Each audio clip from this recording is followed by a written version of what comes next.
Well, I guess we'll go ahead and get started. Yeah.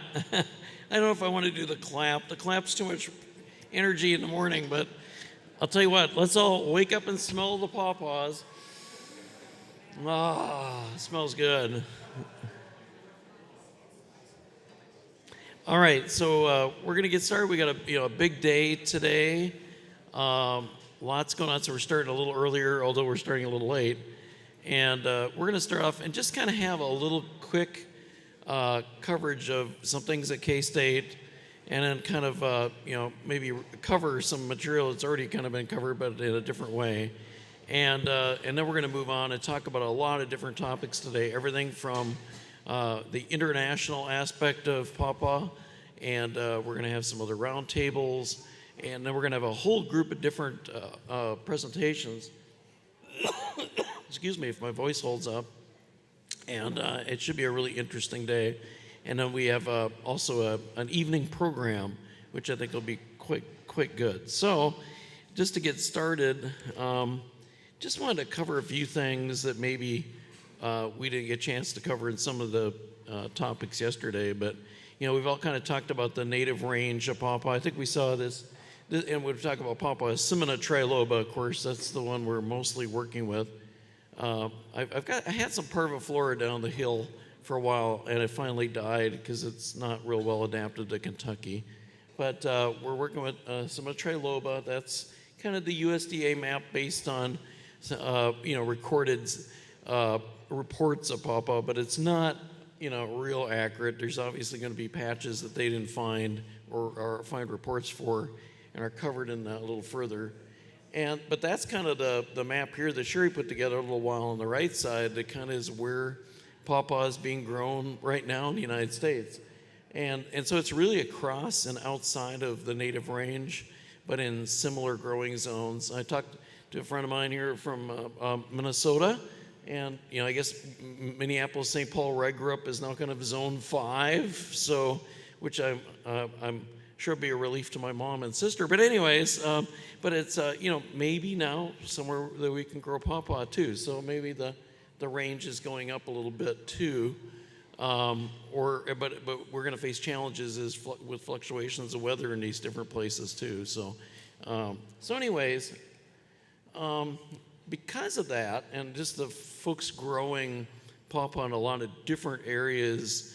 It comes to mind, well, how is it going to do for cold hardiness? But then also, Neil alluded to this, do they get enough chilling, right, to actually break bud and both the flower bud and the vegetative bud? And so they might be hardy through zone 5, but sometimes we're going to have fluctuations that kill back the tree.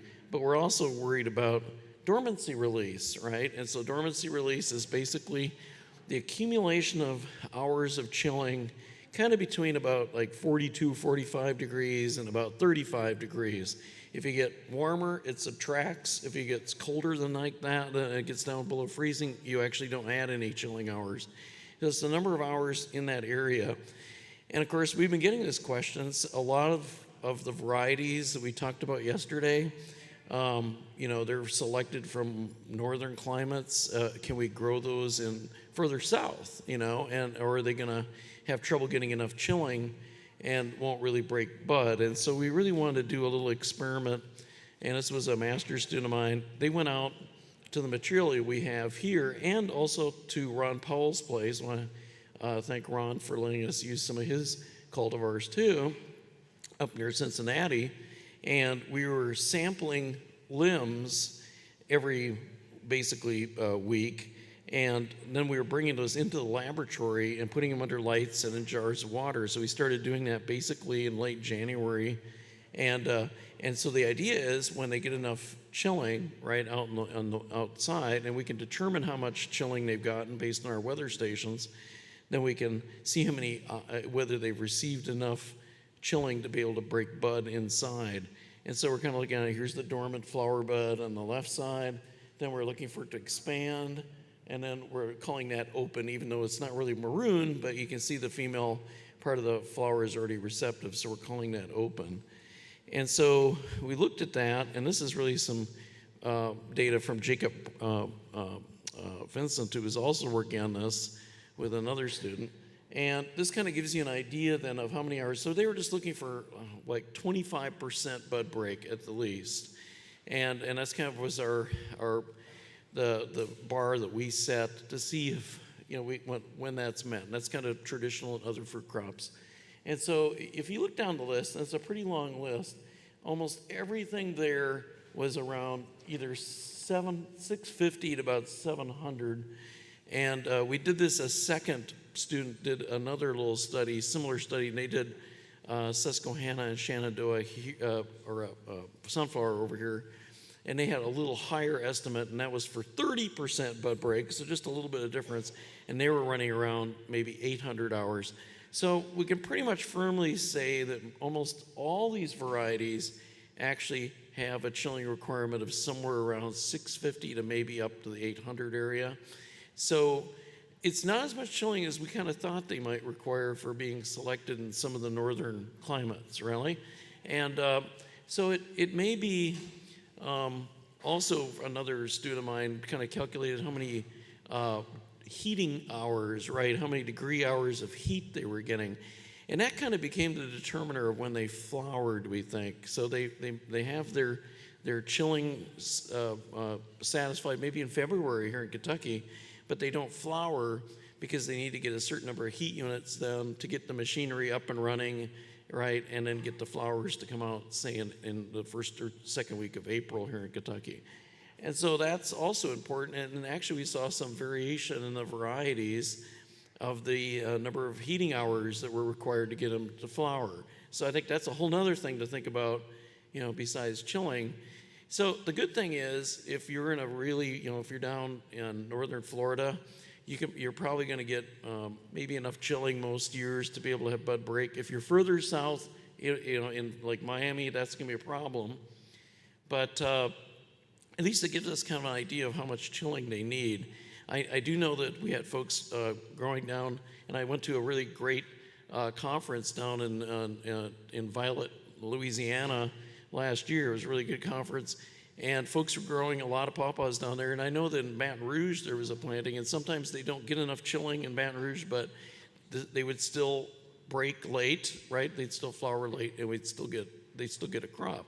So I think that, unless you're really like in that 200 or so 300 hour of chilling hours, which might be like further down in Florida, I think you're going to be able to grow most varieties that are commercially available right now across the United States. Now, I think when you go further north, it becomes maybe less about chilling and more about how much heat do you get during the year to ripen your crop, right? And that's why, like Potomac, if I was in Niagara Falls area, or I think Potomac would be a little dangerous to ripen up. And when we had a trial in Corvallis, Oregon, Susquehanna some years did not ripen up because it's a little bigger fruit a little later. It had trouble with the lack of heat that you get in the Northwest to really fully ripen up. So that's something else to kind of think about, is that some of the bigger fruited ones take a little long. That seems kind of a generalization, but a lot of the larger fruit ones, like Potomac and Susquehanna, Benson's not that way, so it's not a hard, fast rule, but it will take a while for those very large fruit to ripen properly, and some never do if you don't have enough heat units. So, two different kind of topics there, but I did want to bring this up since people are planting further and further outside the native range, including internationally. Just wanted to bring up just for a second about two things in this slide. One is insect pollinators, and then the other is, are they self-incompatible? Because we get that question a lot. And this is photos from this last year. Subis Thepamegar is maybe out there somewhere. Yeah, there he is. He can wave. He did a lot of work with Pawpaw insects, pollinators, potential pollinators. So he had little cages he put out and captured all these insects over the course of 2 summers and then took them inside and identified them. So that's a lot of microscope work, but he found a lot of different insects, a whole range of insects. And I think the big thing is we found that, flies, we expected that flies would be a major contributor to pollination. Lady beetles very much were also, as you can see on here. And then we found ants. And that kind of brings up, there's a whole range of different insects apparently involved in in the pollination of the flowers in the spring. And how do you attract those? You know, it's something to think about. We talked about cat food or things like that to try and bring in flies. Because if you're in an isolated patch and you don't have a lot of genetically different pawpaws, you may have to try and bring in some flies to get different insects to share. But anyways, just some thoughts. So it was a good study to find out kind of what those were. But there's always that question of how many of them are really self-compatible, right? And so what should we be planting? And actually, another student a while back actually did this study and kind of looked at different crosses and selfing patterns. And this data is a little, I don't know if I can use this. We're going to try. I always have a little, no. I'll just kind of point. No, can't really point either.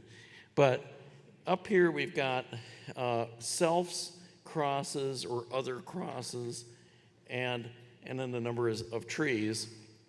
And if you look, well, like on Susquehanna by Susquehanna, we actually did have 13% selfs.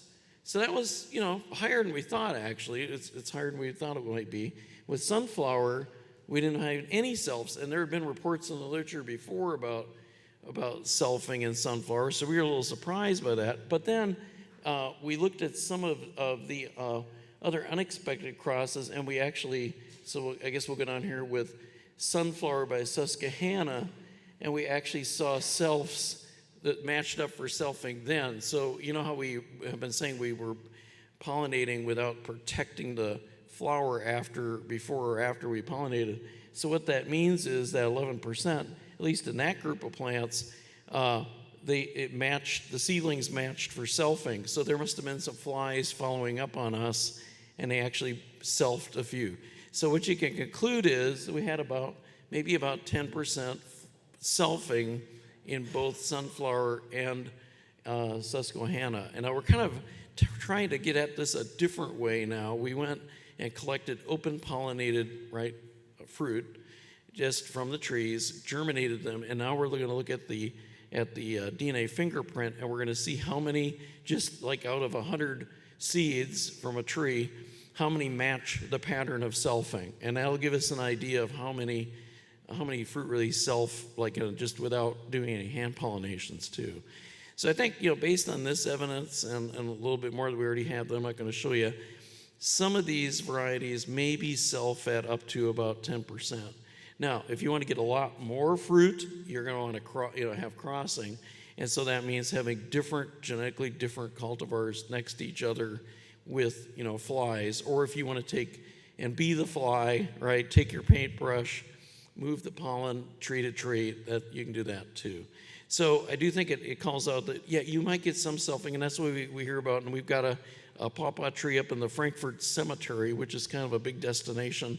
If you want to go up there, you can go and see Daniel Boone's grave. A lot of people go up and see that. It's a steady line of cars, really ancient cemetery. Anyways, there's a pawpaw tree out there all by itself, no other pawpaw trees anywhere near it, and it's always got fruit. So we kind of think, it's selfing is what it probably is, because there's no other pawpaws anywhere nearby. So anyway, so that's something that people have been asking about, and we wanted to try and answer that question. Just real quick about the cultivars. I already kind of covered this. As we said, probably worth your while to buy cultivars or graft your own trees to get the best quality of fruit. Otherwise, the seed, you don't know what you're going to get. I will say we had a really great deal going with the Division of Forestry. You probably have seen this if you're following some of the Facebook sites. And the Kentucky Division of Forestry last year, I think, had 32,000 pawpaw seedlings and for sale. And you could buy them in packs of 10 for $40. I think it was 50 for $60, 100 for $100. And they sold out last year. 32,000 all sold out. This year, they opened up for sales last week. I waited 4 days to go check. They're already sold out. Now, I think they had far fewer this year to sell. That's what I'd heard. I didn't actually see the number to see what they started with. So, but anyways, you can find, seedlings to plant, start your rootstock in the ground, and then come back and top work the growing trees. That's a really good way to do things. So, just, we've already talked about this yesterday. KSU Atwood is a really good variety. You can plant very mango-y, a very productive tree. Can get pretty large fruit too. depending on the season. At KSU Benson earlier, nice round fruit, which a lot of people really like. Then we got KSU Chappelle, which really is very tasty and has that kind of more banana pineapple flavor, right? And actually, this is, so you tell me, they already tried the L81 yesterday? If you want to raise your hand, I don't know. But the L81 was modeled after, let me do it, Chappelle. It was because they brought a bunch of Chappelle fruit back. And so Daphne's ate a lot of that Chappelle fruit. And I think that really comes through with the flavor of the L81, because it's not as mango-y, right, as like Atwood would be. It's more of the kind of pineapple banana mango. And so that's what they used as their base. And of course, now we got KSU Dunnigan, and it was yesterday 7-1, right? That was 7-1. So it does have it's a very, very productive tree, and it does have a little more of that kind of, banana, pineapple, mango. It is a little seedy, but not too bad. It's just so productive, and it's a very vigorous tree. It really has good vigor. So I do think, it's taste trials, it did very well, and so that's why we're releasing it. I think it's a really good pawpaw, and I think especially if you're processing, it's going to be very productive. It's kind of like Chappelle, but with different flavor in a lot of ways. And then, of course, there's KSU Choice, which I'm going to call it that. Yeah, thank you. Thank you. And it's a little more mango. To me, it's kind of got some of the flavor of Atwood, but maybe a little different flavor combination. It's really very good, and a little less seed than Atwood. So it's a really nice fruit. I think it's going to be a favorite out there. And once again, the good thing is plant lots of different pawpaws, right? Because you want to, just like with apples, some people like Honeycrisp, some people like Gala. It's good to put a range of pawpaws, but you're also going to maximize your cross-pollination, get better fruit set. So it's a good reason to do that. And, as I said, Potomac came up. I think we saw, I don't know if we still have the giant Potomac here. Do you want to hold it up like we can all? It's radiance. Isn't that a huge fruit? Yeah, that's a Potomac. I don't know if Neil's here yet, but he missed it. Okay, yeah. But there's a good picture for you. So we've had some really large Potomac fruit out here too. That's probably probably the largest I've seen, but it's really got large fruit. So it is, definitely, I think, especially if you're trying to get a wow factor, it's worth growing. But you don't get a lot of fruit per tree, but it's still really something. And then Shenandoah, of course, I really do like Shenandoah. I almost feel like it kind of gets lost now in the mix because it is a really good tree. It is really productive and has really nice sized fruit, and it's not real strong flavored, but it's a really good one. And I think it's a real winner that folks should plant. And then, of course, Wabash, which I don't think is as widely planted. It really has a nice color. And out here it's been, it was really orange. And we kind of thought it's really a good one for processing because it'll have that deep color. And it does have some cracking issues, and we see that a little bit with Potomac too. So if you have a period of very little rainfall, and then all of a sudden it rains a lot, and you may have some phylosticta, that gets on the fruit, and that way it'll crack easier. That can be a problem. And then Susquehanna, of course, everybody likes Susquehanna basically. The only problem is, of course, it's not the biggest producer, right? And it's kind of like I've got a Shenandoah at home, and it's probably got 75 fruit on it right now, and I've got a Susquehanna right next to it, and it's got 20 fruit, and that's kind of the comparison. That's almost year after year after year in my yard. I see that. But it's really excellent flavored fruit, and everybody really likes it. Some old favorites yet, NC1 is a really pretty good fruit. It won a lot of our taste tests, but once again, it's not a huge fruit. But it's good. It really tends to get a lot of phylosticta. So if you get phylosticta built up in your orchard and start getting black spot on the fruit, it can be an issue. And overlease, as I said, was like the industry standard years ago. So it really has a lot of good characteristics. My wife I don't think likes it as well because it's got that melon aftertaste. She's shaking her head back there because it really does have that kind of melon aftertaste. So some people are going to like that and some are not. But it's a really good fruit. And sunflower, as I said, is kind of our workhorse. It was selected in Kansas years ago by Milo Gibson, and it's a very productive variety, but not the largest fruit. And so we use it in a lot of our crosses, and I'll tell you more about that this afternoon, why we do that. So I'm going to turn it over now to Jeremy, and then Sherry's going to finish up.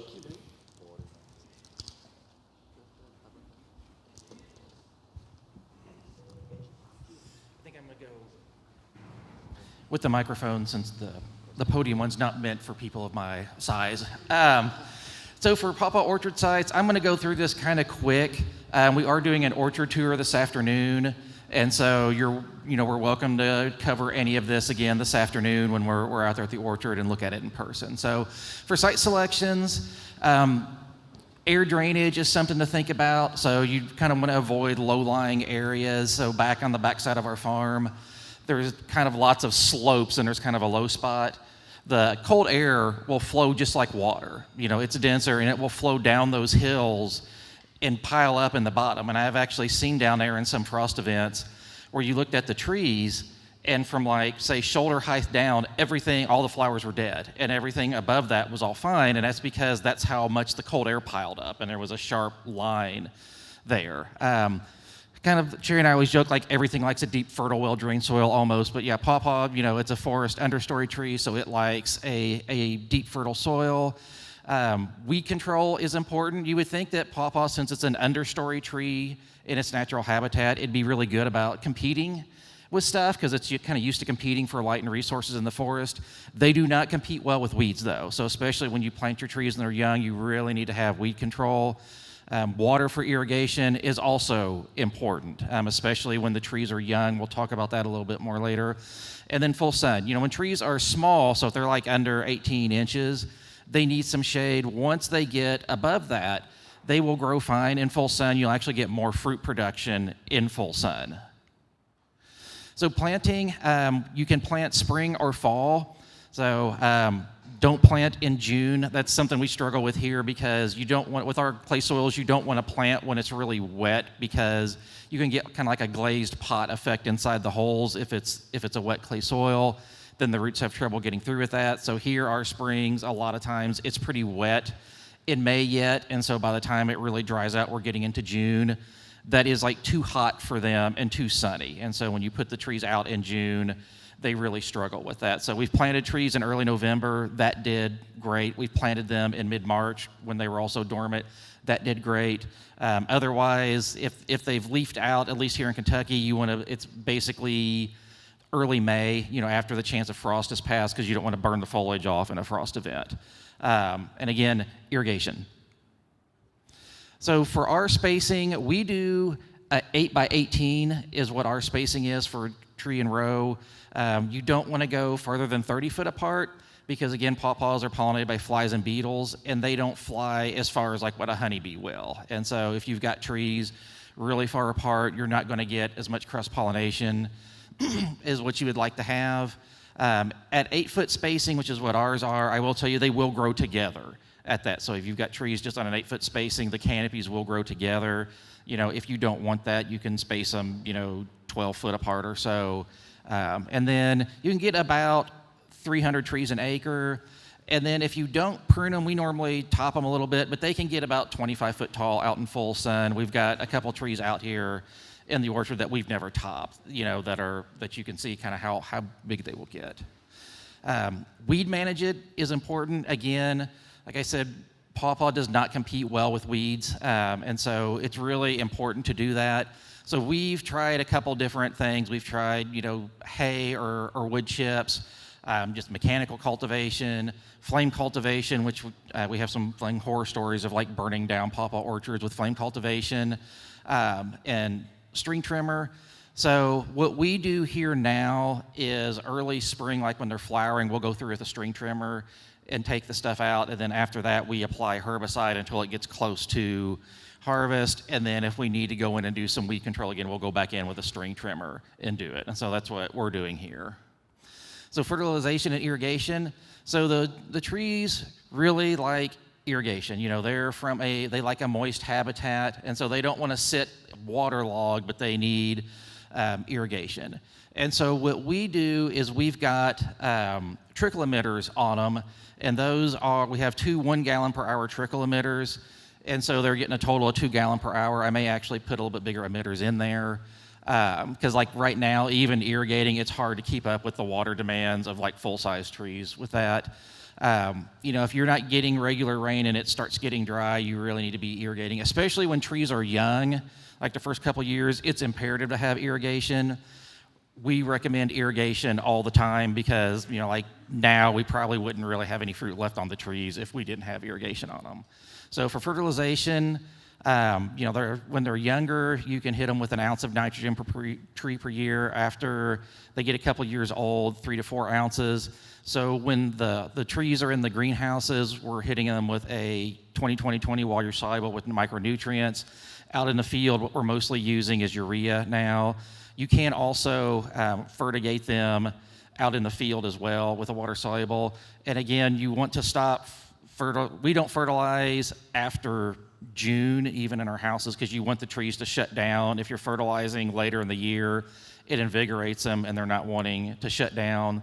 We put the urea down here like February, so when the trees are dormant is when we're putting the urea down. So pruning basics. So if you look at the picture there, it's kind of like the trifecta of what you don't want to have in a pawpaw tree. So we've got competing main stems. So we got 3 main stems there. We've got some crossing limbs, rubbing limbs, and narrow crotch angles. So those are all things you don't want to have in pawpaw, especially if you've got a grafted tree. You don't want to have competing main stems. Pawpaw is not the strongest wood on the planet, so those narrow crotch angles are weaker, and that you'll tend to have more limb breakage. And then the rubbing limbs, it will like rub a wound into them, and then it's a source for infection. So we prune dormant, so February, March is when we're pruning. So this is a picture of like 2 different pruning methods. So this was this orchard out here back in 2010. So on the tree on the left is a central leader tree, and so the tree on the right is a minimally pruned tree. And so I can tell you, working with those trees, the central leader trees are so much nicer to work with. So after the experiment part was done, we actually went in and kind of tried to convert all the trees to central leader. It took them a little bit longer to come into production, but they're just so much nicer to work with, especially if you're tall like me trying to get underneath trees and do stuff. Winter injury is one of the big things that we struggle with, and so it's also called southwest injury. So you see on the left there's like a dead strip on that trunk, and basically what happens is the trees they're acclimated to cold temperatures. You'll have a sunny winter day. The sun shines on the trunk, on the southwest side mostly. That gets dehardened. It loses its hardiness. The sun goes down, it gets cold. It can't get that hardiness back fast enough. And so now you've got that strip of dehardened material. The water freezes, the cells rupture, and that kills it. And so long term, what you get is basically that side of the trunk dead. So what we do to help with that is we paint them with white latex paint. So you can use indoor or outdoor. It has to be latex though. Oil-based will kill the trees. We start when they're about 1.5 inches, 2 inches diameter, and we're applying this every 1 to 2 years. Initially, we'd hoped it could be like 3 or 4 years, but we've had to apply it every year. So I'm going to talk a little bit about pests. So there's not a lot of serious pests. It's one of the easiest crops to grow organically in Kentucky. So we're not treating for any pest diseases. Basically, our synthetic inputs are herbicide and fertilizer is our synthetic inputs. So our first one is some people don't even consider a pest is zebra swallowtail. So there's people that will plant pawpaw for zebra swallowtail. You can see the damage, feeding damage, and then you have the caterpillars, and they will kind of change colors as they grow, and then the adult on the right. So if you've got a full-size tree, these will never be an issue for you. If you have a small tree, they can defoliate a small tree. If I see them someplace I don't want them, I just pick them off and put them on a big tree is what I do with them. Ambrosia beetle, we talked a lot about this yesterday. So this is what the beetle looks like. You can see it's a very small beetle. And so what the beetle does is it will burrow into trees. So if you look at the trunk on the left, that's actually an American persimmon, but this was out at our farm, and you see like all those kind of like curlicues and wooden projections sticking out. They call those toothpicks. You don't always see those. That's the shavings from the beetle boring in and making galleries. But if it's, it rains or something, those wash off really easy. So in the middle picture, you can see, they're boring in and making galleries, and that's not actually what really hurts the tree. If you look around that, you can kind of see like a bluish discoloration outside where that gallery is. They bring in a fungus and inoculate the tree, and their larvae actually feed on that fungus, and the fungus clogs the vascular system. And so that's actually what ends up killing your tree, is that clogged vascular system. So on the right there is a pawpaw stem or trunk. You can see a gallery in that. So what we recommend, for one thing, is not to have a lot of dead wood around there. The grower that had these pawpaw trees infested, she had a giant dead wood pile pretty close to her planting, and we think that's what drew them in. Like we said, a lot of us, 2020 was a bad year for ambrosia beetle, I think because the trees were stressed. We were talking about yesterday, they'll give off ethylene gas, but that dead wood piles will also serve as a reservoir for them. So the next one is Semina webworm. So this can be a pretty devastating pest if you have it very badly. We had it for the first year out here in our orchards last year, but I know Cliff struggles with it a decent amount. So it is looks like a tent caterpillar. So on the left there, you can see kind of like those dead clumps of leaves kind of spun together with silk. So that's kind of what it looks like when you just would see them. In the middle, there's a close-up of one of those, and you can see there's a lot of caterpillar poops and dead leaves. You can see where they've eaten the twig, and then on the right's a picture of the caterpillars. Now, they will get bigger than that. They'll get about this big, and then the moth is kind of like a nondescript brown. So I have seen pictures of these where they have stripped mature trees. I've seen pictures where they've eaten the bark off of like 2-inch diameter trees. They'll eat the fruit. So if you a couple ones you can just cut off, but if you have this bad, this can kill trees. Our next one is peduncle borer. I think I mentioned it to somebody yesterday. So this is a little moth. You see the adults on the right there. And initially, it was reported that it just burrows in to the peduncle or stem, and that usually is in the spring when it's flowering, and you'll just see those flowers wilt and die. And so we would see fruit that had signs of infestation on it. And so we took some of those fruit and let the adults emerge, and it turned out it was peduncle borer. And then they will also, we found, get into stems as well. And so that's like a small pawpaw seedling there, and you can see the gallery feeding damage in there from the peduncle borer. And so if something that size, it will kill the tree. On a mature tree, it's not an issue. And as far as like the fruit infestation rate, it's like 3 to 5%. And so it's not a huge infestation rate where you're going to lose all your crop. Phylosticta, fungal spot, this is something we see a ton of. And so it kind of starts out on the left where it's these like kind of purplish black spots with like a little yellow borders. It will then go where the blackish part dies, and then finally you end up on the right where that part drops out and calls bullseyeing. So it can look, that's all Phylosticta, it just depends on what stage it's at. So on the leaves, it's a cosmetic issue. It can get on the fruit as well. So the fruit on the left there, again, that's just a cosmetic issue. It's just black spots on it. Just doesn't look as like attractive to buy.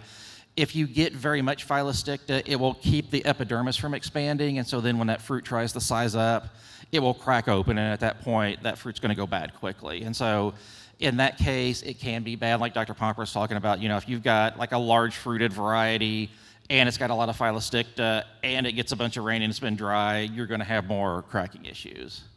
So then we get on to like the fruit thieves, which is something like my dad struggles with his tree, Dr. Pomper struggles with. They can't eat all our fruit, but they sure try. Is raccoons and possums. And so these will eat fruit on the ground. They will also are happy to climb up your tree and eat the fruit out of the tree for you too. So I've heard stories of people like putting kind of like nylon stockings around the fruit to try to like protect them and catch them when they drop off, and like the raccoons like going up and like ripping the nylon stockings apart to get the fruit. So these can be hard to keep out, especially the raccoons. And so that's some of the pests and you're likely to see. And then I'm going to turn it on. I think it's Sherry's turn. Okay, I'm going to turn it over to Sherry now.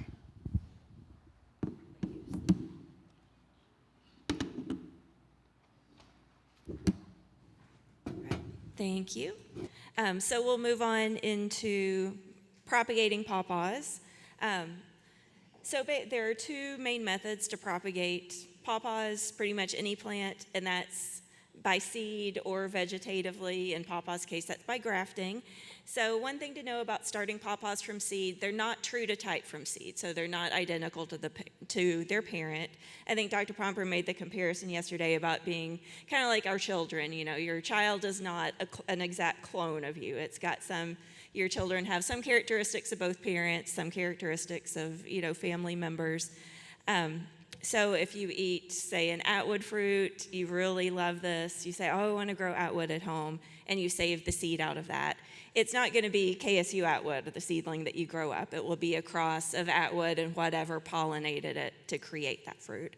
But that's not necessarily a bad thing, because that's how you create new varieties, right? You make crosses of two parents that have characteristics that you want and then see what you get. So you just don't know exactly what you're going to get with seeds. Seeds do take a while to fruit, so 7 to 8 years from the time you plant a seed until the tree is big and mature enough to produce fruit. So grafting is the only method of vegetative propagation that works to propagate pawpaw true to type, identical to the parent. And grafting, you're using mature wood to graft, so it's faster to get fruit from grafting, about 3 to 4 years to get fruit from a grafted tree. So starting with the pawpaw seeds, you've probably seen them if you've eaten pawpaws, grown pawpaws. They're these big, flat, dark brown seeds, about the size and shape of a lima bean, 1 to 2 rows in the fruit, depending on the size of the fruit.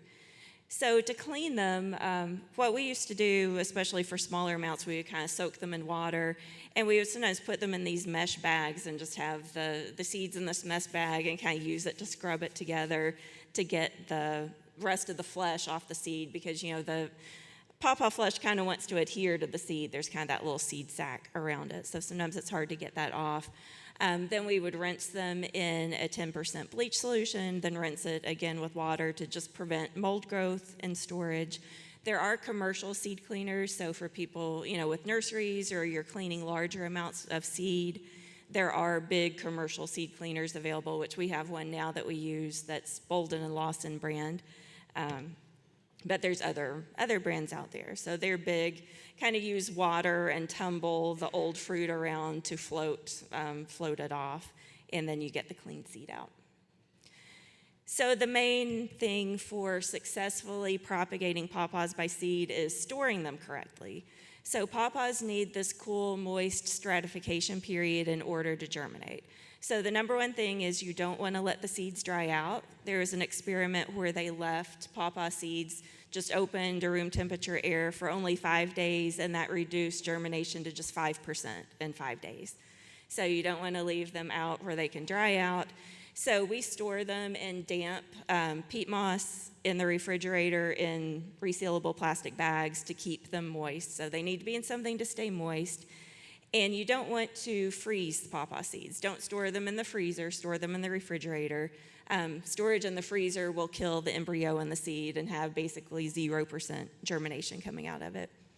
So they do need this cool, moist stratification period, so store in the refrigerator for at least 100 days.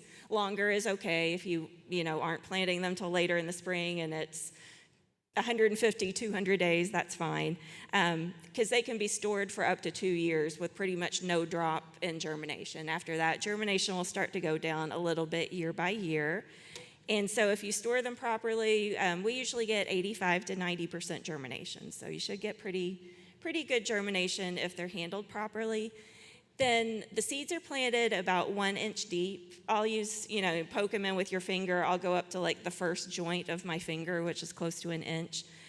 So pawpaws, as you probably know, have a deep taproot. And so we need to use deep pots to accommodate the taproot, which these are some different styles. We use the tall 1 tree pot that the brand is Stewie & Son, that's close to a 1 gallon pot.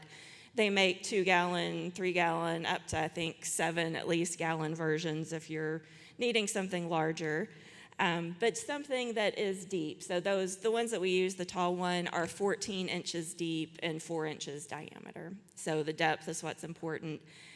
As far as the soil mix, we use Pro Mix. I think the nursery panel yesterday talked about this a little bit.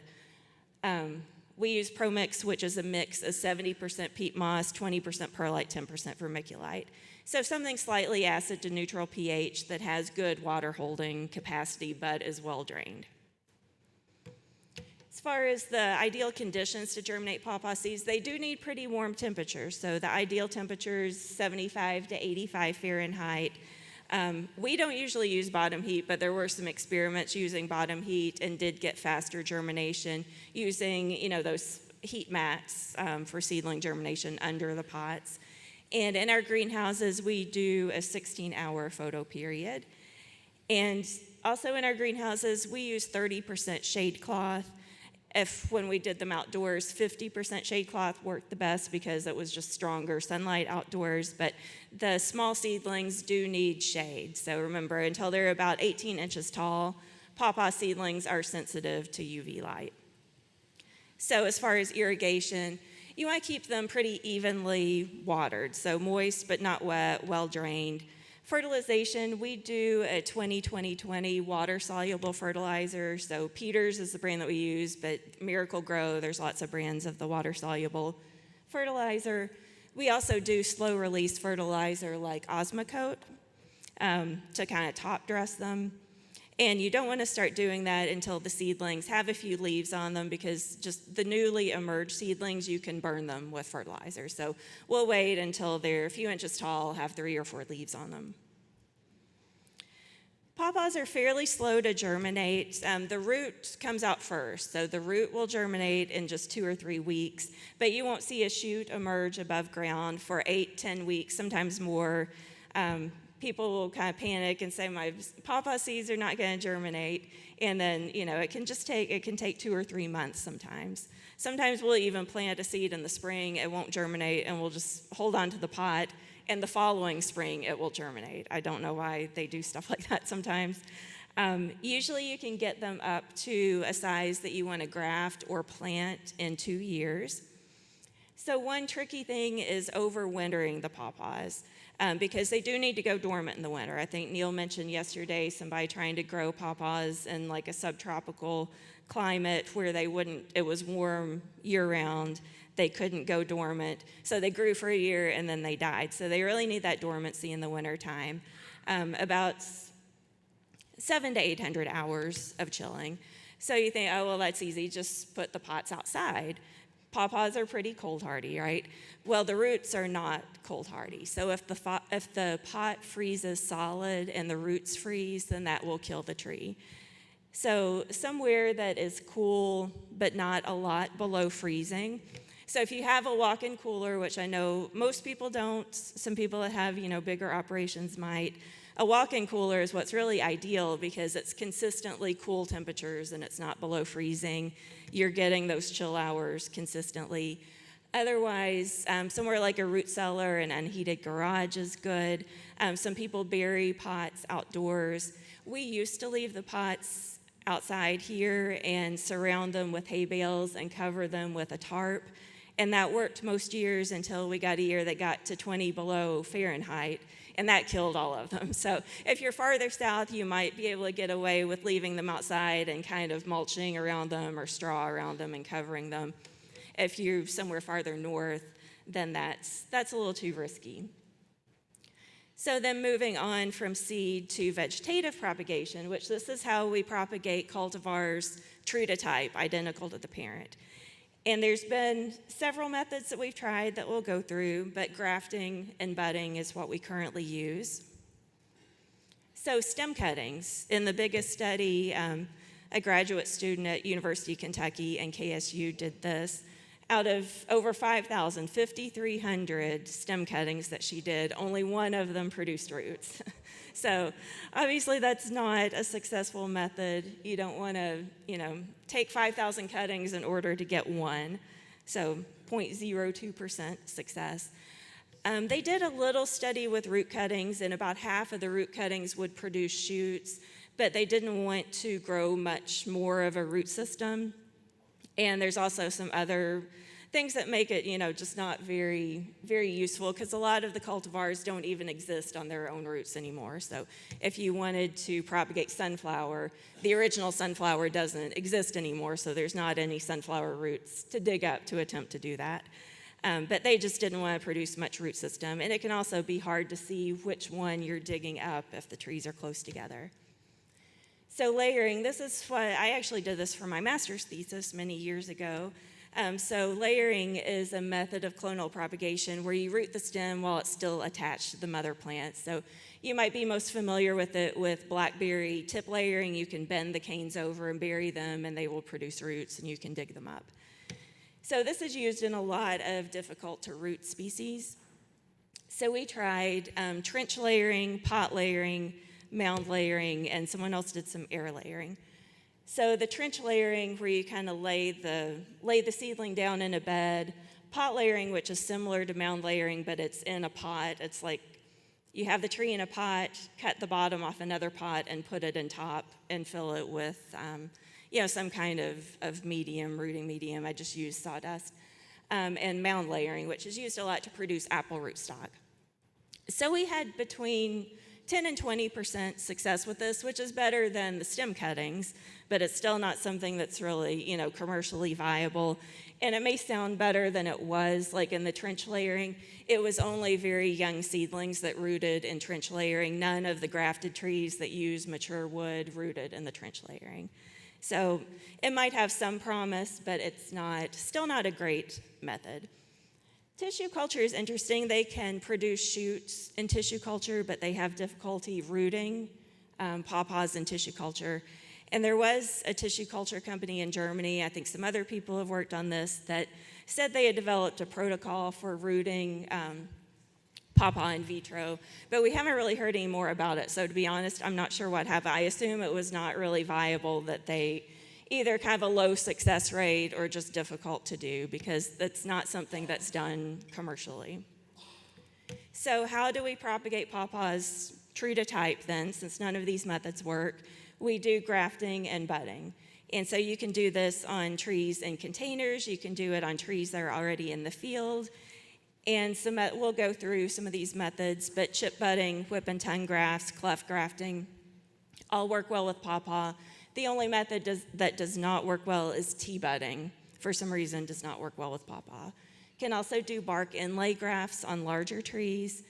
And so, as I mentioned, grafted trees take 3 to 4 years to produce fruit. So kind of the whole process, you collect the scion wood when it is dormant.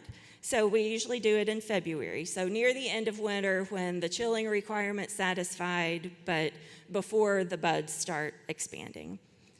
So you collect the scion wood from the varieties that you want to propagate, 1-year-old growth with good vegetative buds, and we store that in sealed plastic bags in the refrigerator until we use it.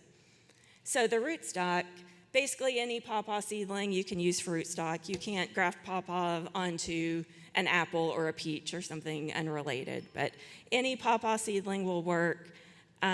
Ideally, about the same diameter for the rootstock and the scion makes for easier grafting, but you can do this on field-planted trees or potted trees.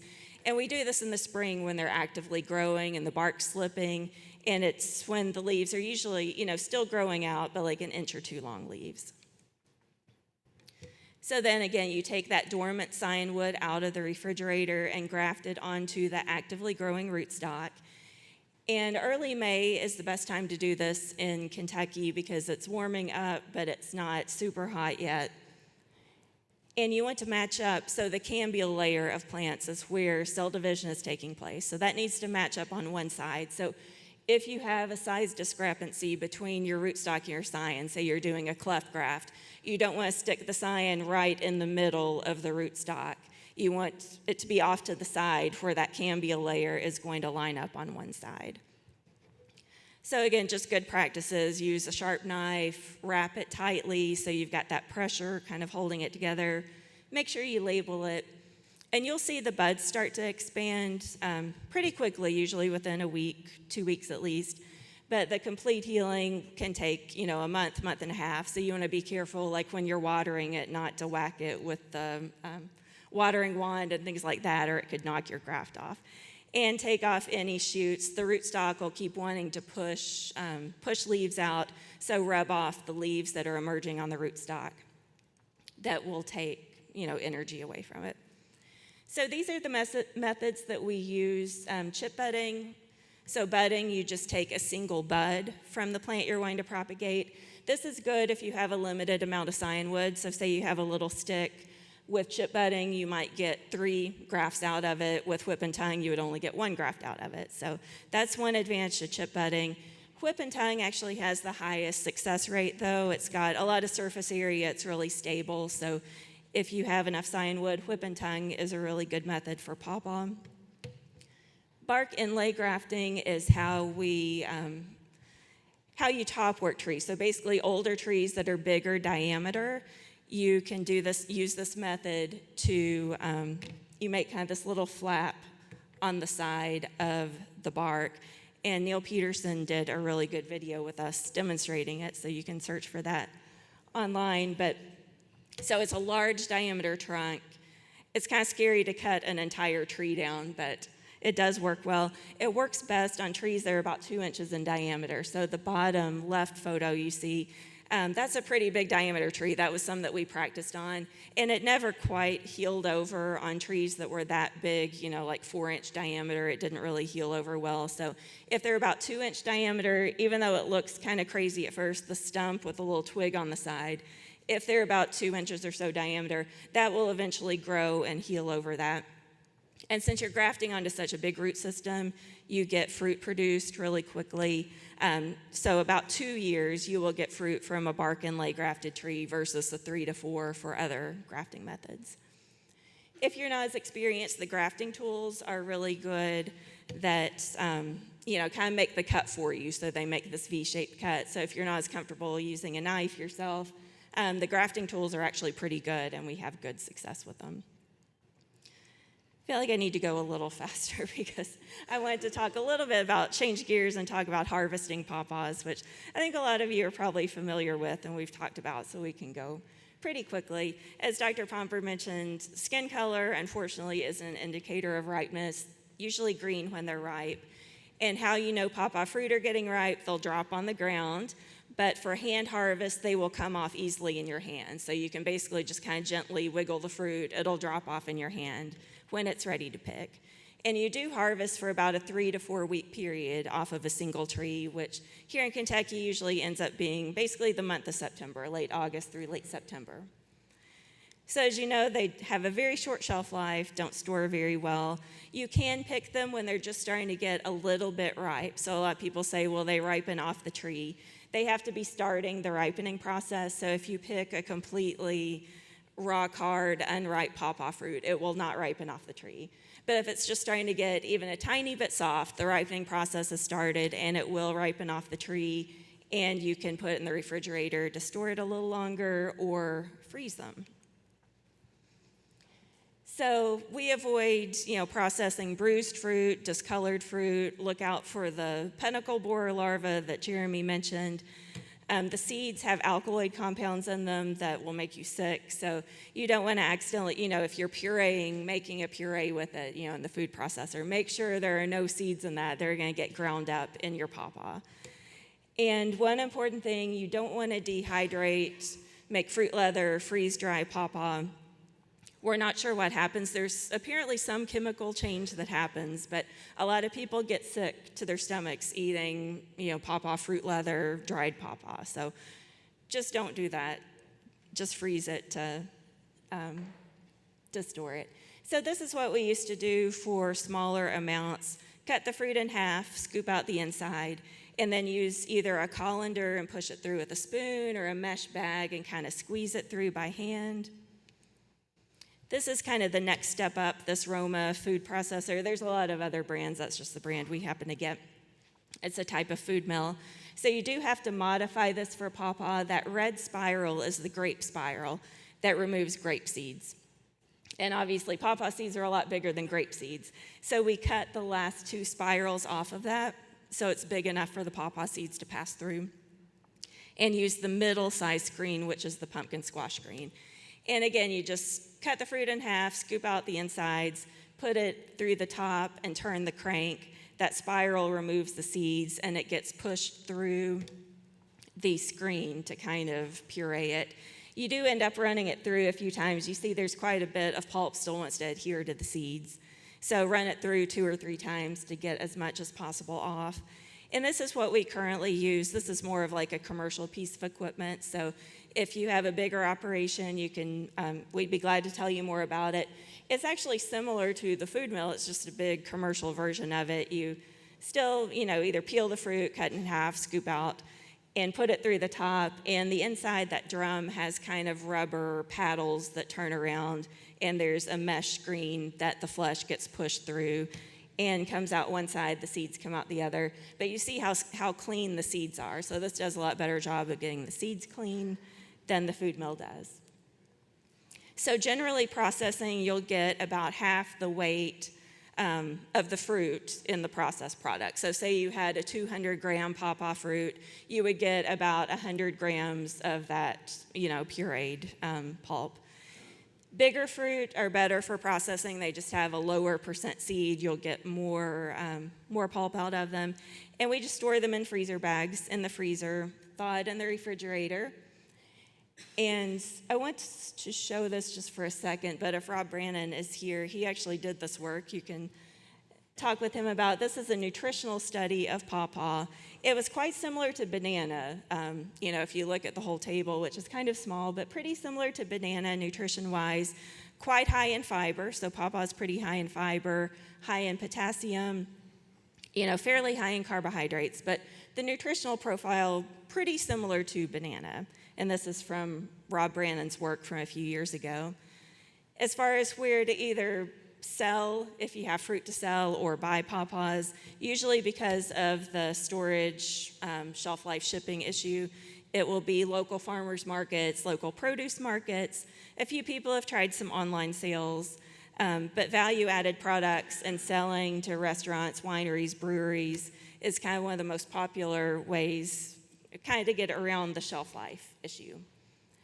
So we got to taste some of these items yesterday. These are some of the most popular pawpaw products on the market. The Pawpaw beer, which we had to taste yesterday, wine, brandy, moonshine. So there's several places in Kentucky, Wildside Winery, Jephthah Creed, Sig Lusher, and Whiskey Thief, which did the Pawpaw brandy yesterday, that are making these products. I know they're pretty popular. Ohio, North Carolina have a lot of pawpaw kind of beer and wine products too. So that's quite popular. Baked goods. So anything you make with banana, you can substitute pawpaw in equal parts in recipes. So like banana bread, it's also really good in like a pudding or a custard or something like that with kind of the creamy texture of the fruit.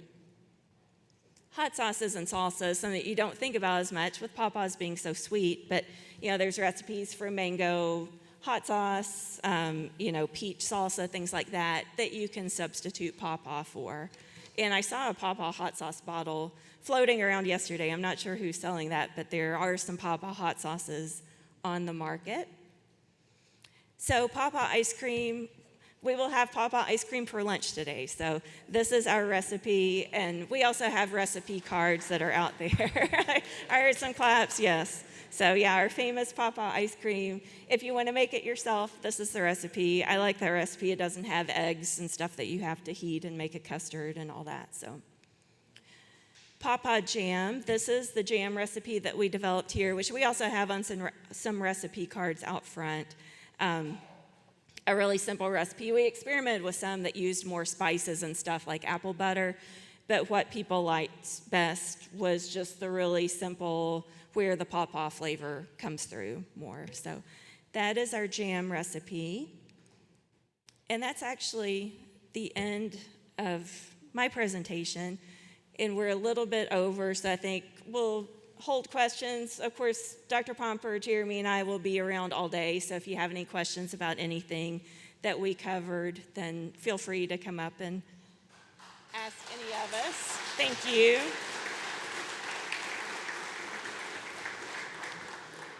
So we'll go ahead and move into the Pawpaw Around the World session. So we've got some of our international participants that are going to tell us about what's going on with pawpaws in their country, which I'm excited to hear about. I think it'll be really interesting. So our first speaker, and I'm sorry, I hope I don't butcher anyone's names. I didn't get a chance to ask pronunciations. So Iona will be talking with us first about pawpaw breeding and research in Romania. So sounds very interesting.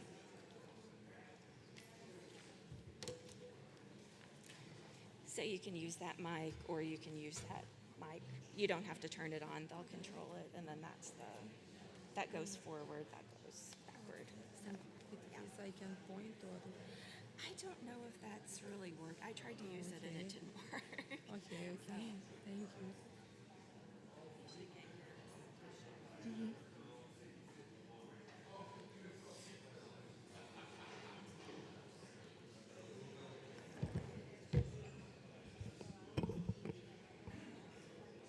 Hello everyone.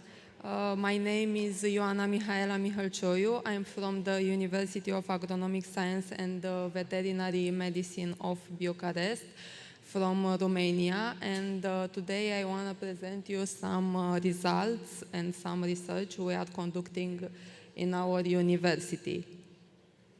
So yesterday I told you about the history of Pawpaw in Romania.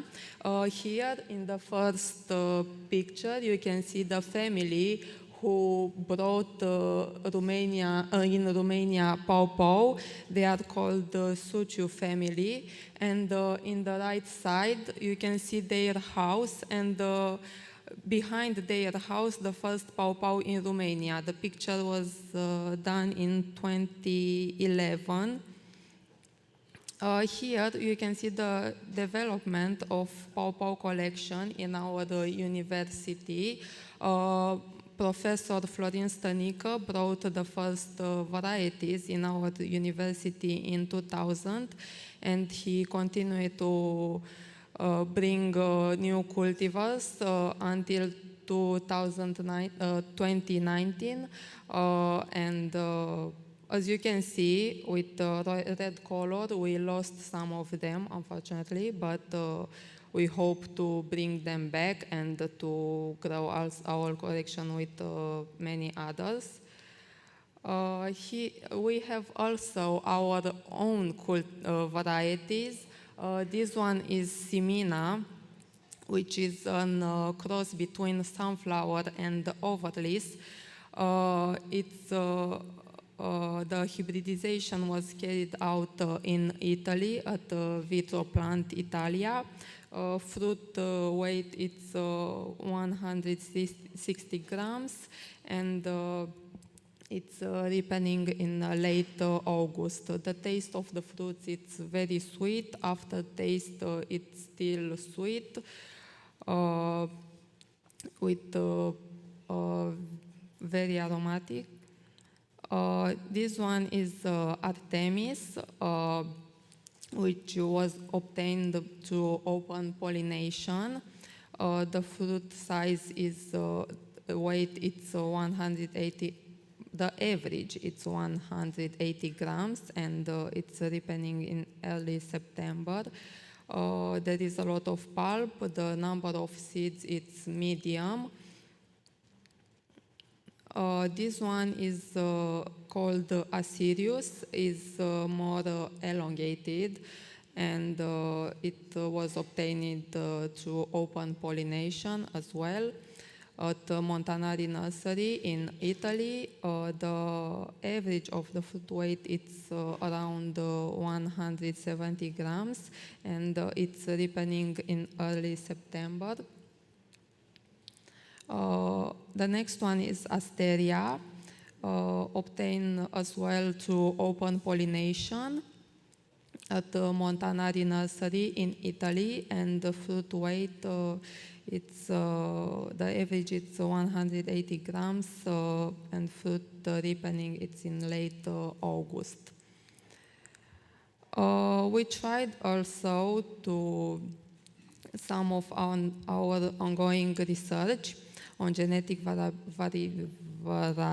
variability of pawpaw, The objective of this project is to study some molecular genetic variability in Pawpaw genotypes from our collection.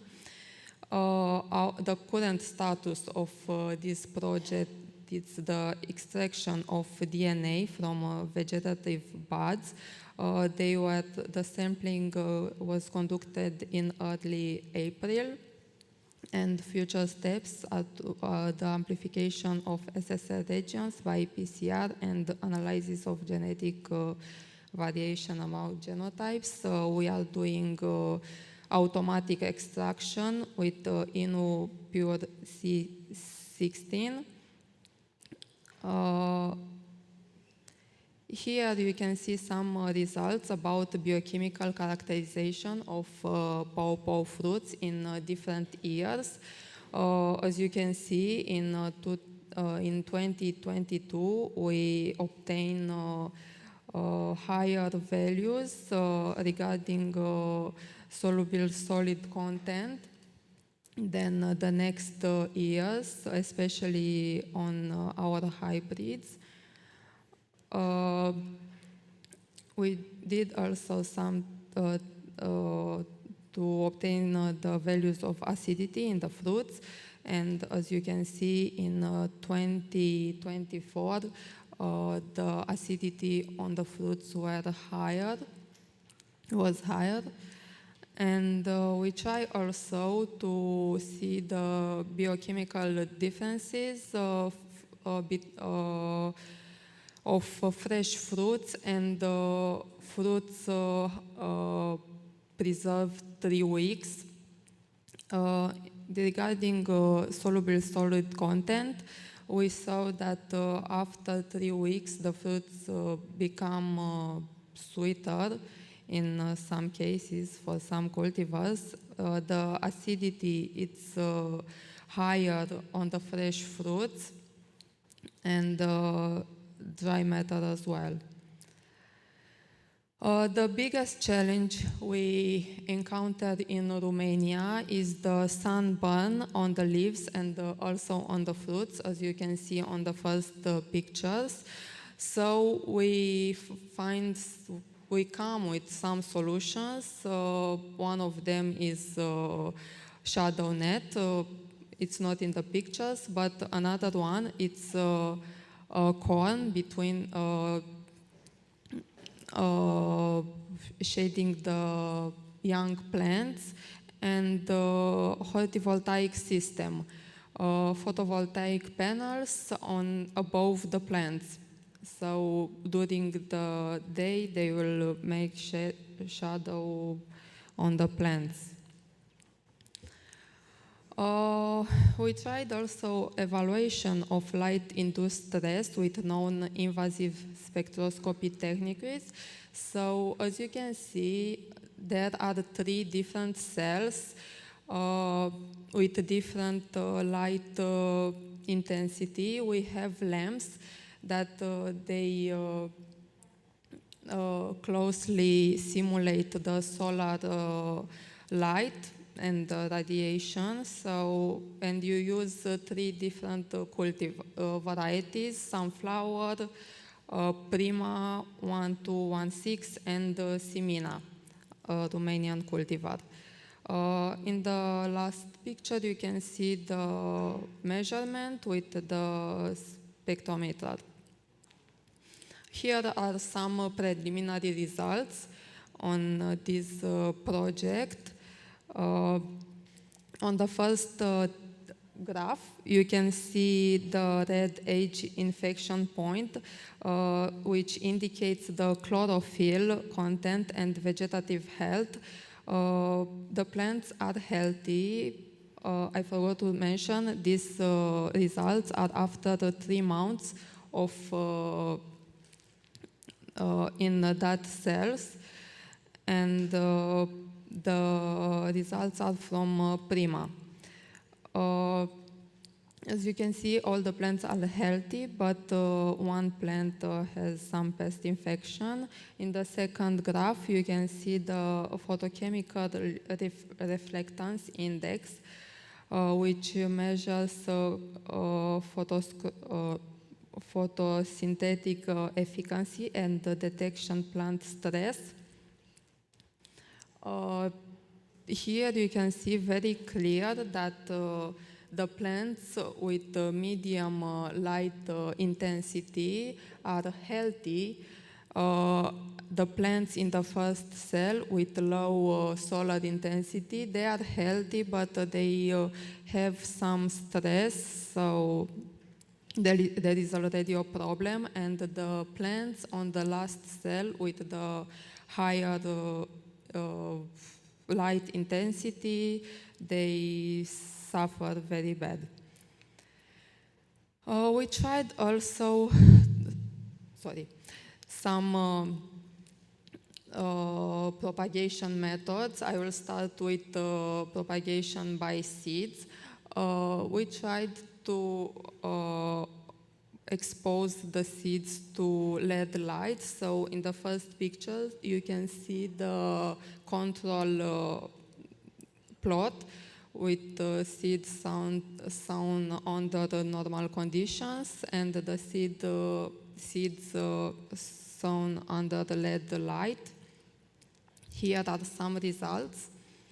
As you can see, with pink, we mark the plants under the LED conditions, and with green, there are marked plants in normal conditions. So you can see that the germination was earlier for the plants under the LED light. We tried also to put seeds on magnetic field before to sow them, and here you can see a difference. Some seeds they germinated earlier, and also the germination rate was increased. It was more than 80% of the seeds that germinated. Propagation by grafting. We are doing chip budding in April, and the success rate in general it's very good. As you can see, for some for some varieties, it's 100%. R2P1 and R2P11, they are Asteria and Asirius, Romanian cultivar with 100% success rate. Here are also some products. My colleague Gabriela Stan, her PhD thesis was on Asimina products. So here you can see some of her best products.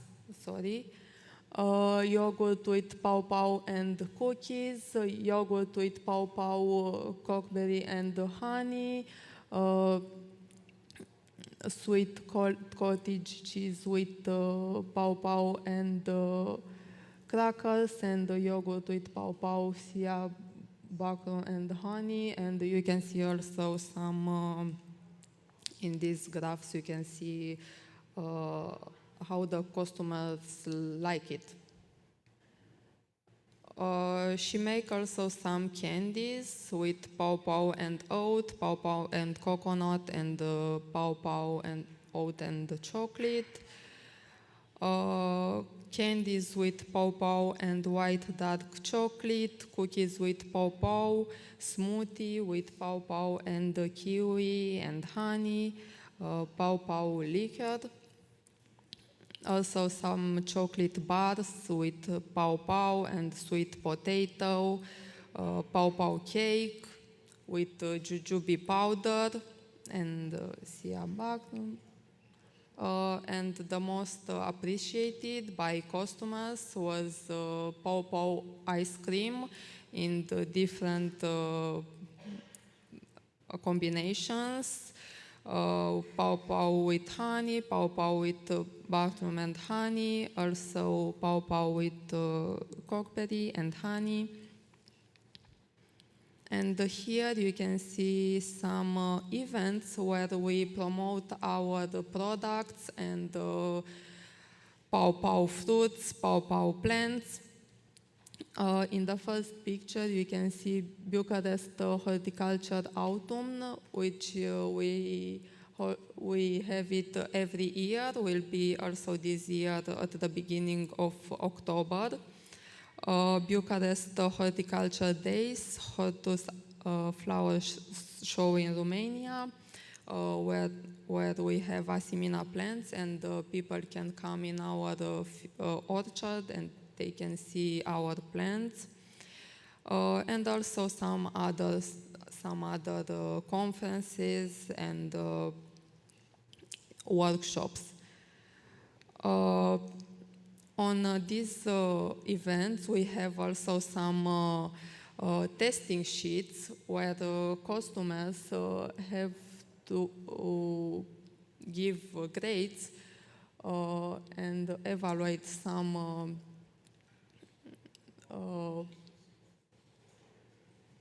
taste, aroma, how they like our products.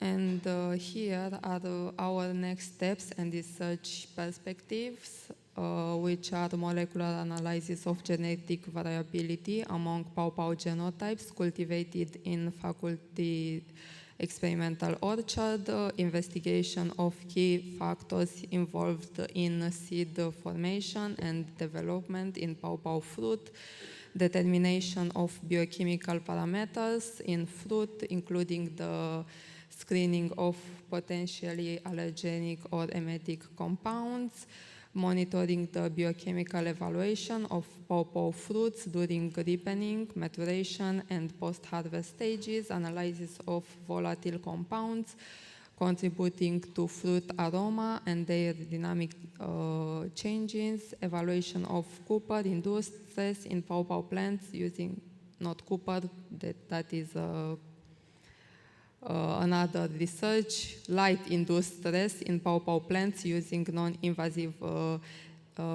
spectroscopic techniques with a focus in light intensity. Here are some of our conferences, Agriculture for Life, Life for Agriculture, and One Health Conference, which is for the students. And here are our scientific journals, so you are all invited to participate to our conferences. And here is the team who work on all these projects. Thank you very much for your attention.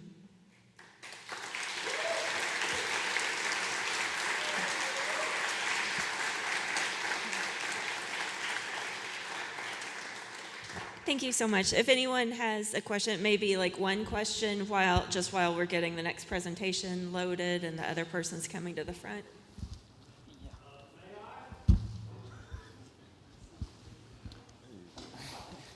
I had a question about the magnetic field experiment. Did you try north and south polarities? And was this like electromagnetic or just stable, a regular magnet? So we tried in magnet. It was a normal magnet. And we tried with different poles, with the positive and the negative poles. And yes, the result, we didn't see really a difference between negative and positive, but the germination rate is higher in general. That's pretty cool. Thanks. Thank you. I had a question about the LED light versus the regular light. Okay. I couldn't really tell from the graph, I'm sorry, but just overall, how successful was it using LEDs instead of like having them out in regular light? So it was very successful to use LED light. We use it from the beginning when we sown the seed. We leave all the seed under the LED light. The LED light will stay open during the day, and during the night we close the lights. And also we keep it during the vegetation of the plants when they grow. We keep the light open, the same during the day, not the night, and to see if also there are some differences if they grow better. But yeah. Yeah. It was better. Yeah.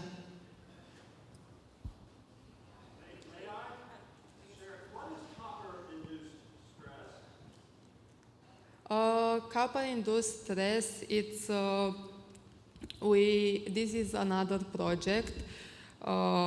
We conducted it one year ago. We put different amounts of copper in the soil to see if the plants have some reactions, if the influence of copper is good for them or it's not good. I don't have in this presentation results on that project. I have to publish this work, I hope this winter, and yeah.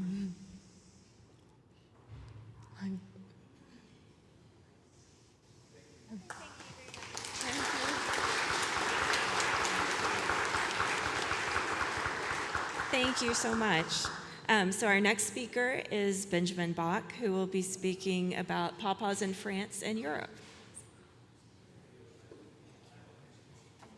Use this mic, or if you like to walk around, you can use that mic. Yeah. And So it will work. the big button advances the slides. Good morning, everyone. Yeah. Is it better? Yeah. So good morning, everyone. I am Benjamin Baquet, and I come from France. I'm going to try to give you an idea what's happening with Pawpaw in Europe and in France. About myself, fruit trees are a hobby for many years. I grow pretty much everything that I could grow in south of France, and if it was not like avocado and bananas. I'm also an author of a Pawpaw book in French, and I've been helping some other growers in France to develop their orchards. So we'll pass on that. So Pawpaw was introduced in Europe at the end of the 19th century for agronomic research.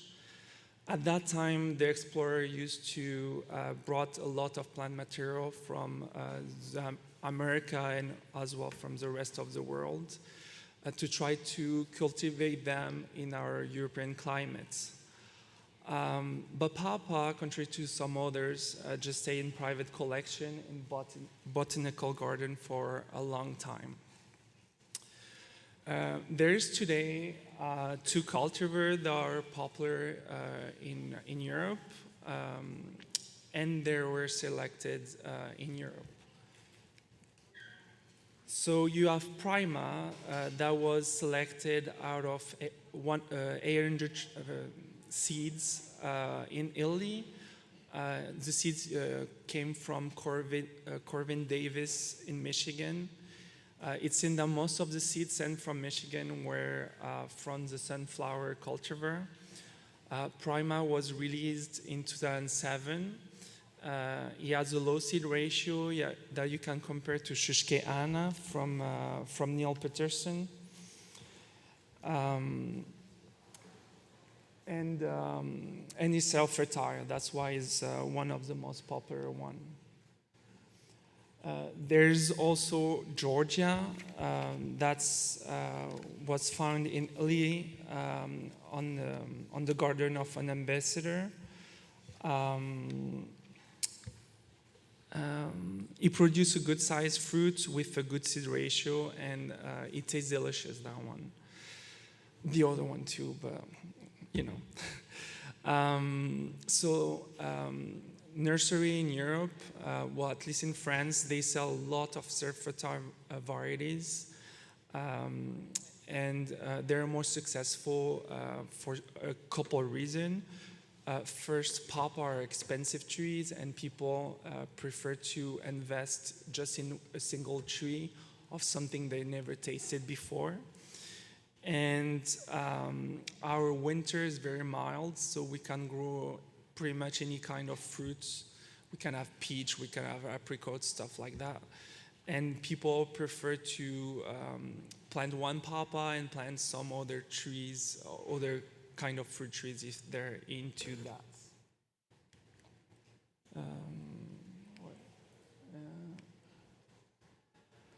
So where to grow pawpaw in Europe? So those maps give you an idea of the challenge you may have to grow pawpaw in France and in Europe. What you see in blue are the colder part and winter part of the country. So you have to favor early cultivar in those regions.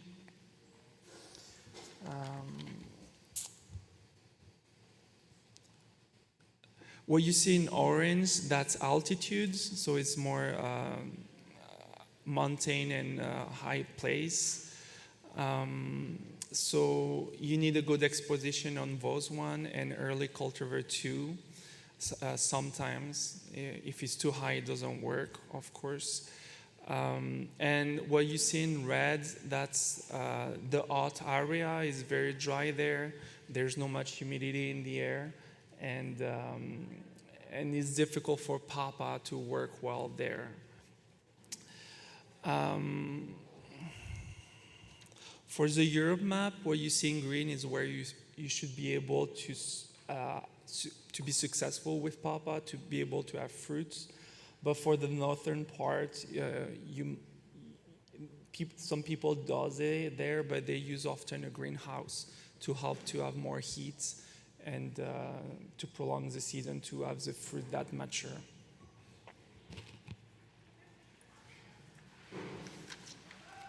So this map is the map of the licensed nursery from the Neil Peterson website. We have many other unlisted nursery in Europe that just propose lemon, KSU, and the classic varieties. Small nursery usually produce a couple hundred trees a year, and some of the major, they produce between 500 to a few thousand plants each year. The estimated sale market in France is currently about 10,000 trees, and price range for people buying in nursery usually go from 40 to 70 euros. And for the nursery that produce for other nursery that are going to sell the plants, that sell usually around 25 euros, the grafted plants. Okay. So how they grow pawpaw? So most of them produce pawpaw in a high pot with an intact taproot. So that's pretty much all the markets. They can use sometimes a less high pot and they clip the taproot. Just one nursery does that. It's in Holland. Those plants, from my experience, have more root mass in the pots, and they thrive better after planting. I don't know if they're better with age. After 10 or 15 years, I have no idea. And before, it was some nursery that tried to do bare roots trees. Nobody proposed that anymore. We have clay soil a lot. We have cold, well, not cold, but humid winter.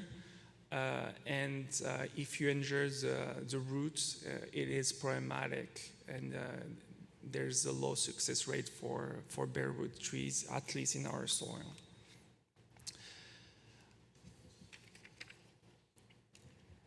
So we're going to see some example of commercial orchards there is in Europe. So this one is a commercial orchard located in Italy.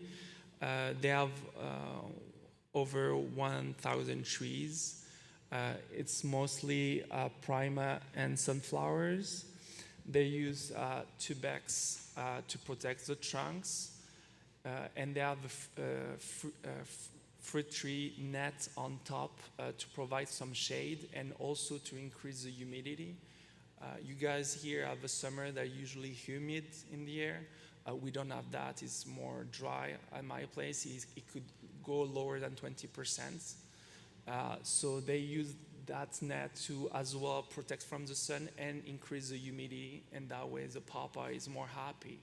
So if you guys are from the southern states, it could be something you could try to put a net to protect as well from the sunburns, but also to increase the humidity for the trees. Something interesting in that on that commercial orchard is you have drip irrigation. So you have the tube high, so you have drip irrigation on each side of the trunk. So that way you can visually, when you walk in the orchard, you can see the drip irrigation working. So it's easy to control. And between each tree, they have those things. That's a spray, and that way they spray the grass. And same thing, that way the tree are better. At my place, I have a spot where it's not very deep. So the root does like that. It hit the bottom, it went back up, and then it turned on the topsoil. And it stayed on the topsoil. I dig one like that was 3 meters long. So what was 3 meters? 9 feet long. And what happened this summer, we had a lot of droughts, and it was very dry. I just watered with drip irrigation every day, every single tree. But because this taproot was exposed to extreme heat and extreme dryness, I have 2 trees like that die when they had like 10 liters a day of water. So it's really important the taproots being humid. If it doesn't go in the soil, you have to spray water on the surface to protect it. So they're in production for about 5 years, both one.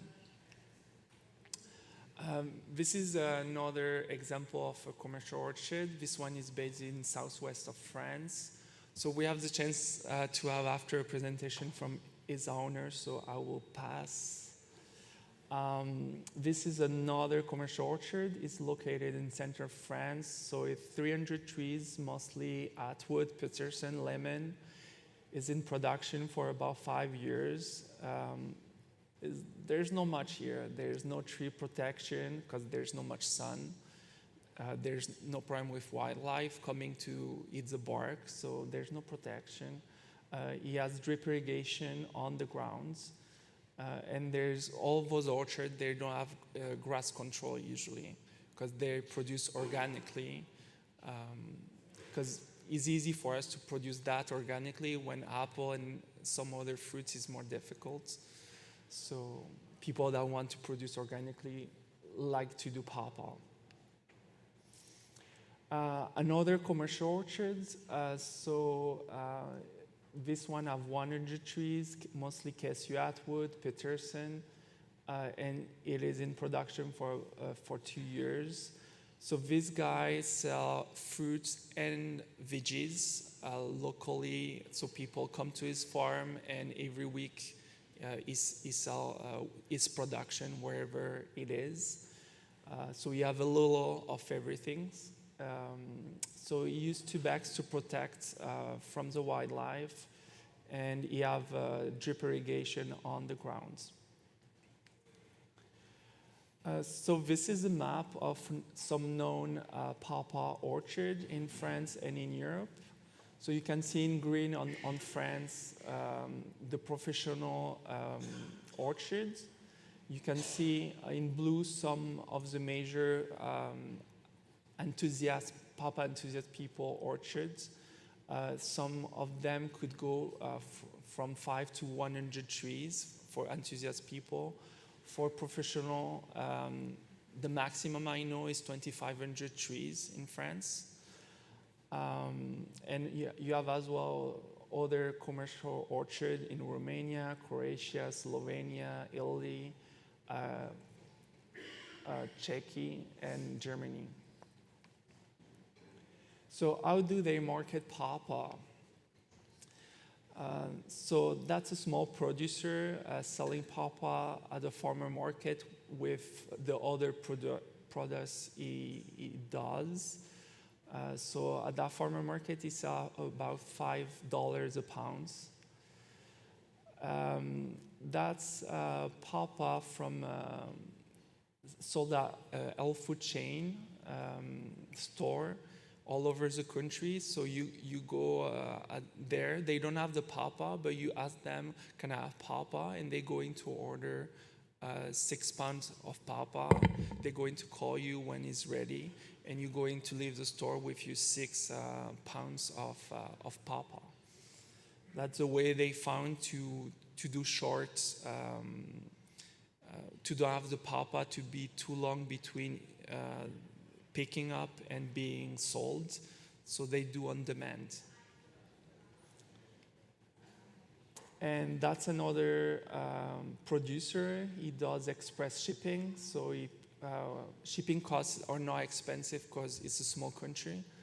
So he's able to sell 5 pounds of Pawpaw for about $50 in express shipping.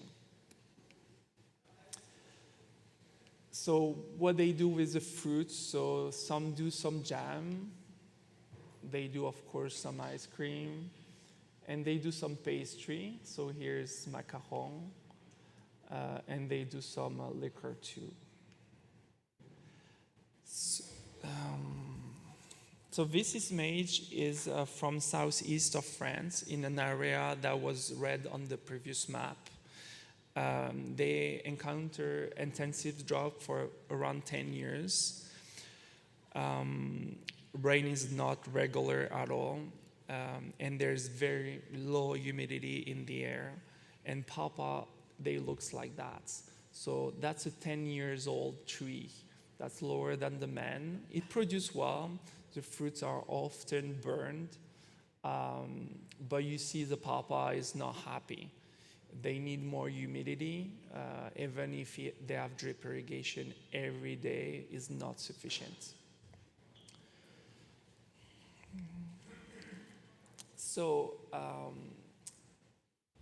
this chart is the number of drought per year in France.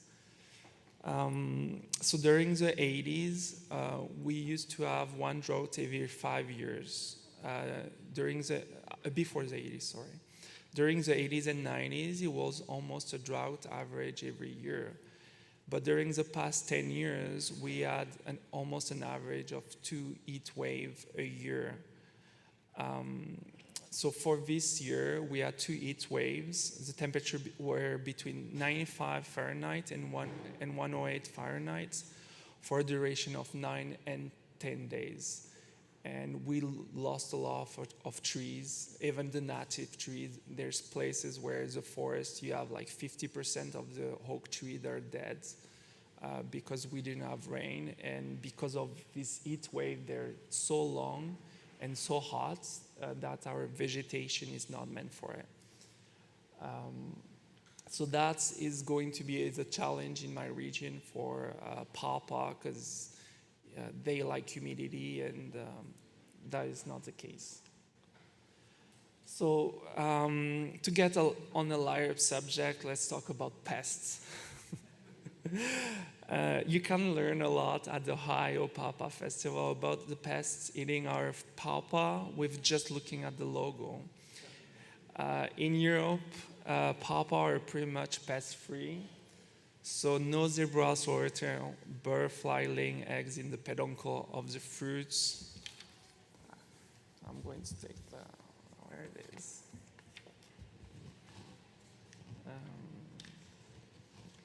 Yeah. No raccoon climbing up the tree at night and breaking up branches. but most of all, no Bigfoot stinging off our fruits. If someone have a story about that, hairy or not, I'm not going to be picky.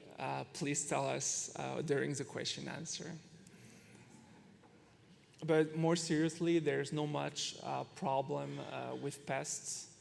At my place, I only have two that will just look like this. So we have the snail in the spring that are a problem for the leaves. And we have hens at harvest time, they come and eat the fruit before they're ripe. So for the conclusion, Pawpaw is starting to be well known with advanced gardener. Many nurseries are proposing good quality plants. Most of the advanced cultivars are now available. Mature commercial orchard products and fruits are at their beginning, and marketing Pawpaw is definitely the biggest challenge for large-scale commercial orchards. I would like to thank you, Vos company. They're a nursery and plant grower in France. They helped me with some of the picture and talk to build this presentation. And thank you for listening to this presentation.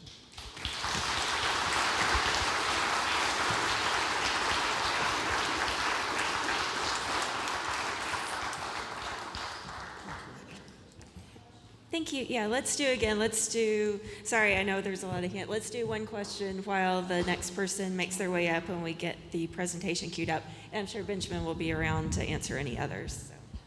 I saw that you had a lot of no grass control. Are your growers considering using livestock for grass control? One of the gentlemen here spoke about sheep not eating the pawpaw trees. I haven't seen anyone doing it. They mow the lawn. They just do that, and just no grass control, because they're all organic. So it's the easier way. They prefer to have less fruits, and to be able to sell them organic.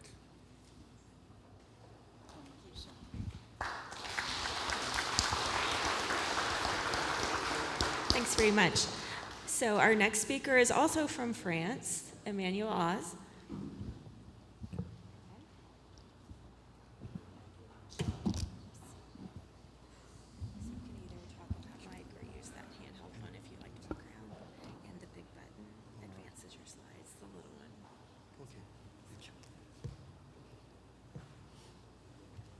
Morning, everyone. So, okay. So I'm a farmer in the southwest of France, and I'm going to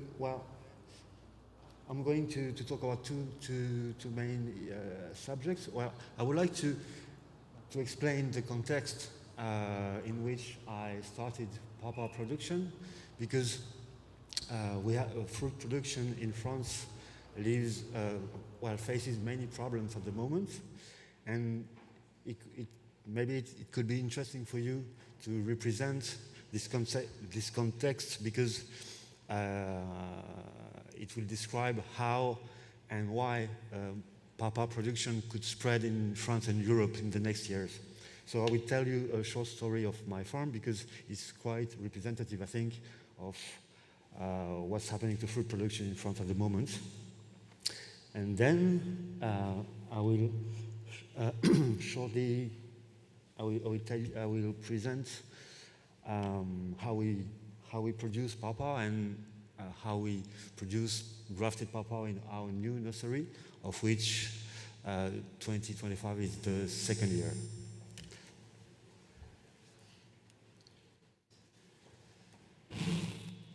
Okay. So I'm here in the southwest of France. I've been producing fruits for 25 years. I first used to produce many fruits, many species: peaches, nectarines, cherries, plums, apricots also, and apples and pears, and many things, many varieties of each species. And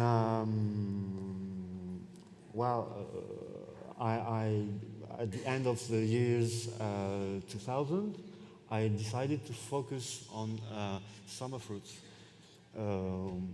Why this decision? Because one of the problems we have in France is that we belong to a free trade area. European Union is a free trade area, which should not be a problem if the social rules of the members of this economical area were the same. It's not the case at all, so that since few decades, the economical competition in fruit production became crazy. And what we are living now is that fruit production in France is collapsing, and all the different agricultural production are migrating from different countries to others in order to concentrate regionally. So you have the milk, which is moving from France to Ireland and Denmark, for example. Fruits production and vegetable production is moving to Spain or to Eastern countries. And well, because of the differences of coast production. So we have this big problem, and I decided to produce mainly summer fruits, because with fruits like peaches or nectarines, if you make certain technical choices, you can get incredible results in terms of taste quality, and so that you can sell most of your production directly to the consumer and get a fair price. I mean, so that's what I did in 2008, I think.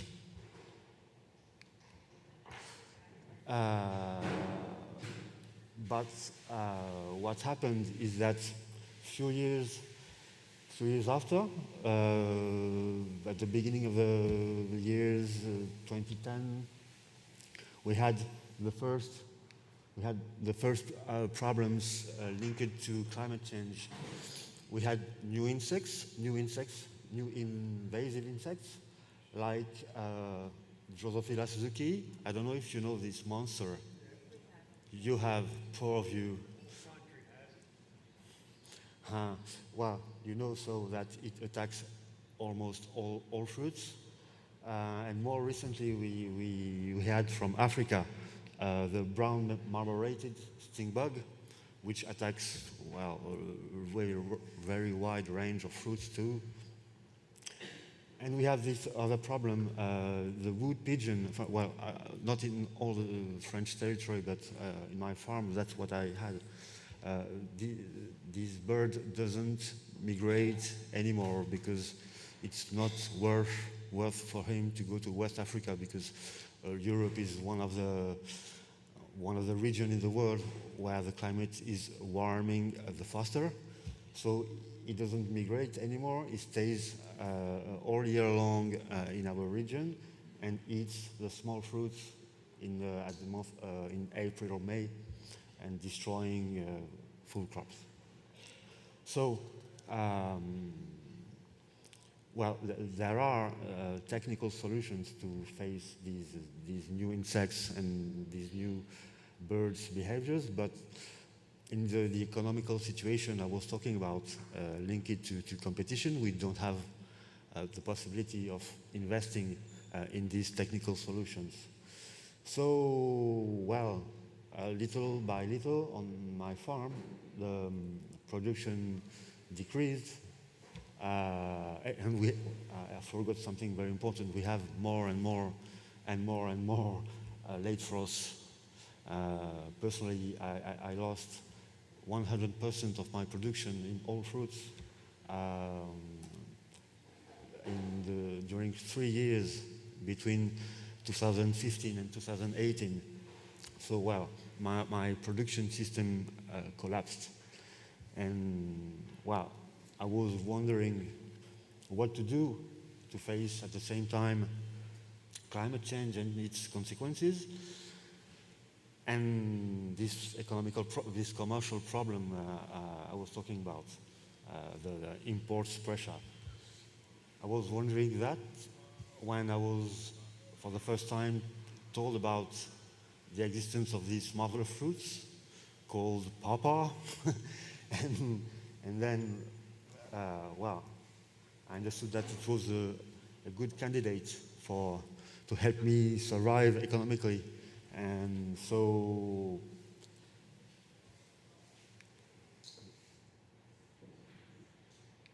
yes, why Pawpaw? Why in this context to choose Pawpaw? Because, well, we have, as Ben was saying just before me, we don't have many of the pests you have here on Pawpaw. We don't have them in Europe. It has a late flowering, which avoids late frost issues. The species is almost unknown in fruit production in Europe, so producing pawpaw at the moment doesn't. You aren't in an unfair competition like you are with other crops. And finally, a very important point is that pawpaw is a non-climacteric fruit, which means that you have to harvest it close to its what's the word? Ripeness. Thank you. And you cannot import it or export it, and so it's less exposed to the international competition I was talking about.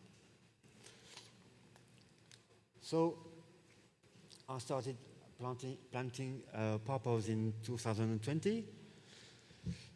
First, 1,000 trees, about 1,000. It had been grafted in two nurseries, one French nursery and one in Netherlands. The varieties I chose were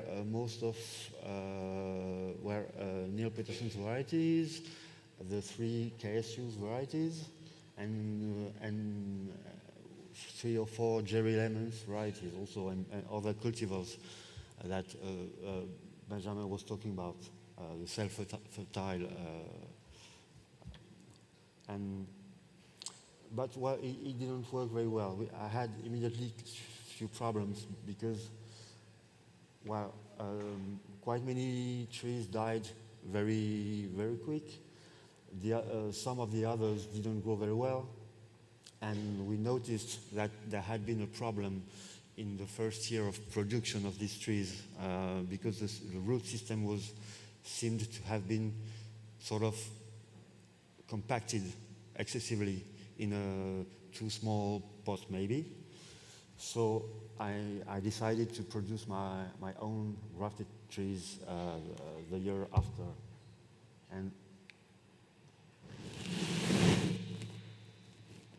my first graft. It's Maurice Droy, grafted in 2022. Well, the year after, in 2023, I had my first fruits, and I had to sell these first fruits, and well, the consumers immediately asked me, well, don't you sell grafted plants?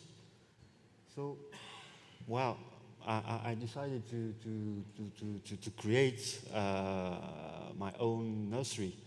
That's what I did the year after, and I started by grafting about 4,000 plants for the first year, and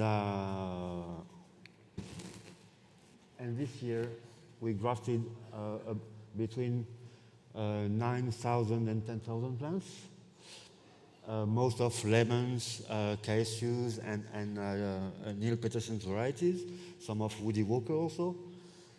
And well,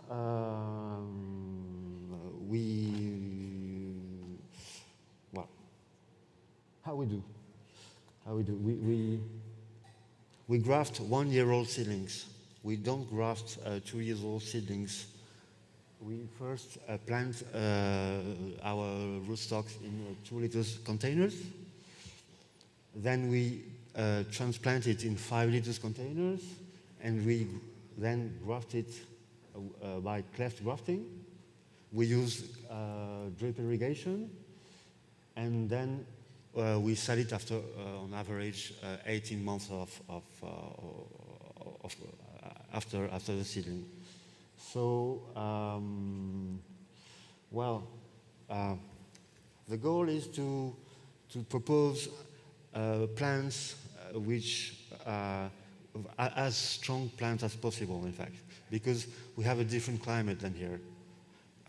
It's more dry than here, it's more hot also, and we really need that the pawpaw produce very quick its main root to be able to thermoregulate the plant as soon as possible.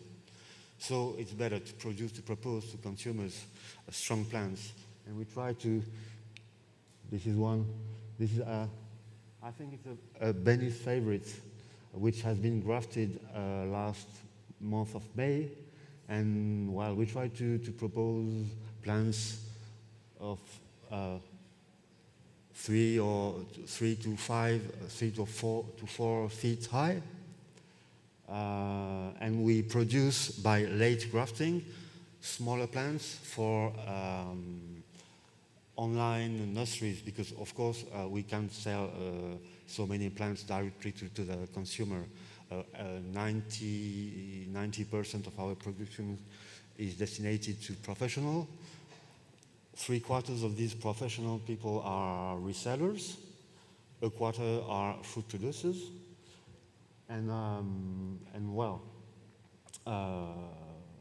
So we have 2 types of plants. To produce strong plants, I think, well, I have a short experience, I have to say, but I think that there is 2 key points to obtain strong plants. We never keep a plant 2 seasons in the same pot. Seedlings, whether grafted plants, we transplant every season systematically in order to avoid the inhibition of auxin production by the plant, which commands the roots growth.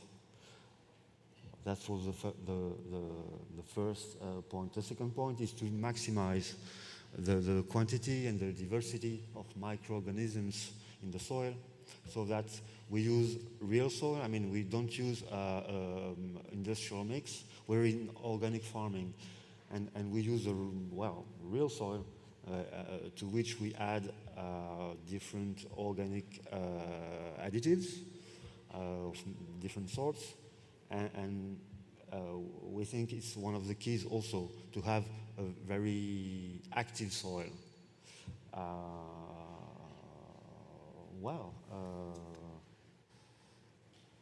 I'm close to the end, I think. This is one of our greenhouses. Thank you. And look at this Shenandoah. This one doesn't have any other variety in his neighborhood. The closest one is more than 15 meters away from it. It's the first year it produces. It looks like a self-fertile variety. Very nice. So, I'm going to finish here. Thank you for your attention.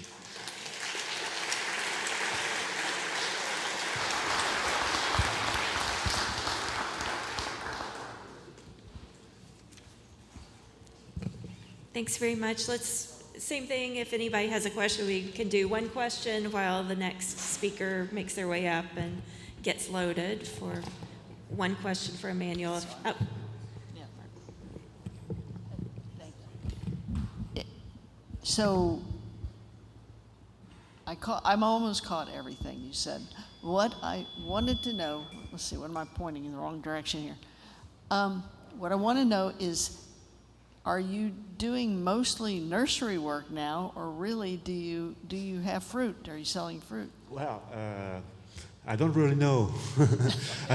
In reality, no. I think I haven't chosen it really. But what I have to observe is that I became a nursery owner, I think. Yeah, but it's only our second year. You know, while everything has went really fast, and so yeah, maybe you're right.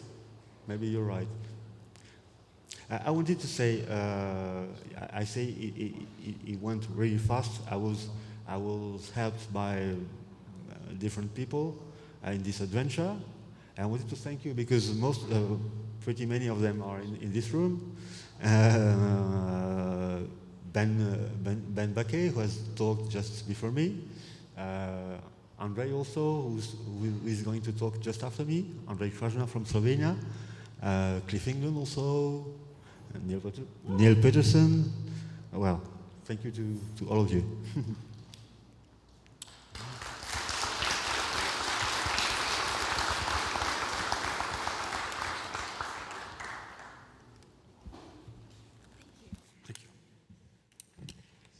Thank you. Okay, so our next speaker will be Andrei Krasna from Orchard to Nursery. And so you can talk into that mic, or you can I will use this one. one, yes. And this is so the big button advances. The This is small advanced. one would go back. Okay, yeah. great, thank you. Hello, I'm Andrej Krašna from Slovenia. I will present shortly how I started with Pawpaws and my short story of. I studied electrical engineering, but soon after study I realized I missed this faculty. I should go to biology or to agriculture, something else. I also like computer science, so I work for IBM for 5 years, but it was too much technical. I actually like computers, but I soon changed to, I have 2 hobbies. One is aquarium, fishes, and the second one is trees. So for first job, I choose aquarium business. I start to maintaining aquariums, building aquariums. For sometimes I have small shop for pets. But I was doing this quite successfully for 10 years. But then this financial crisis came. People start to cut costs. First is aquarium because it's hobby, it's not so crucial. And then at that time, I was thinking to do something with farming.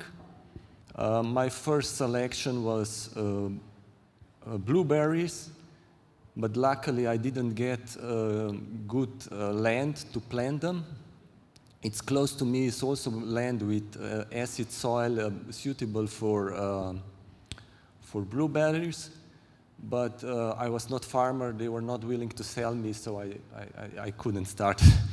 But later on, at that time, we didn't have any big problems with pests on blueberries, but now we have. So I'm lucky I didn't choose blueberries. But another coincidence was that my relative have a pawpaw tree. I tested it and I love it from the first day. So it was 2011 when I decided, okay, I will try with pawpaws. In 2012, I was able to get some land near my house. It was full of water. Spring was in. Farmers didn't like it because they were not able to work with machines on it because it was too wet. And they tell me this land, so okay, great. It was perfect for pawpaws. So in 2012, I planted my first tree. This is first orchard.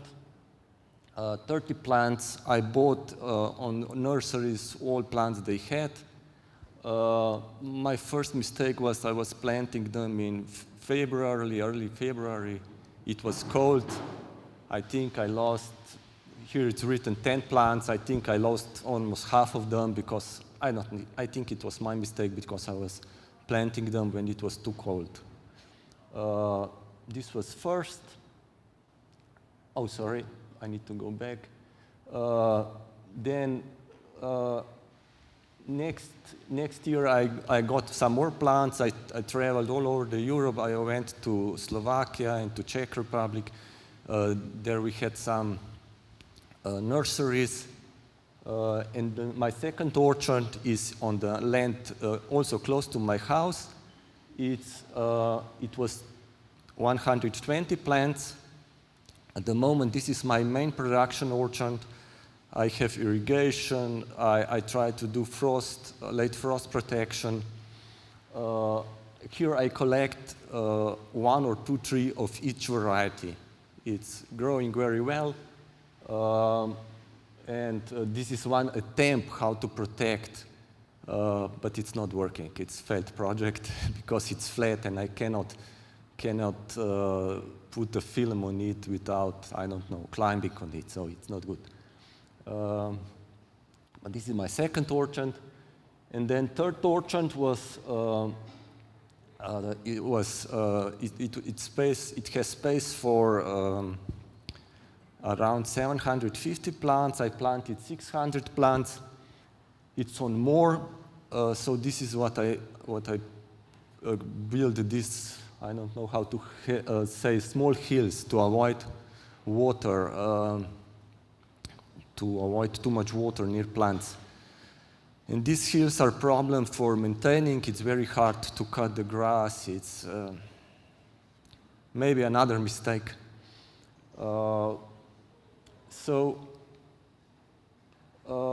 And for this second, for third orchard, it was already a problem to get plants in Slovenia. We had one big, let's say, orchard owner in Croatia, and he bought, I think, everything possible in Europe. And I was unable to get enough plants for my orchard, so I said, okay, I like plants also, I know how to graft. I will start also to produce my own plants to fill this orchard. So this is how I started my nursery. Sorry. And I also, when I produced enough plants to have an orchard full, this crazy year started with late frost. We almost every year have late frost in the end of April and very warm March. So it's hard to keep enough fruits to rely just to income from the fruits sales. And also, when I was selling fruits I had, it was the same story as with Emmanuel. They asked me, oh, great fruit, can you give me also one plant? And so I decided more and more, okay, I cannot produce enough fruits. I also have 3 sons, but they decided they will go other way. They won't help me. So maybe one will come back. He has some interest, but I realized I cannot hire and pay people to do everything needed in orchard, but in a nursery, it's easier. It's smaller. I can protect. I can do everything myself. So the decision in 2021 was, okay, we have orchard just for to keep varieties, to taste fruits, to maybe see how they are working in my area. I sell fruits, what is available, but my main focus is nursery. So current situation is my first and second orchards have more than 60 varieties. Now it's close to 80. I have their regular pruning irrigation. I work there every day. I think I'm happy with how they grow, how they develop. Third orchard is on hold. I'll be there. It's I think, half-mile away from my house, but I have been there twice this year. So it's still there, and I will go to pick fruits for seeds this year, because this year we have good weather in April. We didn't lose many flowers. Nursery, I have nursery with, I have greenhouse, 2.9 meters. I don't know how this is in miles or feet. I have, currently I have 5,000 planted in it. Mostly are seedlings, because this year I had some problems with grafting and I didn't have good success rate. Also another good source of income for me is now science productions. I do regular pruning to my first and second orchard. And this year I produced 2,000 science that I sell to nurseries in Germany, France, and also to other countries, also to end users. From seeds, my income is from plants, mostly fruits, also seeds. All the fruits that I cannot sell, I take out seeds and I get almost the same price as I would sell fruits. I still need to maintain 15 aquariums to cover costs, but I hope this will change to that I can do just pawpaws in the future. And now, can you change to pictures? Now I have some pictures when I can tell you what was my problem and how I solved it. Okay.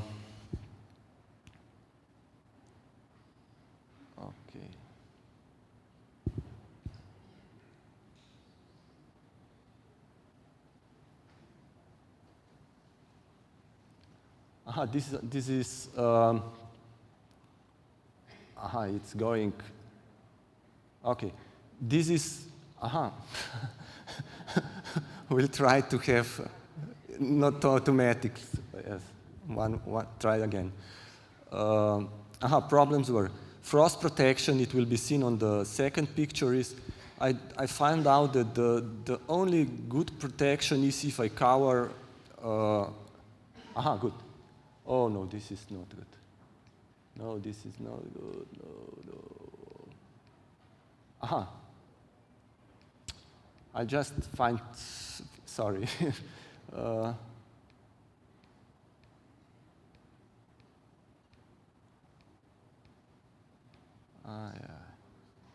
We start, okay. Okay. I don't know where is first picture, but I will just tell shortly.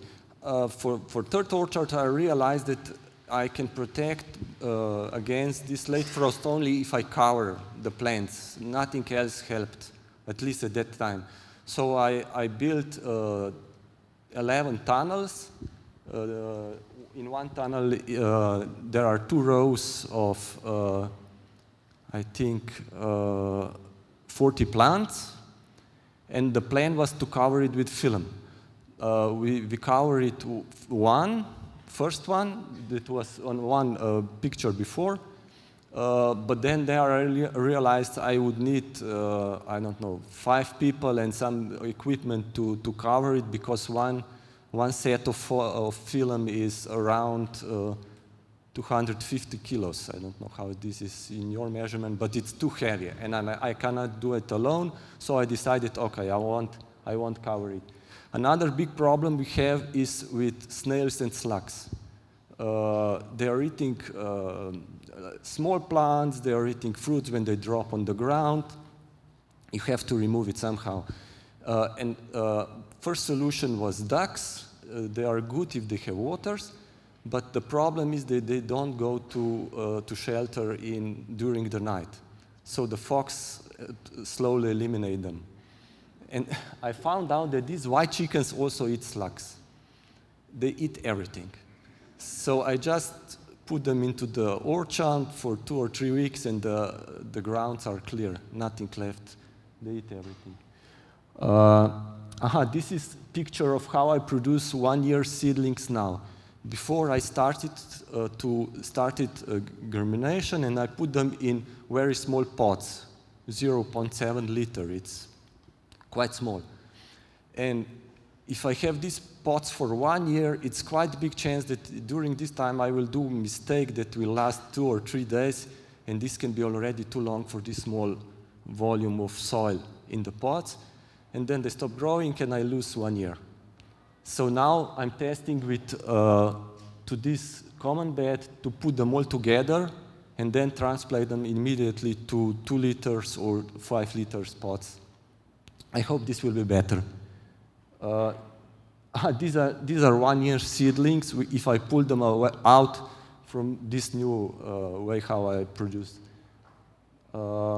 This is picture of current picture of this year's seedlings. And this is science wood.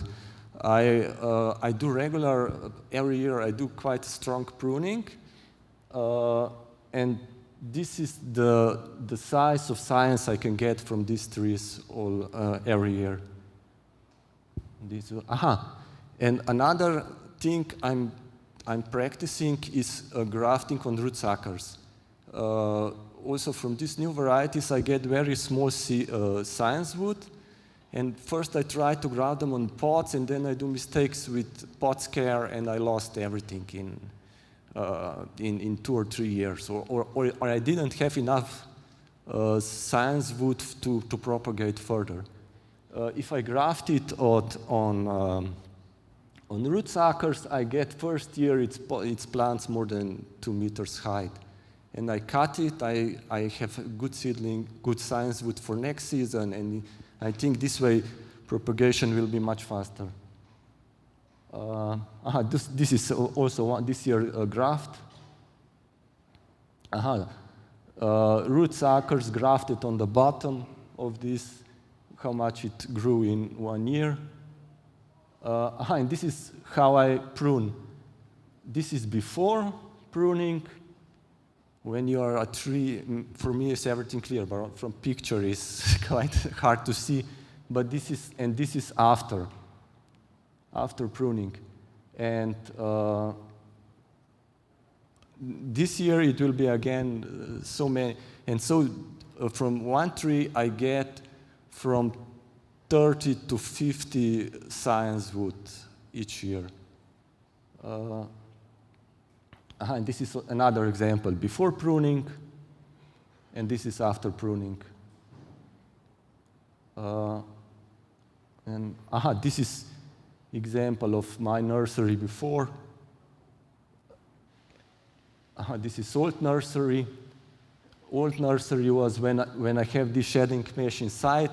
Below tunnel it was not good, it was too hot. Now I have, this is, then I also try to protect against late frost to burn fires inside. It's working, and also grafting, when I get new varieties and if I want to get fruits very early, I graft it 1 branch on the big tree, and maybe next year or year after I already have 1 fruit. And these are some fruits. This is Prima single fruit. It was even bigger. I think it was 800 grams, the biggest one. And this is 1 cluster. These were first fruits when we didn't have late frost. And this is problem. I lost, I think 5 years ago, I lost, let's say 6 or 7 plants in a row, and when I cut the bark, when I cut the trunk, it was this black discoloration inside it. I don't know what this is a problem, what this is which disease or something is behind this, but if this happens, I just burn everything that is close to it, and now this problem stopped. This year I lost another tree, but maybe the problem was because we were digging close to this tree, and it died because of other. This is how when you cut the trunk, this is how it's pictured. And this was tree lost during, it was 1 month ago, full vegetation, and it suddenly died. These are chickens inside, inside this third orchard, but we didn't cover it. And this is covered. This was idea how it could work against late frost. Maybe if I will get more people, we will still try to cover. I have all materials, but we have then another problems. I have to remove this in September because we can have snow very early, and then it can collapse. This is I think 3 or 4 years after planting. Yes, thank you. I think this is it.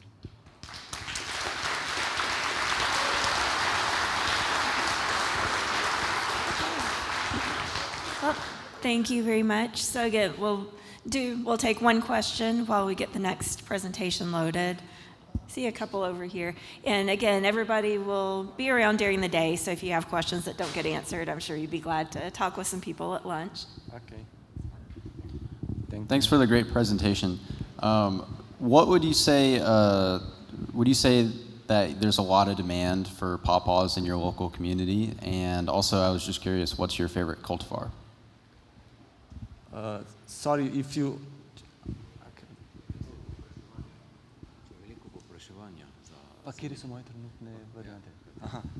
Yes, demand is much bigger than we can produce. I think even, I don't know for this year, because now I will start to accept orders, but in 2024, I had orders for 10,000 plants.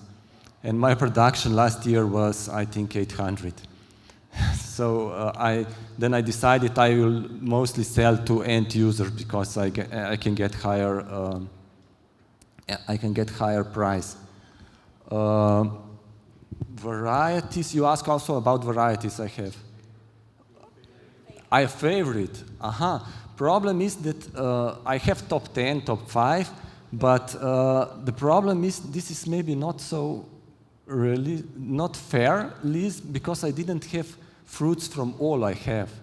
So if I can say from what varieties I have fruits, my top is, let's say Prima, Overlis, Benson, Kesu Benson, VE21. My customers also like Rebecca's Gold very much. I don't know, for most of you, it's a variety you should avoid because it's very fragile, no shelf cycle. But if you pick it up at the right time, it's really the best. I still didn't have fruits on Neil Peterson varieties, also Lehman's varieties, no fruits. It will be this year. I hope when I will get back home now, they will be ready. Okay. Thank you.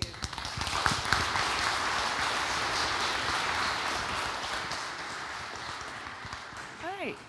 So our next speaker is Marco Weyer. You can either use that or use this. The big button advances. That one goes back. So hello everybody. So I'm Marko Viher. I'm coming also from Slovenia. So I'm actually was working a little bit at the university. I'm a production manager at a orchid nursery. So we produce around 2.2 million orchids, and that is kind of a hobby behind. So I grow pawpaw plants mainly. I did a lot of special plants in the past. But beside the family, 4 kids and a farm, so yeah, that's running out of time. So we decided that we continue only with pawpaws. So I had a passion also to try to test and to research ways how to improve.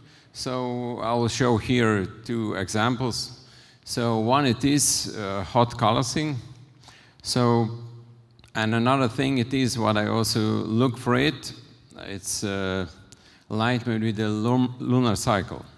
So there is an influence, everything has a cycle, so also if you catch the right cycle, it helps a little bit. So the challenge of grafting, it's for sure the formation of colors, which should be really growing strongly together to have a complete, perfect joint. And because then you don't have such a big risk of breaking at a grafting joint. So at the Pawpaw, I had quite good result at grafting, but anyway, I decided to try that technique as well. So if I can improve a little bit, but mainly that technique is used at more difficult varieties. So like walnut, hazelnut, beech, and also some ornamentals, which are more difficult to graft. So what you do, you apply actually the heat to the grafting joint, and you keep the other parts cool. So at this way, you affect only those cells at the joint, and so you get quicker, stronger growing together. So compared to the other part of the plant, especially if you start grafting already in the winter time, so you get temperatures of, let's say, 8 degrees Celsius around the plant, and you then heat only the grafting union, so around 26 degrees Celsius. So that came actually from the US, and Lagerstadt already in the 80s did the research and he patented. So later on, they did some more research, and Stramets did the research with a bigger operation of 1,200 feet long pipe where he had slots for thousands of plants. So at that time, the heat was provided with the warm water. But you can use different heating methods. So, like I said, warm water which circulates. Another system is with a heating cable. So what you do, you have the plants. You have the installation in the PVC pipe. So inside you have rather a pipe with running water or a heating cable. So around you have foam of some kind of insulation which protects the heat to escape outside. So they did some research also to cover it with moist sawdust, especially the roots and also the rest. So if you get higher air humidity, then also result is a bit better. But the buds should be exposed to the cold air. So then if it's too warm around, then the effect is not there. So for example, here you can see that's my installation. So I have inside also a pipe with water. So that's used actually as a buffer. So when you heat, you warm up also that water. And then when you stop heating, it's controlled automatically at the thermostat. So around 22 degrees Celsius is the minimum, then it starts heating, and at 24 or 23 it stops, and then it goes still the temperature a little bit up. But then the water in the pipe keeps the warmth inside. So the picture over there, it says 29.7. I turned it on before, so at the time I made the presentation, this says that's the temperature in the greenhouse in the summer. So in the summer, this won't help because anyway, it's warm enough. Here I have some examples from Belgium and the Netherlands, where they have the same installations. So here, for example, they have using with a heating cable, and so this is Fagos beech variety. Then they have installation with warm water. So that's actually circulating water over the heater, what they use in farms. So in winter time, when it's dangerous that the water could freeze and damage the installation, they want water and run around.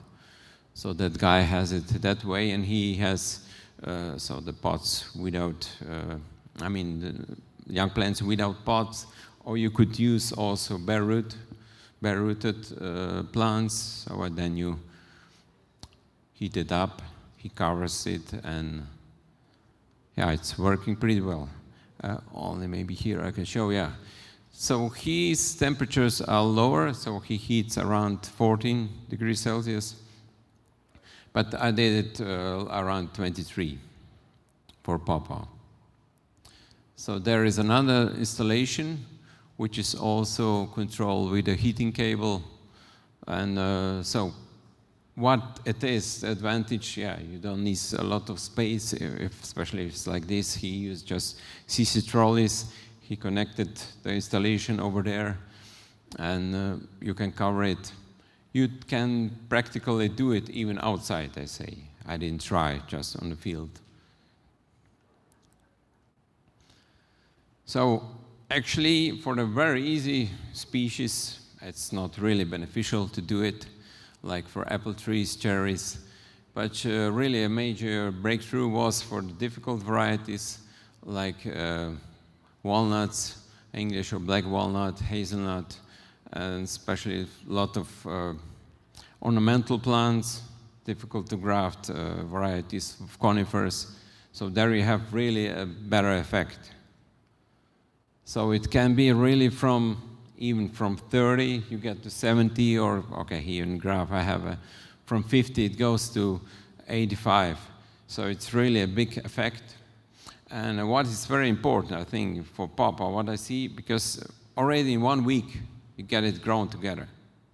So the callus formation is there, and it's only, you have to be careful not to wait too long, because then if a bud is inside the installation, you can break it off.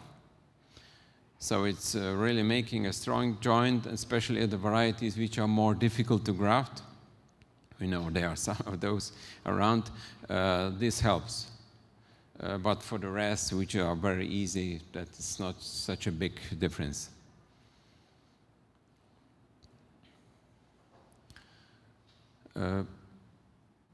So if you control also the humidity, and theory should also help, but okay, I use paraffin, so anyway it's closed, so you don't lose the humidity at the joint. But if you would try with other varieties, that's for sure could help as well.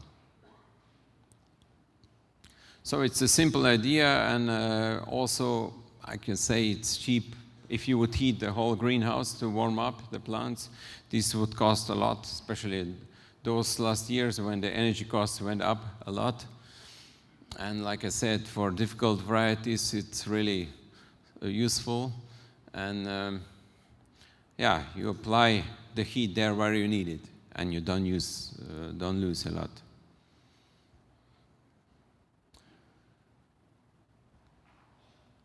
So there is another topic about alignment with lunar cycle. So we know everything is in the cycle, day cycle, year cycle, period cycle, and it has an influence on how things go.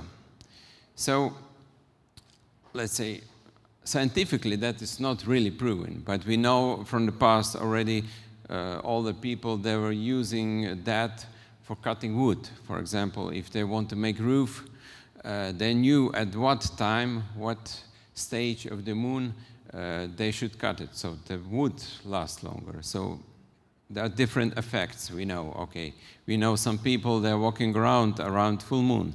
So it is affecting, and we see it's also bringing water around. So at the seasides, you see this. So the principle is used as biodynamic.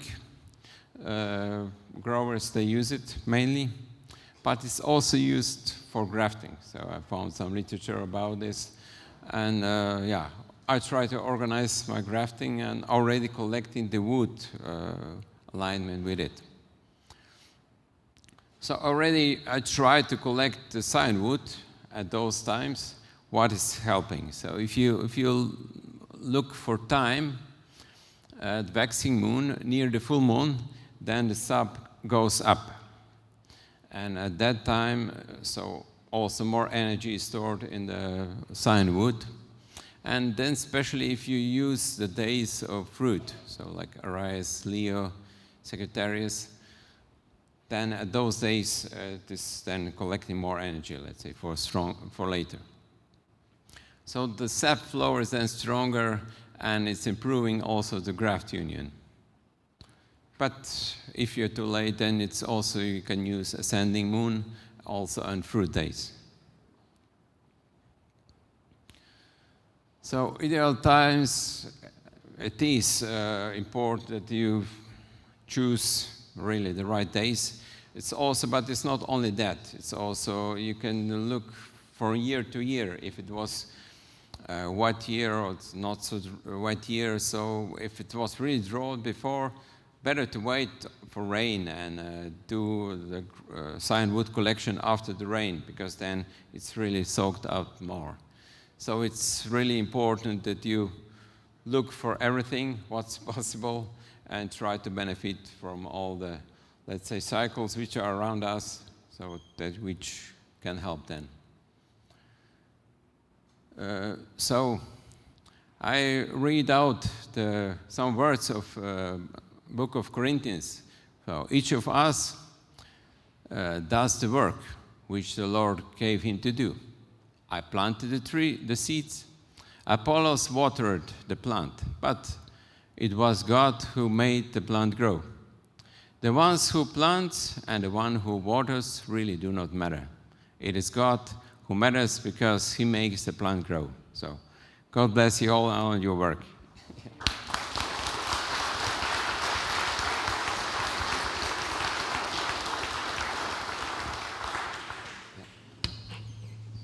Thank you very much. So we'll do one question for Marco. I see a couple of hands up. We may have some more time for questions at the end.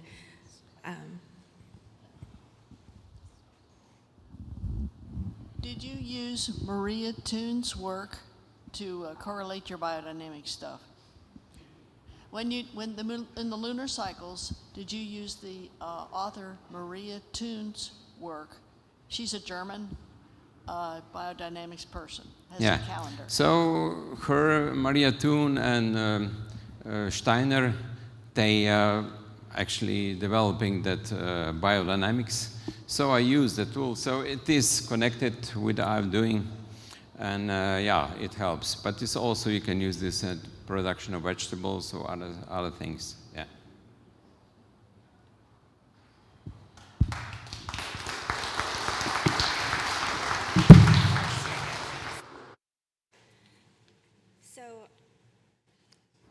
I better not stand too close to that. Our next speaker is virtual, so hopefully he is on the Zoom and able to share his screen.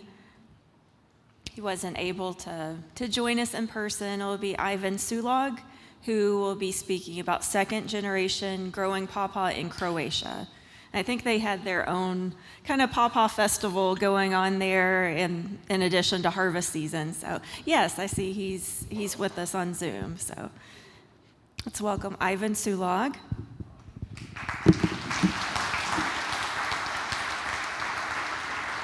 Can you hear us? Hello?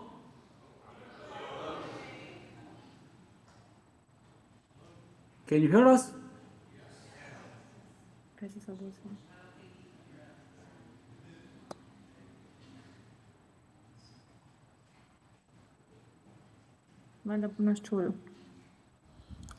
We can hear you. Can you hear us? Yes. Okay, can we start? Yes. Okay, I will say hello everybody. Thank you for chance to give us to present us. Shortly I will say my presentation will be completely different, and I would like to say only that we produce pawpaw on over of 30 hectares, and that I produce 50,000 plants per year. And my main problem is that I cannot graft it all plants in the springtime, and it will be very helpful if somebody can give me some advice what can we do, let's say, in this time or any other time, because this is a huge amount and we need to solution how to do it on time or different time to succeed, cover all requests what we have. Now we present, we preparing 6 festival of Pawpaw in Croatia. Will be more than 1,000 people. We can send you some pictures after all, and my manager of festival will make you short presentation, and after that we will be short. For me, it's much more important to have a discussion with you if it's possible. Hello, everybody. My name is Ines, and we are going to share the screen with you.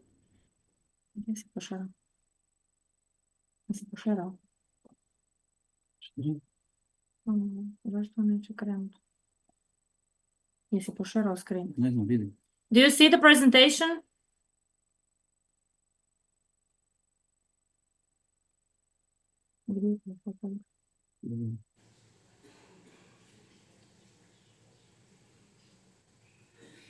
Can you hear us?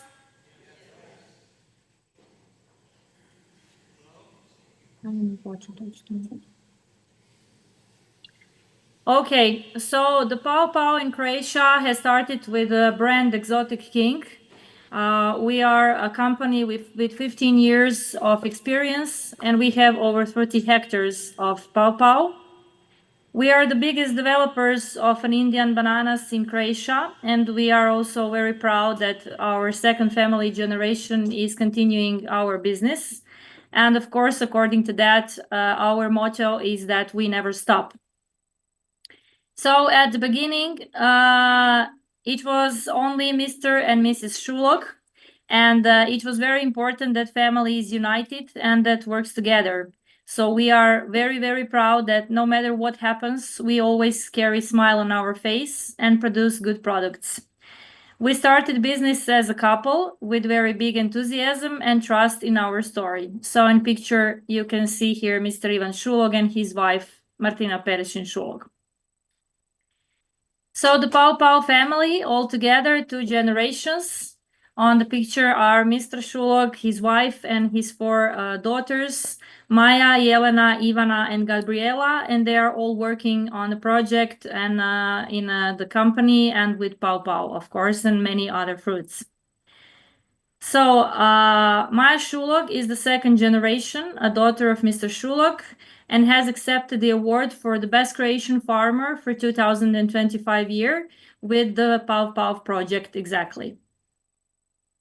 So the basic processed products that we have for Pawpaw, as you can see, we are proud that we process products like jam, marmalade, and lyophilized bananas. Also, our team has worked very hard to develop more Pawpaw alcohol products, of course. So we have 4 different kinds of gin. We have wine. We have 2 kinds of sparkling wine, like champagne, a brandy, a beer, and a cocktail. So we are always full ready for big events and parties and for people to feel good. And also we have some special Pawpaw delicacies like aceto balsamico, hot sauce, ivar, then ice cream and bread. All of those things go great together with different meals, salads, vegetables, and similar things. So we don't produce only Pawpaw, we produce all the products that we can make from them.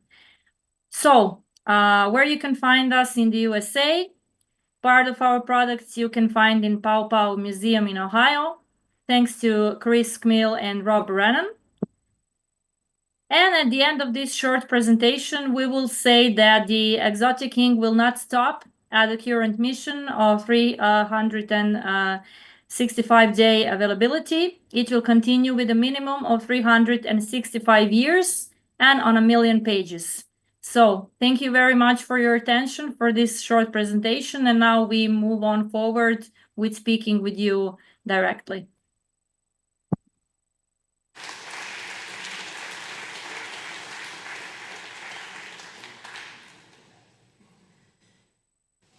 Hello? Do you hear us?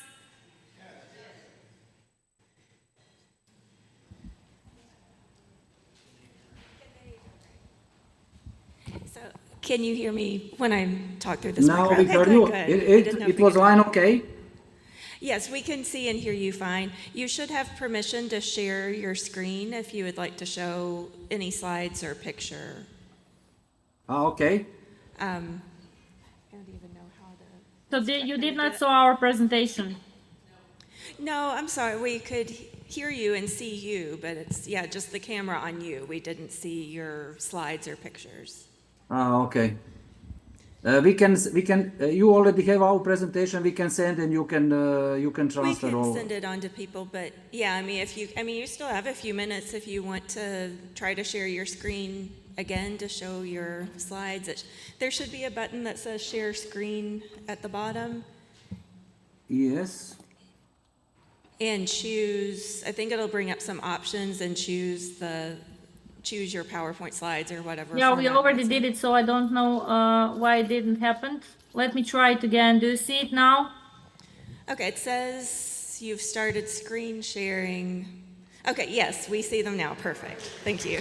Okay, so we have told you everything. I will not go through that again. We will just show you the images of it. So the Pawpaw in Croatia, exotic king. I'm not going to repeat it, but you can read it maybe. But from my side, it's more important, as from other presentation, you see you have the problem with production, we have problem with the products, etc. My main focus was to make too many products because we have over 30 hectares and it's very hard to sell so many fruits. In that case, we find focus to make the processing and make really unique products on the world.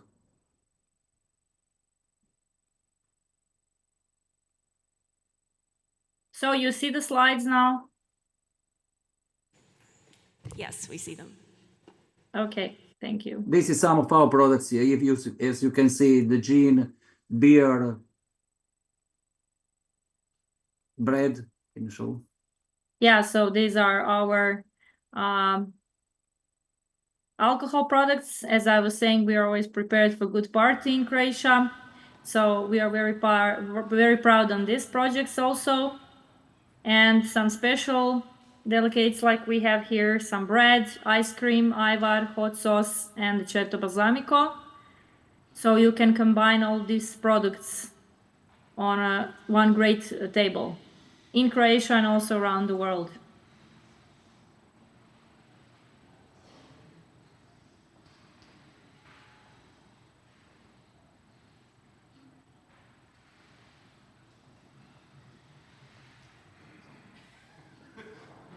So this is the presentation that we made.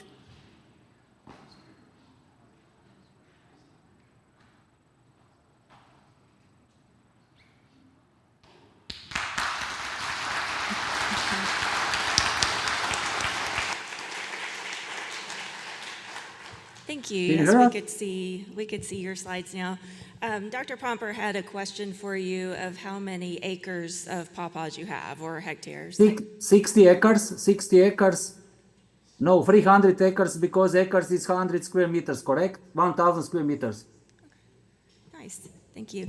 So we have the audience, if anybody in the audience has a couple of questions for them, then, yeah. We're bringing the microphone around to someone in the audience, so you'll be able to hear their question. Thank you. I'm just curious, you're saying the biggest in Croatia, but that kind of sounds like, from what I know, the biggest kind of in the world. Is that kind of what everybody else is thinking and understanding? Like, is there bigger than you guys? Like, I don't know it. Yes, it's a really big production. And when I was in Ohio in conference 2-3 years ago, I see that it's really big opportunity and chance to increase production because the slow, so Pawpaw go very slowly, and through that 15 years we learn how to make the plants, how to find the new variety, etc. And we go with very big progress. And finally, my daughter start with that, and we have the plan for additional 300 acres to make production for the next year. Okay. There's a lot of pawpaws. Any other questions? I see one more question over here at least. I kind of have two quick questions. One is, how many trees is that on 3,000 acres, do you think, or approximate? You can calculate because on hectare, what is 10,000 square meters, we put 850 plants. Wow, that's a lot of trees. Yeah, this is 4 by 3 meters difference between the trees. Okay, so all the products you have wine and whatever else Gin. you have there. Yeah. Your alcoholic products in particular. Do you do those yourselves, or do you work with a brewery or a distillery that makes batches for you? Look, I start that production of exotic fruits in Croatia over 26 years ago, and I find out from the early beginning that I cannot do it myself, and I have 100 cooperants all over Croatia and in Bosnia, Serbia, Macedonia, Albania. I have open company in Kenya. I want to move my production down there. And this is the biggest power which we have, that we don't use it only for ourselves, that we do it for the community. Thank you. And products, of course, I cannot do it, and beer and wine and champagne and all others. For each product, we have one partner or two partners who produce it for us, and we go together on the market. And it's really unique and really nice products. And Chris visit us this winter, springtime in Croatia. He already tried, and he was very surprised with 6 colleagues with him in Croatia. Any other questions? No. I think that's all the questions. Thank you all so much for joining us. Thank you very much. Thank you for calling us.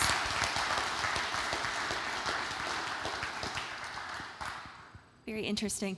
I think what I have heard is that we were hoping to have lunch at 11:30, which is now, and they're running a little behind. I've tried to stay on schedule, but now we end up with extra time because I think lunch is going to be another 15 minutes or so.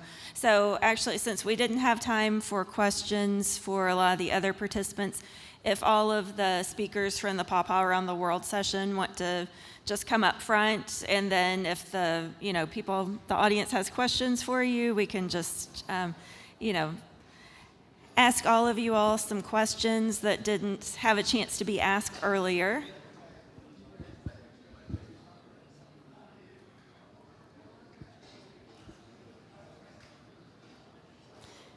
So anyone from the Pawpaw Around the World session. So Benjamin, I see Emmanuel headed up. Yeah, there's Andrea, Marco,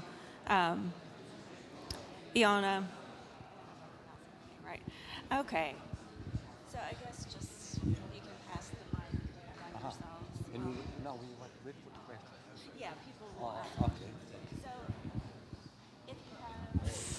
if you have questions for any of our speakers from earlier, please just raise your hand and we'll come around to you with the mic and ask any of them questions you didn't get a chance to earlier.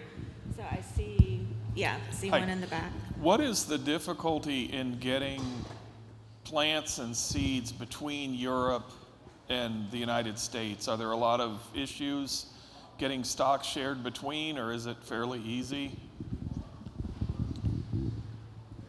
Yeah, it's not always easy. I mean, the system is there to get a phytosanitary certificate, but sometimes it doesn't really work. So the customs at the border, because it's not so often for us, then they make trouble and they don't know exactly what they should ask for. So it happened almost once that they would destroy the cyan wood. You know, here it's difficult to get it together. There are not so many suppliers of special varieties. And then if you lose it, then it's a big pity. But it's possible. It's possible. But I think it's just possible to send seeds in science wood, not plants in pots. Plants in pots, it's because of soil, it's impossible, I think.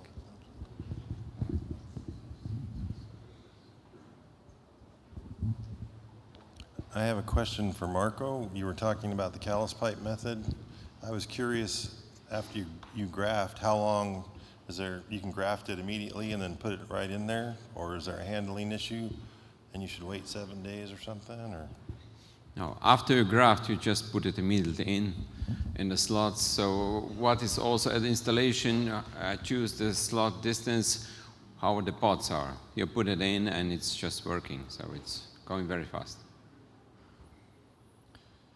I was curious for all of you, because pawpaws aren't as widely known in Europe, although it sounds like a lot of you are starting to get the word out and doing some festivals, but how did you do the marketing or get the word out about what pawpaws are to educate people in your areas about pawpaws? Well, one of the things how we describe pawpaw is telling people that this species is the unique non-tropical species which within the family of Annonaceae.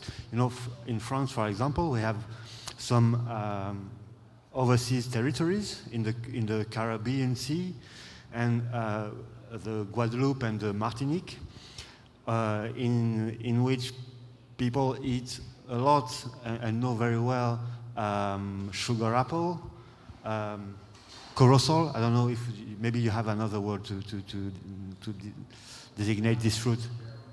Cherimoya, etc. So, well, it's a way for introducing people to pawpaws. Say, well, you know this family? Well, pawpaw is the unique non-tropical fruit from this family. Emmanuel, I saw a picture of your netting system under your trees. Can you kind of talk to us a little bit about your netting system and how it's working for you? So for me, I didn't understand the question, sorry. Your netting system under your trees, right here. Ah, yes, the net systems for the fruit. Yes. Wow, it's something I did 2 years ago.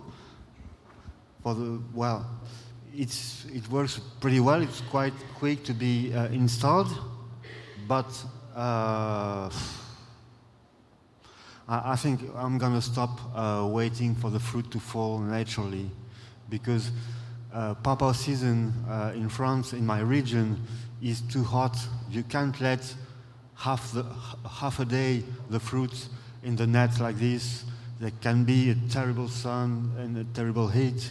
So if we want to harvest the fruit after its natural fall, we should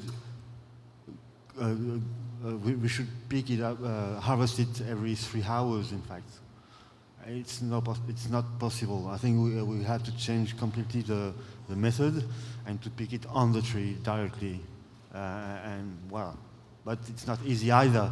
But for the fruit conservation, I think we can do anything else.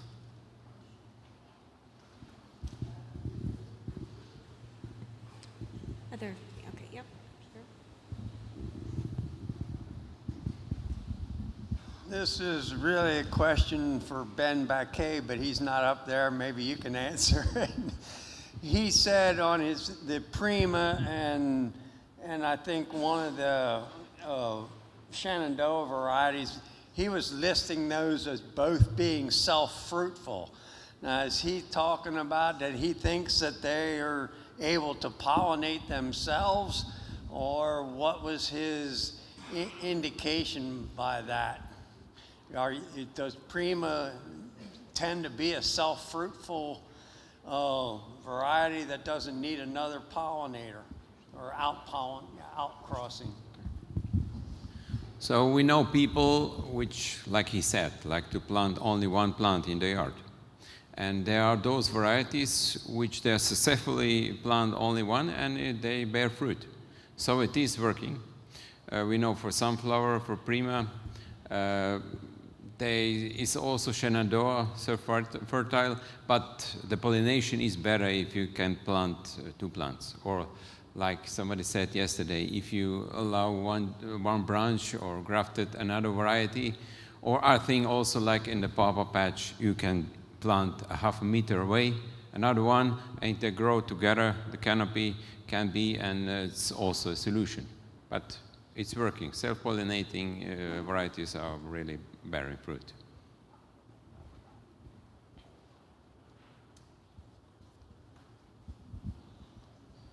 Thank you.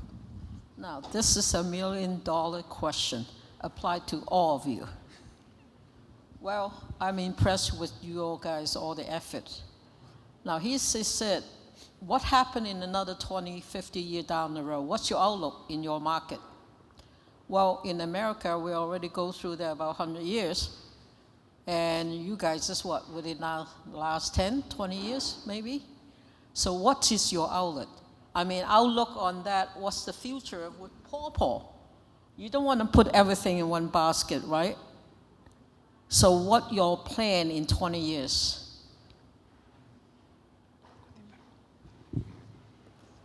So we are promoting Pawpaw in Romania right now. It's becoming very popular. People come to our university to obtain fruits and also trees. So some of them, they start to grow some small orchards with Pawpaw. So we hope on the future we'll start to have Pawpaw also in our groceries and so on. So, well, we hope this trend keep going. Yes, but in my experience, when everybody tasted and said, "Oh, I don't care for it," that some people want it, like everything else, like our apple, Honeycrisp is one thing come to my mind. When the first time came out to the market was the top. Now you can see the price going down to the bottom. So can same thing apply to Pawpaw? Just come and go. Does it worry you guys, or what's your plan? Still, we don't have that in mind because we will still do this promotion all the time. Until it's getting popular and people will start to do also products with this, because we also promote some products. We want to show them what they can do with these fruits.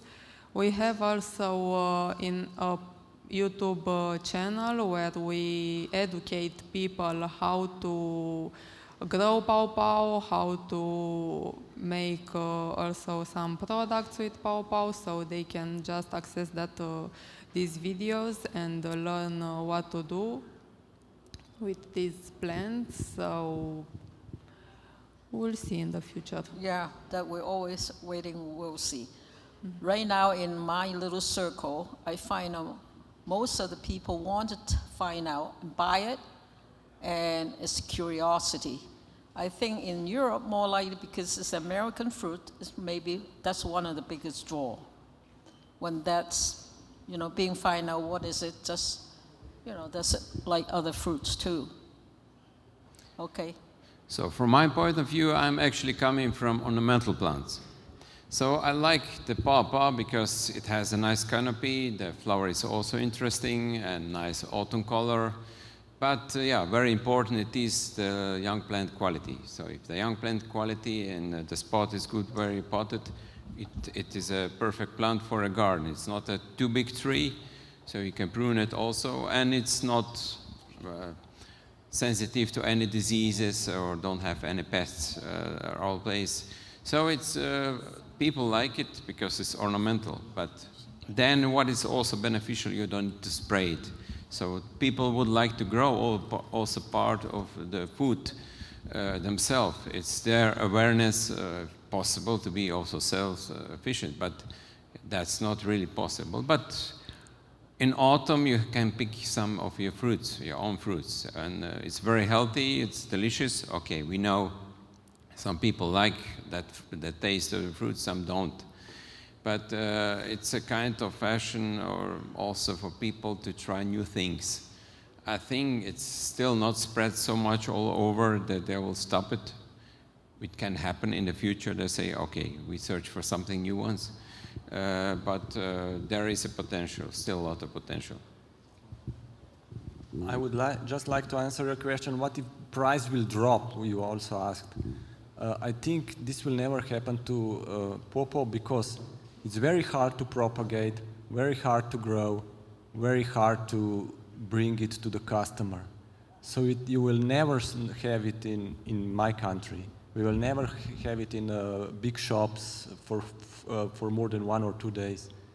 I don't have problems to sell actually any amount of fruit because last year I didn't need to do any advertising. Just old customers are calling me. They are calling me already now. If I have, let's say, some fruits left, I just put one advert on Facebook and it's sold for a few weeks ahead. So I think this is and it's also, as Marco said, it's very good plant to have it on your backyard, in your garden. This is a niche fruit, so I think it will be always demand for it. And also production costs, from my perspective, are, when you have established orchard, are smaller than compared to, let's say, apples. You don't need to spray, you don't need to prune so much. You need to pick them up more regularly, but okay, something you need to do to get them.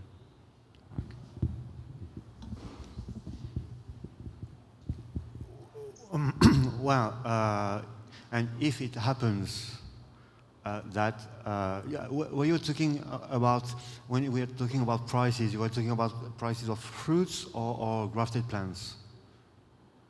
When you were saying that the market would collapse one day, you were talking about the fruit prices or the plants, grafted plants prices?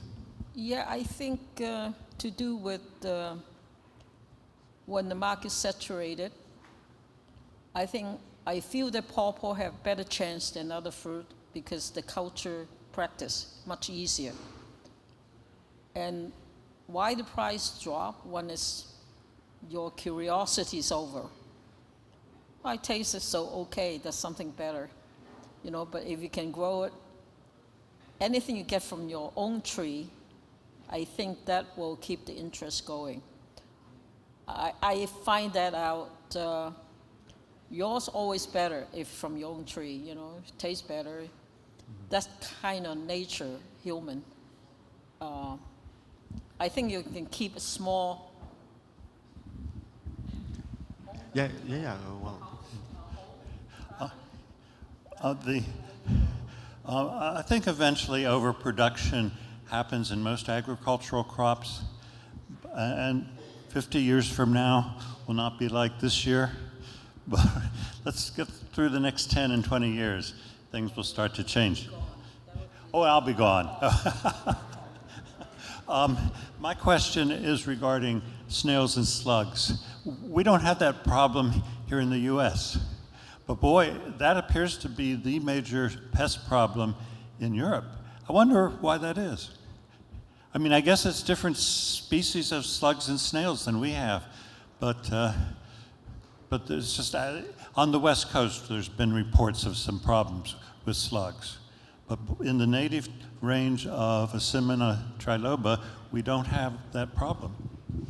Oh, in my area, we have, I will say 2 square meter, but it's 20, if you go by night, it's 20 slugs per square meter.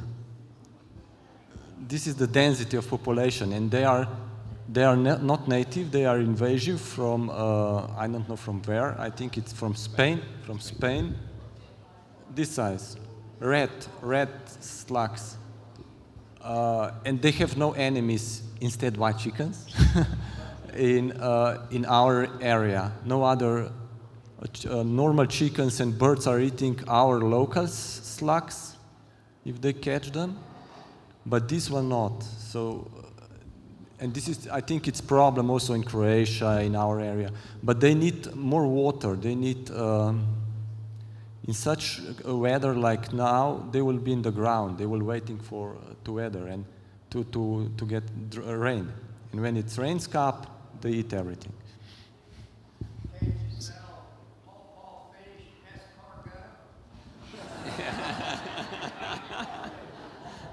That's a good idea. But actually, they came with a huge production of vegetable salad, field production from Spain. So in boxes, they traveled all over Europe. And now, like Andrei said, there is no natural enemy. So they try now with nematodes. This is also helping. So for agriculture, generally, that's a problem. So the real poison is not allowed. So it's a big problem.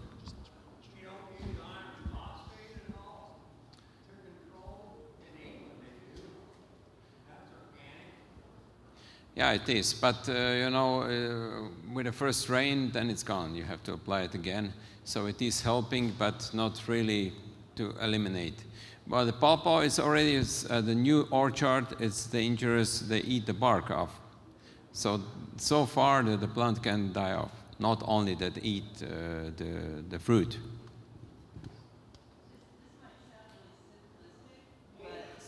Oh, I'm sorry. You know, because that seems like a serious slug problem, especially if your chickens and stuff won't even eat them. But, you know, here most gardeners, now this is just for home gardeners, so it's not a huge thing. But if we have problems with slugs, you know, we'll put barriers around the garden, like beer and stuff. Could you put, like, I know this may sound stupid, but like PVC pipes cut in half or something and fill them up with beer and make a thing around your garden? And get rid of all the ones in the garden? I don't know. Maybe that's crazy. That's possible, but some kind of natural barrier, you know. That's really waste of beer. I'm sorry. Well, maybe even like a barrier thing of salt. You know, people do that too for slugs. Yeah, there are possibilities. You can put that salt is dangerous. You can do copper strips. It's also possible, or ash. It's also possible. There is also from Miscanthus giganteus, like a straw. They cut it very tiny, and then it's too sharp that they would crawl over. It's also shells from eggs smashed. They also don't like it. It sticks to them. Yeah, but then a strong rain comes and floods everything away. So it's partly a solution. You can do this, but then also if you have these barriers, then grass is growing over and they have bridges, so it's not so easy. And they are fast. They are quite fast. Yeah. They're not slow. Marco, how long did you heat the grafts for?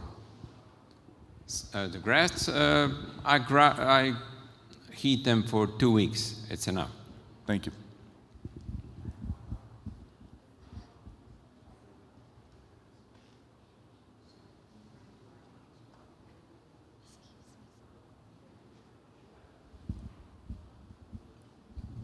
Iona, you had a baked good with choke cherry in that.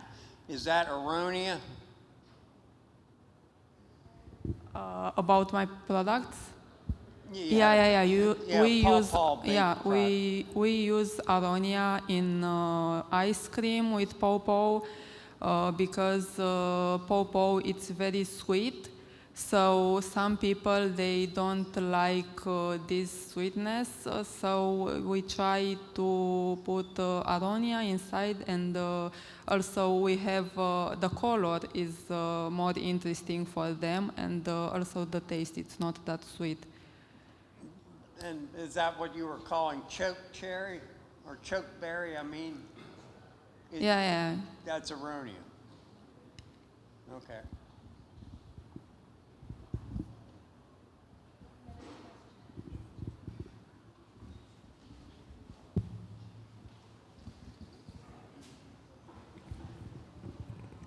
Well, I don't see any other questions. If anybody has any last question, wave your hand. Oh, I do see one up here. Okay. Yeah, this was for Andre. When you're selling silos from wherever, is there rules in Europe, like from Croatia to Slovenia? Like, are you just allowed to put it in the mail and that's it? Yes. It's Inside European Union, Croatia is in European Union. I can sell without anything. Okay, so you also just to France, to all countries. okay, so you just put it in the mail and it's, Yes. Okay, yes, that's yes. was my question. No checking. All right, thank you. Yes, you're welcome. Yeah.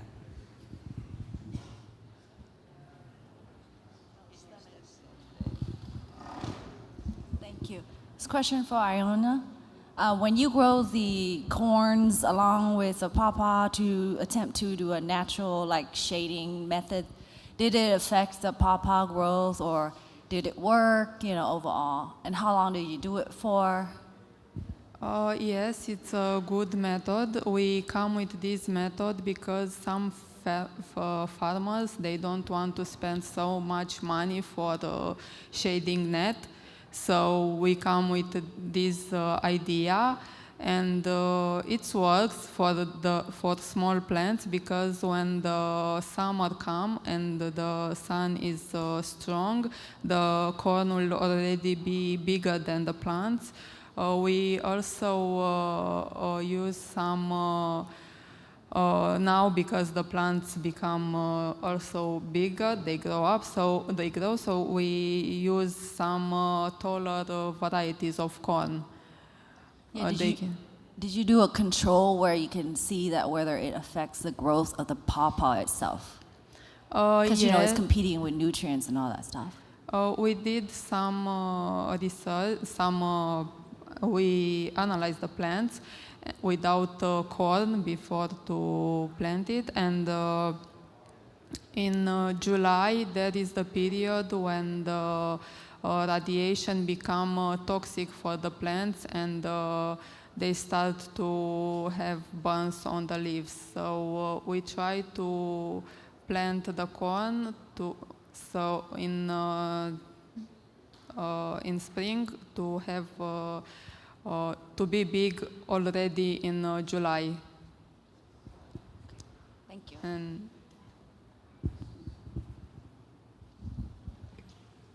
Any other questions? I've heard that they're starting to unload lunch, so I don't think it's ready quite yet, but they're here and starting to put it out. So we'll go ahead and break, and that'll give you some time to go to the restroom. And if there are still vendors set up, there should be a few vendors still during lunchtime to go and visit the vendor tables. We'll start again at 12:45 after lunch. So, thanks.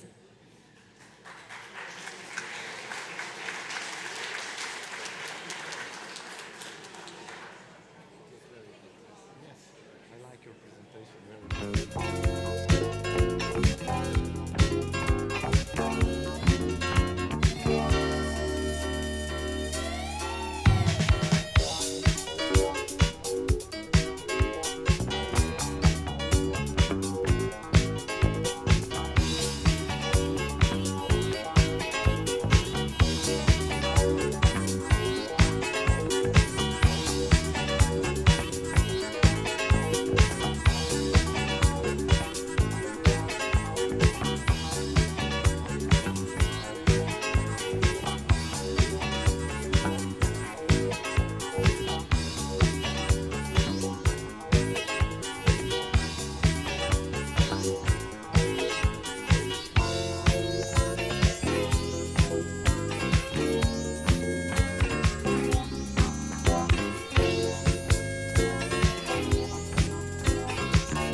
Alrighty, we're going to go ahead and get started with our after lunch sessions. So our first speaker is Dr. Pomper, and he's going to be giving us an update on acetogenin. So Dr. Pomper?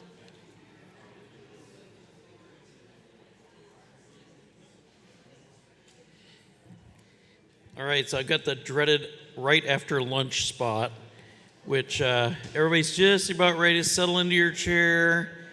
Don't put your feet on the tables now, but I know you probably get a little sleepy. And I think there is one little thing, I don't know if you noticed this. The Ale 81, is a great ginger ale, but it does have caffeine in it, if you didn't notice that. So if you had one of those, you're probably going to be okay. But so I wanted to talk about a topic that we wanted to make sure we addressed. And actually, Lauren will be up here too, and talk about the same topic with some similar slides. But we're going to talk about acetogenins and pawpaw. So how many out there have kind of heard of the word acetogenin? Good. Okay, that's good. Well, we're going to go over a few basics anyway. And, it definitely comes up. Basically, pawpaw is a member of this same tropical family of Annonaceae that contains cherimoya, soursop, a number of other tropical fruits, and it is the only temperate member of that tropical species. But it needs chilling to be able to flower and fruit and grow. But there's a lot of other really widely consumed pawpaw relatives like cherimoya. We used to be able to buy cherimoya actually here in Frankfurt at Walmart, maybe at Kroger. You can still buy it too. It'll come in occasionally. So it is definitely sold and grown at very small amounts in the United States yet. And basically, pretty much all the members that I know of that family contain what is called annonaceous acetogenins. And those are long, unbranched fatty acid chains. And you can see that structure kind of up above. And basically, there's many of these. There's about 50 different unique annonaceous acetogenins. And they are basically compounds with different forms, but they are inhibitors of this complex 1 in mitochondrial chain. And so in your mitochondria, you've got little energy machines going, and there's a step in there called electron transport chain. And these compounds inhibit that. And so it's present for sure in many tissues of the pawpaw. And that's why we say oftentimes maybe mice don't eat around the trunks, right? Because they're kind of bitter compounds, but don't taste real good, and they may not be something the animal wants to eat. And so Jerry McLaughlin, how many people have heard of Jerry McLaughlin here? You see quite a few people too. And Jerry's life's work was really in pharmacology, working at Purdue University as a very distinguished professor there. He developed a lot of different, or identified a lot of different compounds in plants that could have additional uses. And so this is some work that he did identifying these various acetogenins in pawpaw in that family. And basically, if you're still interested, he had quite a group of videos out a while back. When he first retired, he did a circuit. I think he told me he talked like at 60 places in about a year, and talked about the potential for these compounds, the anti-cancer compounds. So basically, these are compounds that can have basically anti-tumor, pesticidal, anti-malarial, antiviral applications. And there have been a number of products that actually have been made through extracts from pawpaw. There was a hair lice shampoo, and I think Jeremy still has a bottle of it.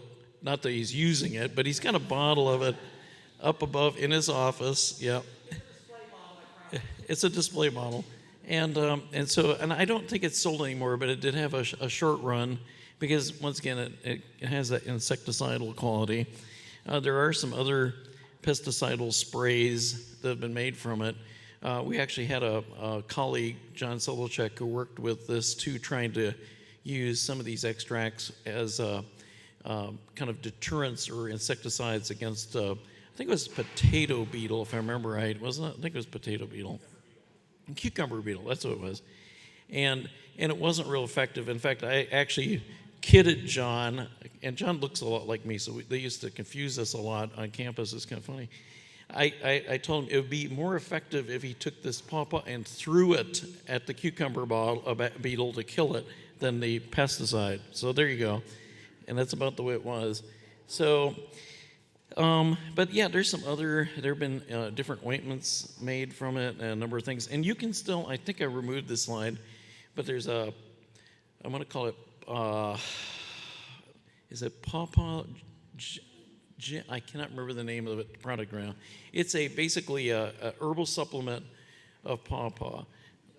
Celery, yeah, celery. And so basically, it is made out of components of the pawpaw, and it's been sold as a herbal supplement for cancer patients, as maybe once again, it's an herbal product, so not fully tested, but maybe as an anti-cancer compound. So that brings us to a story. So Jerry's work was pretty well known out there, and we knew that different parts of the plant, right, especially the tropical relatives, we knew that there were acetogenins in. And this is Guadalupe, and actually Guadalupe was evoked a little earlier today, right, by one of our speakers, but it's kind of just a ways away from, just a little ways away from the U.S. Virgin Islands, and you can see it in the circle up here. And so I do want to point out it's an island nation, so it is kind of isolated. And there was a Lancet article that came out. Lancet's a medical journal that came out and stated basically that they thought there was a link between Annona fruit and tea consumption and Parkinsonism. And this group actually presented some data that said that there's different forms, and actually Lauren will probably be better at explaining this, but there are different forms of Parkinsonism. There's an atypical form that doesn't really respond to drugs, and and I guess the standard Parkinsonism. And so basically, for whatever reason, usually it's 25% atypical and 75% typical. And in the case there, they found folks who consumed these teas and fruit on a daily basis, that it was the other way around, that 75% had the type that was not very good. And so, as you can see down here, that about 97% of them consumed the herbal tea. So this got folks interested in whether there was a link between these compounds and Parkinsonism. And there was quite a bit of work done then with these tropical relatives of pawpaw. And so basically, there was this, kind of looking at the occurrence of Parkinsonism, other things. I actually dug out some data too that I wanted to make a distinction here. So this wasn't that there's a higher rate of Parkinsonism in Guadalupe, where a lot of people drink the tea and eat the fruit.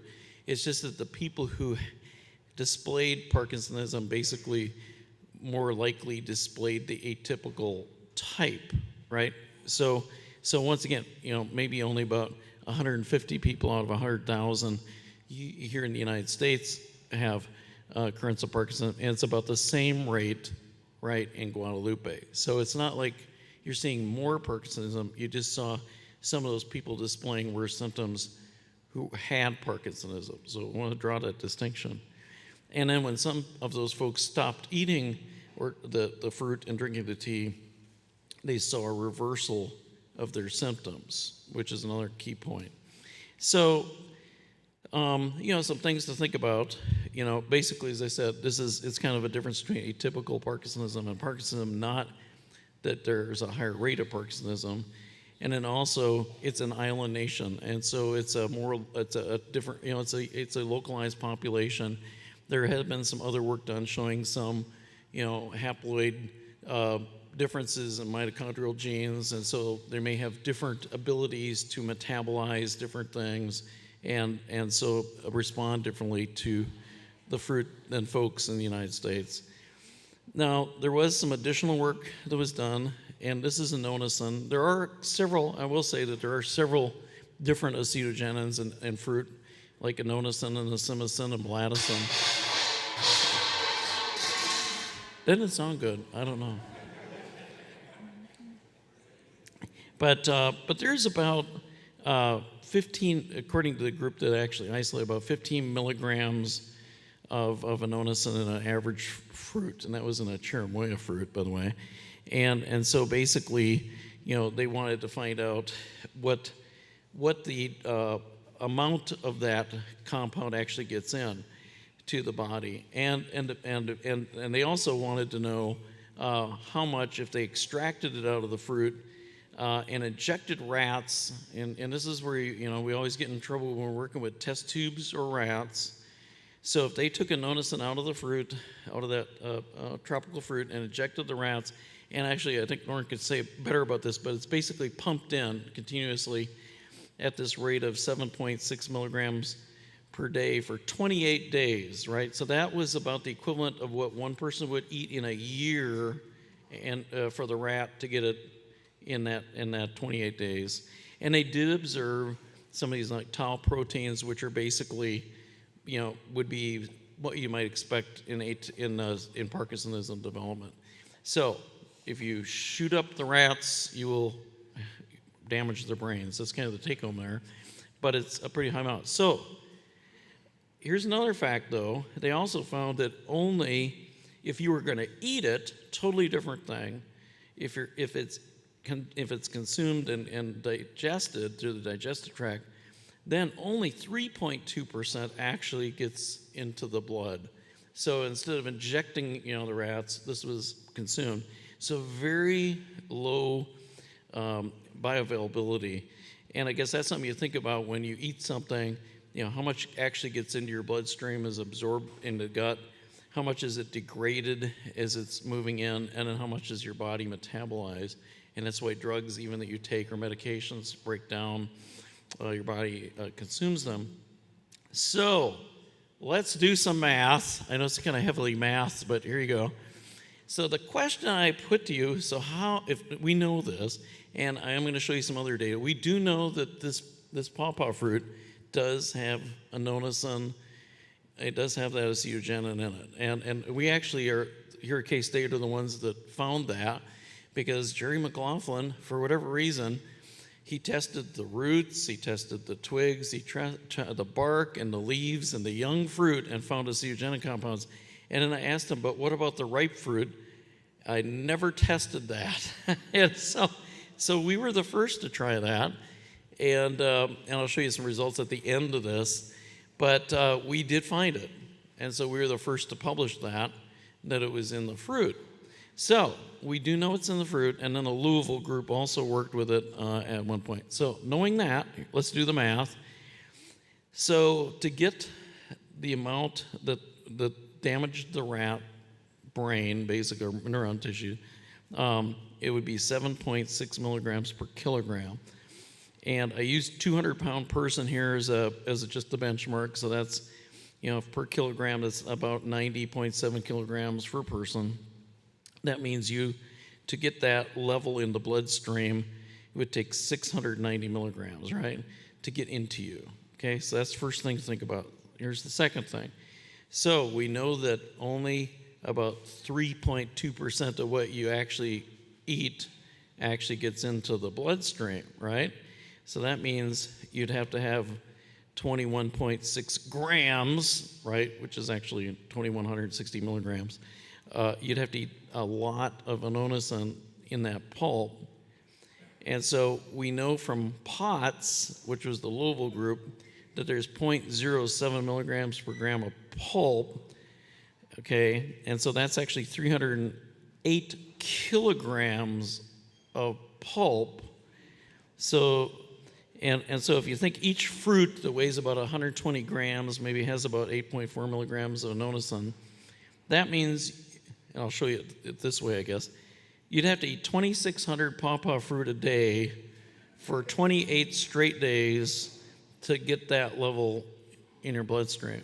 So I really wanted to give the scale of this, how little, and I kind of come back to my example of Dr. Silichek, maybe it's better you throw the fruit at the insect to kill it, because there's very small amounts of acetogenin compounds in the fruit, in relation. And of course we don't eat it all year round either, but even then, 2,600 fruit, which I don't think is humanly possible, though I've seen these hot dog eaters eat I don't know how many hot dogs, but I don't think it's possible. And of course, it may vary by bioavailability.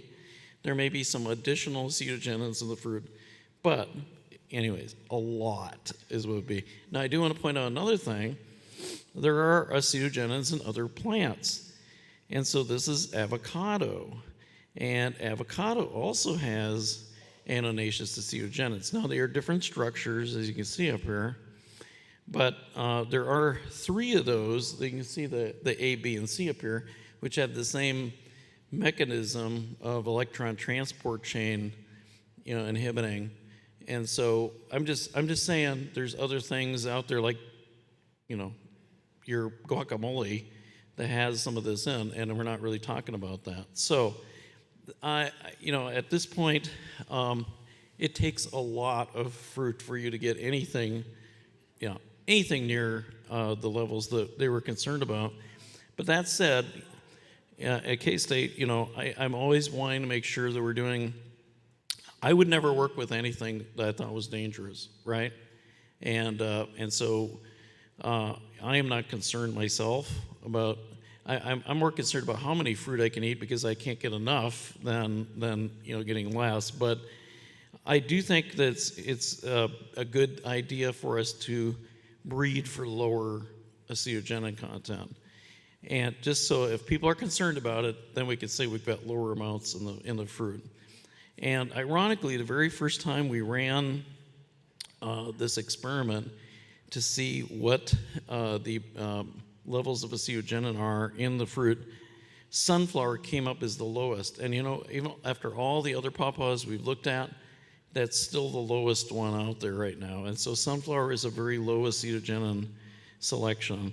And you can see on this list that others are higher, maybe 10-fold, 100-fold higher in activity, but still very low in concentration.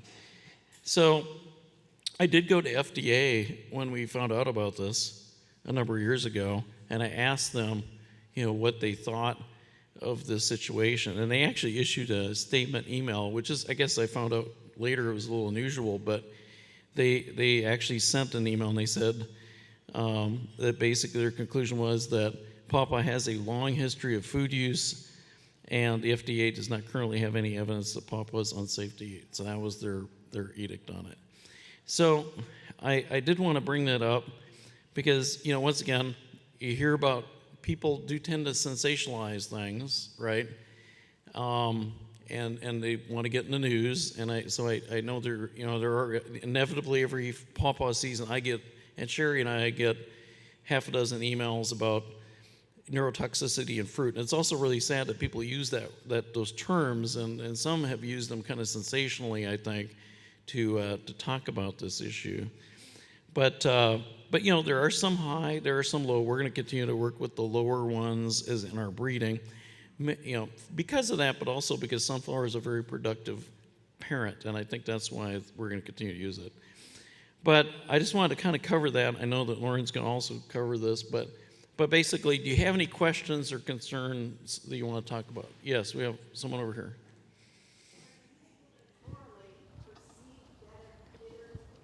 You want to bring the microphone over to him so that, yeah.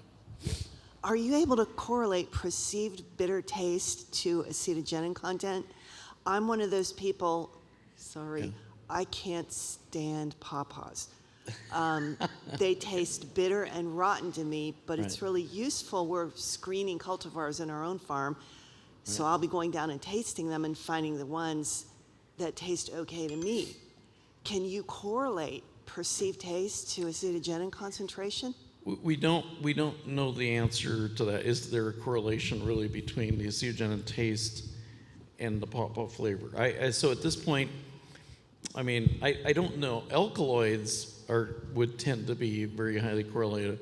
And you know, some I do feel like maybe have some alkaloids, maybe at low levels, and maybe that's one of the flavors. But at this point, we don't have that data, and it's something I wouldn't mind knowing down the line. I kind of think it probably isn't, though, just knowing about some of the chemistry of taste. I don't know if a waxy, that type of compound would really have much flavor. And so that might be a good question for someone who knows more about the actual biochemistry and taste. But from what I do know, I don't think it would have a lot of taste. Other questions out there? Yep, there's one up here in front.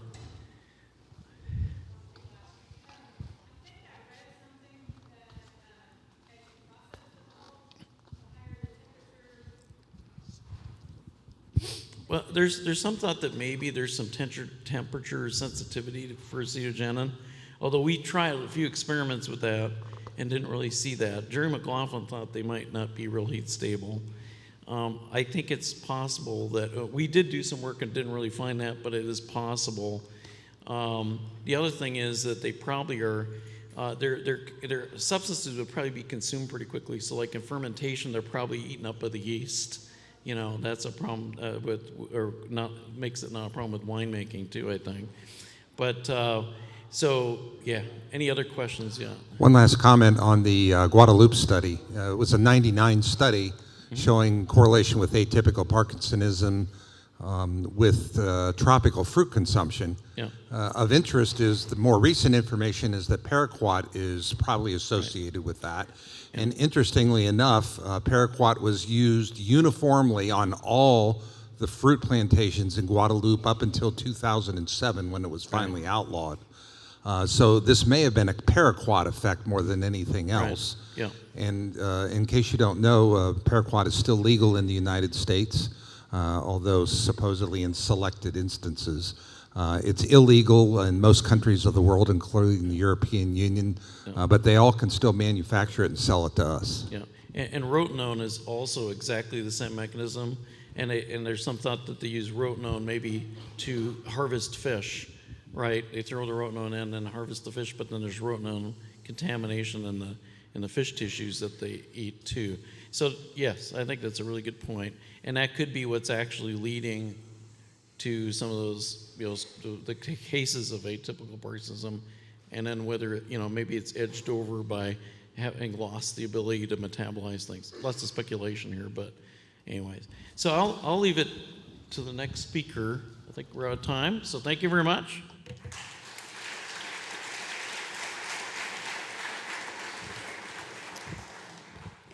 All right, so our next speaker is Dr. Lauren Kirshner, who's going to talk about the neurological effects of acetogenins and what do we really know.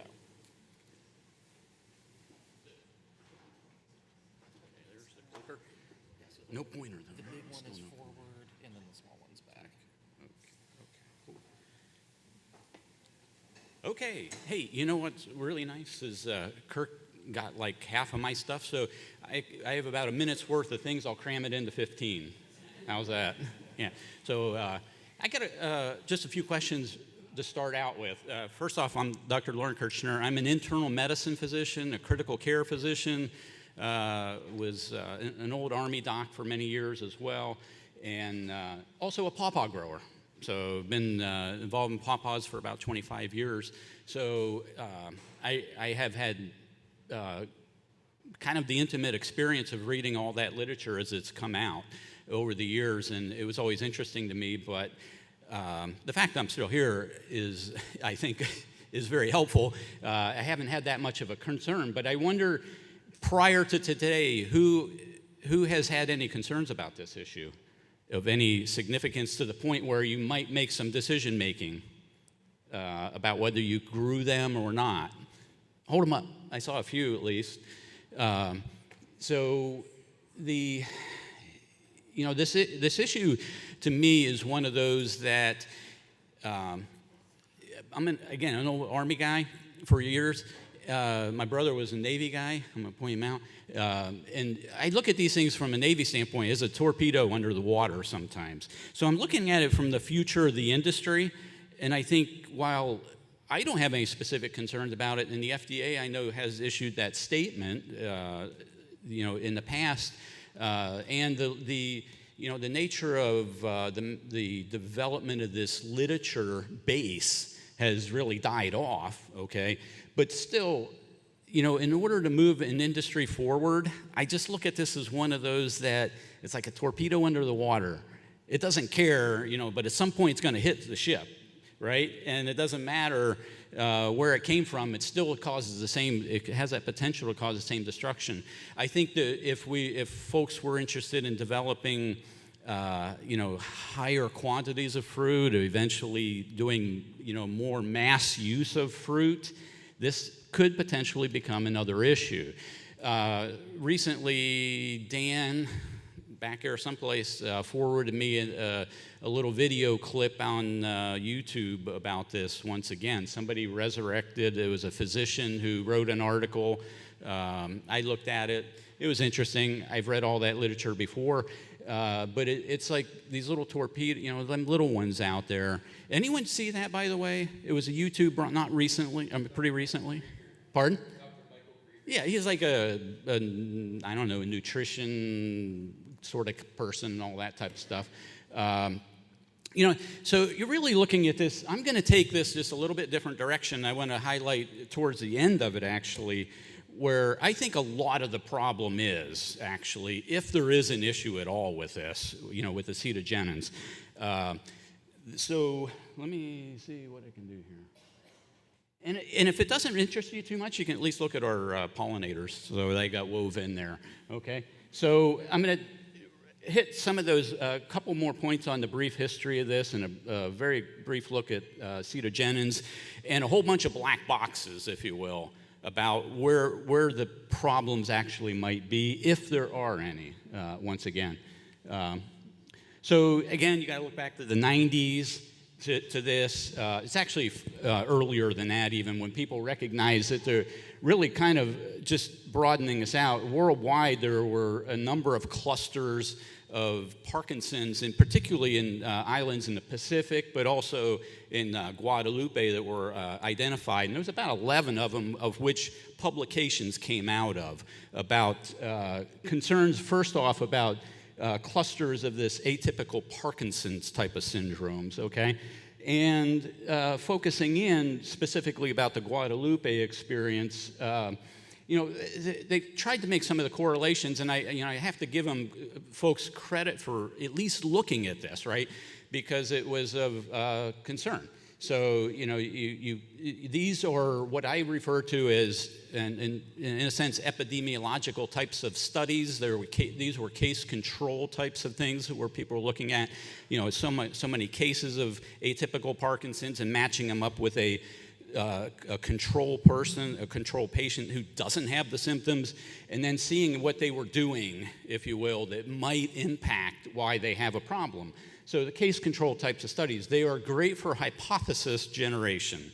They're not great for making any distinctions or true correlations. They're correlations but not causation, if you will.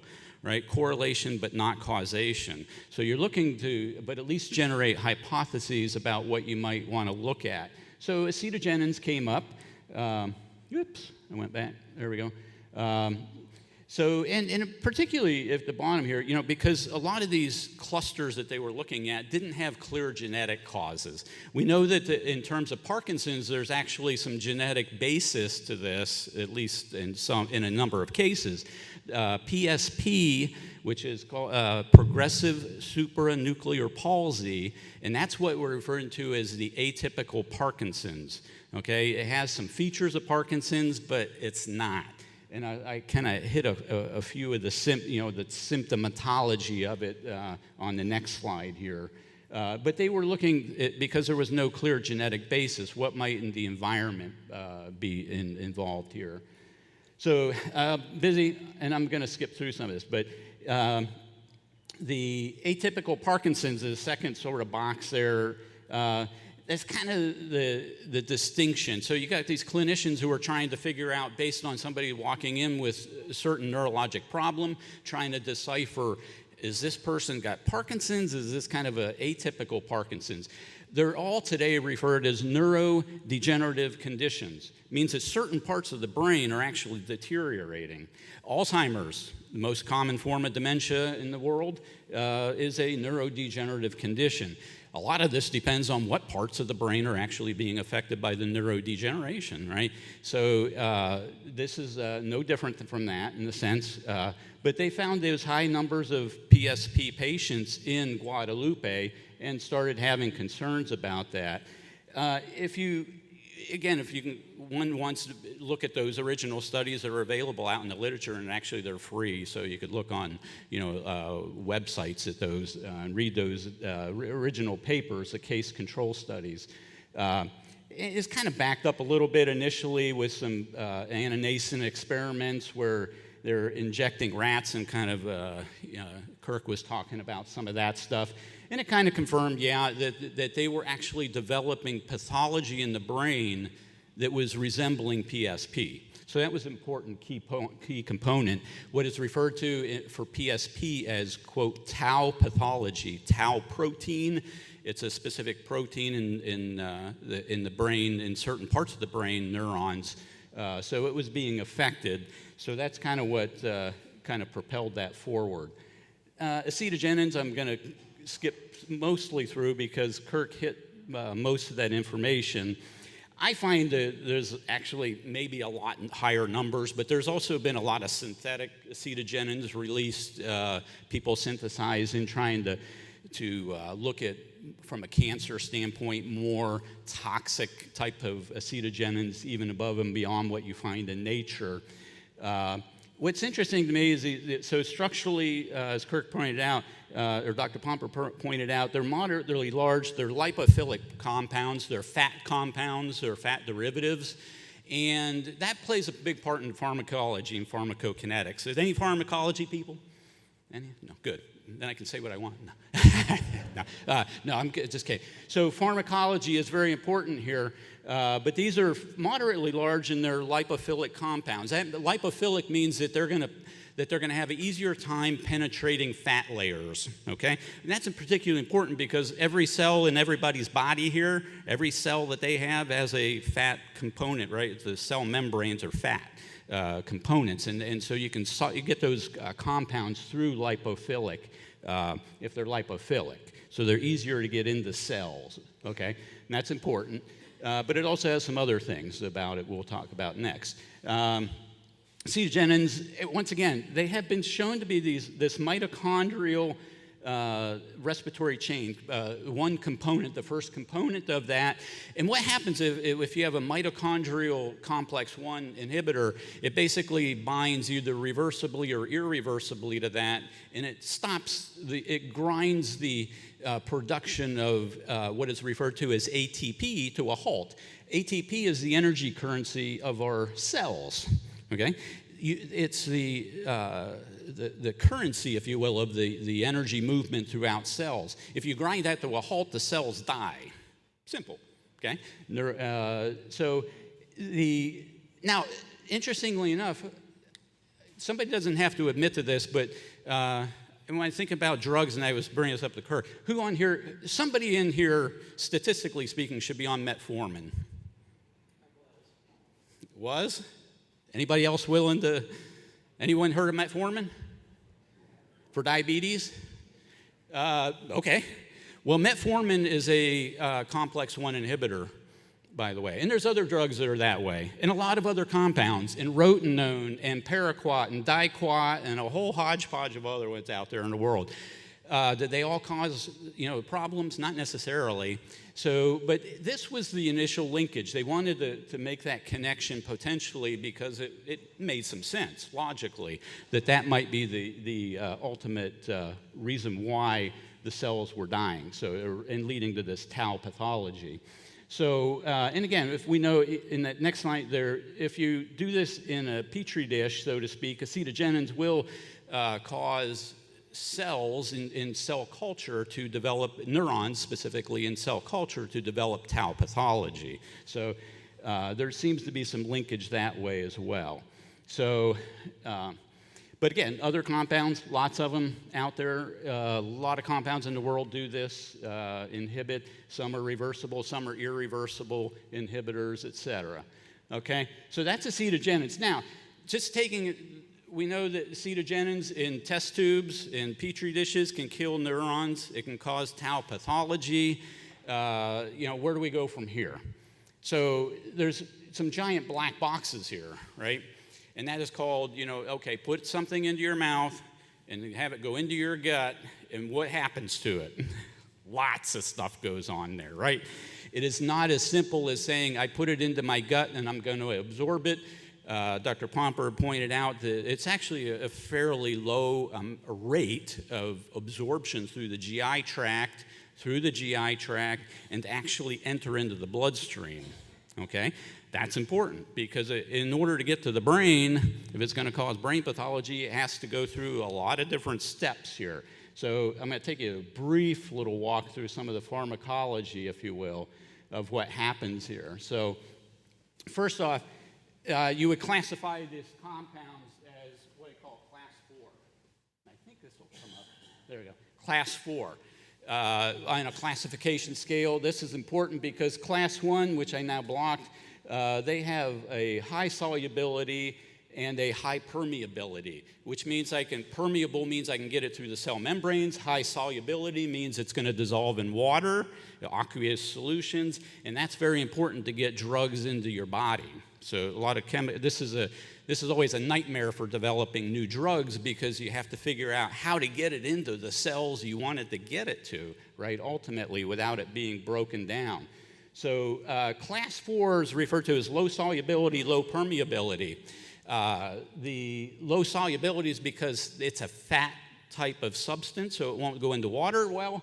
Low permeability is a size factor. Acetogenins are fairly large molecules, and they're not going to penetrate cells very well.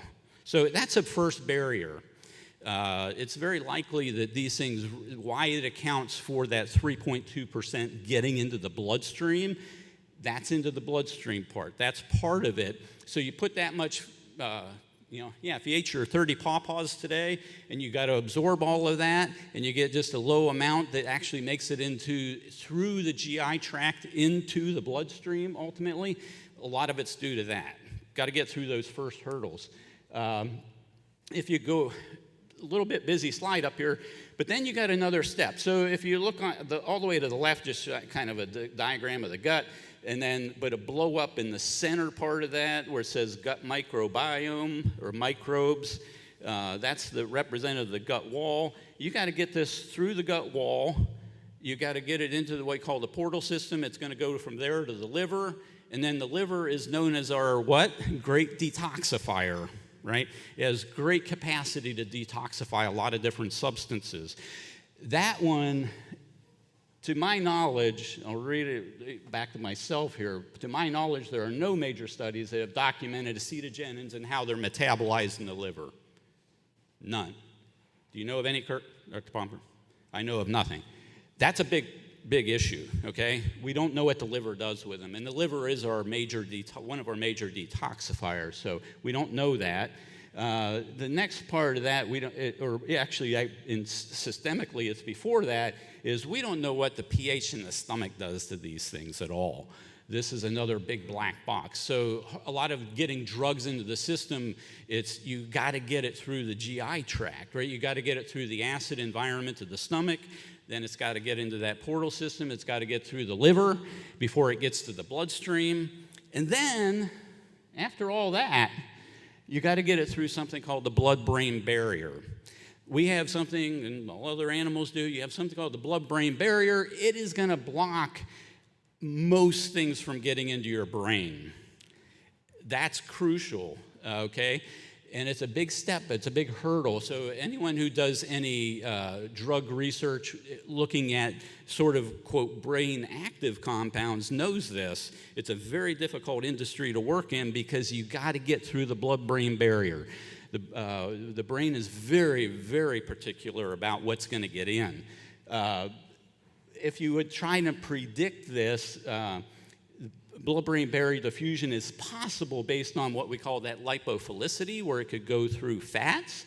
However, the size is very limiting. Usually anything less than what we call 400 Daltons is not going to make it in. Acetogenins are basically 4 to about 600 Daltons. They're typically larger than what you would expect to actually get into the brain.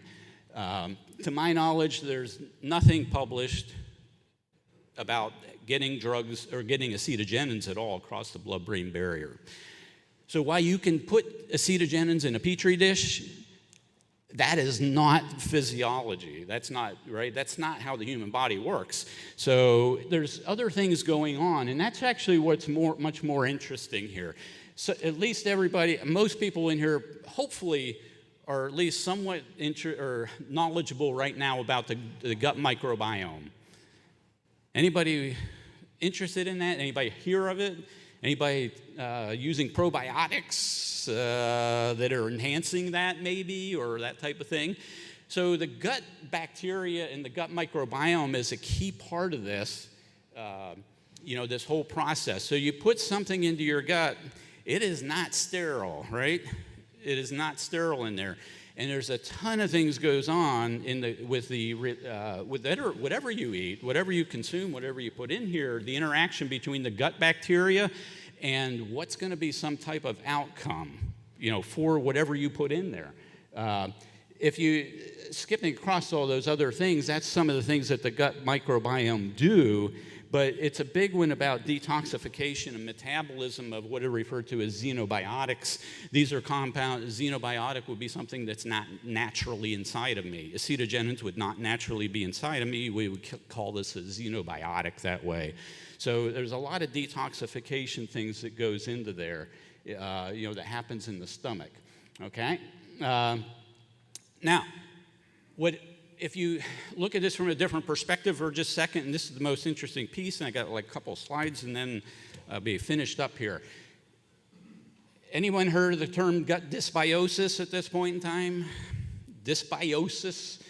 So dysbiosis would mean when we're looking at the patterns of the types of bacteria in the gut, we all have some very peculiar patterns to us. There's minor differences, but what is considered a healthy microbiome being a standard, dysbiosis is something other than that.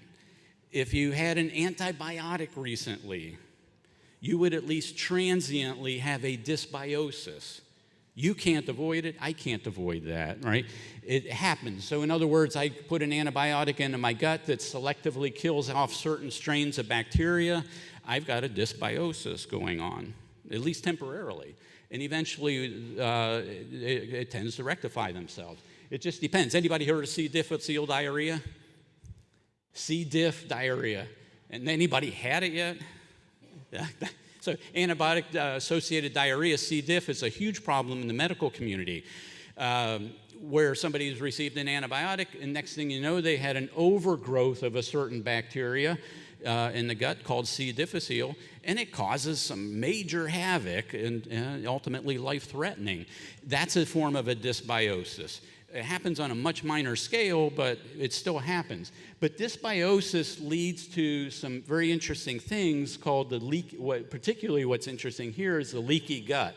This is an issue where you break down the integrity of the gut wall.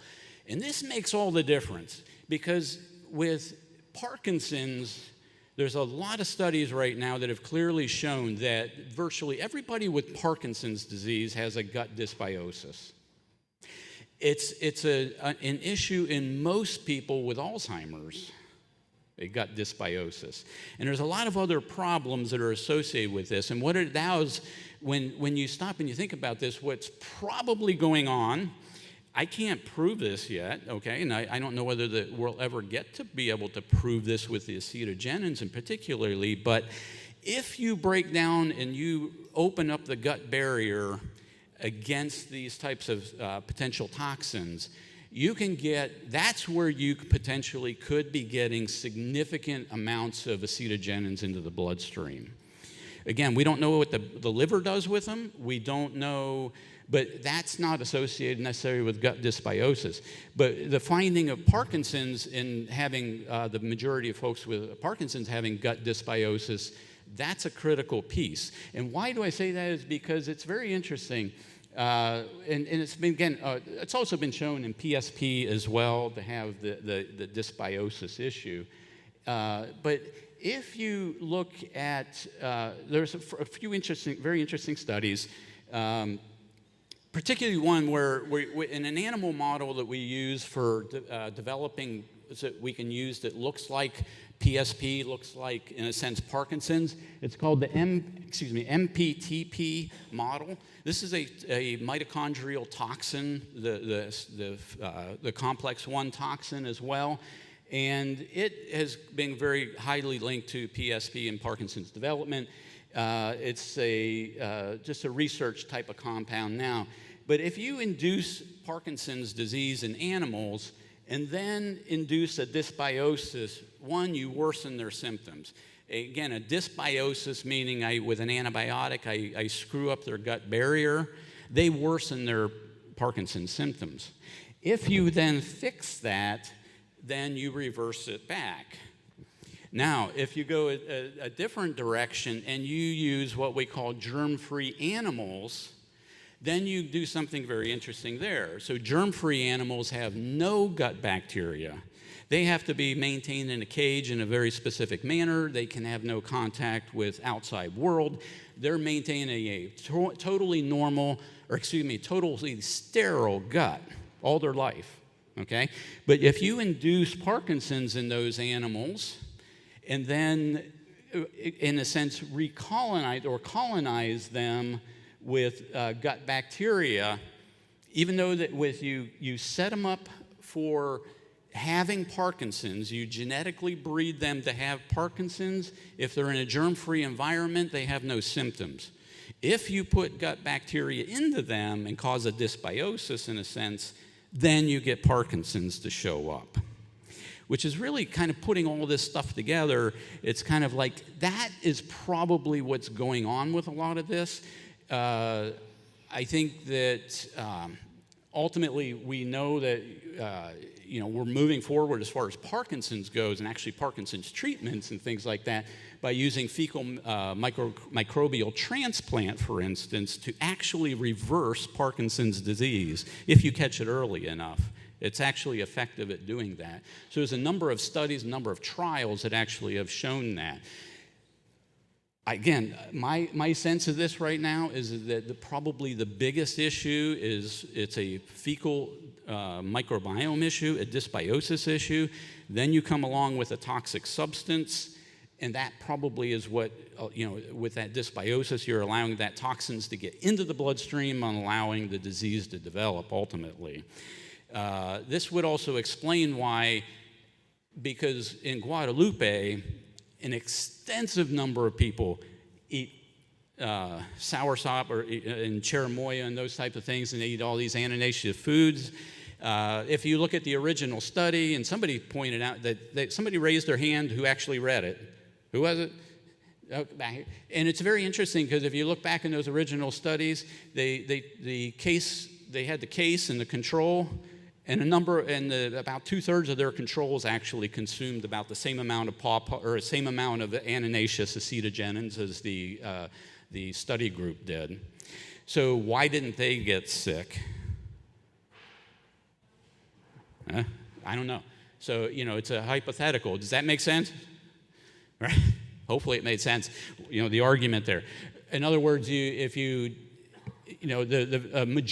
large number of the people who were included in those studies who did not have Parkinson's were the controls. They actually ate as much ananaceous acetogenins as the people who actually had PSP that they were studying.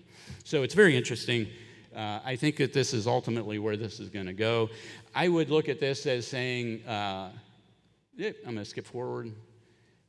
I'm going to skip to the conclusion here. My take on this is that, though, from a standpoint of what do we do with this in the long run, I would suggest that if it's possible, and I don't know where this comes from, because it takes money to do this type of work and look at this.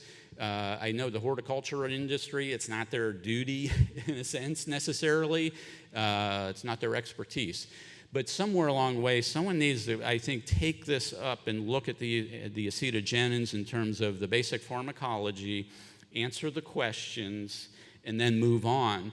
Otherwise, I think, and it's interesting, I got one last thing I was going to ask, and that's more of the European folks who are here, if they had any opinion about this from a European perspective, if they're aware of this problem, but also what their thoughts might be, whether this should be an answered thing. Should we be actually looking at this? Should we do the pharmacology? Should we do that type of work and answer this? Settle the question before trying to move the industry forward. I think it is a torpedo sitting under the surface. Not to belittle that or anything like that. No, I think it's a significant issue potentially that we need to answer. But I think it's going to be through some of these metabolomic studies that we can do now that can be actually relatively not as costly as it would have been a few years ago. So if someone's interested in ever taking that type of work up in the university setting. And I think that's all I had. That's us. Okie doke.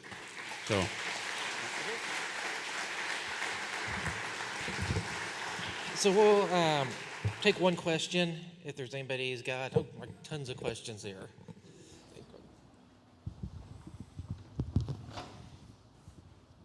Thank you, Dr. Kurt. Thank you, Kurt. I've been president for quite a few years here.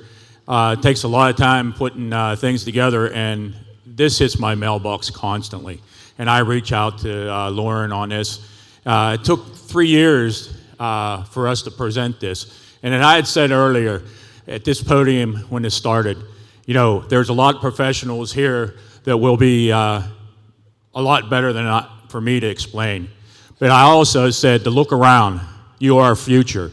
Please pass this on, and thank you.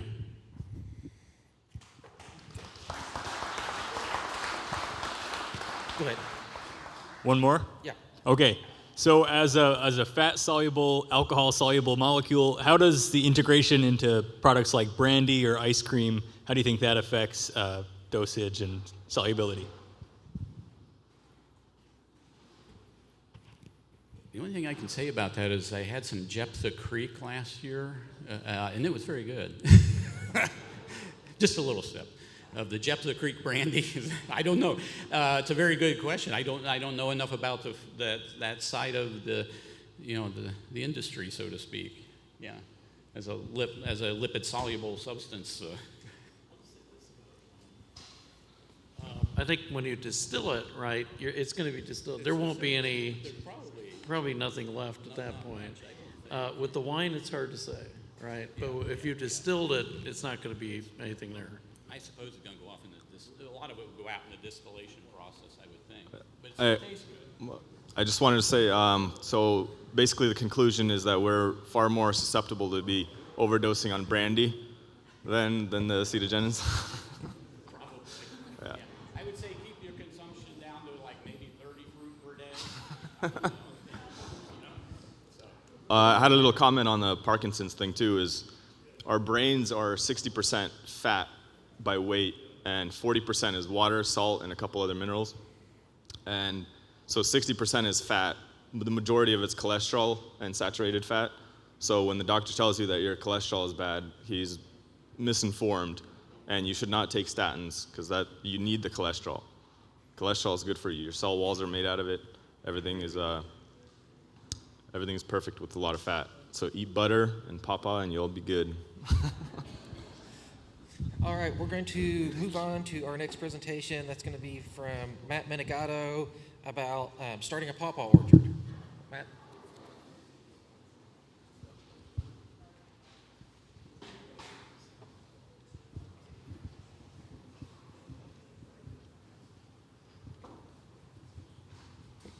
Hello, everybody. Nothing like following a PhD and an MD. A quick poll, who already has an established Pawpaw orchard? Okay. Who wants to establish a pawpaw orchard? Okay, all the first people that raised your hand, just go ahead and take a nap so that you don't ask me questions at the end of this. So my name's Matt Menegado, and I'm the orchardist over at Hang Loose Pawpaw Patch. It's about a 40-minute drive from here in Wilmore, Kentucky. We have 160 grafted trees on our 5-acre property. And my presentation today is on starting a pawpaw orchard for beginners. And I should say for beginners from a beginner. So here's a little picture that my 4-year-old son drew. And this is what I came up with for the logo. Just kidding, I drew that picture. Great artist, obviously. And the guy that did my artwork, I stole from the guy that does all the Ohio Pawpaw Festival artwork. So he did my logo too. First thing I want to preface what I kind of already said is I'm not an expert in the pawpaw field. I don't have a doctorate degree or come from a wealth of knowledge in horticulture. I'm just your average Joe gardener that had this idea. What I will say is that I've learned a lot in the past couple of years and was in some of your all's shoes. So what I have learned hopefully can be beneficial for you all. With that said, let's kind of get into it a little bit. Our house is positioned perfectly on our property with about an acre of grass behind the house and a half an acre of woods on each side of the house. 3 acres of grass in the front, and it being surrounded by woods on both sides, it's kind of going to give our orchard this natural windbreak. The 3 acres in the front was a totally blank canvas of grass. There was no trees or no brush around it, so that would mean I wouldn't have to clear anything before planting. You want your orchard in full sun because it's going to give your trees a heavier fruit set and make your trees stronger. My next step was to draw out a map, which you can see my artwork again, it's flawless. The first step you want to do is figure out where you want to put your trees and how many you want to plant. I thought I wanted to plant around 300 trees, about 100 per acre, which I know you can plant more, but I wanted to start out basic. This is where I ran into my first problem. I went out to the grass in the front yard and noticed right away there was a giant rock formation sticking out of the ground. So planting 300 trees was no longer feasible. So I took a long piece of rebar and started walking around the property to see where I could fit these trees. The closer I got to the house, the more shallow the soil got. Some areas were only about 2 feet of soil before you started hitting rock. So instead of the original 300 trees, we planted around 160. So after you've laid out your farm map, it's time to make the rows. For me, I enlisted the help of my neighbor across the street, which my kids like to call Tractor Tommy. What I did was measured out the rows in the grass with a measuring tape and put flags on each end of the row. And then I sprayed my line down the middle from flag to flag. This gave me the exact middle of each row. And I then measured my rows to make sure they were at least 10 feet away from the driveway, and I wanted 8-foot spacing in between my trees. One of our rows was also near a city water line, which you need to be careful of, so you need to be at least 10 feet away from the water lines. I know I wanted rows to be 4 feet wide, so what I did was I measured 2 feet in each direction from the middle of the row and sprayed a little dot. I did this on each of the rows and did it multiple times running down the rows. And then I measured 16 feet from dot to dot, and that gave me the area in between the rows of the trees.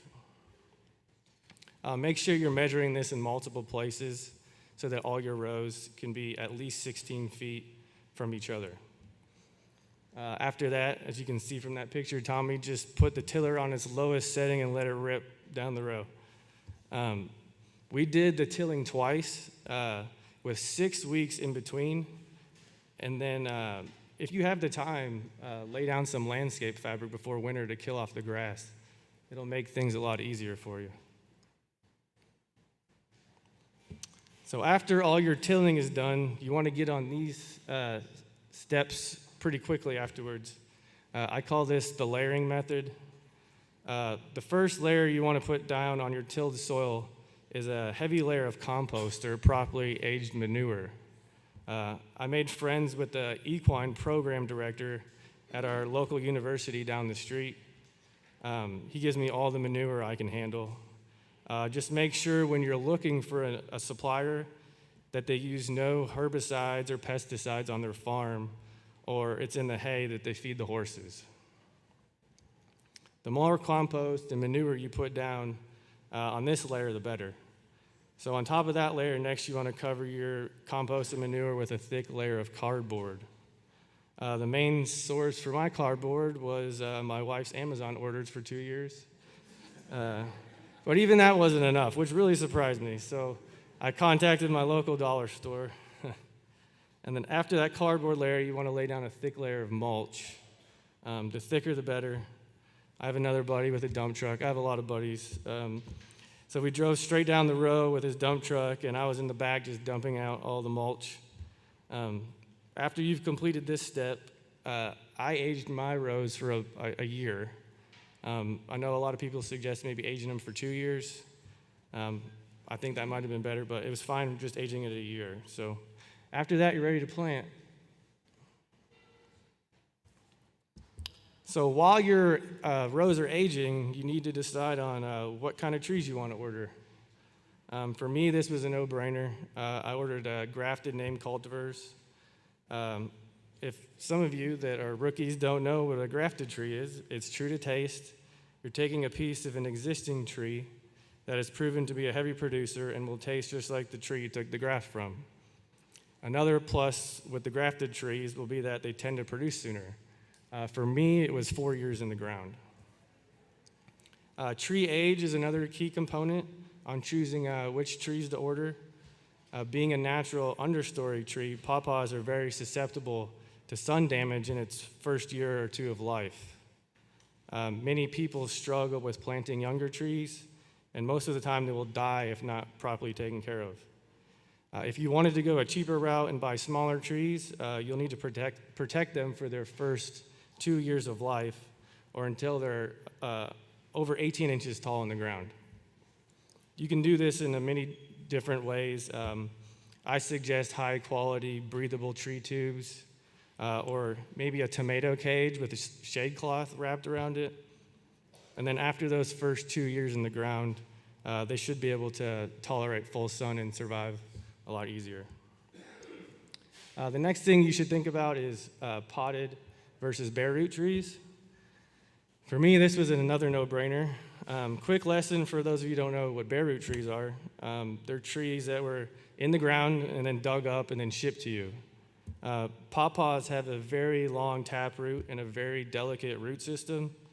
This can be easily damaged when somebody digs them up and ships them to you.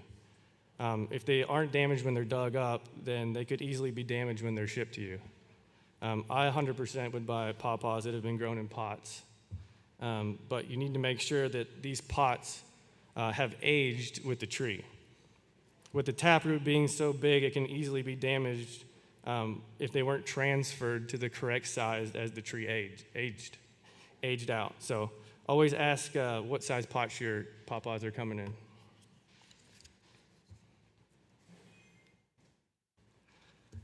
The next thing you want to decide is where you're going to get your trees from. Not all nurseries are created equal, and for me, customer service went a long way. If they're willing to answer 100 questions for you before your trees are ordered, they're most likely to answer them if you have any problems or after your trees are ordered. The other thing you want to look for when you're ordering your trees is what kind of guarantee they're going to put on your trees. I placed an order for over 150 trees, so I wanted to make sure that I was covered in some regard. I decided on Nash Nurseries in Owasso, Michigan for my first purchase of trees. Big shout out to my lady Kathy for all her hard work and countless responses to my novice emails. Kathy, John and Bill, who are here today from Nash Nurseries, big shout out, guys. They were very simple to deal with in the whole process and answer any of my questions. These guys, great guys, big wealth of knowledge, so I'm sure they'd be happy to answer any questions for you. I ended up ordering 130 trees where the graft was already 2 years old, and 40 trees where the graft was 1 year old.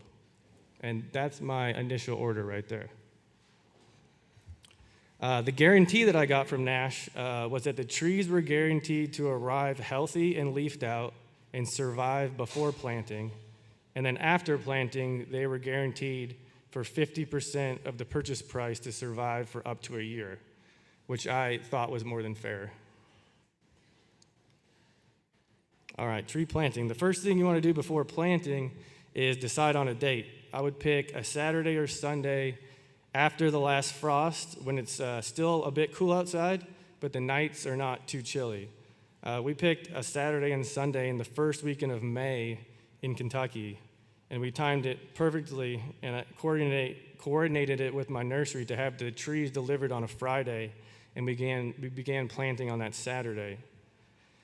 So this next step is huge. You need to ask as many friends or family members or arch nemesis to come help you plant these trees. Some people, and I've seen this, which I thought was cool, but I found it out afterwards, even host planting days, and they advertise it publicly. I thought that was a great idea. But we planted over 150 trees in rows, 100 seedlings in the forest, and then I had a whole bunch of other fruits and vegetables that we all planted too. So everybody was ready for a nice beer after that was all done. Okay, so after everything is planned out and you've enlisted your help, the next thing you want to do is put flags where you want each hole to go.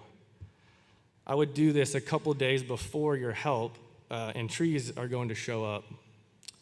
So after our flags were in the ground, we were ready to dig the holes. Now, our rows were nice and soft as we had aged them for a year, so it didn't take much effort to dig our holes. So the first thing you want to do is dig a hole and test the size. You want to be able to stick the potted tree in the hole and have the bottom of the trunk where it meets the soil in the pot level with the surface of the ground. The hole itself needs to be twice the width of the pot. Then once you think that you have the correct size of the hole, it's time to take the tree out of the pot, which needs to be done very carefully. Do not backfill the hole with any decomposing material. Just make sure it's soil. We do add some mycorrhizal inoculant to our holes, and for those of you that don't know what that is, it's a fungi that will help make your pawpaw tree roots stronger and help your trees grow faster. We feel like it helped our trees get off to a good start, and I use it when I plant all my other fruits and vegetables. Also, make sure you don't put mulch right up against the tree's trunk, because it could potentially rot out your young trees. And then after you plant your tree, just make sure you water it deeply.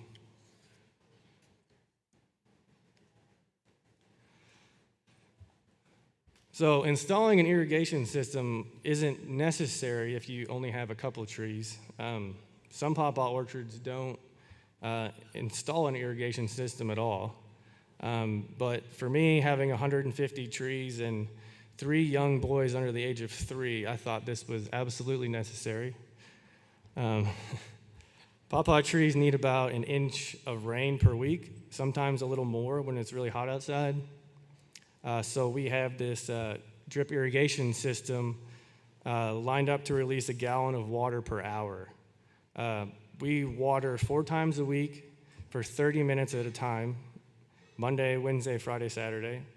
We water at 6 a.m. each morning, and we will not water our trees midday. Our drip irrigation system is made up of vinyl hose tubing, and it's designed for orchards, and then we individually wrapped it around each tree. The tubing lays on the ground below our landscape fabric. And the tubing itself is circled around each tree so that it can adequately water not only the tree itself, but also the tree root system. You don't want to put the irrigation system right up against the tree's trunk again, so just give the trees room to grow. Okay, so I took this picture last week, so that kind of gives you an idea of what our orchard currently looks like. So you have all your trees planted, and the mulch and compost is around them. Your irrigation system is installed, and everything's looking great. Now it's time for your trees to grow. But one thing a lot of people will warn you about with pawpaws is that they're very susceptible to weed damage. Younger pawpaws need to stay away from weeds and other vegetation around them, as they will compete for water. Most of the time, if young pawpaws are surrounded by weeds or just planted in the grass, they will lose and die. I would suggest at least a 2-foot circle around each tree, weed and vegetation free. So in that case, we decided to lay down a layer of landscape fabric in our rows.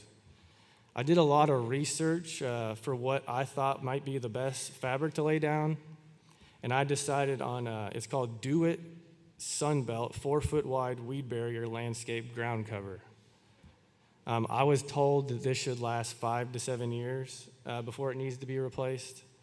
And then once it comes time to replace it, I was going to lay down another layer of cardboard and then another layer of heavy mulch on top of that. Just make sure you get some at least 6-inch long stakes for landscape fabric, because we are starting to have a little trouble now with the stakes coming up, so make sure you get some decently long ones. And if anybody has any specific questions on how to lay this landscape fabric down, just come and find me. It's a little different process when you already have trees in the ground and bigger trees. But once you're done laying down your fabric, you also want to cut a circle around each tree to give the tree some room to breathe and be able to add the fertilizer that you want to put down. The final thing that I decided to do before winter, while it's still not too cold or wet outside, was paint all of the trunks white. I think you can kind of see a little bit on some of them, but all of the trees are painted. This will need to be repeated yearly. I went with interior white latex paint. I mixed the paint with neem oil and hydrated lime. Just make sure your paint mixture is pretty thick so that you don't have to go around and do a whole second coat on your trees. And I do this to protect against southwest injury as well as various pests. So after you've done all that, you've got yourself a pawpaw orchard. So that's it.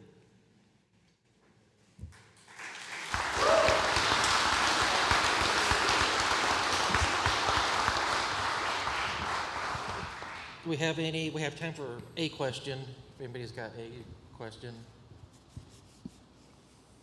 I'll have them bring the microphone over to you.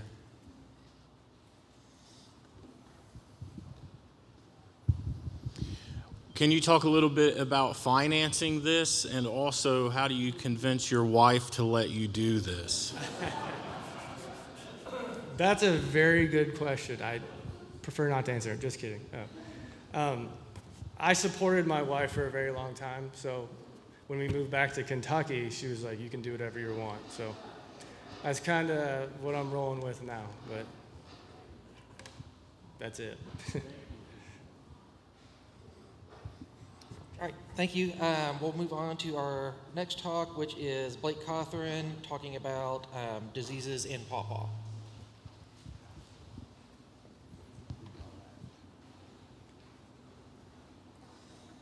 The big is full. Thank you. All right, I hope everybody's doing all right today. I'm the owner of Peaceful Heritage Nursery, which is just about 50 minutes from here. And I'm the author of Pawpaw, the Complete Growing and Marketing Guide. And you can pick up this book on Amazon and Barnes & Noble in either paper or ebook copy. And please purchase a new copy as that supports my work. So we are going to talk about trees today, and I want to make the point that AI was not utilized in any aspect of this, and I think that using AI for such purposes will decimate humanity's intellectual and creative capacities. And so the presentation is about the most important diseases of pawpaw. I wanted to talk about more diseases, but due to the time restraints, I've got to shrink it down just to the top 3 most important ones, in my opinion. And we'll be exploring the potential impacts, some possible organic controls, and management strategies. So there's probably going to be a lot of questions in your mind about how do I manage, or what spray do I use, or can I use this spray? And I will say that there's just not a lot known right now about the controls of these diseases. So we're just going to, a lot of it is just hypothetical at this point. So is pawpaw production in any significant amount is still in its infancy. There's simply a lot we don't know. All right, let's go ahead and dive in. So any discussion on pawpaw diseases typically starts with the most noticeable disease, and that's Phylosticta. According to Wikipedia, there's a total of 3,213 species of Phylosticta. And as it's referred to in pawpaw literature, it's a fungal disease that displays obvious visual symptoms on foliage later on the fruit. It typically begins to appear in June or July, and this is what you're typically going to see. You'll note that those are brown lesions that lack any substantial halo or ring of color that surrounds the lesion, so that's important in identification. The margins of the infected area are black and necrotic. So you can note here the characteristic brown and black blotching, and it appears like classic fungal mycelial growth across the skin of the fruit, that sort of webbing look. The damaged areas often become thick and scab-like. Minor infections, or perhaps on resistant cultivars, can exhibit minor symptoms that don't damage the pulp always. They'll just have black spots, but the pulp will be okay. That's more of a superficial infection, and it remains completely edible. And a lot of buyers may not mind the little black spots, especially if the pulp is okay. Just kind of like black spots on a banana is what it looks like. But this is a severe infection, and at this point the disease has consumed the skin and prevented cell growth and expansion of it. As the unaffected portion of the fruit continues to grow, so the fruit continues to expand, but the necrotic areas do not. This leads to a cracking open of the skin at the necrotic areas. This creates a leathery, inedible pulp texture that ruins the fruit, and so it's unusable and unsellable. So understandably, Phylosticta is potentially a substantial economic importance in the production of pawpaw. So what are the factors that lead to it? Warm, moist environments. So regions with ongoing high humidity and high rainfall will likely experience higher infection rates. Being that pawpaw's native range and most favorable conditions experience warm, humid summers, Phylosticta will likely show up at some point. How does it spread? So Phylosticta spreads via spores. At the advanced stage, in the infection lifespan, spores are released. Sydnia, fungal fruiting structures, are produced within the leaf spot, often in a ring pattern, and these can be seen as black dots within the infected area. It would likely be the case that these spores are released late in the growing season, where they spread and overwinter on dormant pawpaw tissue. So as is often the case, the fallen leaves and infected fruit are likely potent sources of Phylosticta inoculum. So cleaning up fallen leaves from the infected trees can increase origin hygiene and lowers inoculum levels. And on scale, you could do something like mowing the leaves into smaller bits, which would decompose rapidly, just like with a lawnmower sort of thing. Spraying compost tea could inoculate the leaf litter with beneficial bacteria and break it down faster. So the idea is to get rid of the sources of inoculum as fast as you can. So hygiene is always an effective starting point of management in the case of fungus and diseases. So some cultivars are claimed to be resistant to Phylosticta. I would posit that the situation is more likely to be that some cultivars are highly susceptible while others have average susceptibility. In my orchard, I've seen varieties that are supposedly resistant show symptoms of the disease after time. So true Phylosticta resistance seems to be unusual. NC1 does seem to show some resistance, and it would be a worthwhile trait to select for in breeding. There are limited options for USDA-approved chemical sprays for the use of growing on pawpaws. Pawpaws remain a gray zone in that regard. There has been some progress made in that in the last few years. But certainly we have practical options for management of phyllosticta and other foliage diseases without toxic synthetic chemical use. So if any of you are organic growers and you've never heard of Surround or not familiar with it, you should really research it. Absolutely amazing product. It is made of kaolin clay. So it's the food grade kaolin clay. It's the same product that's put into toothpaste and other products that are food safe products. So it's completely non-toxic. It's OMRI listed, and we'll show you what that does here in a moment. You could also check out copper, like the brand Coside. Micronized sulfur could also be used for the control of fungus diseases.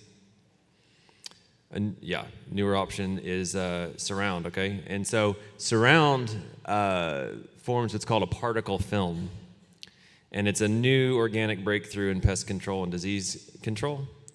Okay, so this is what trees look like when they've been sprayed with Surround. They look almost like they were spray painted white. So the film's porous, so it allows gas exchange and transpiration. However, under microscope, it can be seen that the kaolin clay is composed of tiny nanoparticles. So they're very irritating to insects, and they also make a very inhospitable alkaline surface that fungal spores have a lot of difficulty taking root in, so to speak. This is a close-up of a leaf sprayed with Surround. So it can also help prevent sunburn because the white color reflects sunlight. So when pawpaws are being grown in less hospitable environments like sunnier, warmer locations, like maybe even outside of the U.S. or places like Texas or California, this could be a game changer to help your trees really thrive. And so it's our duty as 21st century growers to use effective non-toxic controls as well as natural fertilizers that don't pollute local waterways, soil, or people. So the conclusion is that Phyllosticta is an important endemic disease of pawpaw and can have economic impacts. Choose pawpaws that are not highly susceptible and practice good orchard hygiene, and if needed, use organic antifungal controls. I have heard by some people anecdotally that they don't experience Phyllosticta problems in Europe, where it's that species that affects pawpaw is supposedly not an endemic.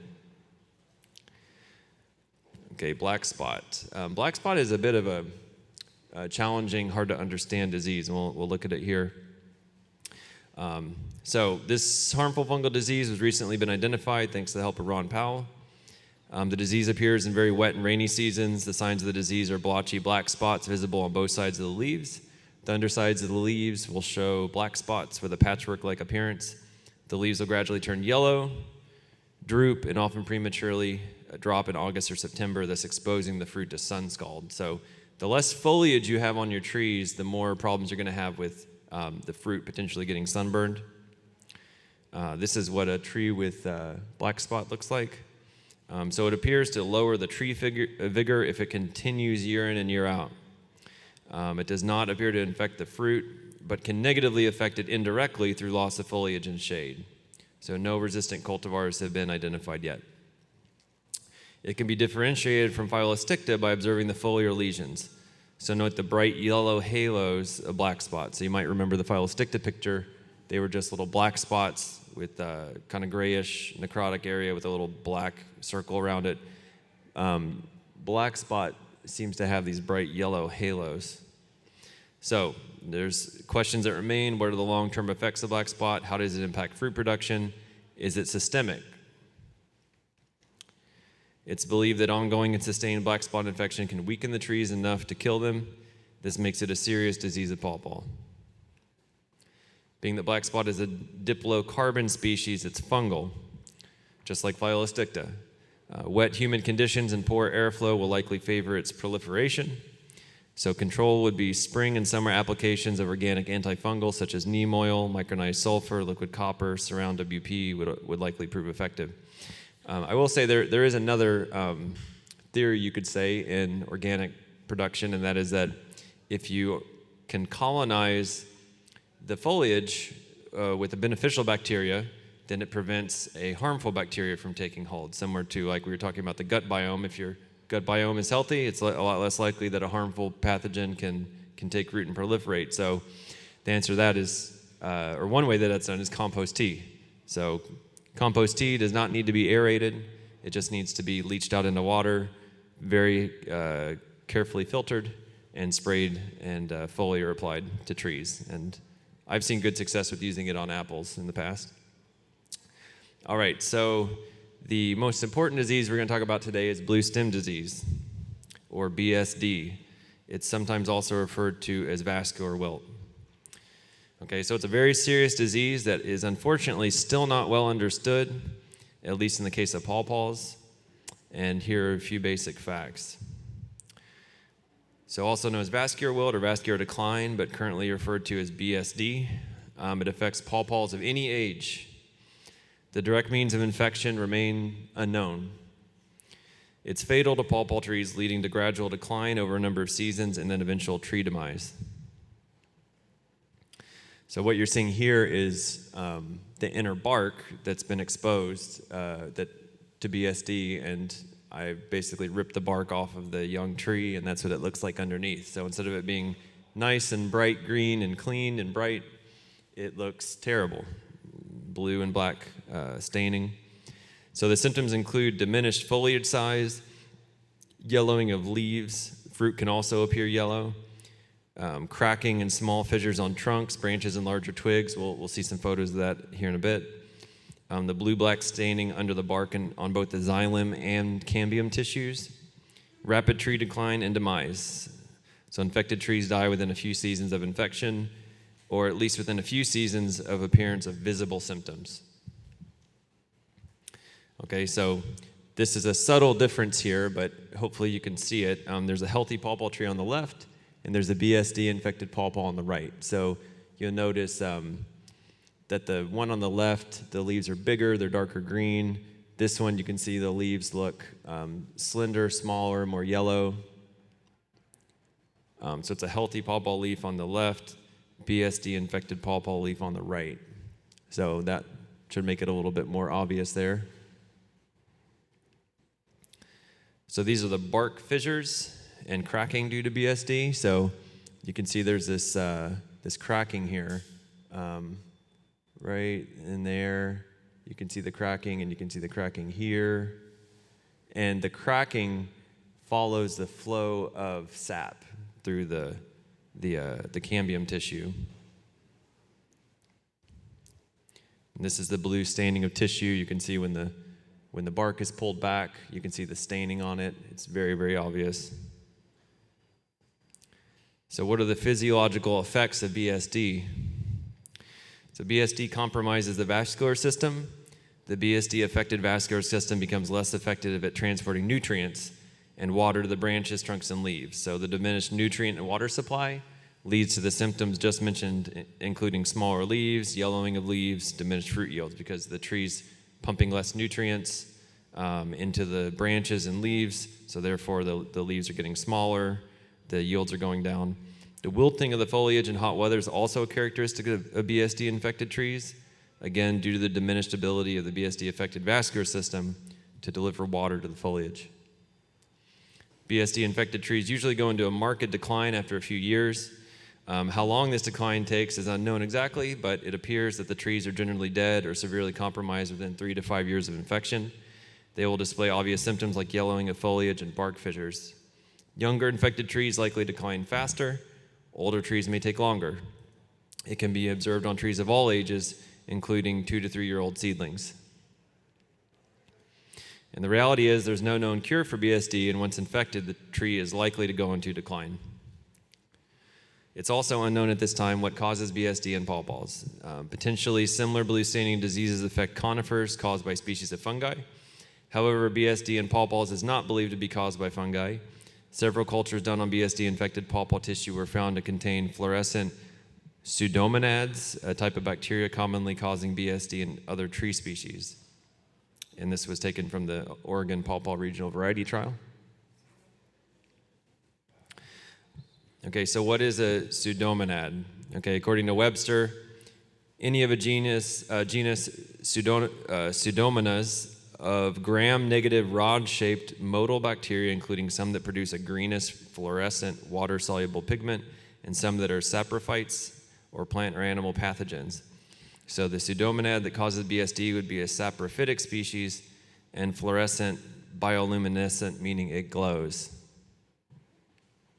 So BSD is a bacterial infection. So how can we manage it in our pawpaw orchards? Prevention is crucial as there's no cure or chemical organic control known at this time. Hygiene is always a major part of any sort of control measures with disease. So you want to clean your grafting tools and pruning tools with alcohol frequently. Remove any trees showing symptoms and burn or remove from the orchard. Never leave them stacked up in a pile. That's a great way to attract ambrosia beetles. Remove root systems also if able. The root systems could contain the bacteria also. Destroy any nursery trees showing symptoms. Do not reuse potting soil. And sterilize pots with phi sand, which is what you see here. It's a greenhouse sterilizer product that works much more effectively than bleach. You want to scout your orchard regularly and flag any trees displaying yellowing foliage or smaller than normal leaves. Next, inspect the flag trees for bark fissures or other visible symptoms of BSD. Bark fissures will be present on the trunk or branches of infected orchard trees. Okay, so the bark fissures are the big red flag of potential BSD. So you'll note the small cracks parallel with the phloocambium tissue. Infected trees showing bark fissuring must be removed and destroyed. And avoid saving or distributing scion wood from BSD-infected trees as it could possibly contain BSD bacteria. Exercise caution where you source scion material from. Always sterilize grafting tools as you graft. And I have a very strong suspicion that BSD is being spread around via infected scion wood. Okay, so don't confuse Southwest injury or winter sun damage with BSD. So Southwest injury is a physiological disease, or not exactly disease, but a physiological condition where the winter sun warms up the south or southwest side of the tree. Sap starts to flow on a warm day. It rapidly freezes and cools at night and splits the bark open because it's full of sap and it freezes and it expands and breaks. Southwest injury can lead to bark cracking and can lead to reduced foliage size as well as tree decline, but it's a physiological disorder that's completely preventable. Southwest injury creates long, smooth, open cracks. BSD forms shorter, more jagged-looking cracks in small groupings. Okay, so this is BSD on the left, Southwest injury on the right, and sapsucker damage on the far right. So sapsuckers are a native species of woodpecker, and they peck into trees to get the sweet sap, and they really enjoy feeding on pawpaw trees, and that's what their damage looks like. It looks like little rows, like someone took a drill and went zip, zip, zip, zip, zip in lines across the tree. So all those could be confused for BSD and vice versa. This is severe Southwest injury on the tree on the left, and then that's a painted tree, and you paint them with 50% indoor latex paint, white paint, latex paint watered down 50% with water. You paint that on the trees to prevent Southwest injury. So it's very important to do to your trees if you're not already. Okay, so the crucial question is, how does BSD infection spread? Okay, so Pseudomonas responsible for BSD can be found in the seeds of a diversity of plant species, including undamaged and unbroken seeds. So it can be found in seeds. We don't know if it can be found in pawpaw seeds, but it can be present in seeds. It can also likely be spread via scion wood from BSD-infected trees. Similarly, a BSD-infected rootstock will infect a graft. BSD can be found in non-grafted as well as grafted trees. However, grafting could certainly be a point of infection. And can Pseudomonas responsible for BSD infect pawpaws via the root system? Okay, this leads to the questions, what factors lead to the proliferation of BSD in the soil? And can infection spread through an entire orchard via diseased roots? How contagious is it? Do any factors make pawpaws more susceptible? Tree stress, damage to root systems, lack of nutrients, etc. So moving forward, as of right now, there's little understanding of any real management of BSD. Stay vigilant and scout for visible symptoms. Keep orchards and nurseries clean and implement strong hygiene. Rapidly remove any trees showing the infection and remove them off site or burn. So again, my book is Pawpaw is a Complete Growing and Marketing Guide, and you can purchase that online. Does anybody have any questions? Uh-huh.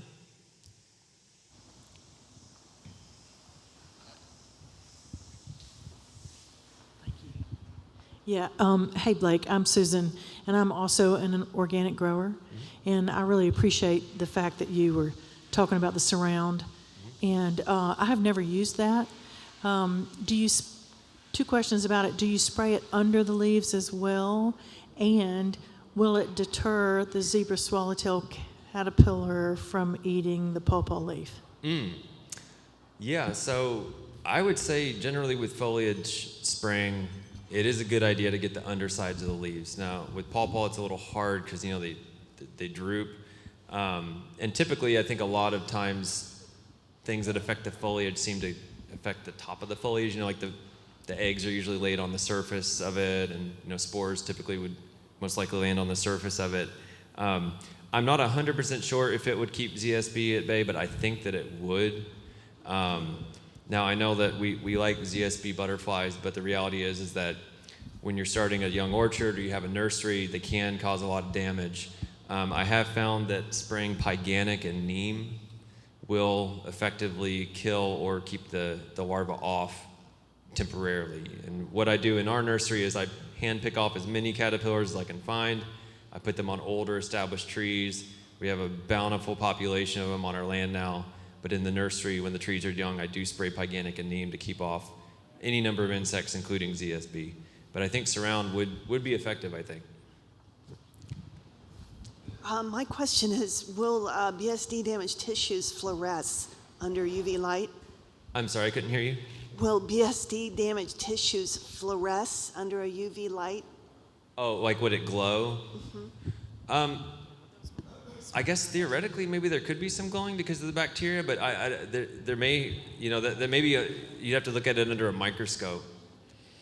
So I doubt that it just under UV light you could just see it, but I suppose it's possible at the naked eye, you know.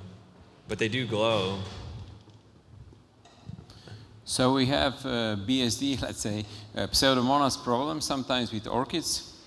And it's kind of a big issue, but the problem starts already with young plants. So it's, like you said, very important that the cyan wood is healthy. But how do we solve the problem? So hygiene is the most important. But then you can spread it, especially in Europe, Netherlands, they have to reuse the water. So it's spread it with the water. So if you have contaminate your water source, you can spread it with irrigation as well. So then they sterilize the water. A lot of growers do it with chlorine. We do it with copper electrolysis. So with electrolysis, you add copper ions into the water. So we see the effect on it. So it is also helping a little bit with adding microorganisms. So we use EM, and also it's helping a little bit, like you said, compost tea. But that's difficult to measure. Does it seem like it comes in through the root system? Actually, it comes on the leaves, and yeah, then it spreads all over. So you see it is affecting, and all the plants die. And if it's attached to another plant, it also spreads. Or already if you irrigate, it also with drops can spread around. And also with insects. If you have, but mostly we grow, yeah. In greenhouses you don't have problem with it, but if you have some insects which suck, like spider mites, then it can spread those diseases as well.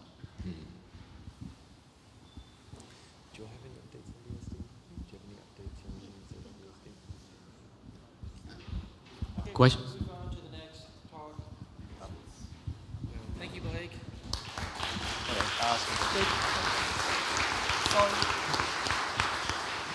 So our next presentation is going to be by Sarah Francino, and it is going to be about male and female reproductive competence in productivity and hybridization.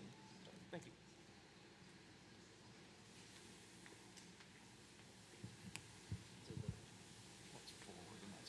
That's forward. Is this the That's some kind of weird spotlight thing that, it kind of does work. Okay, it does work. Yeah. Thank you so much. Hello, everyone. My name is Sarah Francino, and I'm here to talk to you about reproductive biology in pawpaws. I would first like to thank our funders and our collaborators who without them, this research would not be possible. This research is under the SARE grant, and the question we are trying to answer is why wild fruit are less productive than orchard-grown pawpaws. So it's well known that wild fruit produce smaller pawpaws and have less fruit overall per tree.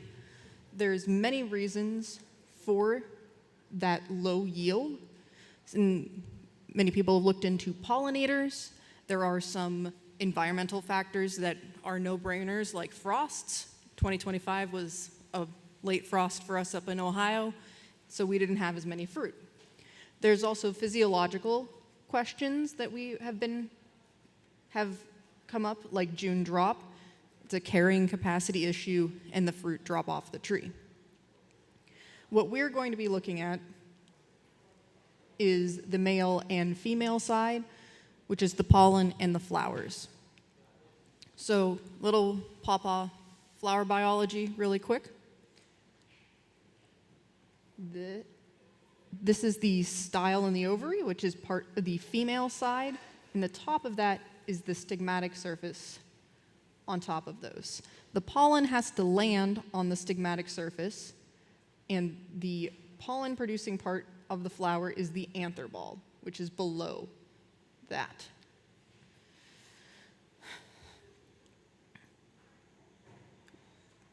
So this flower is in the female stage.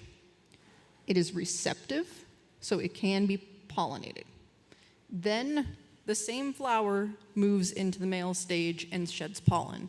This is why these flowers are called protogynous. They have both female and male sides. But also, this is why an individual flower cannot produce a self-pollinated fruit. Pawpaws have been shown to be self-fruitful. I'm pretty sure Dr. Pomper has talked about this a little bit.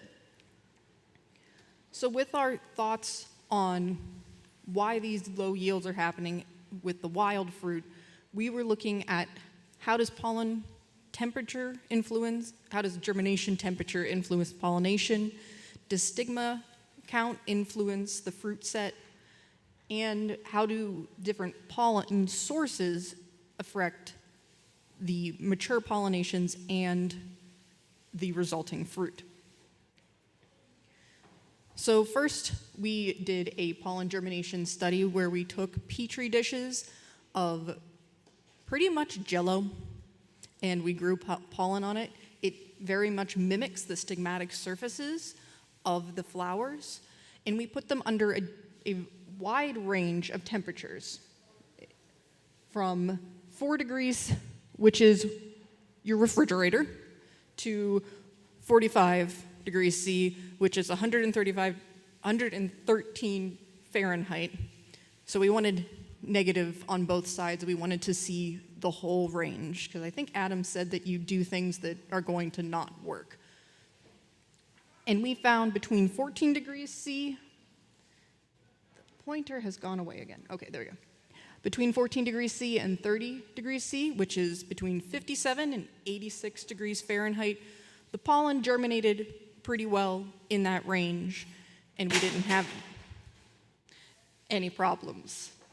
You can also see in the blue up there that those are the orchard trees that we collected pollen from, and the gray is the wild. So there was not really that much difference between those two, and that was a good thing to see.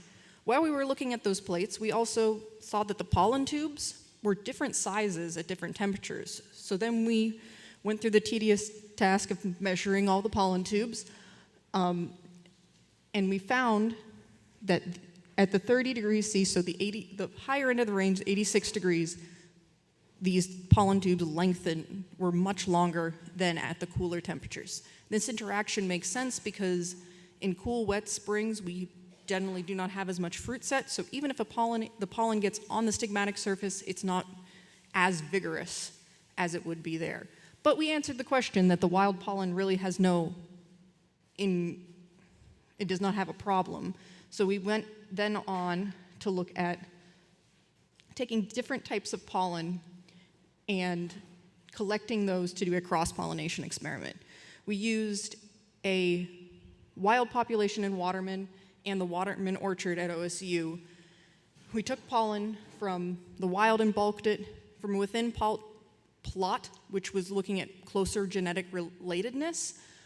Then with cultivar pollen, all the cultivars from our cross-pollination study, and then we did selfing in the trees. So we took pollen from a flower that was in the male stage and put it onto a receptive flower on the tree that we had bagged. I think we've talked about pollination bags. I have found these to be very successful at keeping out everything. The only time it was not successful was last year when one of them ripped and a large insect got into it and decided to make it its home. So over here on the left, we've got the pollen source, and then on the top block is the wild trees, and on the bottom is the orchard trees. So if we look to the last right column, you can see the percentage success on each of these pollinations. And the bulk wild and the cultivar pollen were generally the same in the wild and in the orchard across both of those. So we gained enough genetic diversity to get a nice amount of pollinations. The more genetically related within plots were not as fruitful and were not as successful. But they were more successful than the selves. So there is something going on, there is incompatibility there that we are not been able to explain yet that is happening with these selves. Now, if we look at the fruit from the resulting crosses, this is the same setup as the last one, where the wild is on the top and the orchard is on the bottom. We're first going to look up here at the average fruit weight for all the wild fruit, and they were about 25 grams. Again, this was done in 2024, so these fruit were smaller last year than this year, and this is an average. But these fruit were about 25 grams. If you compare that to the orchard fruit, those fruits are much bigger. Looking at this, we think that it's a physiological problem about the environment that they are in, the mother plant, not the pollen source itself. One thing we did notice in here that was an interesting fact was that if you combine the wild bulk and the cultivar pollen in the wild, you get about the same amount of mature pollinations as you do down here in the orchard. But there is a whole heck of a lot more fruit in the orchard. And that means the cluster size is a lot bigger in the orchard. So as we were doing this study, we were looking at we were counting stigmas because my colleague told me to, and then I spent a lot of time staring at flowers. But we found a significant correlation between the stigma counts and the fruit numbers. It was not 1, so it's not a 1-to-1 ratio, but that's because you lose fruit over the season or one doesn't get pollinated. But we did find that if you have 5 stigmas, you will not get more than 5 fruit, which seems to be a logical thing, but physiologically is a good thing to know. We then looked at if the wild and the orchard trees had different numbers of stigmas, and consistently over the 3 years of our studies, we were able to find that the wild trees consistently had lower stigma counts than the orchard trees. And this is a harder question of what has caused this. Some of it could be physiology, some of it is most likely genetics, because the Summer's Delight one of them had 12 stigmatic surfaces on them, and we've also in the orchard found trees that lacked female parts entirely. So there is great variation, but there also has been some inadvertent selection for more stigmatic surfaces through cultivar selection over the years. And this is something to think about with breeding. Do you want to have more fruit per cluster? There most likely will be smaller. Or do you want a singular or two large fruit? So if we're going back to that wild question, we have seen that the pollen is perfectly fine. Yes, there might be still, there will be less fruit per cluster, but we don't totally know why these selves are not producing fruit. This is the complicated part that I was really trying to do and finish for the conference, but that didn't work because microscopy is very, very time consuming. So I brought you the initial findings of this. In the flowers, there's different incompatibility alleles that happen that work either on the stigmatic surfaces or down in the ovaries. Currently, these are two different images, and one of them is, the one on the left is a self and the one on the right is a cross. With the tubes elongating, you can see the bright yellow are the tubes. That points to gametophytic incompatibility, which meaning the pollen tubes are growing down the styles, coming to the ovaries, and then they're stopping there. We still have some research to do on this and more replication to do, but that's what this is pointing to. And with that knowledge, we can use that to breed more cultivars that are more self-compatible in the future. So in summary, pollen best germinates between that 57 to 86 degree temperature. There are generally less stigmatic surfaces in the wild, and the stigmatic surface number is equal or less than the number of fruit you will get in the final flower. Thank you for your time, and I hope I have a little time for questions.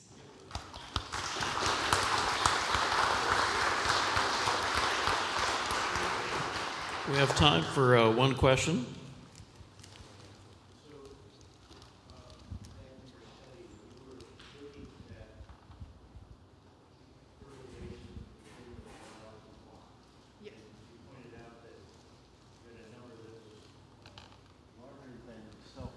Fruitful. I'm sorry, regarding the wild plot study, you had a number that showed there was fertilization or fertilization is the right word. The mature fruit. Yeah, that was higher than the number being self-fruitful, but it was way lower than the crosses produced in a orchard. It begs the question how you defined one organism of a tree versus another with all the shoots. So we do it's 10 meters apart from the nearest pawpaw to the next pawpaw. So there has to be a gap, like a big nice gap around them to be a plot. It's not the nice genetic work that he does. It's kind of rough shot. It comes from an ecologist about just trying to see what genetic background we could determine between them. Sure, I would think there'd be a real risk of accidentally doing selfing on shoots from the same organism, and that would put your numbers down, I suppose. Yes. Thanks. We did have one. I think Marco had his hand up, so we were. So we had a discussion yesterday. So because we have so many issues with late frost. So, for example, for the second set of fruits, you would like maybe pollinate by hand. But then for the first flowers, you would need pollen. So the question is, how you can store pollen? Which temperature, which condition, what you can do? We found that you can store it in the fridge or in the freezer for short and long periods of time, unless it's our lab freezer. Our lab freezer kills pollen. So there's something, some interesting something happening there. But for a few weeks, yes, you can definitely store it in the fridge or the freezer. We store it in gel capsules, but I think somebody else had it in a nice little cup that they had labeled the name of the cultivar, and that works perfectly fine too. But you need to dry it, the pollen, or? Question mark on if you need to desiccate it or not, or if you need to humidify it afterwards. The tests we have done have been inconclusive in that regard. You should talk to my advisor. He's been doing, he's got a better handle on this. Okay, so we give the microphone to the advisor.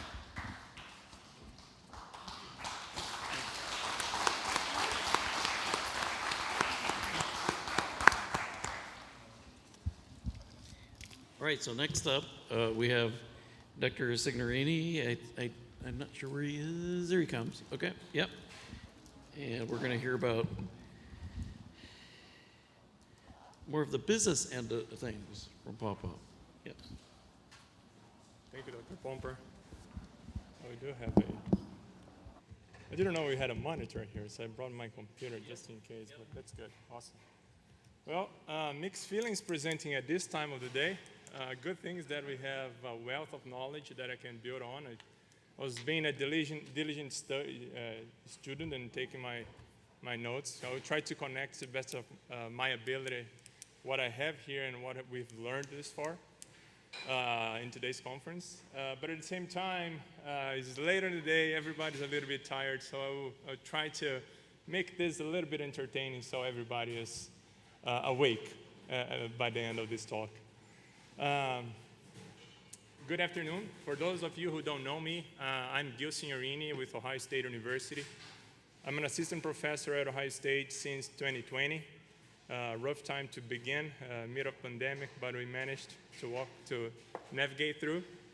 I'm an applied economist, so I'm not a horticulturalist, a plant physiologist per se. I'm in an agribusiness field. My work blends agribusiness management and value chain management. So as we will see here, we will be talking a lot about value chain development, what it takes for us to develop an effective pawpaw value chain moving forward, all right? What I brought here, trying to make the best use of the time possible, is a summary of what we've been doing the last 5 years, or maybe three to 5 years. Title of today's presentation, where's the clicker?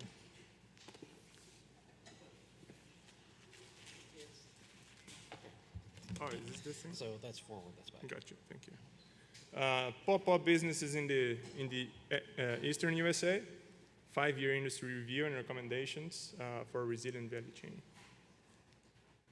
Very good.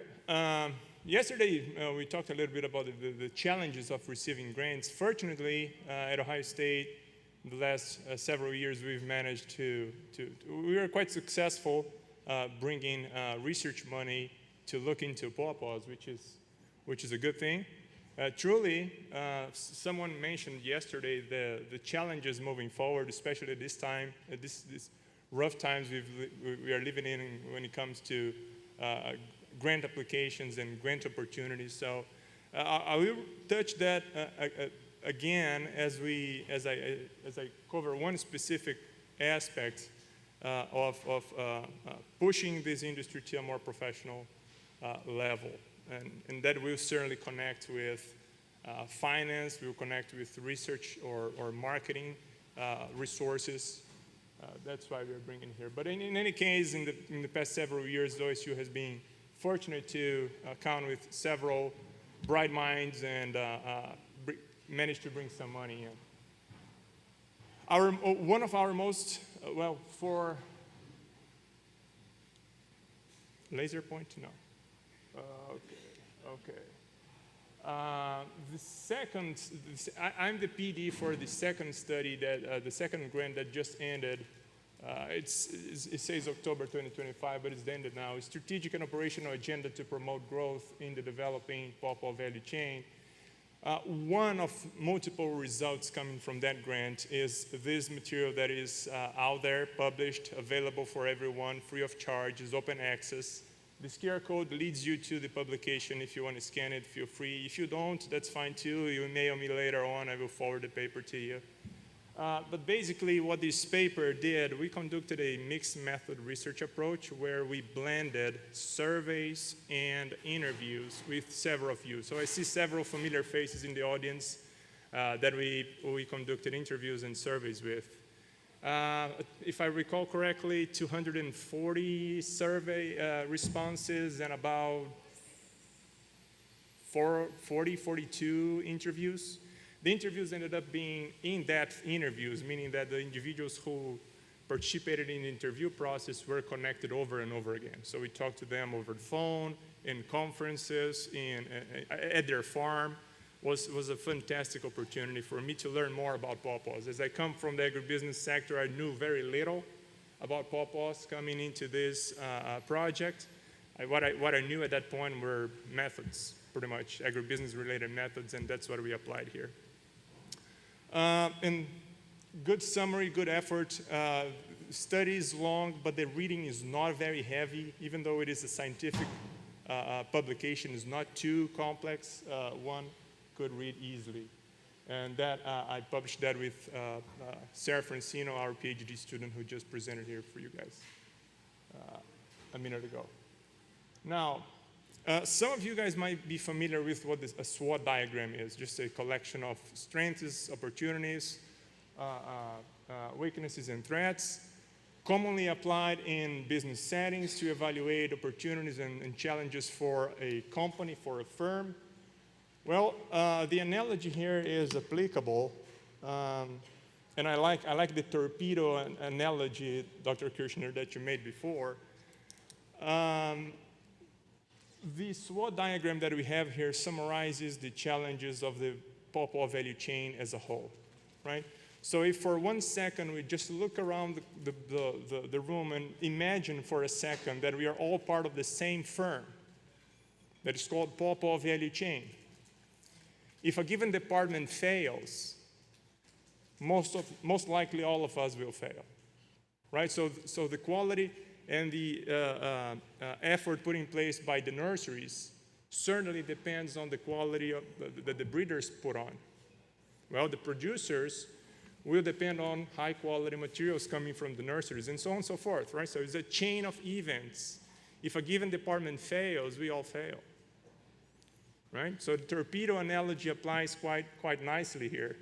If we get bombed, we all fail, we all sink, right?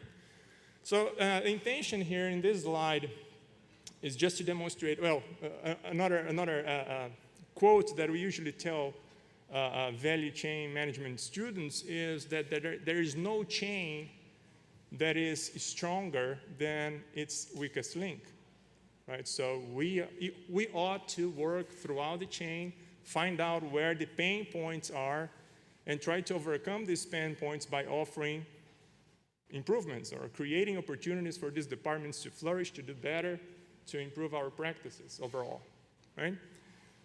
What the SWOT diagram here does is just a summary of what we've learned in the surveys, through the interviews over the last several years. Just to skim through this list, interesting aspect of this group here, we have an active representation coming from the association. We have plenty of friendship and camaraderie, which is not frequent. So in several other industries, you see much more of a competition environment or behavior around creating the kind of more competitive environment. Is not our case here, which is a good thing. That is the strength of our value chain. The fruit itself is marvelous. We all know the unique flavors that it can offer. other attributes of the intrinsic and extrinsic attributes of the fruit align with consumers' perceptions of value. Locally grown, coming from family-owned enterprises, low environmental impact, all of that are attributes that resemble, that connect quite nicely with the emerging values in consumers' values, okay? Now, weaknesses side, well, limited harvest window, we know that quite a bit. Short shelf life, we've discussed that a little bit today.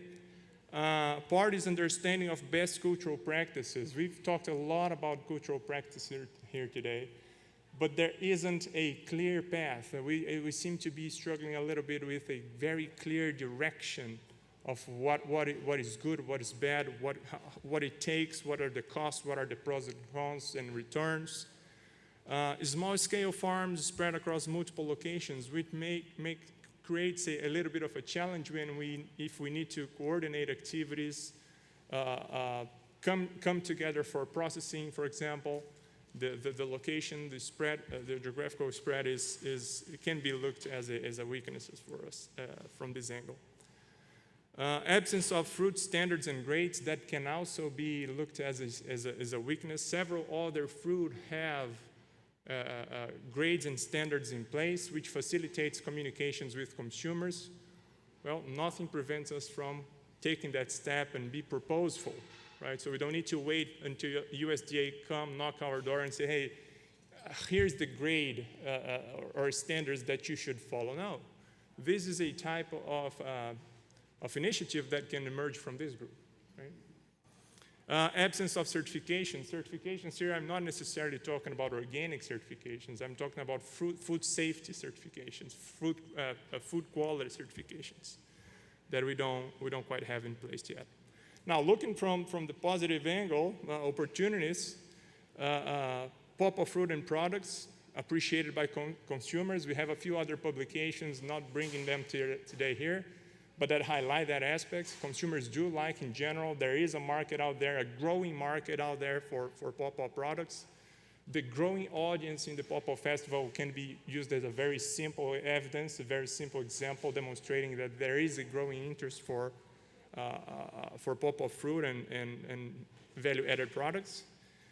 Growing willingness to buy among existing consumers. We also delivered that result a few years ago, also documented in other articles that we prepared. Expansion into formal markets, that's an opportunity that we can explore more. Currently we don't. Most of our sales take place at a farm, at farmers markets. If not that, it goes through breweries. We know why.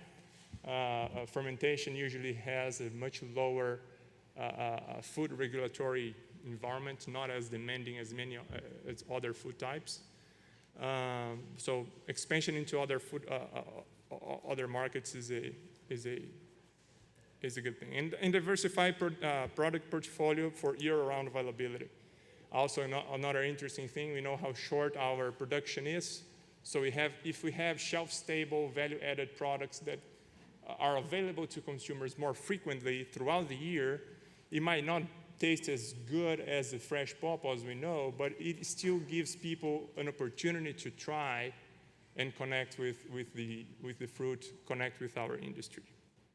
Threats, zero crop protection products registered for the crop. We know that we've been flirting with alternative controls, but chemicals, when things go south and you need antibiotics, right? So when you need chemicals, you need chemicals. So it's important to have them there as a resource, and unfortunately we don't have as many today to work with or to control heavy infestations, for example.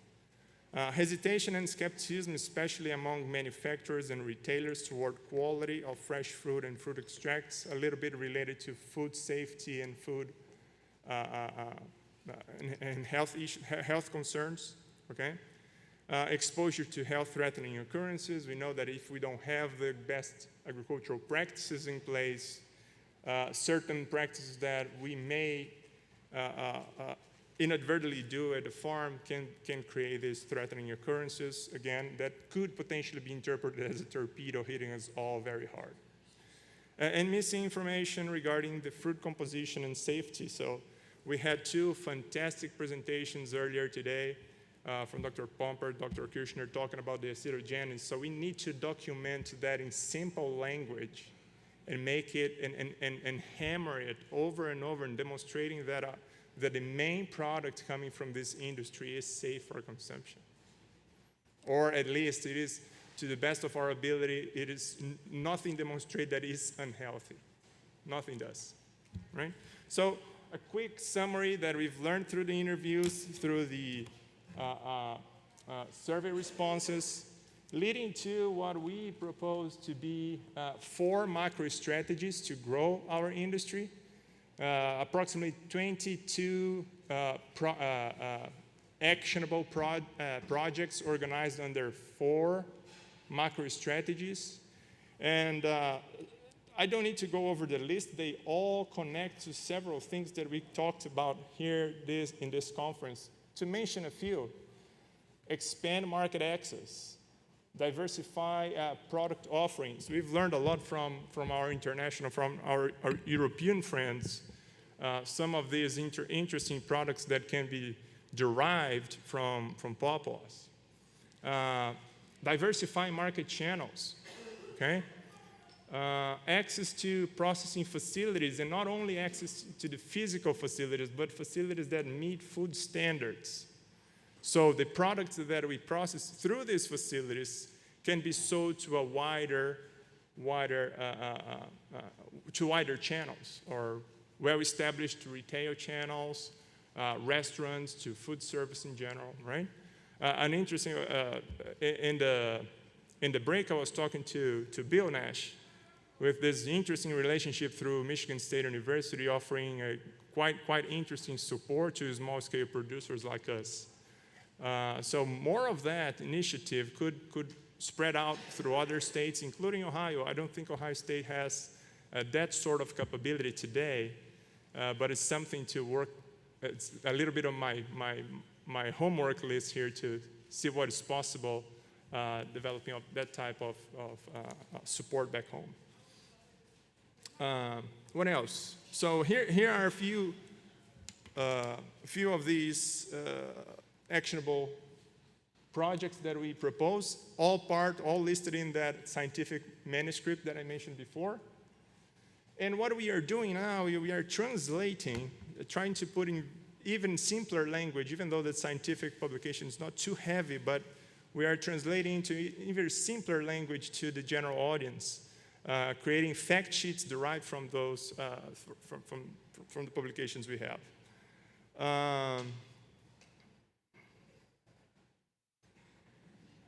Yeah, so one of them here is the pawpaws, an alternative fruit crop in the Midwest, recently released published at Ohio Line. That is our Ohio Extension branch for publications, for extension publications. Several other universities have quite interesting fact sheets as well that are in these lines. KSU has its own, Purdue has its own, Penn State has its own, and probably several others do too. So we are translating the research results into fact sheets as of now. Another thing that I want to highlight, we have 2 other fact sheets on the pipeline. I was pushing very hard to have them ready before this meeting, but it didn't happen. So yeah, it will come out in the next month or so. First one, growth strategies for the Eastern U.S. pawpaw value chains. Again, a summary of what we have in that paper. And a third one, feasibility assessment for, sorry for the typo there, for commercial pawpaw operations, okay? Before I jump, so what I have next here, I wanna share with you firsthand the feasibility assessment tool. So we all have access to it, we can play with it. It is an interactive tool where we can plug our own numbers and make computations.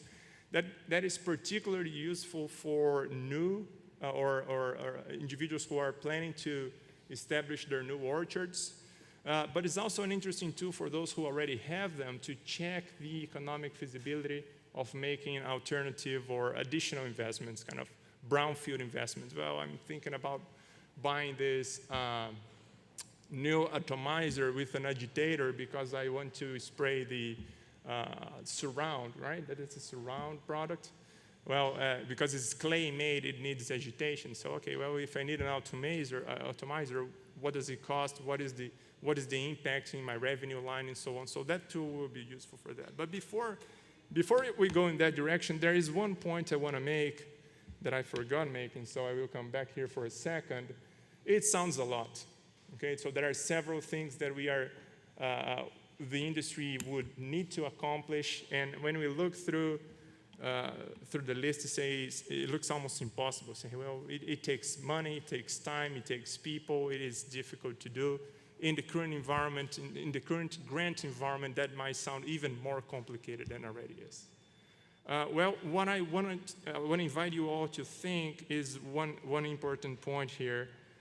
We all face cost constraints, okay? In any industry, in our homes, we all face cost constraints, but there are alternatives for us to be innovative about that. So 2 examples I want to bring to you guys. Probably you know the soybean industry, well established around several states, including Ohio, including Kentucky. It has a mandatory checkoff program, right? So in Ohio, or same thing here in Kentucky, 0.5% of sales. If I sell one bag of soybeans in the next post in the elevator next door, 0.5% of that sale goes to a pool of resources that is used annually to support research, marketing, and operational efforts to promote soybean products and soybean activities in general, okay? Well, think about that in our case. Are we at that stage yet? So if we look around the room, you guys, not me, unfortunately, I don't have the skin on the game. Who has the skin on the game are you guys who are putting your resources down and growing the plants and growing the crops, difficult tasks. Well, if we can leave a legacy, creating that pool, creating a program that resembles that could make a difference, could alleviate the cost constraints we face for several of these projects here, okay? A second example that I want to give you, back in the days, boll weevil problem in Texas, in the cotton industry, damaging and decimating cotton all over the place. Well, what happened? Cotton growers got together, created a checkoff program for what became known as the boll weevil program. It controlled and almost eradicated the boll weevil. That's the Antholomus grandis, if I'm not mistaken, the scientific name of the little beetle causing these huge problems in cotton. Same thing. Growers got together, raised some funds, created this pool of resources to control a pest that was decimating the whole industry, creating problems for everybody. Well, just bringing these analogies because as we continue growing and in light of limited resources, initiatives like that could potentially help us overcome cost constraints or money constraints for projects like this, like what we have on the screen here now, okay? Now, moving forward, I want to just walk you through the feasibility assessment tool. I want to share this with you today firsthand. The spreadsheet, you have access to it. There is a QR code in the last slide where you can download. Is a Microsoft Excel spreadsheet, open access to everybody. The spreadsheet as is at this point, the spreadsheet is protected because there are a few adjustments that we still need to make, but it is useful already. It can be used for you guys to simulate your operations. And here are just a few screenshots of that tool. This is the README tab. You see that the spreadsheet has several tabs on the bottom.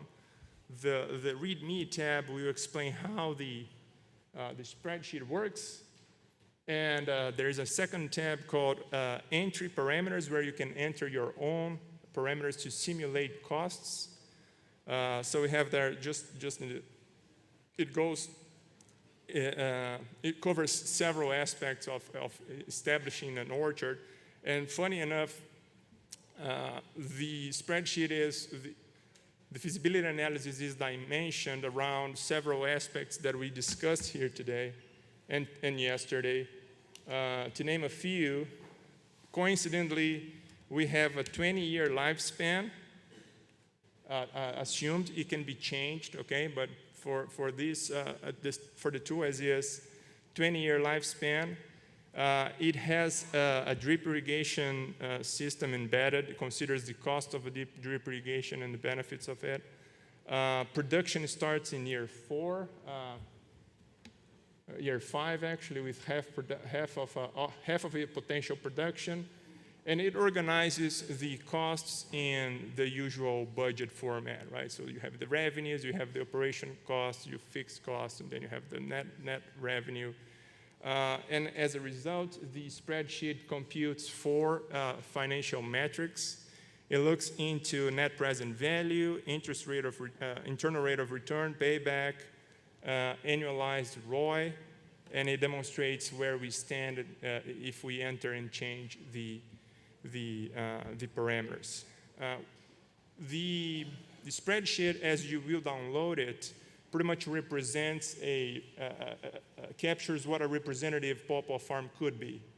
This is for a 3-acre operation, perhaps a little bit large considering what we have in the room, approximately 1,000 plants. But it shows viability. It's quite interesting and more feasible or a better investment than what a row crop would be in a small scale operation. So quite interesting.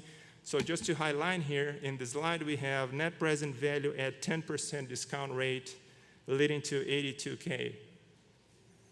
And if we go back to the previous slide, we will see that based on the assumptions that we have for the current version of the spreadsheet, we are talking about approximately $51K net return per year, okay? Leading to approximately 24 annualized ROI 24%. So not too shabby for us. It's kind of a good business if done properly, if done with the proper professional steps that we've discussed here today and so on. The assumptions are not too off. The spacing is appropriate. The amount of production used in the present version of the spreadsheet, it considered 15 pounds per plant and $4 per pound sold. Okay, so 2 very conservative values considering what we've discussed.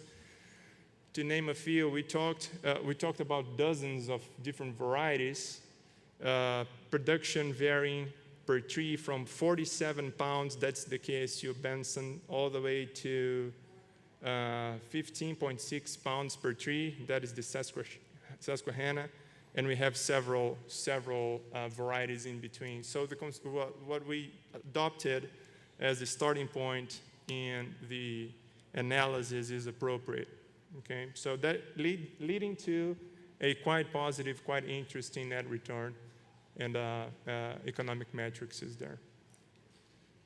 Now this is the break-even table that is also available in there in the spreadsheet. It just shows the relationship between potential net present values at 10% discount at different yield levels and different price levels. Okay, so basically everything that you see green shaded it demonstrates a profit, and everything that is red is kind of not so good. So considering the assumptions that we have currently in the spreadsheet, and you can walk through it and change the numbers, again, is a iterative tool. But the starting point demonstrates that anything above, so there you have there the combination of 4 and 15 leading to 82K net present value.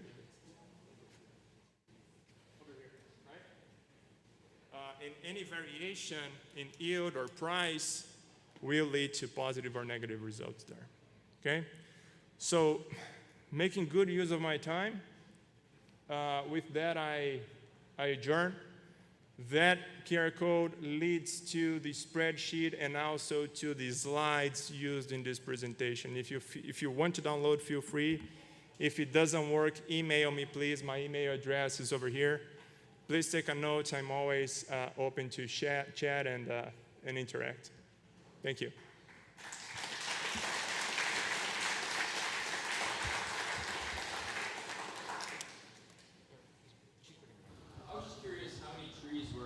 Into your assumptions. How many trees were fixed into your assumptions on that model of the break-even tool? Please divide 1,084 by 3.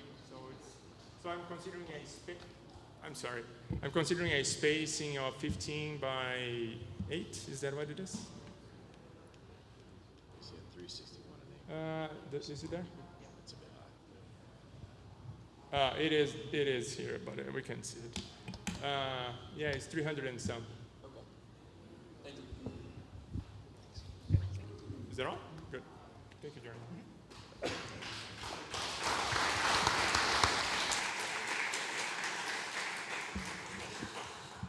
All right, so at this point, we are a full hour and a half behind on our schedule.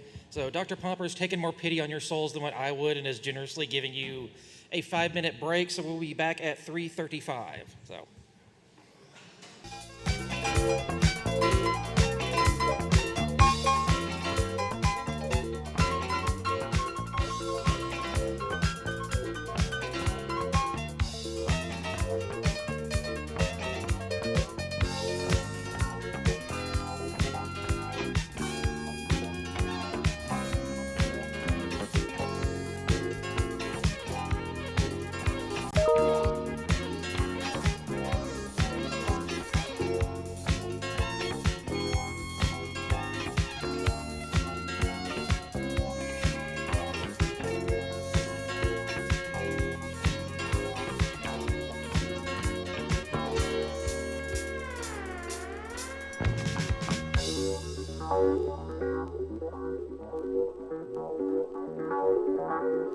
Alrighty, so we're going to get started back with our presentations. And so in an effort to kind of not get any farther behind, so for the rest of our talks, they're all supposed to be 15 minutes. So when you get to 15 minutes, I'm going to stand up here and give you dirty looks, and then like jerk the microphone out of your hand at some point.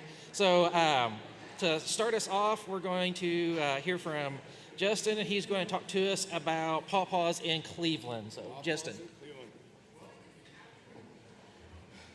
Hello?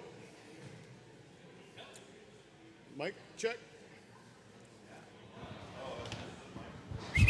All right. Hey. Whoa. Can I get the PowerPoint?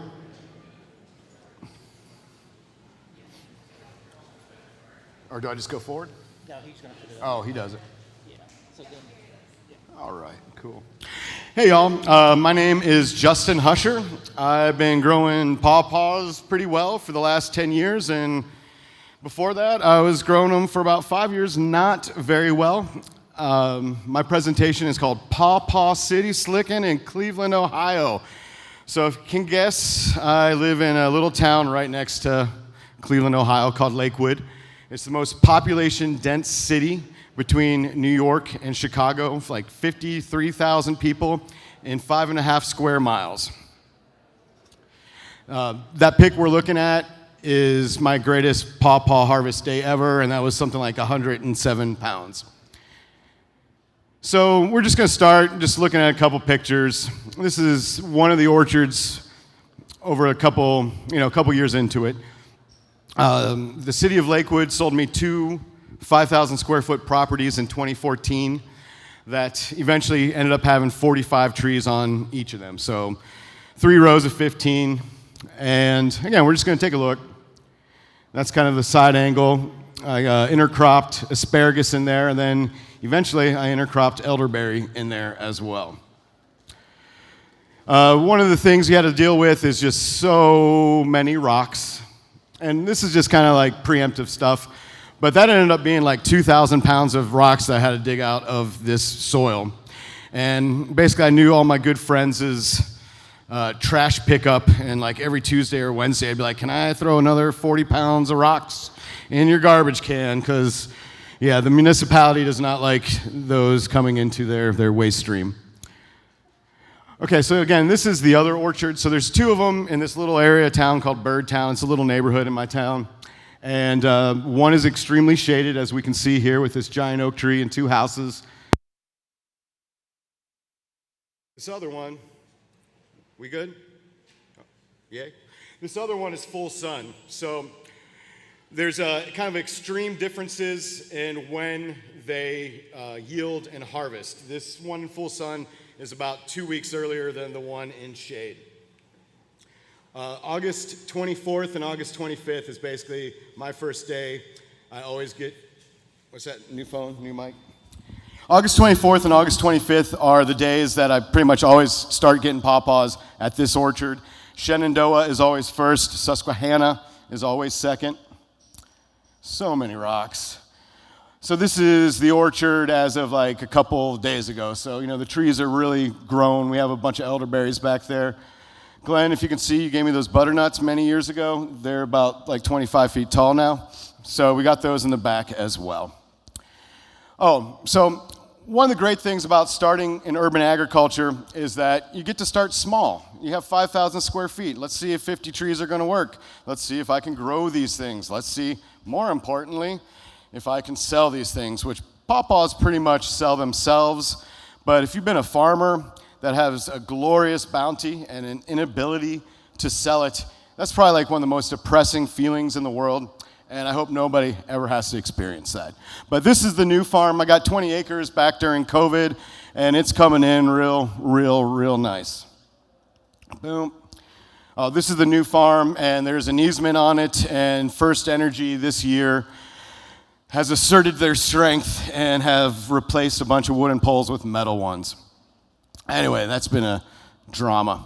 So my story with pawpaws really starts in 2009 when I went to Pawpaw Fest in the great state of Ohio. And my big takeaways from Pawpaw Fest in 2009 that year, Neil was still coming to Pawpaw Fest. And basically the results were Peterson's were awesome. The others were okay. And the forage stuff was extremely questionable. So my first impact with pawpaws was that there is a great difference in quality. And sometimes that takes a while for people to learn. So around that time I started doing urban ag, and in Cleveland I was like the tomato guy, and I did really good with tomatoes. I brought in the weird stuff like Mexican sour gherkins. I was the first person in Cleveland to do shishito peppers, ground cherries, but again, I was known for tomatoes. And at this point, I had a lease for 5 years, and that's kind of a struggle if you want to do trees. So from 2009 to 2014, I would like to say my tomatoes flourished, but my pawpaws floundered, and the hunt for land was basically on for me. A city planner caught wind that I wanted to do pawpaws, and she contacted me about doing a community orchard. And I was like, look, I'll buy these properties off of you with my own money, I'll pay taxes, I'll plant the trees, I'll pay for the trees. And in cities, do you know what they like the most in cities? Does anybody have an idea? They want a mowed lawn. Like, if you don't mow your lawn, you are in deep doo-doo. So I'm like, and I'm going to mow the lawn. That was like my selling point. And lo and behold, they sold me one property for $2,000 and the other for $2,500. Last year, I sold the one property for $96K. So anyway, it was a great investment over the long run. I think land is a great investment over the long run. And I would encourage anybody to buy land if you're able. So I started my pawpaw thing in about 2015. With these orchards here. What I'm going to tell you now is my big take home from urban agriculture is that grafts are the way to go. And again, I learned that just because Neil's were so awesome from the get-go. Others were okay, and the forages, the ones were very questionable. You got to use your space. So I immediately did really tight spacing, 12 by 8. And I like to use my space, so fill it in. So in this picture, you can see pawpaws. You can see asparagus. And can you see the elderberries? Yeah, you can see some of the elderberries on the way left. So this thing is kind of like a forest almost. And the other main point with being in an urban center and being around a population dense city is you're extremely, extremely close to your sales. So that, there's no driving to Columbus, there's no driving to any place. It's basically going to my front porch. All right, so this was a shot off the computer because, anyway, so tight spacing, graphs, 12 by 8, that's 12 feet by 8 feet. And I didn't have enough room for the word P. Does anybody know what that word P might mean? Production, that's a good one. I was thinking pollination. So that was one of the major take-homes is ever since the trees were like knee-high, I was getting very aggressive fruit sets. And that was because I think my tight spacing. Now that I have a big farm and I went with bigger spacing, my pollination kind of sucks. And going forward with my new rows in the future, I am going to basically go back to this incredibly tight spacing. So this is just, this is an AI-generated map graph. And you can see the spacing, or not the spacing, but how I laid out the trees are in this, what I call AAB pattern. So every tree has something else next to it that is not it. So not only did I have a 12 by 8 tight spacing, everything had some other genetic something next to it.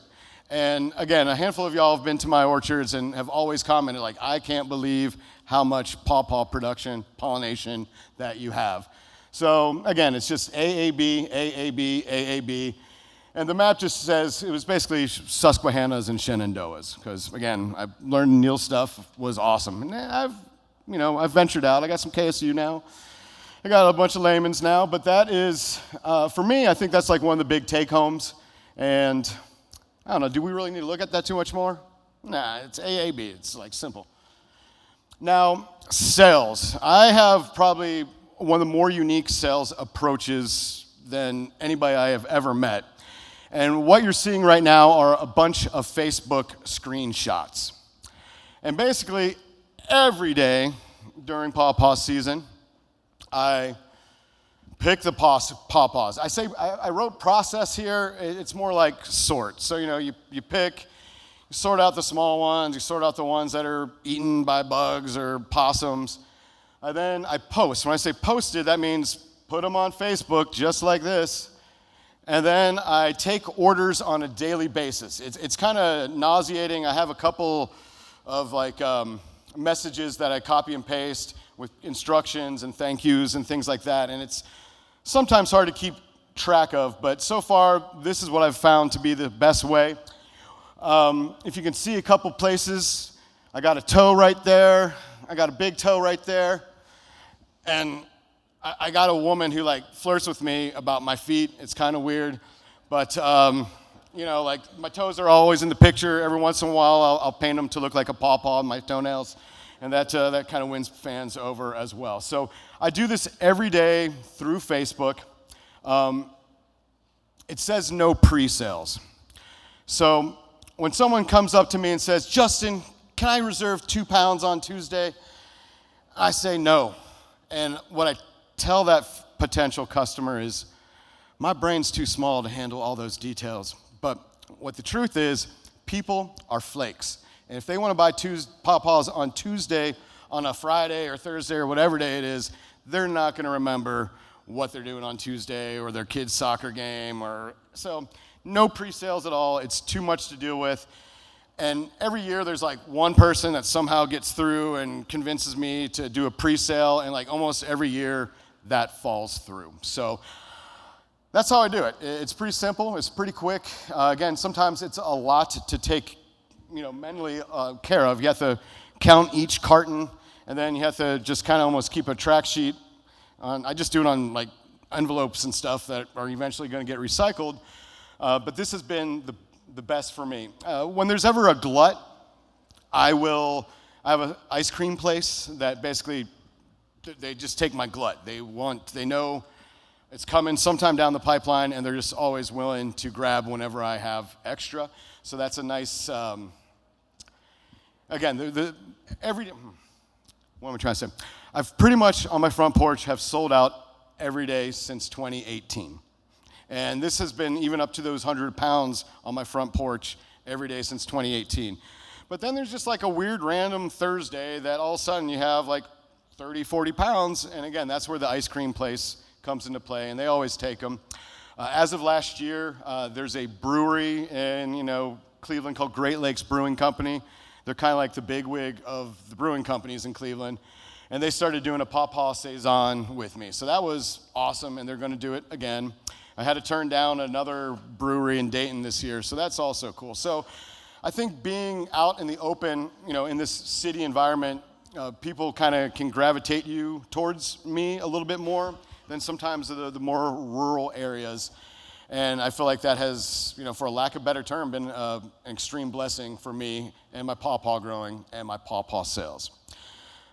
There's a lot more to it. Oh, the other big thing that my buddy Kevin over here has always been selling me on, and I literally only had my aha moment like 2 days ago, is within the city with all those brick buildings and all that black asphalt and all those black roofs, you really get a heat island effect. So my big farm actually has warmer temperatures than my small little orchards, but the small orchards produce before my big farm does, and that's because at night, all that, solar heat radiation stuff is coming off the roads, coming off the bricks, coming off of everything else. And again, I only had this aha moment like 2 days ago, and I wish I would have had put it on this presentation. And, I'm bringing it up verbally, though. So, in the efforts of time, take home, graphs, tight spacing, AAB, fill it in, and close to sales. That's all I got. I was trying to keep it short and sweet, and I already see a couple questions.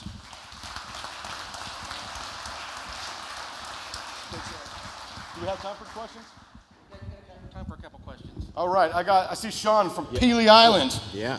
Justin, how often do you walk the rows to harvest in the harvest season, and do you pick off the ground for sales? I always pick off the ground, and I walk daily, and every once in a while, I might walk twice daily. This is like a 3-minute drive from my house. So it's easy just to get there and get it done. So if there's something that happens, like I sold out of 20 pounds, but then maybe 2 friends called me up and say, so sometimes there might be sometimes there might be 2 of these in one day is what I'm trying to say. But most of the time it's just once a day. And mostly you pick off the ground, or do you sometimes pick off the tree? Or 98% of the time off the ground. Okay. Like sitting there and try to grab every pawpaw would be exhausting. I gotcha. Yes, ma'am.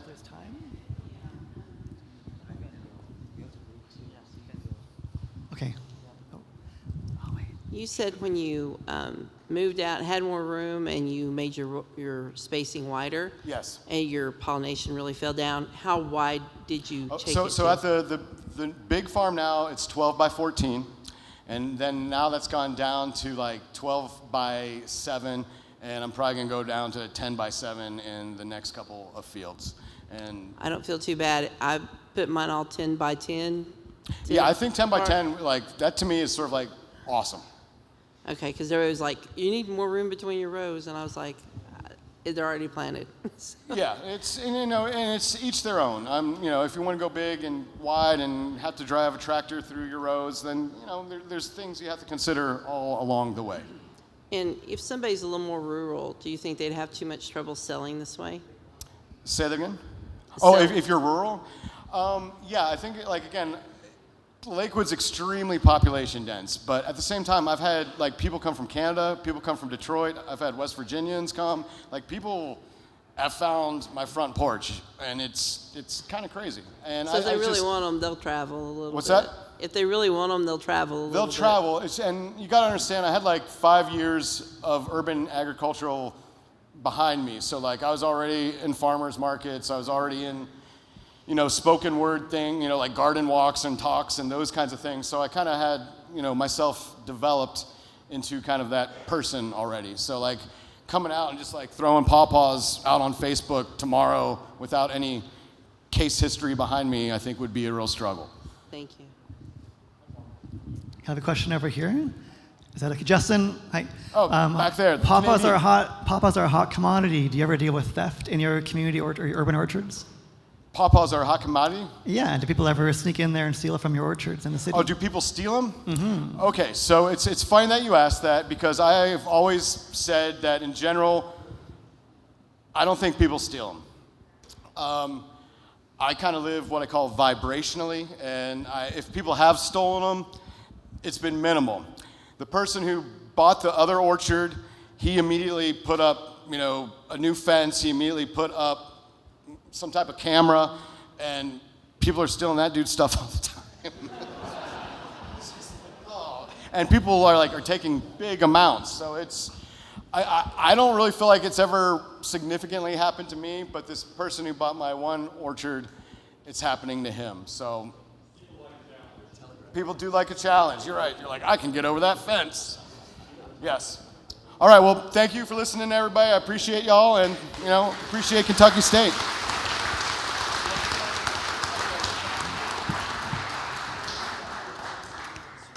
We have lots of stories about people coming to help themselves for fruit here.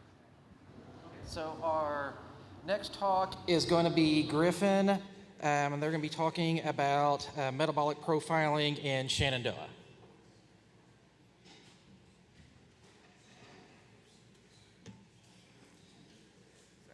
That's forward, backwards, and that's kind of like a little pointer thing.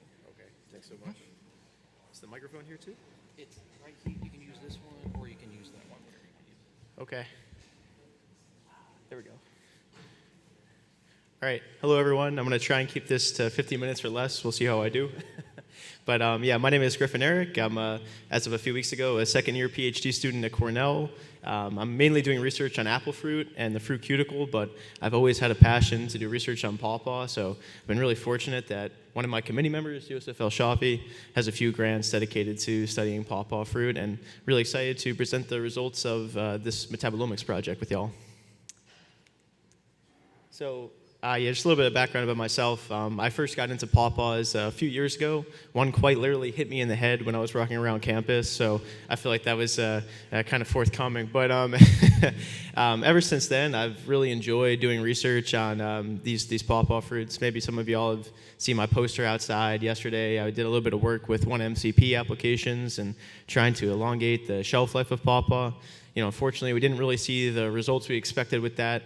I understand the climacteric peak of pawpaw is very short, and also very specifically, there's a very short window after the harvest time, so we might try and repeat that experiment again in future years. But the current work that we're doing at Cornell is focused on non-destructive ways to determine pawpaw maturity using near-infrared spectroscopy. We're trying to determine the Brix levels and dry matter levels non-destructively.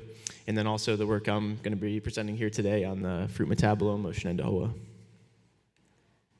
So I guess I always start my pawpaw presentations with this by saying, with a show of hands, who here knows what a pawpaw is? But I think if I did that here, everyone's hand would automatically be raised. So yeah, I'll skip that one for now.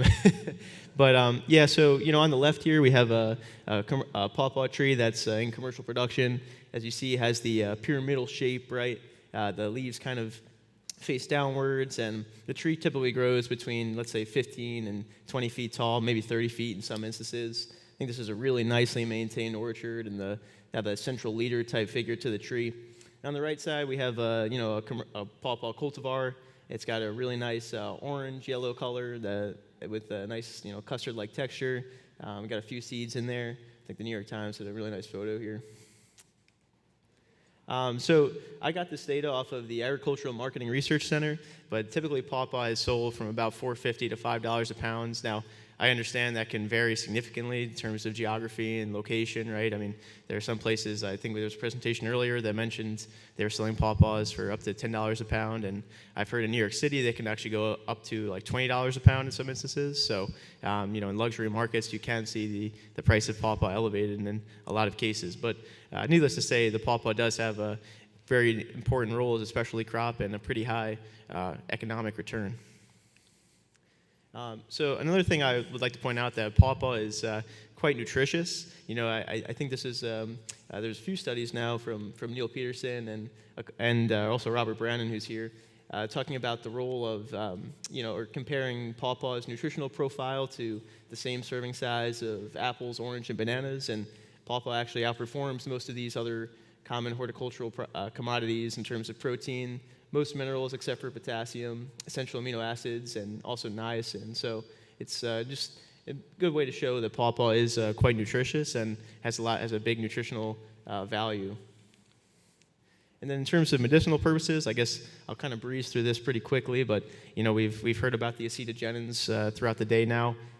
They do some work in disabling the complex 1 of the ETC during cellular respiration. So they have basically the ability to lead to cell death, and this has been used in anti-cancer research from Memorial Sloan Kettering Hospital. I think it's been pretty interesting that there is this preliminary research so far, and hopefully this can kind of emerge as also a crop with some medicinal purposes as well. And so this all connects. We have the nutritional profile of pawpaws, we have the medicinal profile of pawpaws. It all relates back to the fruit metabolome, which is essentially the collection of these small molecular weight compounds that we call metabolites. And the metabolome is responsible for determining the taste of the pawpaw. It's responsible for determining the medicinal properties of the pawpaw, and something that really has not been well tapped into as of yet. But essentially, Joseph and I, we were very interested in understanding how this differs between both the peel and the flesh of the fruit, and also throughout the harvest season. So at 3 different points. So yeah, that kind of ties into our research questions, right? How is the fruit metabolome altered in Esminia triloba shenandoah across the 3 different harvest times? And also, how does the fruit metabolome differ between the fruit peel and the fruit flesh?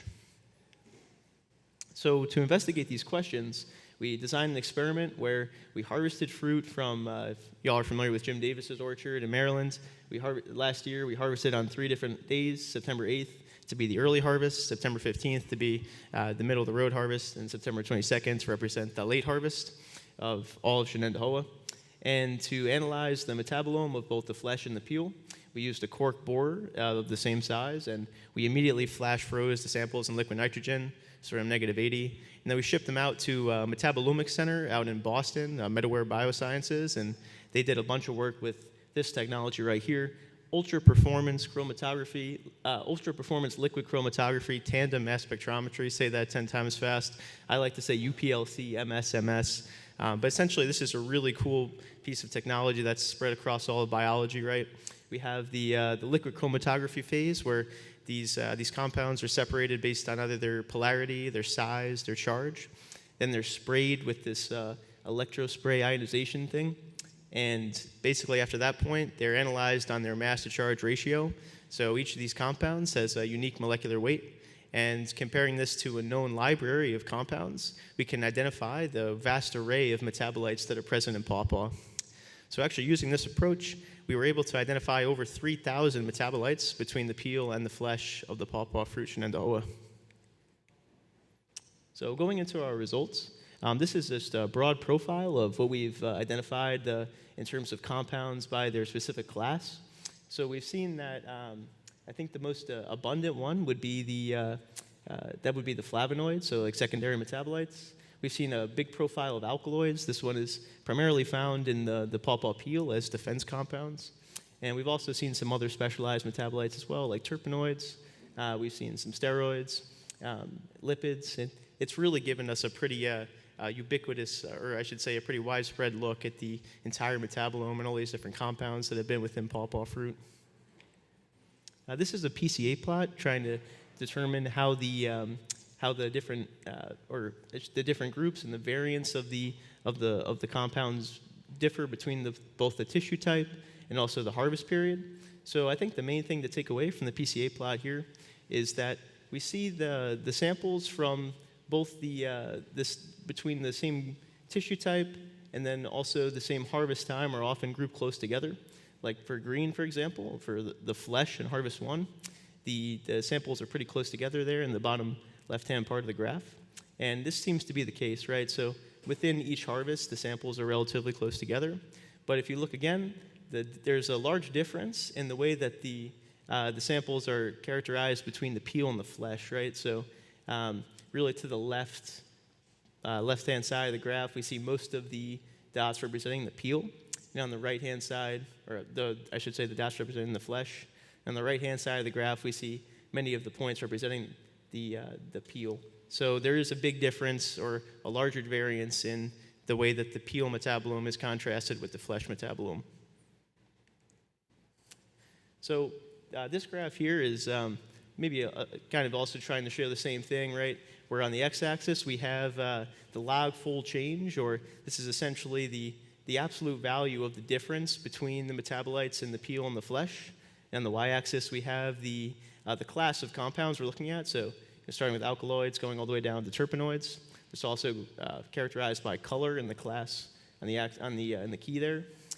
And the variable importance and projection, so that just basically means we're taking the certain metabolites, which is represented by each circle, that were above 1.05 in terms of importance. So you don't see 3,000 dots on here. That would be a little chaotic to try and depict to everyone. So we're just showing the ones that are most important, which in each class. And as you can see, we do see that there are certain compounds within the alkaloids, within terpenoids, within the other category as well, within lipids, that are pretty big in terms of differentially expression.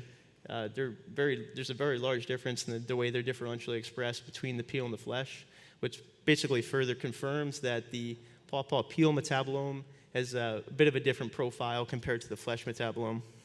This was on Harvest 1, and the same trends are quite apparent too in Harvest 2. See the same trend with alkaloids, and the same trends are quite apparent in Harvest 3, this time again with the terpenoids. Essentially all these graphs are just showing that the peel and the flesh metabolome are quite different. So some conclusions we can draw from this study. The metabolome of the pawpaw peel and the flesh are vastly different in each harvest, as these graphs were just depicting. The metabolome of the fruit and the peel respectively change with harvest time. So that's another difference we noticed as well, is the metabolome of the peel and of the flesh, they tend to change as you progress in terms of the pawpaw maturity. And then third, we didn't notice too much variation between the samples at each harvest time in terms of the peel and the flesh metabolome. So the peel metabolome and the flesh metabolome was quite conserved among the samples between each harvest time. And then some of the future research we hope to do based off of the metabolomics data. One would be to identify some compounds that serve as biomarkers for quality traits in pawpaw breeding efforts, right? So again, these contribute to the way that we perceive the taste of pawpaws and possibly also their storage life as well. So we hope this metabolomic data can be factored into breeding decisions. Second, we hope to use these compounds, try and unveil any additional purposes they may have for medicinal importance. I know there's been a lot of pharmacology work done on pawpaws, but of course, this study, I hope to look at the data a little bit more, but I believe that there are some compounds that are newly identified and have not been revealed to be in the pawpaw flesh or peel in the past. And then third, we hope to use this data to establish a pawpaw metabolite database. This is something I'm kind of hoping to work on over the course of my PhD on the side, and we'll see how well that goes, but I think that would be really important to have there and kind of establish a library just for pawpaw fruit. And I'd just like to thank my funding sources from the TSF, the Towards Sustainability Foundation, Cornell Cooperative Extension, and one of my committee members, Dr. Yosef El Shafi, and of course Jim Davis and the Deep Run Pawpaw Orchard for making this project possible. Any questions?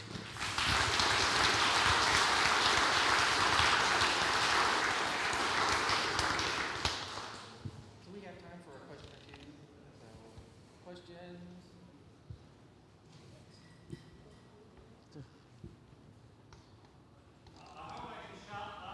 They're bringing the mic over. Similar research on the fruit as it goes from in the ripening process to over-ripening. This is just the same stage of fruit at different times of picking, right? Do you mean like during storage or? Oh, I see what you're saying. This was all different days in the month of September. Yes. But I would be very interested to know what you found if you track fruit after it's been picked as the days go by for that particular fruit. So the aging process. Yeah, that would be interesting to do as well. We haven't had the chance to do it yet, but I think understanding the post-harvest metabolome, if you'd like to call it that, would be another advancement in trying to understand how storage is affecting the way that these compounds are expressed and or produced, I should say, and how that's contributing to things like the flavor profile as well.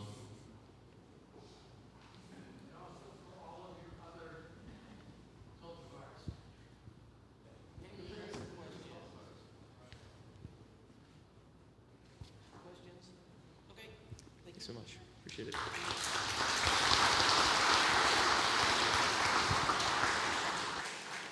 So our next presenter will be James Dingus, and he's going to be talking to us about why we should care about pawpaws.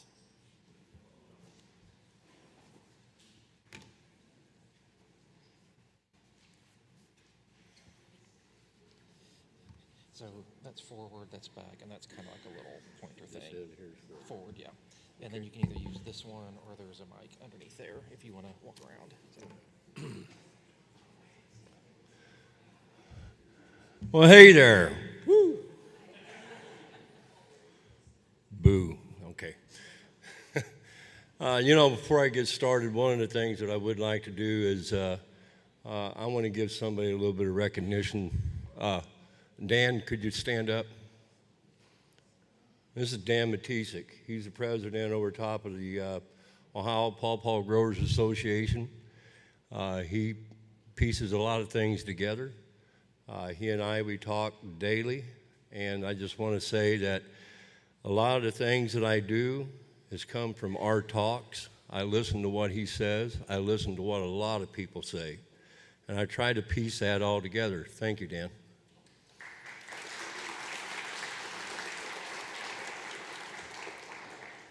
Now, a lot of these pictures you're going to see in here, I'm going to be in the picture, but it's mostly to show you the size of the tree that I'm talking about. For a lot of you that have been following me for a little while, you know I like to utilize root suckers for root stock on my property. I have sold grafted trees, but I've never sold a grafted root sucker to anybody, just grafted seedlings. The root suckers is for my own personal use. Root suckers can also be utilized if you graft into them for scion wood. The seedlings that you're looking at right there, at the time that the picture was taken, they were 1 year old. That's their first year.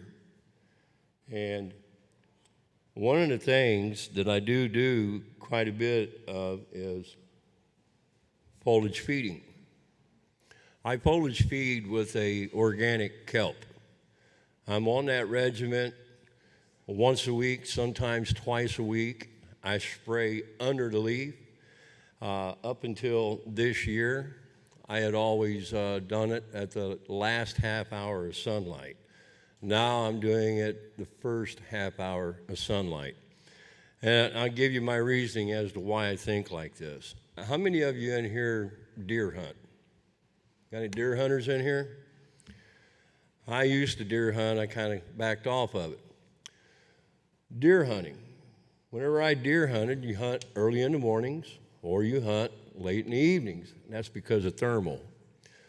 The thermals from the ground in the mornings being warmer than the air temperature, it's falling down, it's raising up. The thermals is raising up, and it kind of sends your scent away. It's kind of like a lake turnover whenever it comes to fishing. In the fall, as time gets more and more progressive towards the fall, the bottom of the lake will actually push itself up, and the top of the lake will force itself down. And it creates turmoil. Fishing shuts down at that time, generally speaking. The way I see this, the leaves on those trees are naturally collecting minerals in my eyes and moisture from the earth as those thermals are rising. So the pores are more open at that time and more receptive than what they normally would be throughout the entire day. But the best contact is under the leaf, not the top of the leaf. And the reason being is the top of the leaf is being hit by the sun and is creating some sort of a hardening, waxiness. It's the reason why you get the glossiness of that leaf. And you see the undercarriage is not glossy. And another thing I will tell you that I've noticed about the trees, the density of the foliage. It brings out density of the foliage. And the trees are far more healthier because of that. The healthier trees is what's going to dictate whether or not you're going to have a lot of issues with insects and stuff like that. Stress in trees actually puts out a gas that ambrosia beetles can sense in the air, and it'll draw them into it. So we want to relieve stress, and the best way to relieve stress is to take care of that tree. Now, Dan sent me an article not too long ago, and I read it, and another thing that helps that tree whenever you foliage feed is during the drought period. It helps that tree to be able to handle the drought much better because it's getting some sort of nutrient. Some sort of nutrient is better than no nutrient at all. Now, I'm going to thumb through some pictures here. All my trees are foliage fed, as I said. And I utilize root suckers, as I said, for grafting a lot on my property. And that's a sunflower. That tree was grafted 5 years ago. It's only a 5-year-old tree, 5-year-old grafted tree, that is. And that was grafted onto a root sucker. And you can see how the growth in that tree is as far as the density of the leaves, how pretty. That's a beautiful tree. Although I'm not crazy about sunflower, the cultivar myself, but I still have it. That's an NC1. The scion wood, incidentally, the scion wood from the sunflower came from KSU. The scion wood from this tree came from Tom Wall.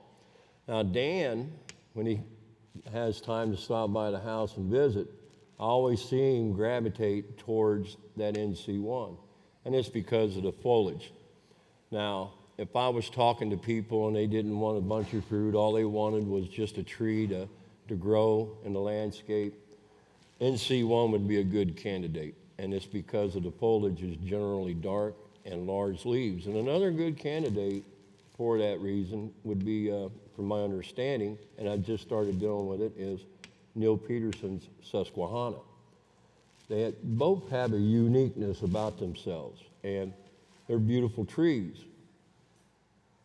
And that tree is only 5 years old, and you can see it's more than twice my height. And a lot of us got to do with grafting onto that root sucker, and that's because of mycorrhiza is already there. And that, I mean, I just can't believe the growth I get out of transplanting or grafting root suckers. And I've transplanted a lot of them. When I first started playing around with these trees, I read articles and everything, only 10% of them will survive. Well, I'm roughly 95 to 97% success at transplanting root suckers. It's all on how you do it. And access. I've got access. A lot of people that transplant root suckers, they're trespassing on it in the woods somewhere, and they decide, oh, I want to get one. Dig it up right then and there and take off. They don't prep it. That one there is Rigel. Look how wide that tree is. Now, that tree right there was a seedling that I had grafted, and that tree right there was grafted in 2021.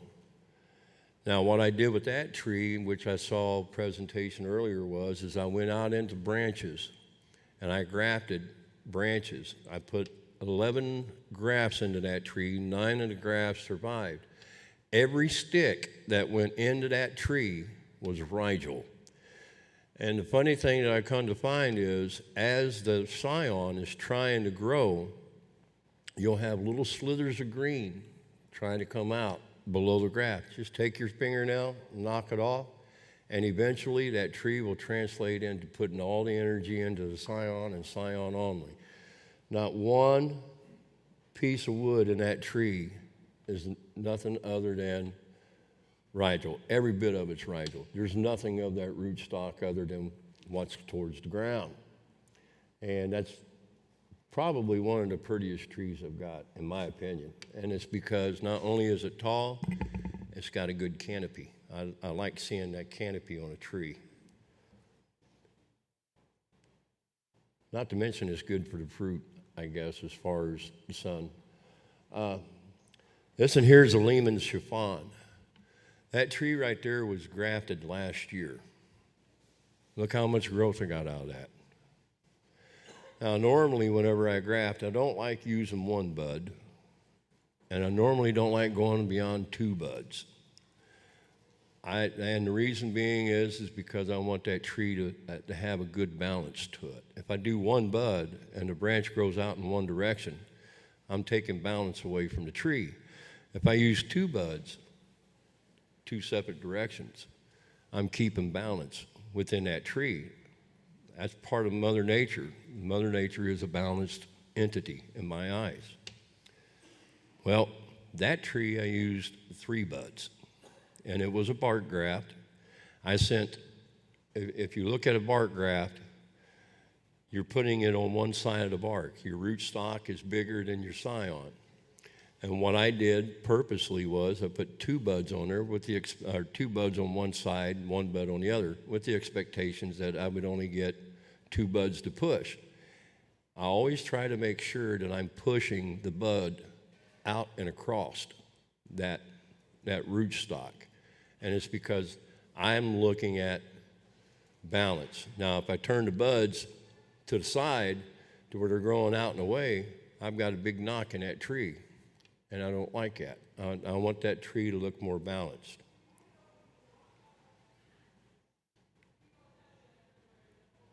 These 2 trees right here were root suckers that I had harvested, and I kept them in root trapper bags, 3-gallon root trapper bags, for 1 year.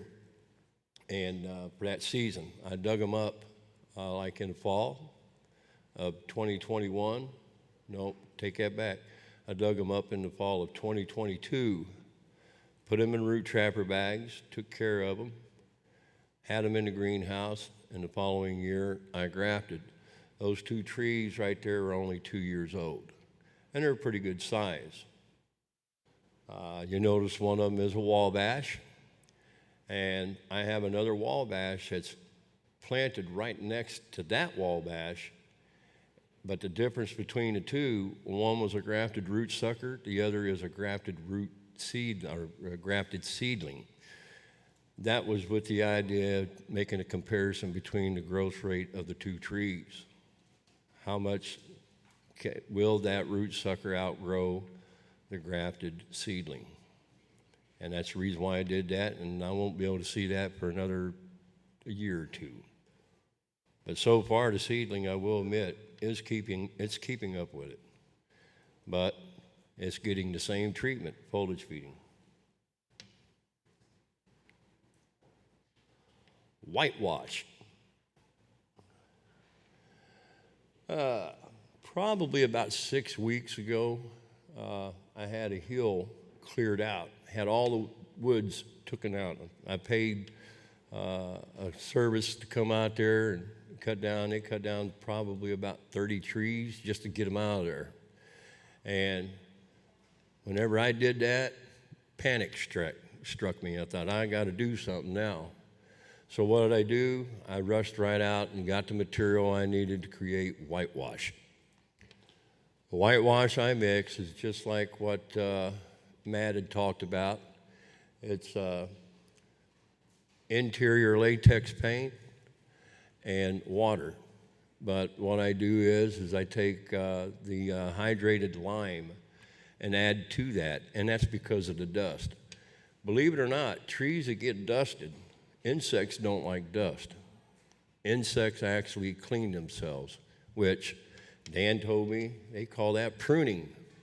But insects like to keep themselves clean. They don't like dust. So that kind of helps in backing the critters off.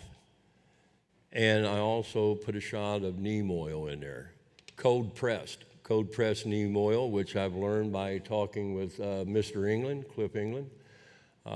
is easier to mix into the water. See, that's what I'm saying. I talk to different people and I look for answers, and there's been a good group of people that give me answers that's beneficial for me. And it just so happened, after I did that, I took neem oil, mixed it with water, and I went up there on that bank, and every one of them stumps that had been cut off, I sprayed them with neem oil. That's just to deter insects from getting there and possibly turning them back, and also to mask the odor, that gaseous odor that goes throughout the air that the insects can detect. Now, the next picture I'm about to show you, there was an individual that got a hold of me. Jim, I need your help. I'm doing everything you told me to do. My tree is dying on me. Something ain't right. And I thought to myself, all right, let me put my shoes on and take a drive. He didn't live that far from me, so I zipped on over to his house real quick. We went out there and looked at the tree, and I said, buddy, I think you got some kind of infestation going on. I didn't see the indications of tooth marks or toothpicks on the side of the tree like you normally see, but that could have happened a long time ago, and the rain washed that all off. And he didn't know what to look for. Hope you got a good stomach. Ambrosia beetles. There was a whole gallery of them in there. I went to pull the tree over to take a look. I cut a limb off, and I looked, and I said, you got some type of borer going on there. And then I went to pull the tree over just a little bit to take another look. It snapped. And I wasn't giving it much force at all. And when I opened it up, not only are you seeing ambrosia beetles in there, but you're also seeing the larvae. That tree was ate to death. And right away, he said, well, what about my other tree? I said, I don't know what to tell you, brother, unless you try to do something to protect it. He goes, well, what can I do? And I said, come on down to the house, I got something for you. And I gave him whitewash, and I mixed it for him and everything, and I said, just put that on the trunk of the tree and hope for the best. I said, you'll be lucky if that tree don't already have them. Well, lo and behold, he told me the tree's still alive, and that there was back in, that incident took place probably about the middle of May, the end of May. And I was surprised the other tree wasn't hit because the two trees were right beside each other. Maybe the first tree took on stress from a late freeze or something like that. I had a mango at one time that was a beautiful tree. It was one of my favorite ones, and something got into it. And I didn't know what it was, but I decided I'm not taking no chances. I cut that tree down. I took a metal barrel, cut the top and the bottom out, set it right over top of that stump, and all the wood I threw down in there, and I set that daggone thing on fire. I don't care how much I love that tree. I ain't going to let that tree kill the rest of them. Something got into it, and I think it was because of the freeze, because I found where I live, mango, the terminal buds kept getting froze. Well, I thought about that. Well, mango was found down in Georgia, so maybe it's not as friendly as far north as what I am. That's why. That's why I care for my trees right there. That was a harvest that I took out of overlease.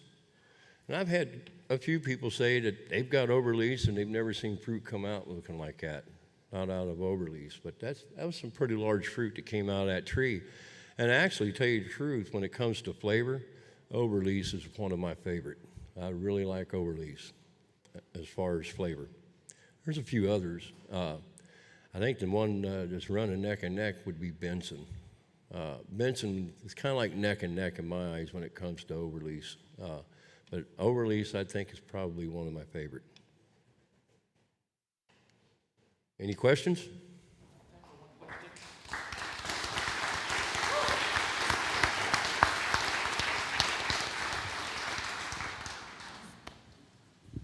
Can you give a detailed description of your process for digging up root suckers, timing, and all that? You told us a bit, but just a little more detail. First thing I look for when I'm going to dig up a root sucker, it's got to be roughly around 18 inches. And I want to make sure that the very top of it, if it's green, you want hardened wood down towards the bottom. And what I do is I go somewhere in between the parent tree and the root sucker. Now, I'll get probably within about 4 inches to that root sucker, maybe 5. And I'll take a shovel and I'll chunk it down in there, cut it away, and then I'll just, what I'm trying to do is what I call sever the umbilical cord. There's a lot of people here, anybody here don't know what a root sucker is? You know what one is? Okay. But you're looking for that lateral root, naturally. So you want to cut that lateral root. I'll cut that lateral root loose and I'll just walk away. I don't try to dig it up right then and there. And then I'll go back, you know, some people say you cut them loose in the fall, and then go back in the spring, and they said, I've said that, and I said, you know what? I don't recall saying that that's what you have to do, but you know what? If you want to ride with it, go for it. Normally, what I'll do is I'll come back in about a few days. If I see that that tree is not wilting, in other words, that terminal is not wilting downwards, that's telling me that there's some sort of a root system down below that tree. Something's continuing to feed that tree. So it's surviving that cut. Now, if it's wilted back, I'll walk away again. I'll come back probably another week or two.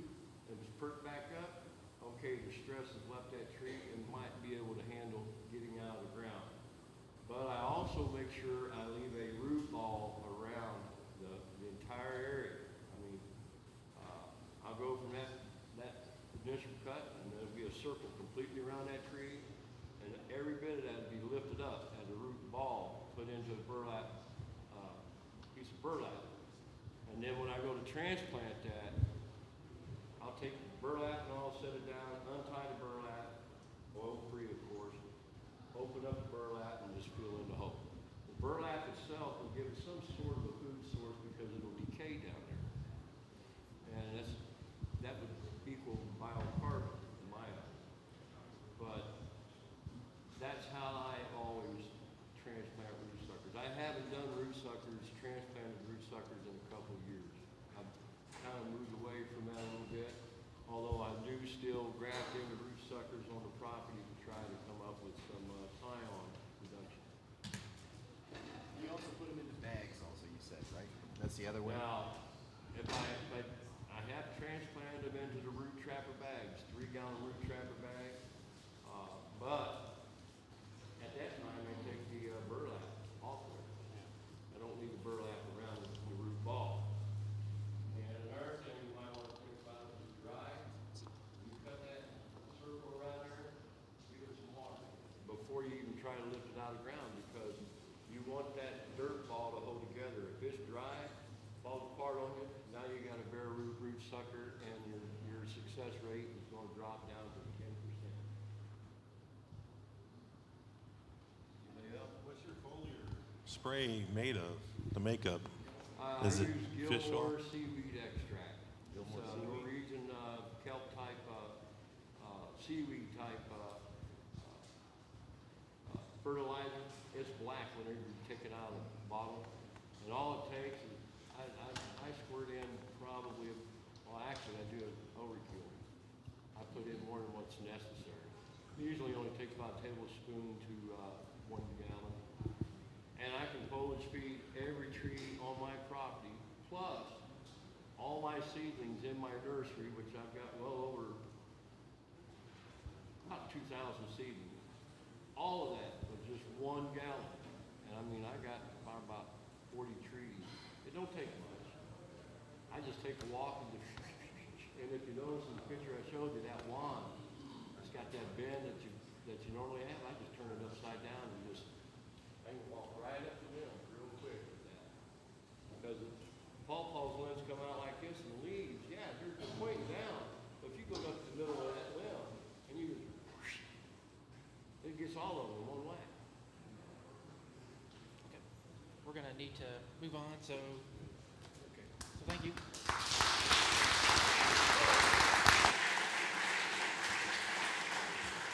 So our next presenter is going to be Ted Whedon, who's going to be talking to us about growing pawpaws in clay soils. So So you can use this one, or there's a mic under there. That's forward, that's back, and that's kind of like a little pointer. Oh, that's the pointer.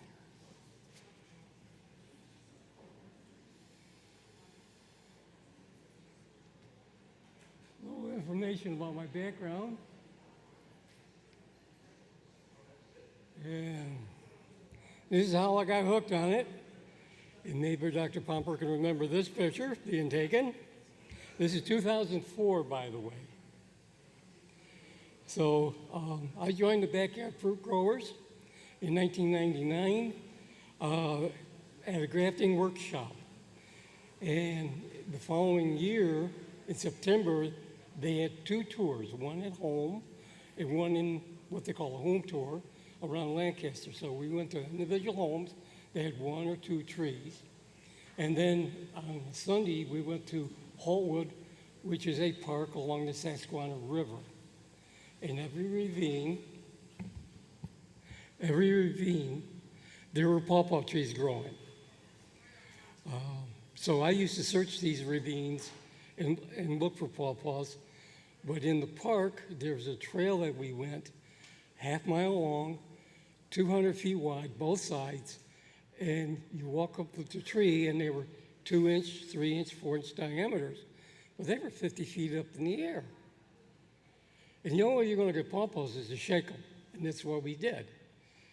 A lot of times you needed a hard hat because they come down pretty hard. 2001, I planted my first 5 pawpaw trees. Fortunately, of those 5, I bought overleaves. The rest of them, Mitchell, Wilson, I've cut down and removed. They were too seedy. They didn't meet what I was expecting for a pawpaw. For the back fruit growers, everybody had a lot of questions. And we didn't really have an expert within the group. My background is I'm an electrical engineer. And I'm one of those guys that took more engineering courses than I should have. So I had to find out answers to these problems. So I attended the Pawpaw Festival, 2003, 2004, went to the international conference, the second conference, and the 4th conference. The purpose was to learn as much information as I could. Over the years, each year I planted more and more pawpaw trees. Instead of a hobby, it became more like work. Now I'm retired, I'm working more than I did when I was working.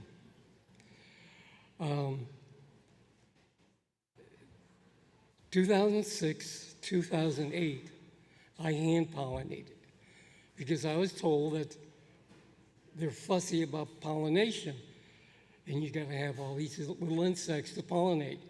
So for the first 3 years, I pollinated. 2006, overleaf and sunflower actually bloomed for me. I hand pollinated those 2 trees and got fruit. 2008, when I went to harvest, I had pawpaws that was 15 feet up in the air, which I know I didn't pollinate, and so I haven't pollinated since then. Fortunately for me, I'm in an area where there's woods. On 2 sides of me, there are woods. So there's pollinators that are around. By 2010, I had so many pawpaws, I didn't know what to do with them. So for the back home grower, I gave a tour at home, set up many tables, all these varieties, and it was good. And then 2014, I presented my first class. My first class, as I teach, it's over 2 hours long. So have me up here for 15 minutes is going to be hard to do. So this is some of the experience I have when I'm getting ready for the tour. The pawpaws are labeled, so I know which hole the tree comes from. I developed a scatter chart, so I know which tree I planted in what location. After you get so many trees, right now I've got 80 trees that I take care of, and I've got over 30 cultivars. This will give you some idea.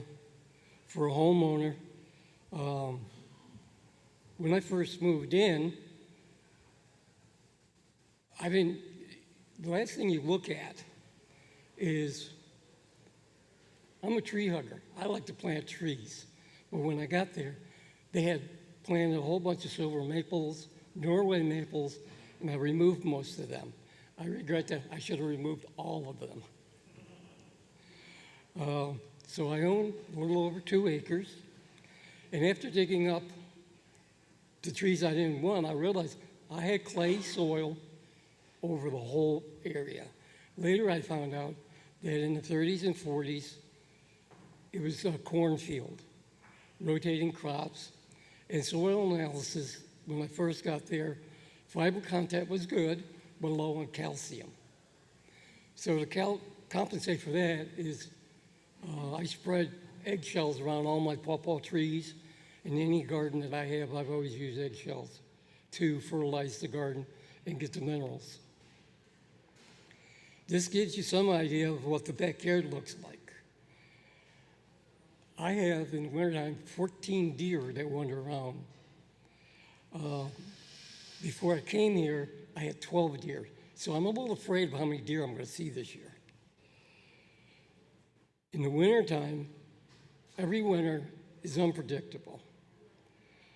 So where the ice is floating is a 4-foot bed. It's a pond, and it's on the bottom of where the water flows. So this wet area, I tried growing pear trees, and after a few years, the root system would rot on these trees. They would just starve. So the only thing that I can actually grow here successfully are pawpaw trees. And I get flooding every spring with the clay soil. A friend of mine in the group had a small pawpaw patch, and his wasn't doing very well, and he asked me to come over. He planted his in the woods, and it was actually swamp area. In the summertime, it would still have standing water. Even though I have water, this would be winter runoff. I have 20 acres that melt and flow through here. If we have a tropical storm, I'm half hour north of Philadelphia. My elevation is only 300 feet above sea level. So when we get a tropical storm, we can get a lot of water. Now, if you notice in the back, there's a metal pipe across there. We've had hurricanes that have come through, and I've had 8 inches of water above those pipes flowing. This picture's taken off my back porch, and it's kind of scary seeing that much water coming towards the house, but it turns and flows away from the house after it gets past the pine trees.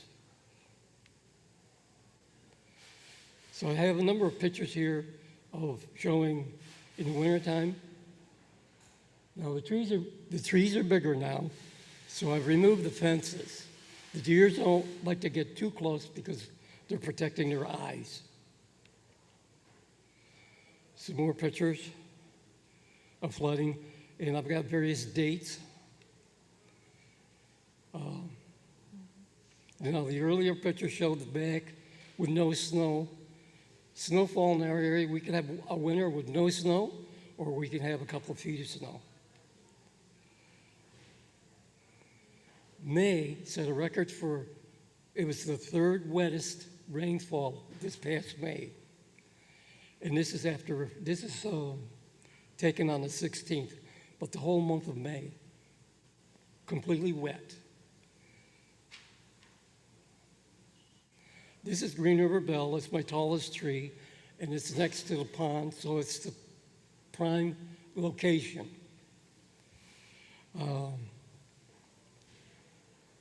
This is one of the earlier ones that I had planted. It's over 20 feet tall now. It's about 23 years old. Now, the first 35 trees I planted, because I had clay soil, I wanted good soil. My old garden, every year, I would collect leaves in the fall, rototill it in the garden. And then in the spring, I would do it again. I put in 1,600 pounds of yellow sand. Yellow sand in the area has no salt in it. White sand would have salt, so I made sure I got the right sand that didn't have any salt in it. And then I would get triple ground mulch, and I rode it till it all went. And that's what I used for my garden for years. When I planted these trees, because of the large taproot, I dug a 3-foot hole. That was my target. And in most locations, I did the 3 feet.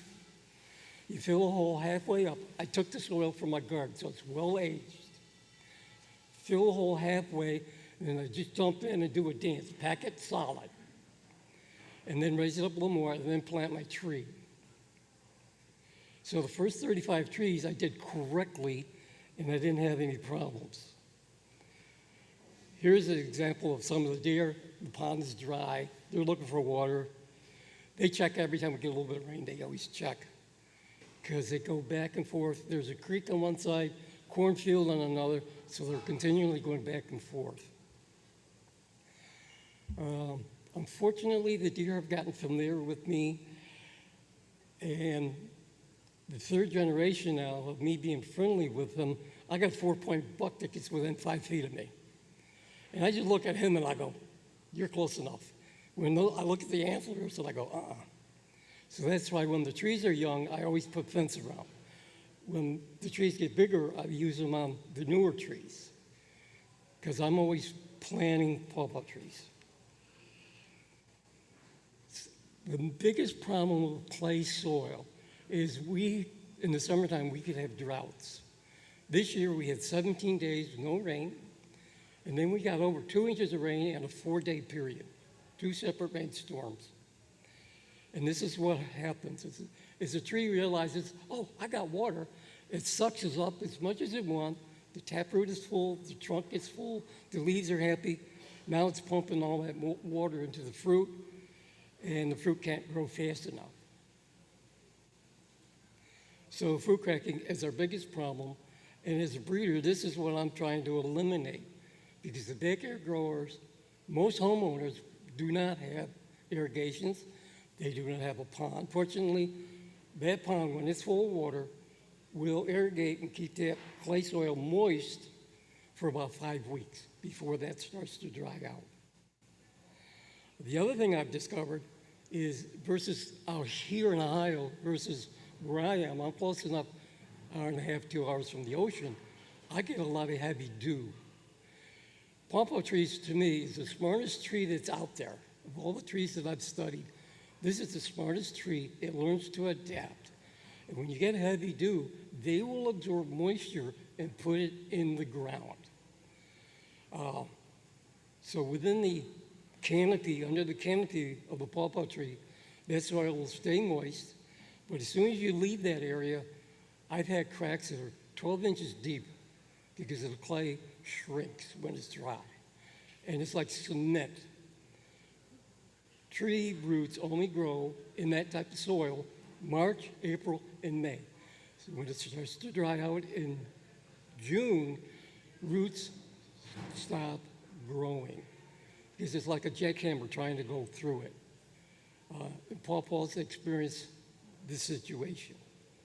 But as long as they're getting moisture from underneath, enough to keep the leaves happy, then I don't worry about it. I don't.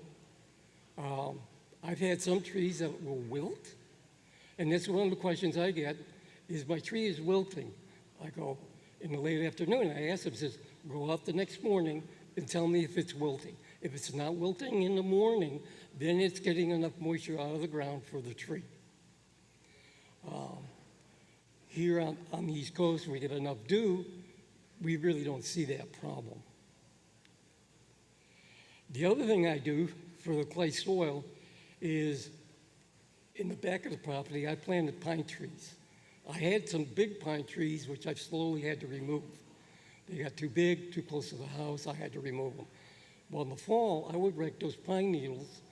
A 6-inch layer of pine needles decays from the bottom, works its way up, and it'll decay about 2 inches each year. So as long as I put that mulch around it, It keeps it warmer in the wintertime. I like pine needles because the mice do not like to build nests in the needles. They like a dry roof, like any of us. We like a dry house. But if you use leaves, they will make a tent out of that, and you'll be attracting them.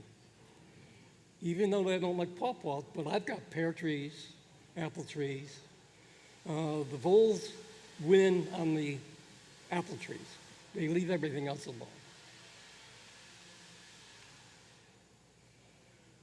When I had 35 trees, I had enough pine mulch, I could mulch around each of these trees. When I did that hole, I made sure that I had 6 to 8 inches above the ground level. So if there's any water, it runs off away from the crown of the tree. And when you mulch it, it also keeps it away from that.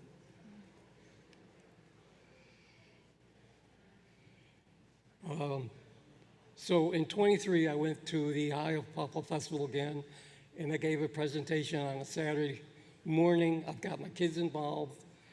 So it's 20 years later. Instead of me learning, I'm now teaching. Here it is in October, and I hear scratching at the front door. A little baby raccoon scratching on the door. I was able to take a picture of that. I think it's kind of funny. Got any more pawpaws? These raccoons love pawpaws. I have no idea where he came from because I trap the raccoons and take them to a different location. Originally, I did that. Now I give them swimming lessons. And once in a while, I'll get a bald eagle. This was taken a few years ago, but this year, after I got done trimming around some of the trees, I went back out to take a look at how well I'd done, what I needed to do more, and there was another baby bald eagle. So they fly over my area this time of year. And that's it. If you have any...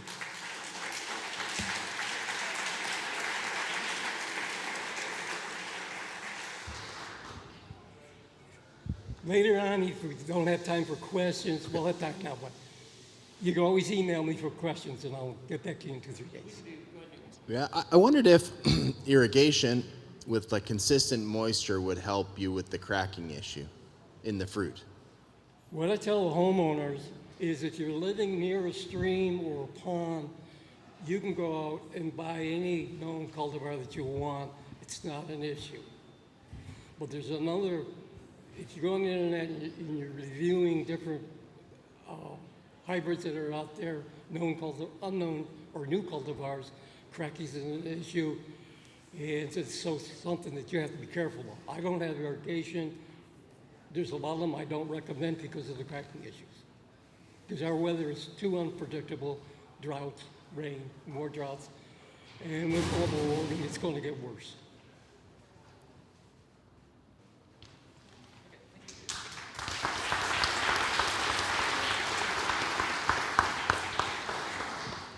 Okay, so our next speaker is a virtual speaker, and it's Dr. Tulawicki that's going to be talking to us about the trends in pawpaw prevalence, abundance, and dominance in forestries using the inventory and analysis data.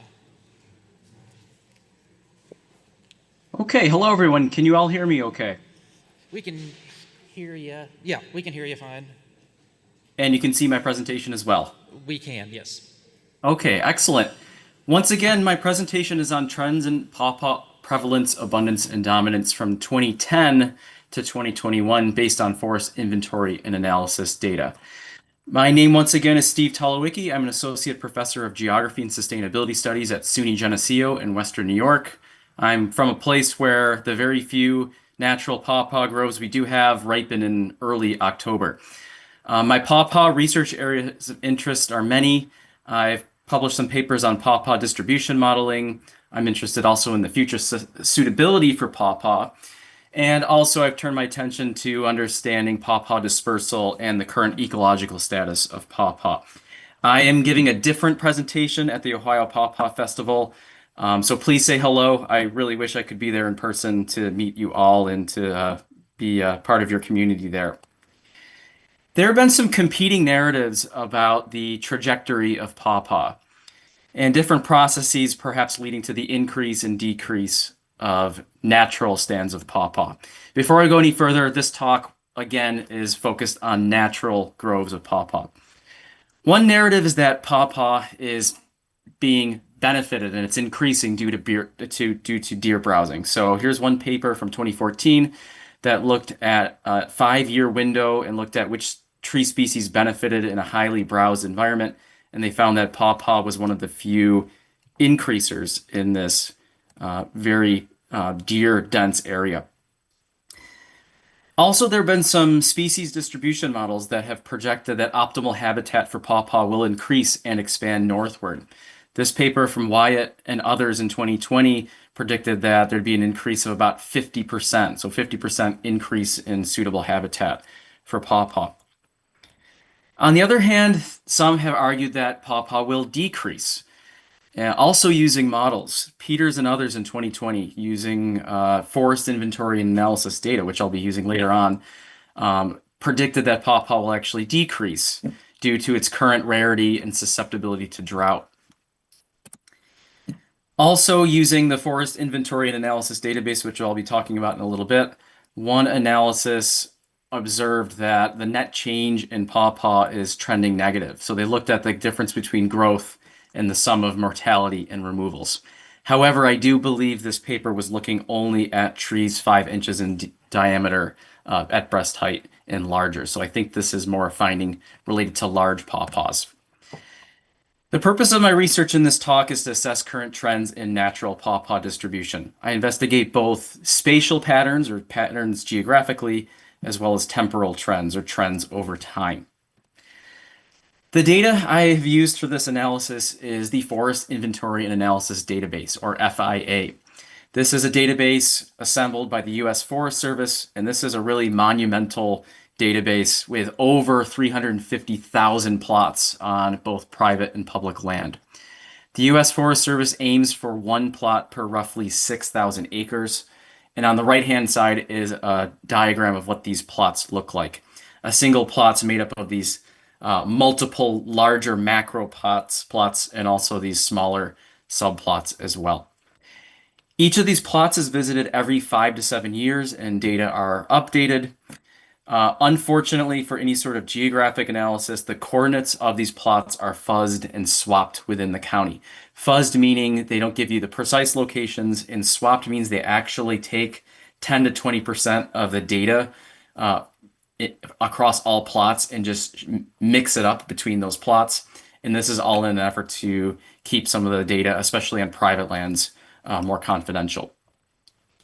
So for this analysis, I examined forest inventory and analysis plots from 28 states in pawpaw range. I focused on 2010 to 2021. I focused on this 12-year period because these are the 12 years for which we have complete data for all of those states. We do have data before 2010 and after 2021, but not for all states. So that's why I limited it just to this window. This analysis totaled over 90,000 plots roughly with data, and FIA data focuses in on trees of 1 inch diameter at breast height and larger. I use statistical programming in order to summarize some of these key species measures that I'll be listing in just a moment. I'll be talking about summarizing key species measures over time, meaning per year, and then I'm also analyzing trends per state and per county. In this presentation, I limit it just to per state because the per county results were a little more kind of random and noisy as opposed to the state level results, which were, I think, a little clearer. Even though I will be presenting data per year, note there's something called a temporal lag bias. What this means is that even though you're getting 1 year of data, that single year of data actually relates to the last 5 to 7 years within which a plot was last sampled. So even though it's a single year, it's actually data that could be old as 5 to 7 years. Here are the 8 measures that I looked at and that I'll be presenting briefly in this presentation. Some of these are really straightforward, like number of trees and number of trees per acre. I also look at basal area and basal area per acre, basal area is the total cross-sectional area of a pawpaw trunk. So imagine cutting a pawpaw down, sadly, and then calculating the square footage of that. And then I have these four other measures. Relative abundance is the percent of all trees that are pawpaw. Relative dominance is the proportion of total basal area that is pawpaw.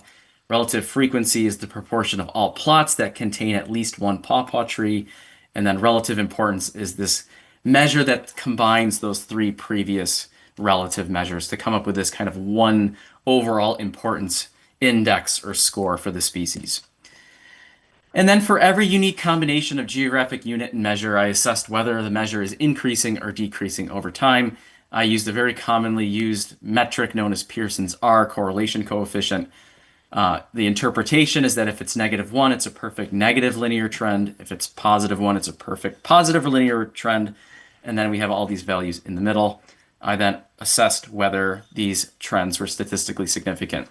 In the bottom right part of your screen, you can see what these different trends might look like. You can imagine time being on the bottom horizontal axis and any of these pawpaw related measures being on the Y or vertical axis. So I have many results, many colorful images here to keep your attention here late in the day. On all of these maps, I have two pieces of information mapped. Number one, the shading of the state is the value for that measure in 2021. And then superimposed upon each state is the trend, that 12-year trend. So the little bar graphs actually represent the trend, the yearly value for that given measure. What we find for most states, for most measures, we see more significant increases than decreases. For instance, here's total trees from 2010 to 2021. We see that 12 states saw a significant increase, 3 saw a significant decrease, and 8 states found no significant trend. And so you can look at your state and see what your state's trend looked like for total trees, as well as for these other maps that I'll be showing.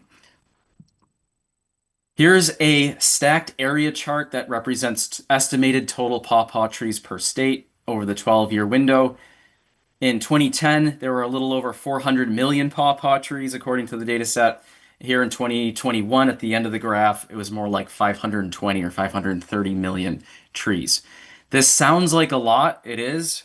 When you compare it to other species, it's perhaps less impressive. So something like white oak has 8 billion stems. Red maple has maybe 3 billion stems. So it's still on kind of the rare side of trees in the grand scheme. Also, this is organized by state, so you can see what percentage of total number of trees is comprised of a given state's trees. And we see West Virginia, Virginia, Ohio, Tennessee are the top 4. Likewise, with total basal area over the same 12-year period, we see 11 states had a significant increase, 3 states had a significant decrease, and 9 states had no significant trend. Again, 2021 data is shown in the green shading, and then that bar graph superimposed upon each state shows the trend. There were some pretty stark trends here. For instance, Virginia shows this very consistent increase.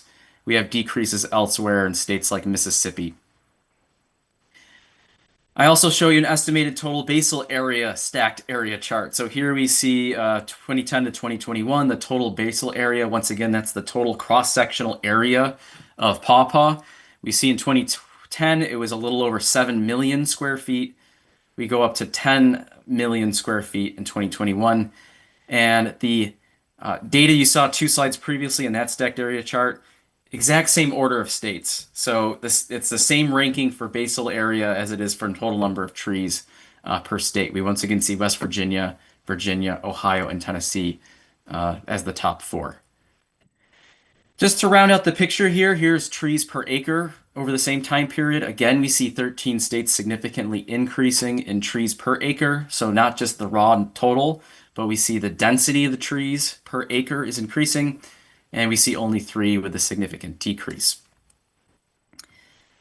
And then finally here we have basal area per acre. And this again, we saw more increases than decreases. 11 significantly increasing, 3 significantly decreasing. There were those 4 other measures. I don't show you maps for all of those. I have relative abundance, relative dominance, relative frequency, and relative importance listed on here. Just know that for all of these relative measures, these percentage measures, there were between 10 to 12 states with significant increases and between 3 to 5 states with significant decreases. And then we saw anywhere between 7 to 9 states that had no significant trend. Organizing these results a little bit differently, I have this slide here where there are kind of 3 clusters of states, if you will, in terms of the trends per measure. On the left-hand side, we have Pawpaw increasing. Those states where Pawpaw was increasing. I also have bolded and underlined the 5 states where all 8 measures were significant. So Virginia, Illinois, North Carolina, Michigan, and Arkansas had significant increases across all 8 of those measures. Trees per area per acre, relative frequency, relative abundance, relative dominance, and relative importance. And then I just have labeled there some other interesting trends within those kinds of 3 groupings. We did have 3 states where all 8 measures were significantly showing decreases, right? So Mississippi, Florida, and Texas. Southerly states, but not all southerly states, showed quite this dramatic result here. So overall, there were more increases than decreases across all measures. Within each state, the trends tended to be similar across all 8 of those measures. So there were only a couple of states that showed maybe an increase in one measure and a decrease in another. It was pretty much the same picture, regardless of what measure you were using. In terms of potential causes of these increases, I think there are many in the early 21st century that are acting to help out Pawpaw. I think deer, right, emerge as one factor, Pawpaw being relatively deer resistant. And that one study from Illinois showing that deer overbrowsing actually helps Pawpaw. Also knowing that Pawpaw is this prolific spreader via cloning, asexual reproduction. I think that all benefits it as well.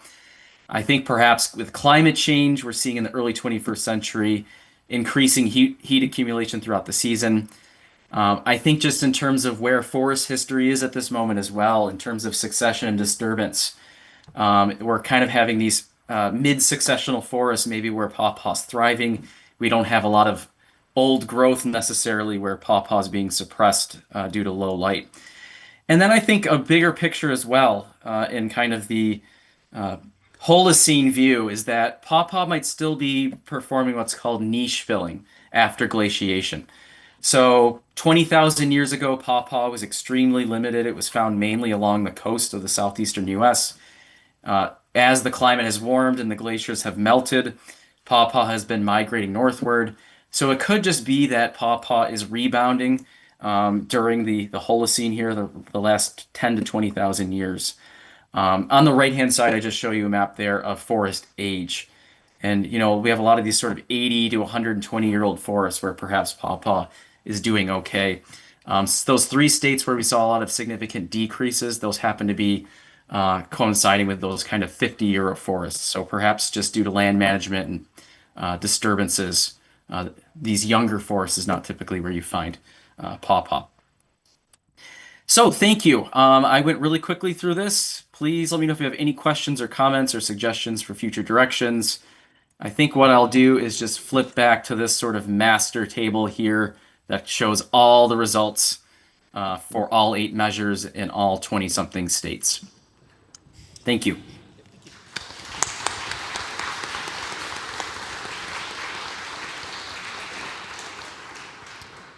So, questions?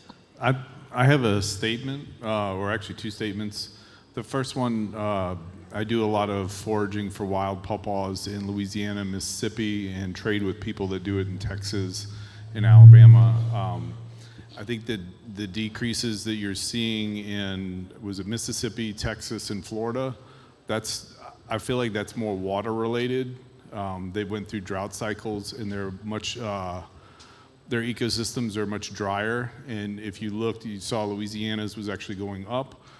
We have more water and more situations where there's river bottoms there that they can survive in, where they might be a little higher up in elevation, a little bit more isolated. The other, And I'd also like to say that the USDA map is really inaccurate as far as where pawpaws exist in Mississippi and Louisiana. You know, the map doesn't even cover where Pawpaw Island is in North Louisiana near Vicksburg. So it's really a bad map. I think you're referring to Little's range map here. That one right there, yeah. Yeah. It's highly inaccurate. Mm-hmm. I think the USD is actually discouraging the use of this set of maps. It's from the 70s, and with improvements in modeling and the FIA database, it's definitely making this map obsolete. But it's always a good starting point to show kind of with broad brush strokes where a species is. But thank you absolutely for sharing that anecdote, and that's sort of my hope out of this talk was that I hear some of these anecdotes related to what's happening to pawpaw across its range as I continue this analysis.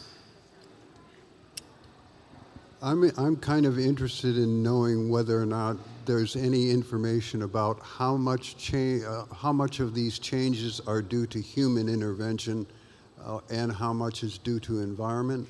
And secondly, I'm interested in, is there any reason why states that have relatively the same climate and so forth, like Indiana and Ohio, differ so greatly?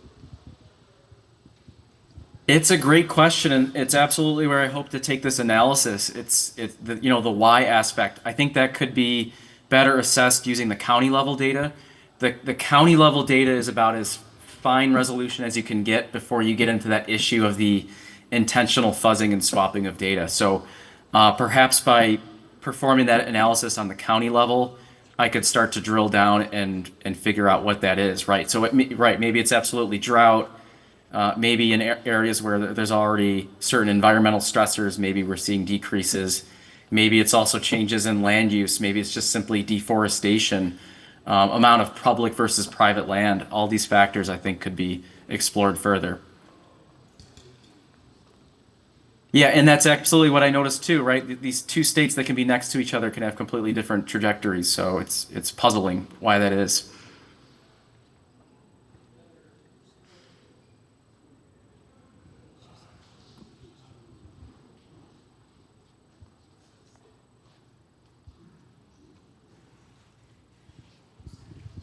Hi, I just have this opportunity to comment on the USDA Forest Service maps designed by Albert Little. He based his method, it was a sound method, but it's not his fault that the maps are inexact. He used vouchered herbarium specimens to create county by county, not prevalence, but existence of Simna triloba. If there were no explorers who vouchered a pawpaw in the Mississippi Delta, they're actually growing there, but there was no vouchered specimens. And so the area appears blank. That Pawpaw Island in the Mississippi River, if there's no vouchered herbarium specimens, then it doesn't show up in the map.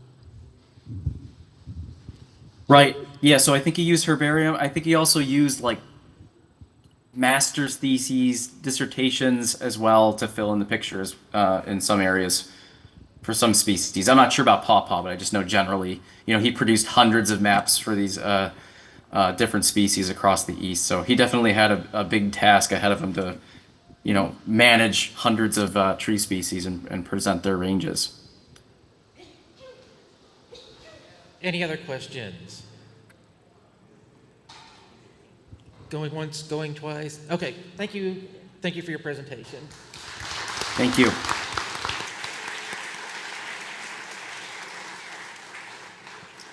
Okay, so we're going to switch things up a little bit from what's on the schedule and how it's written on the schedule. So we're basically, instead of kind of doing the last sections of it all sequentially, it's all going to be concurrently. So the grafting demo is going to be out here on the picnic tables, and Neil and Ron are going to be doing that. There's going to be a processing and jam making demo that's kind of going to be over here. Dr. Pomper and I will be doing the orchard tour out here in the Highland, which is the orchard y'all drove in past. And then there's a cultivar fruit tasting that's out here in front. So you can split your time amongst that, and then about 45 minutes, so about 6 p.m., we'll meet back in here for dinner, or 5:45, okay? And then we'll have dinner, show and tell, and our keynote speaker. So, all righty. Thank you.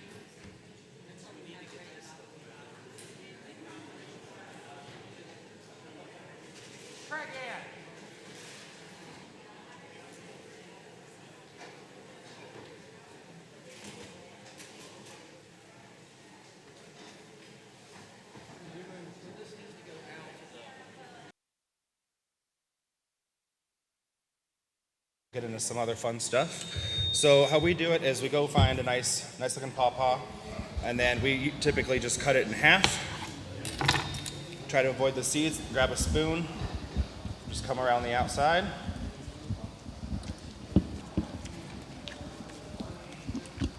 Kind of squeeze it, scoop it out. Yeah, we usually use metal, but I couldn't find one. Yeah, that does happen, but it's since the skin's a little tougher, it helps it. Just scoop it out, try to get as much as you can, avoid any little pink spots in there, pull out any skin, and then the old-fashioned way is you're just gonna squeeze it through some cheesecloth to get the seeds out.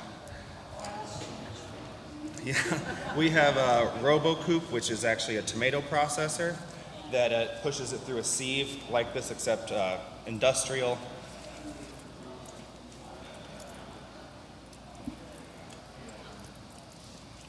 Yeah, imagine doing this all day. This is not fun. Francine at Rising Suns Winery will take hers and just put them out on the table, just crush them with their hands and then pick the seeds out. But that seems like it's pretty rough on your wrists and everything.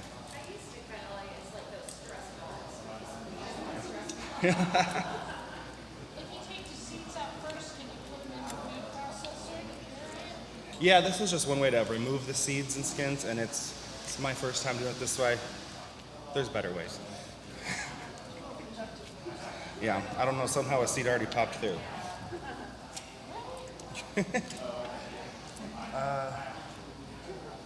Small fridge, the new small fridge, there's a bag of pulp in there.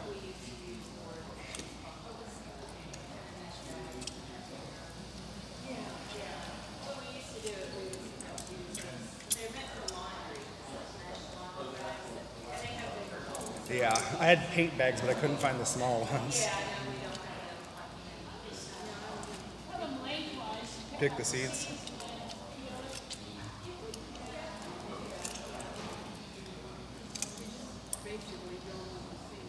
Yeah. There's some membranes around the seeds that can slip through that helps pull them out, but most people don't mind about them. This is a thawed, it's gotten a little air on it, so it's darker, but essentially that's what you'll end up with. We put ours, that's what comes out of our commercial processor. But then after you do this, you're gonna need, for our jam recipe, 6 cups of it, so a lot of squeezing. You're gonna take that with 4 cups of sugar, and lemon juice and citric acid is all you need. You're just gonna take your pulp, heat it up to a simmer, stirring constantly because pawpaw is thick, it burns really easily. And then once it gets up to a simmer, you're gonna start adding your sugar, and then cook that, bring it up, just cook that for 8 minutes. And then add the pectin, bring it back up to a boil, cut it off, cool it and can it. It's pretty easy. The hardest part is getting the pulp. How long do you water bath the jars for? If for half pint jars, 15 minutes. We usually do also pint jars that we do for 25 to 30 minutes. Doesn't affect the flavor and they stay. What was that? Adjust if it's higher than 1,000 degrees. Yeah. Okay. Any general jam questions before we move on to something else? Just on the processing, Yeah. any general tips about the commercial, like the RoboCoop? So with the RoboCoop, one of the things that you want to make sure that you do is you do run those seeds more than once through, like we were talking about earlier. That way you can get the seeds clean and get as much pulp off as you possibly can. They are expensive machines if you get the industrial ones, but they might be able to be bought with some grant money if you have a pawpaw farm. In Kentucky. In Kentucky. Do you have a special recipe in Kentucky, or approval by the state or the USDA to Yep. make pawpaw jam in In the state of Kentucky, depends on where you're selling it. If you're making a Pawpaw jam and you're not claiming any kind of low sugar, any kind of health benefits, you can make it under what's called the cottage laws. You pay $50 to the state. You can make it in your kitchen and sell it at festivals, and you can sell it at farmers markets if you're a member of a farmers market, or certified roadside stands by Kentucky Farm Bureau. You cannot sell it online. You can put it online for sale, but you have to hand deliver it. It has to be person to person in order to do it under the cottage laws. If you want to be a commercial processor, you go through the process of having the state health come in and watch you. We have a commercial kitchen. We have farmers that come in and use our commercial kitchen. So we have them come in and inspect and watch the process, and then you take the pH day of, and within 24 hours you have to take the pH again. And it's good practice to do it again 48 hours after that. You want that pH below 4.6. I don't.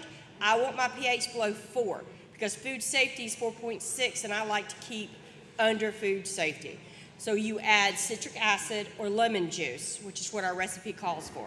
Now, sometimes it does change a little bit of the flavor, but you have to have it for food safety reasons. If not, it'll have to be a cold jam, and you can't do that.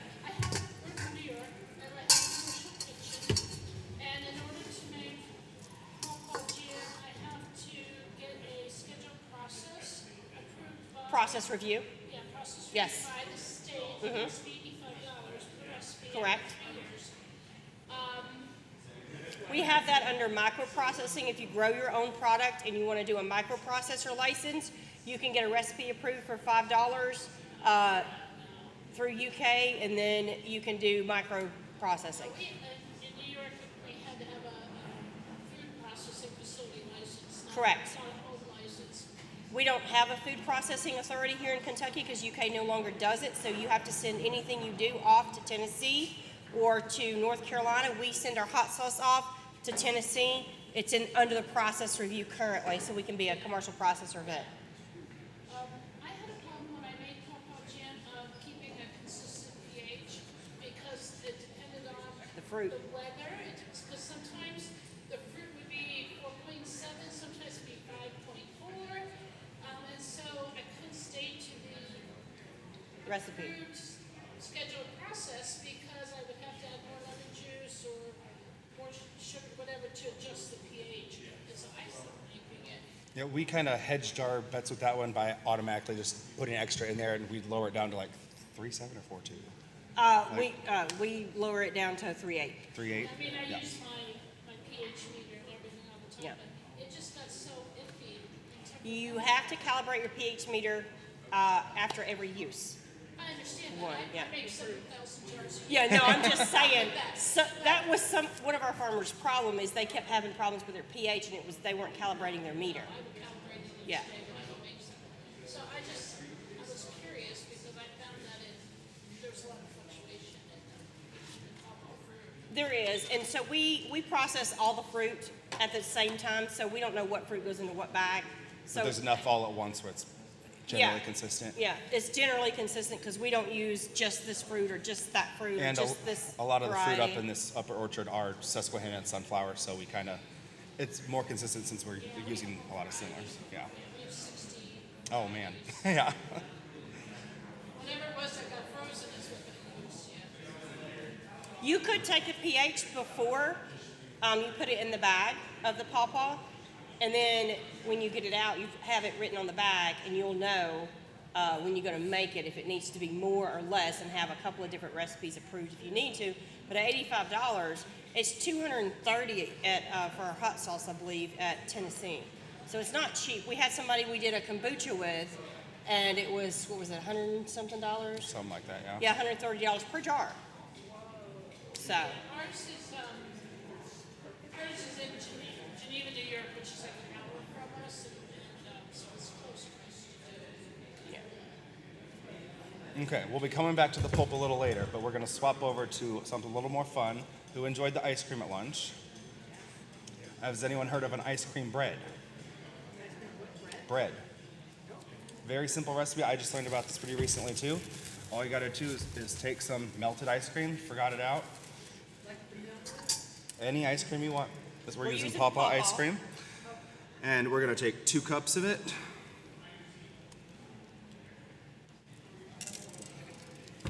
With 1.5 cups of self-rising flour. Or you can just use baking flour and add some salt and baking powder.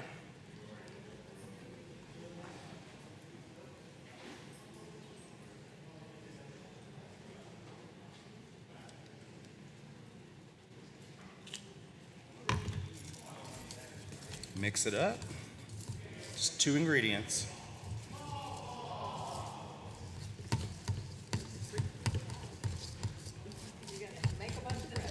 Yeah.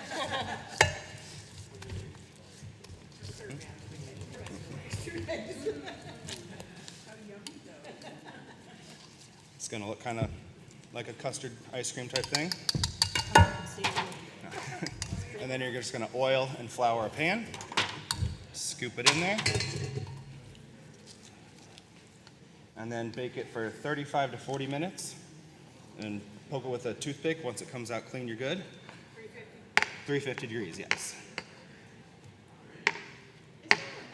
This is a novice question, but temperature on cooking it, do you get like more of the seed of goodness or less, or more gastric distress or less? Like the same reason why you shouldn't dehydrate it. Yeah, we haven't had any problems with baked goods with stuff like that as long as it's cooked thoroughly. This cooks for at least 30 minutes so it gets nice and cooked. Somebody said cooking is bad because you're only cooking them like. For like 10 minutes, yeah. Does that make sense? Is that right? I haven't made cookies, but I would say the longer you cook it, the easier it'll be on your tummy. Yeah. I just heard somebody say I made cookies for my office and now I can't go back to the office. Oh. The what? Yes, so it's going to be 2 cups of ice cream, 1.5 cups of self-rising flour. And then you just bake this for 350 for 35 minutes. I would check it at like 30. These pans are a little wider, so I actually had to lower it to 325 because it was a little gummy in the middle the first time. But then after this comes out, we are going to, it's a sweet bread, but it's missing a little something. So we're going to give it a topping that we are going to use the pulp for. So we're going to make some Cool Whip topping, a whipped cream with Pawpaw in it. We're going to do about 2 cups of cream. It's more than we're going to need for this. And then about equal parts of powdered sugar and Pawpaw. I would go about 1/2 cup each to start.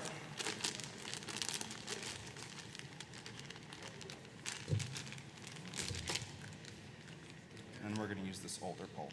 Because I found out that making this topping, it's good when you make it fresh, but if you let it sit for a day, surprisingly, like it darkens and it kind of, the Pawpaw itself starts to like caramelize and it gets sweeter.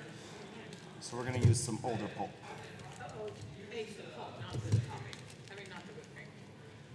We're adding pulp and making it to some heavy whipping cream, and we're going to make a Pawpaw Cool Whip. But I mean, the aging, you want to use older pulp, you're not wanting to like sit in whipped cream in the refrigerator for a day.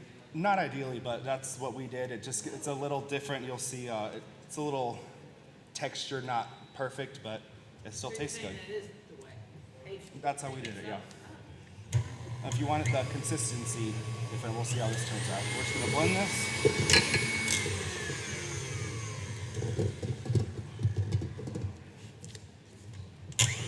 Just going to whip this until it turns to whipped cream.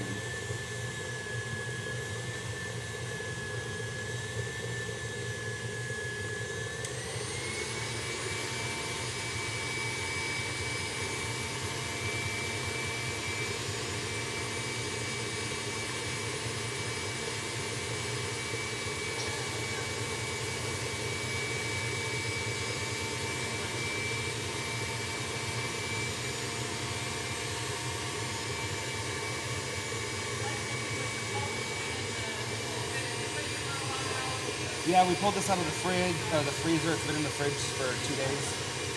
It was a lot lighter colored. It just darkened a lot.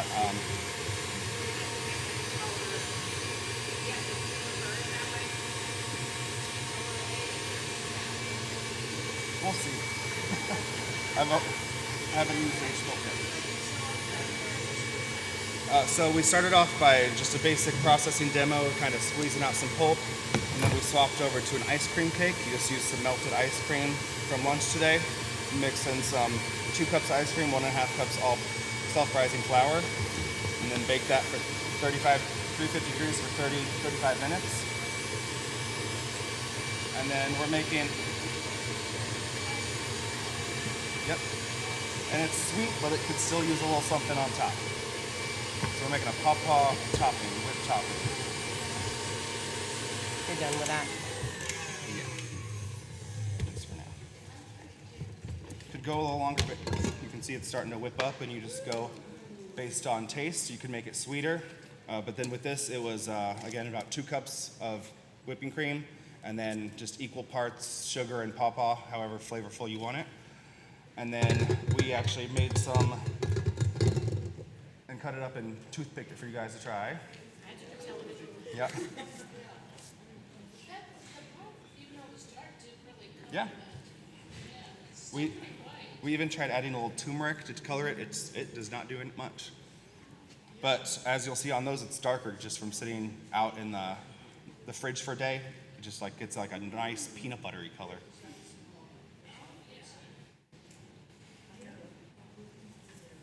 Yeah, we let them use the big one. Are you done with this? Yeah, I have enough to do it a second time if people come back in. But. Yeah, who would have thought? He can come around again. There's not that many people in here. Yep, you can use any ice cream you want in it. Me neither. Yeah, I was deciding between this and a soda cake with the Ale 8, but this one was a lot fluffier. The other one was really dense and just not as good. It was a lot sweeter, but not as good. Yeah, I actually made this without any egg or anything like that. We have an ice cream recipe that's just 2 cups cream, 2 cups milk, 1 cup of pulp, and then you just put it in an ice cream maker, or we have some little shaker balls that you toss around, turns into ice cream. Made it with that. Delicious. No eggs, nothing. Just dairy.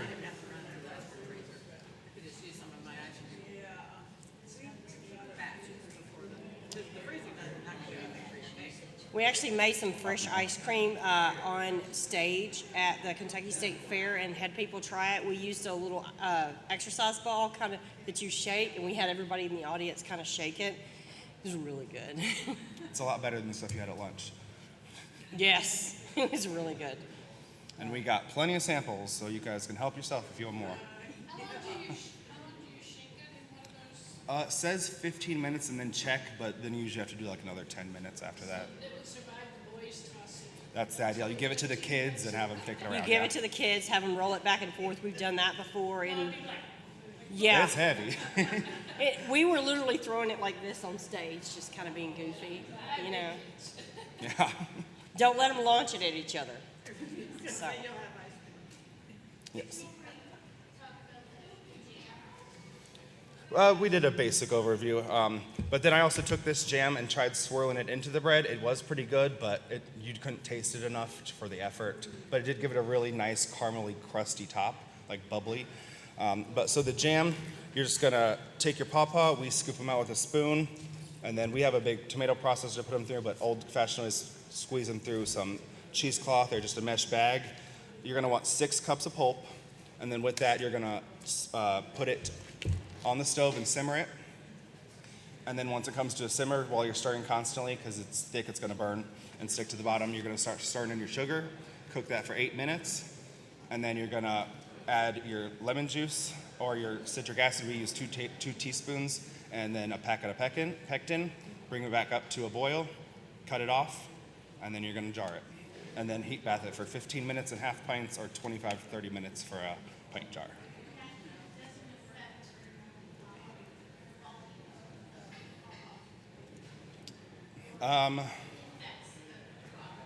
The effects, cooking naturally breaks down some stuff. We were talking earlier, it's gonna break down those, like, with dehydrating, it will make you sick. Cooking, it won't make you sick, but it's probably also gonna start breaking down some of the nutrients in there. Hopefully not too many. That's why we kind of like to do quick stuff with Pawpaw.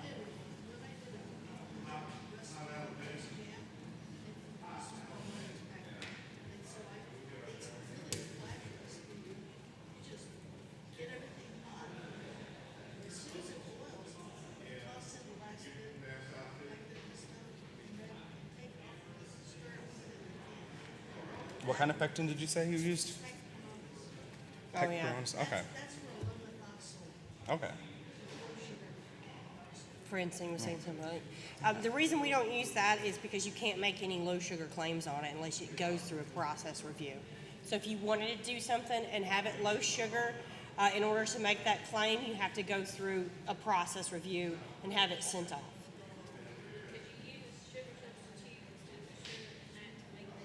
You can, but if you want to sell it again, you have to go through.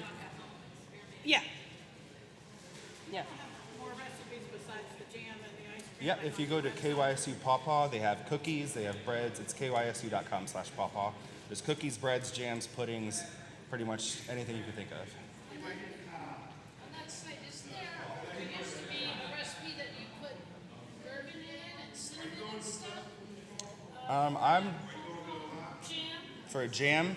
I don't know if we have that recipe, but oh, okay. I made that 15 years ago. I Oh. don't know if your site. And it was almost like a pawpaw butter. Okay. Yeah, we tried making a pawpaw buttercream or just a buttercream.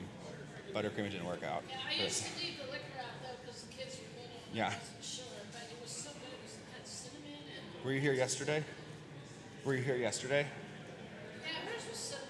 Yeah. Yeah, but not hers wasn't as dark. Mine almost was always almost as sticky like butter Okay.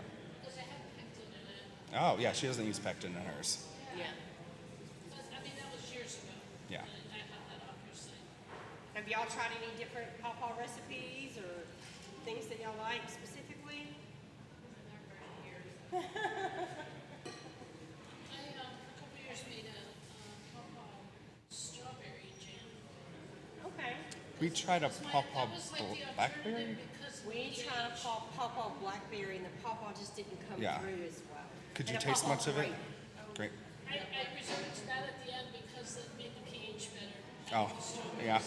Yeah, It was- I felt it it was would bring it up, yeah. Yes.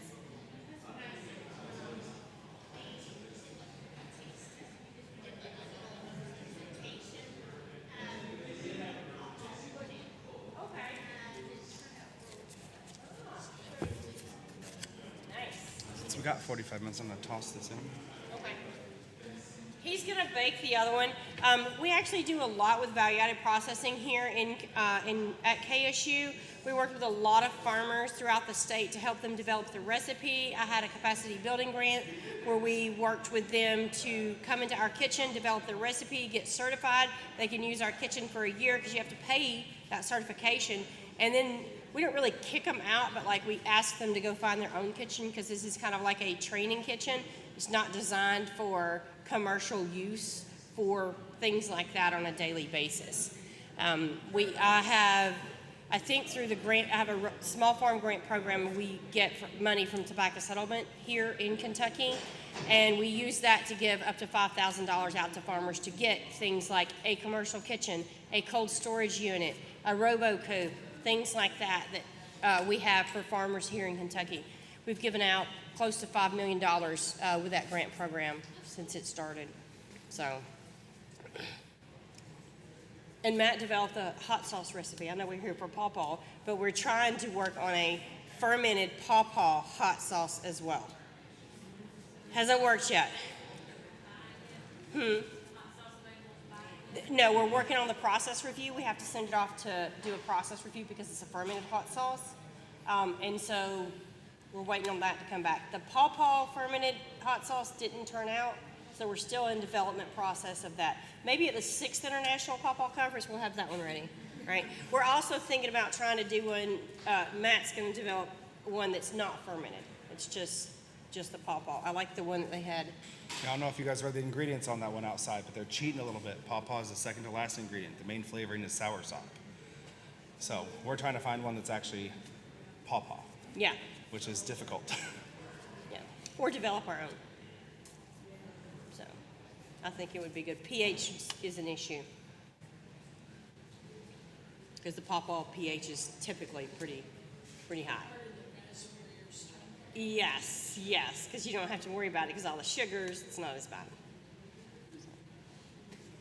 Do y'all want to try any more? Have any more questions? Okay, because they are doing the fruit tasting and they're doing the orchard tour and the grafting tour, so y'all could kind of go see all of it.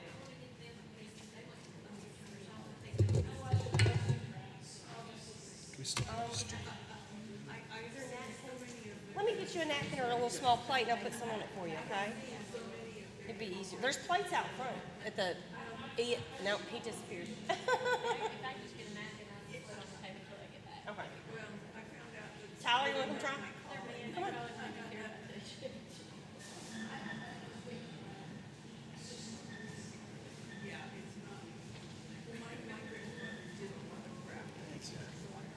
Some napkins. Okay. Here you go, honey. Here's your some to try. How many do you have?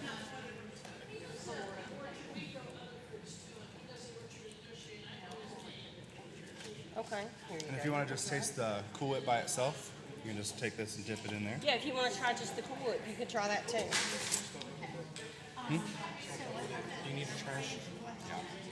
Two trash. We had got from a guy in Alabama and froze it. So I just need to put it in the refrigerator a day or two and let it thaw out to do the whipped cream stuff. I don't Yeah.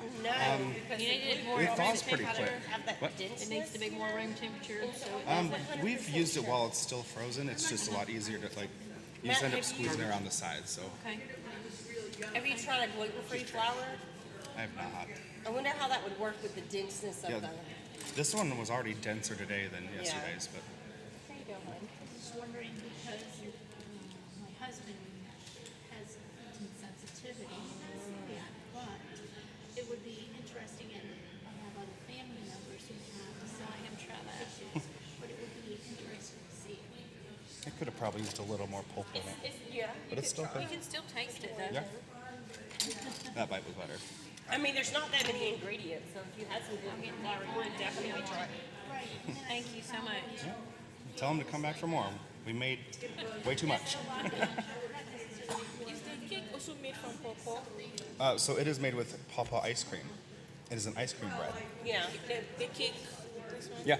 Ice cream butter. You just take melted ice cream, mix in some all-purpose flour, 2 cups of ice cream, 1.5 cups of self-rising flour, sorry. Or if you just use all-purpose, you can add some salt and baking powder, and then mix it up and bake it. And then this was just like equal parts Pawpaw pulp and powdered sugar, and then just some heavy whipping cream. So pretty simple stuff. And you can do this with any ice cream. So where are you from? Oh, okay, very nice. East of Buffalo, about 45 minutes. Okay. So we have like I've been through Buffalo, New York. Okay, so we have Went to an airport there one time. UPS pickup. about 40 minutes, 45 minutes away from where we have. Anything? We have 105 trees in ground now, and so we're I excited don't know. about This is probably trash after so. more food. Now we have some places missing, but we have a number that are not producing yet. My husband keeps buying more trees. Yeah. He just bought 4 more, and so we have. And then we have some trees. Yes, there you go. It's exciting to see how people are becoming more and more aware of Pawpaw. Oh, yes, definitely. Family's gonna do some Pawpaw tasting. Do you want extra cream? How about that? I would love to try it. Okay. Yep. Just to try it. Oh, yep. I've already had mine, but So there's We everything. A little bit of expected everything more in there. people to be in here, so it's okay. Thank you. let's have another snack. Did the catering people get to try it? But I can't find them, and I had to turn the oven on, so I need to find them to make sure that. They just went back Okay. in there. What another one says?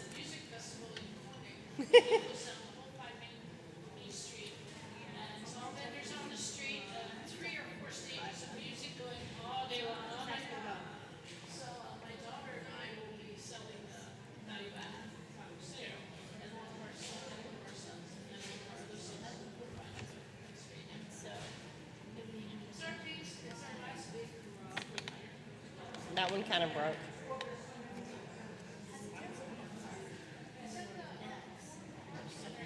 Sure, here you go. You're welcome. Oh, yeah. Matt actually made the cake. We just showed everybody how to make it. It's an ice cream bread. Yep. You just take 2 cups of melted ice cream, any kind you want. We used Pawpaw, and then a cup and a half of self-rising flour. That's all it takes. Oh, yeah, I was gonna demo icing that one. And this is how we ice them. Would you like to try For little pieces, just Pawpaw cake? make it nice and easy. Sure.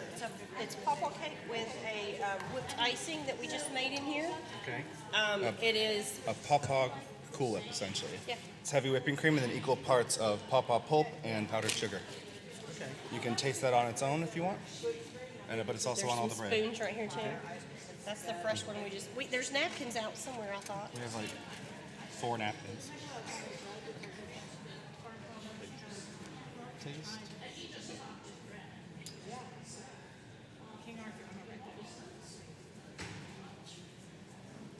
It's good. Yeah. Good, yeah. Great. Yep. Awesome. You Thank Pawpaw you. Farm. Where are you from?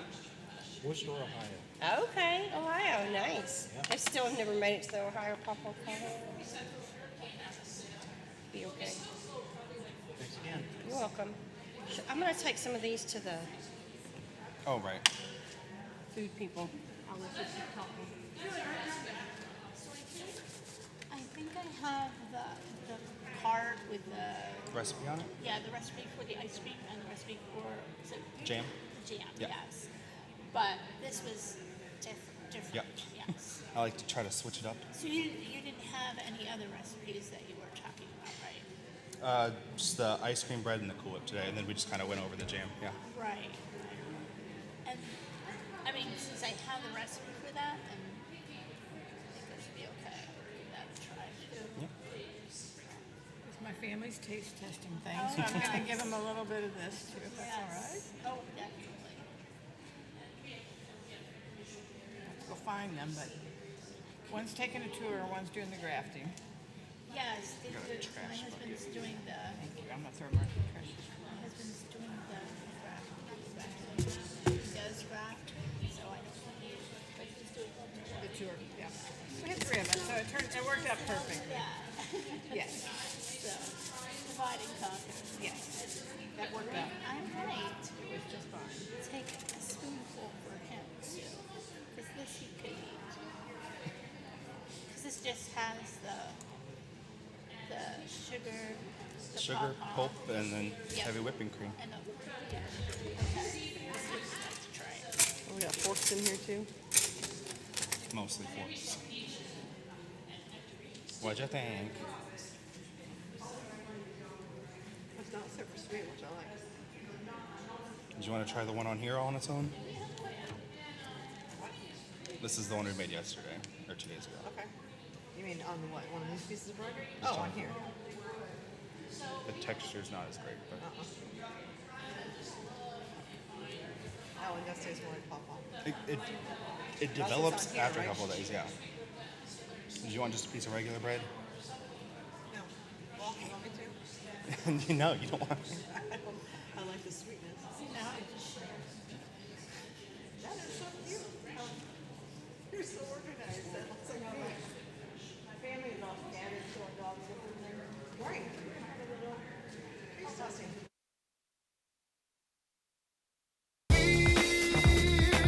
That were made to bond, now deny the fruit of the sacred ties. These hands that were once in grasp of your face, hold on to a foreign hand.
All right.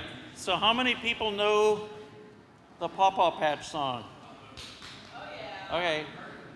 So it's really important you learn this song so you can pass it on to whatever, relatives or your kids or anything like that. Because that's one thing. Now, you're in Appalachia, right? You had your dinner.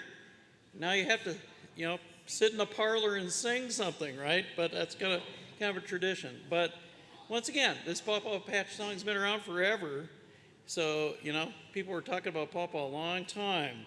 So, pretty simple, just 2 verses, a little musical interlude, basically to catch your breath, and we'll just do it. So here we go.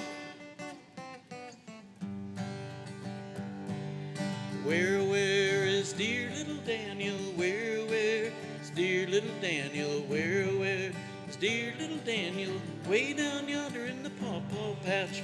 Come on, girls, let's go find him. Come on, girls, let's go find him. Come on, girls, let's go find him. Way down yonder in the Pawpaw Patch. Picking up pawpaws, put 'em in your pocket. Picking up pawpaws, put 'em in your pocket. Picking up pawpaws, put 'em in your pocket. Way down yonder in the Pawpaw Patch.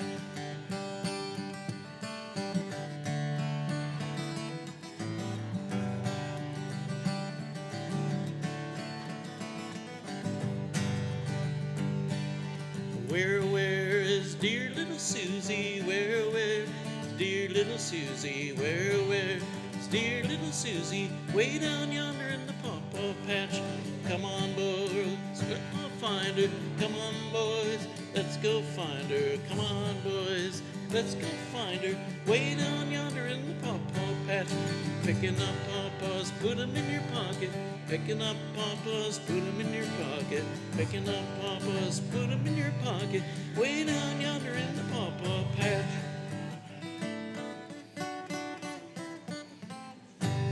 There we go.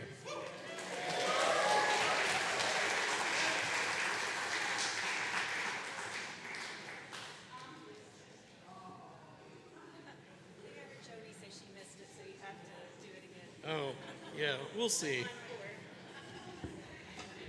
So with that, Elias, do you want to put the QR code back up? And if you could, this is the post-conference survey, even though it's not quite ended yet. So if you click on this or go to this, there's a Google survey, and if you can kind of tell us what you liked, what you didn't like, what you'd like to see in a future workshop, that would be great. And if you can do that, we'll show it another time, kind of at the end too. And I'll send it out as an email link too, just in case you don't have your cell phone charged right now or something. But tonight we do want to have a presentation yet from Dr. Ron Powell. Now, Ron and I have known each other a long time. How many folks know at least of Ron Powell from his work with the Ohio Pawpaw Growers Group? Yes. And of course, Ron's done a lot of great things. And with Terry, and so he's gonna talk tonight about the legacy of Pawpaws. So let's all welcome Ron to the podium.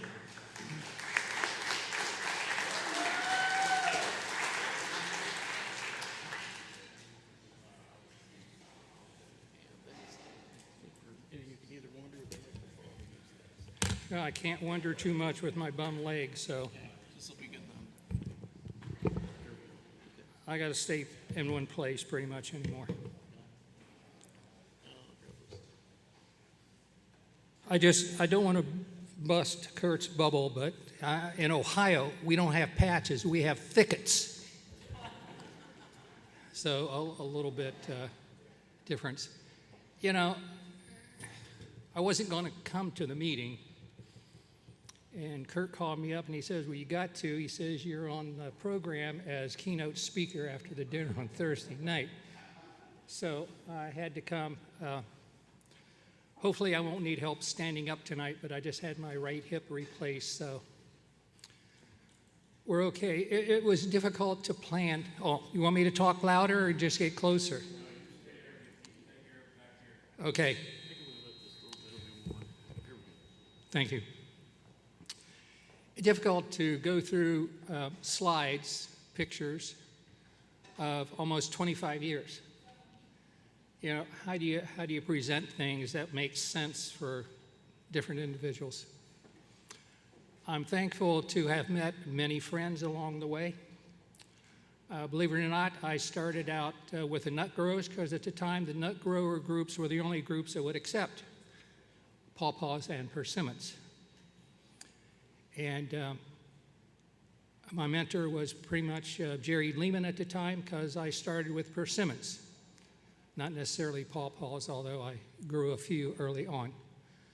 So my talk is actually broken down into two parts. First part is what I did at the farm, what we did at the farm. And the second part is how we promoted the pawpaws in around our region of influence, which was, I guess, east of the Mississippi River for that matter. So it was nice seeing all the nice beginning pawpaw plantings. Mine was a little bit different.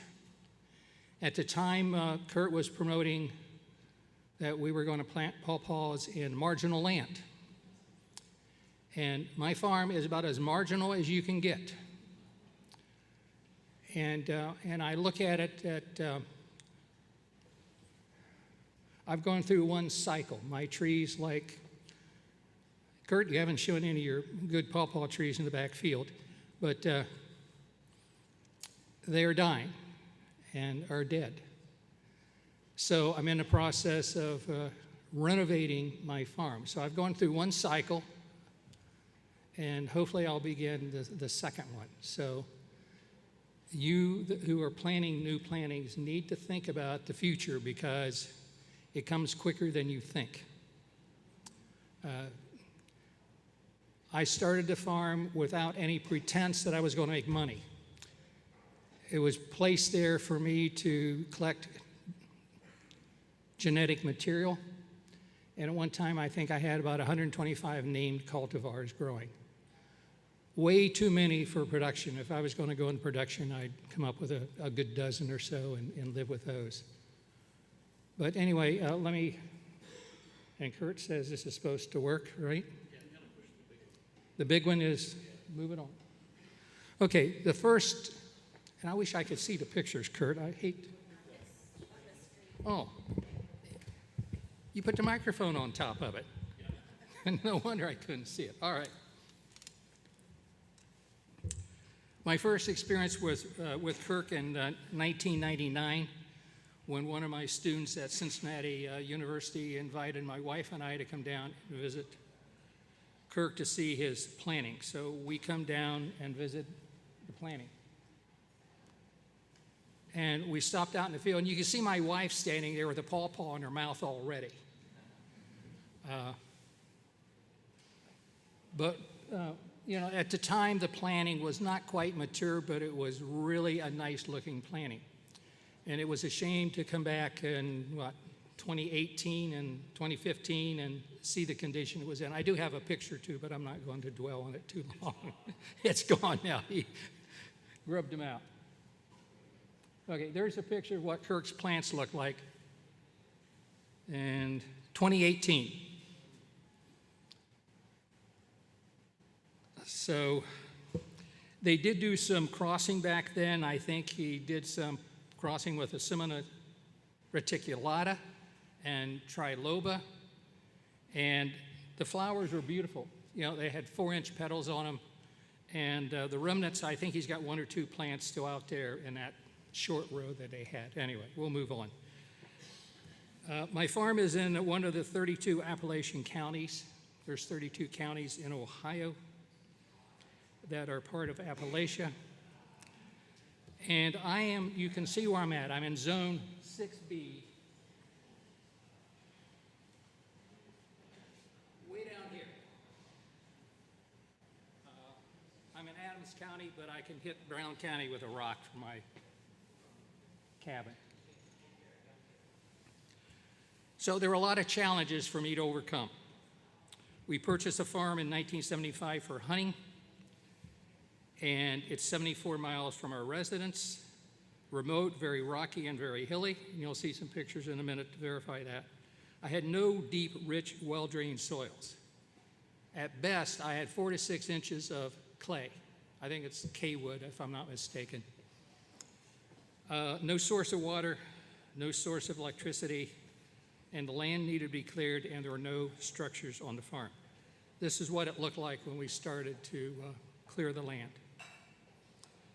So clearing was going slow because we only had 1 chainsaw and 2 people, and we come up every Saturday to devote to clearing trees.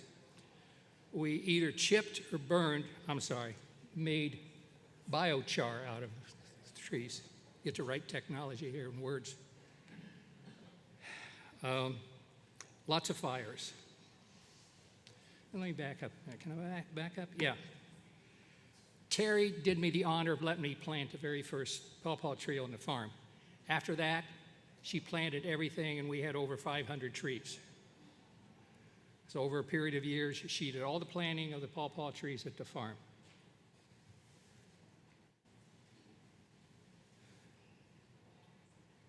I see the picture here, but it's not showing up on the screen. There we go.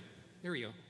So the first tree was planted in 2002, and in the first 2 years, we planted 15 total trees. So by 2004, we had about 15 pawpaw trees. This is the first row in the north field. That's where we started. And the bottom picture is what it looked like in 2015.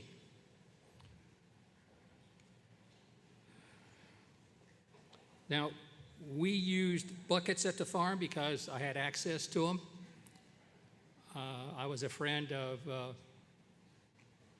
Gary Gottenbush, who was one of the owners of Servati Pastries in Cincinnati, and frozen eggs come in them, and they could not reuse them. So we took them and cut the bottom out, set it around the plant, and a lot of things we found out about using buckets. Oh, I see. The next slide shows me over here on the right. Okay. The biggest problem was we used cow manure because the farmer next door had 18 herd of cattle, and we was able to use the cow manure, go over and check the pies, how hard are they and everything, And we put those around the pawpaw trees. The turkeys loved it because there were grubs and stuff in the cow pies. So they would dig out not only the cow pies, but my plants. So we had to find some way of protecting the plants. The buckets was the answer. We also found out that we mulch inside of the bucket to keep weeds out. And the fungi in the mulch would knit with the bucket and form a seal around the bottom. So if we put water inside the bucket, it went out the bottom and not run out the sides. That's the first thing. The other thing was the zebra swallowtail caterpillar loved small plants. So the first place you usually find them are on your seedlings. And we found out that they would crawl up the side of the bucket and form their chrysalid.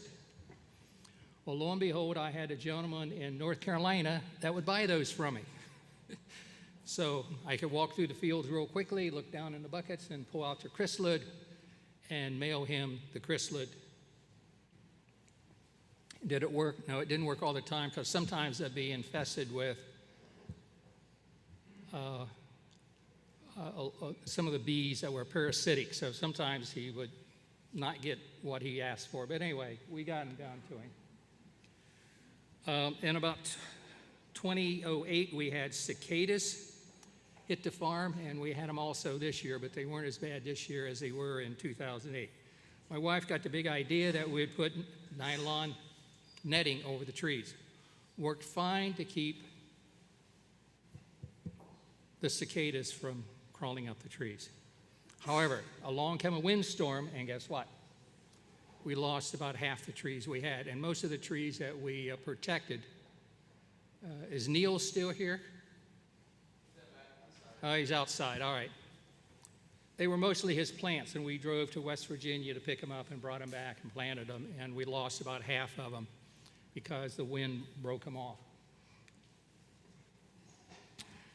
And if you haven't experienced cicadas, they're an interesting creature. The female makes little slits in the stems where she places her eggs. And the slide up here on the right-hand side is how the stems heal. I found out real quick that the scionwood from areas where cicadas were known, I had less damage on the trees. The trees never had cicadas. They really damaged pretty well. So in 2004, we decided we was getting tired of hauling the equipment back and forth to the home, so we decided to build a barn. And we did that, and we bought a tractor, and Terry's trying out the bucket here to make sure it fits. And then we had some interesting experiences. I didn't have gutters on the cabin when we first built it, so I put 5-gallon buckets down along the drip line. So every time the buckets would get full, I'd put a lid on and put another row of buckets up. And I did that about three high around the barn. And I don't know whether you know what those little peepers are, little frogs. I had more than you could imagine. They bred in those buckets, and that was the last year that we put the buckets out. So then I went to the 275-gallon square tanks, and then from there we went up to 1,500-gallon tank. We got a couple of those around the farm. The first tank we got, the lid had been crushed down because they had something on it to keep it from blowing away. And I didn't want to embarrass my wife too much, so I just showed a picture of her because she had to go inside and press the top of the tank back up level again. And I went too fast on you. My daughter camouflaged the potties for us outside, so that was her job, so she did that. And this is a picture of the west field as we were planting it. And we planted as soon as the trees were cut down. If the stump was in the row, we just left it there and worked around it. This is what the west field looked like in 2009. You can see how fast we try to plant the trees and get them in. Or I should say my wife planted the trees. I just dug the holes. She did not like snakes in the barn, so she'd pick up the snakes and pitch them outside. You do not want to live with snakes. And she did get to rest every now and then. Not very often, but she did get to rest. This is a picture of the east field standing in the north field and looking down toward the barn. The only level ground we had was the ridge tops.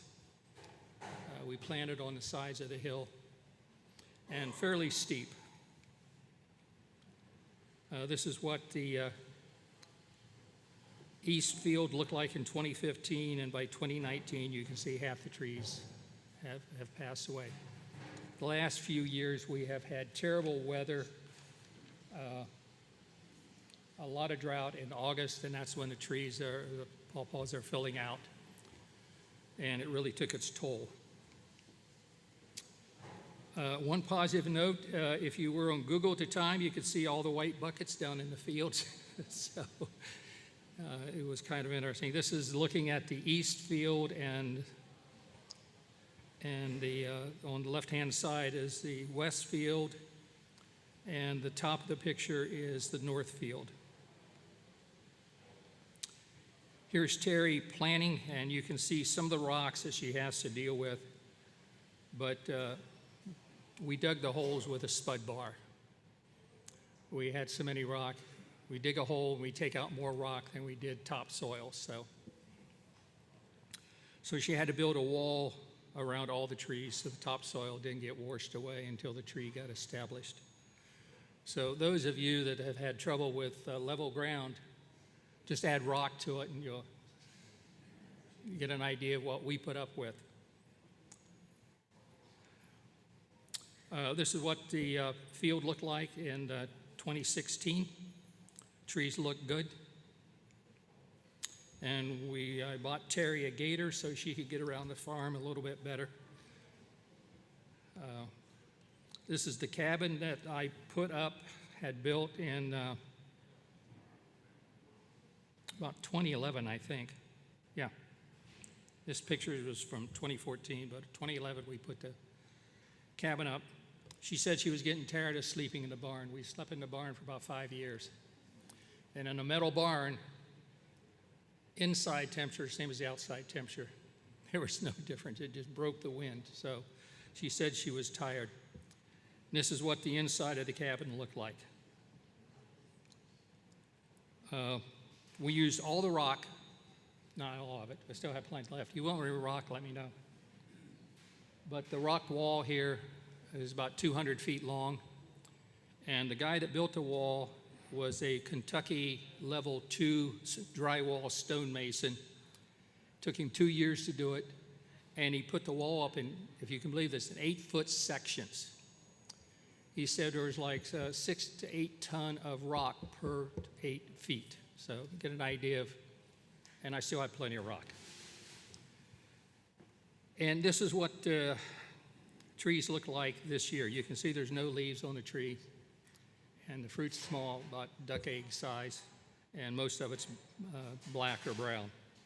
So that's what we had to deal with at the farm.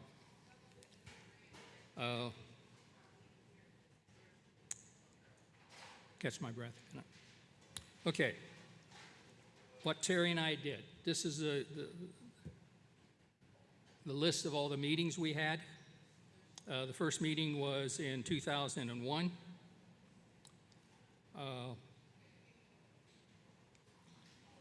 And here's a picture of Neil.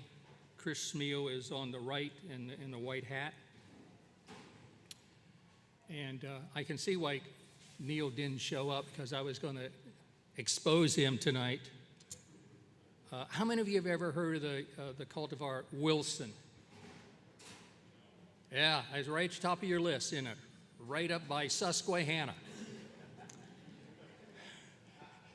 This is what Neil brought to us to grab, because his trees weren't quite through the regional variety trials yet. So he brought Wilson and Mitchell. Now, Mitchell is not quite as bad, but it was a late flowering tree for me. How many of you grow Mitchell?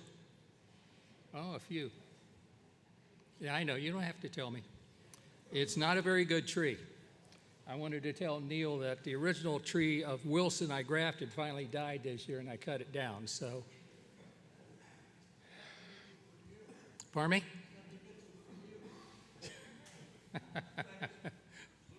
It does produce medium-sized fruit, but it's not very big. Not very good. You're not my worst enemy, Charles, but anyway, I just want you to know that. But that's what I say for my worst enemy is Wilson. And no Wilson? We're talking golf ball size fruit. And then this is a picture of my wife and one of my students in 2005 at the farm down in the barn. And we had one earlier in April. It was blowing snow. It's hard to have a tour, and she was cooking food in on the wood-burning stove for us to keep warm, so she was cooking the meal inside. But anyway. And then 2007, we was at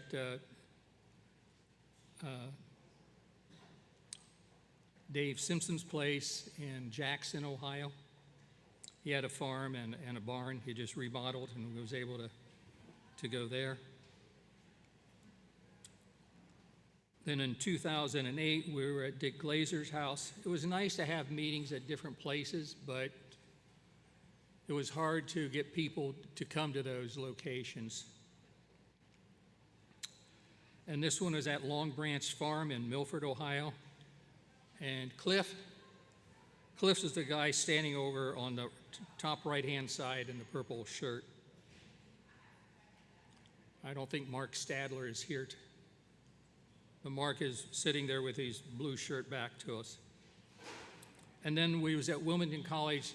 My best guess was 10 years was at Wilmington College. Beautiful campus, fantastic facilities, easy to get to. People were nice to work with. There's Mark again, kneeling down. I don't think he's proposing, but he's helping the girl with the graft. But one of the things that the organization did at the time we made sure that everyone that was registered at the meetings went home with a seedling pawpaw. It was their option whether they wanted it grafted or take it home. There were some people that didn't like to cut the top off, so we didn't graft. But here's a lady sitting there, and her husband was with her, but there's the two kids, and each one has a plant. So we made sure that everybody went home with a plant. Our future is the kids. It's not the old people like me, it's the kids. We got to get the kids in. And did Sarah leave already? Here's Sarah. There she is, standing at the door.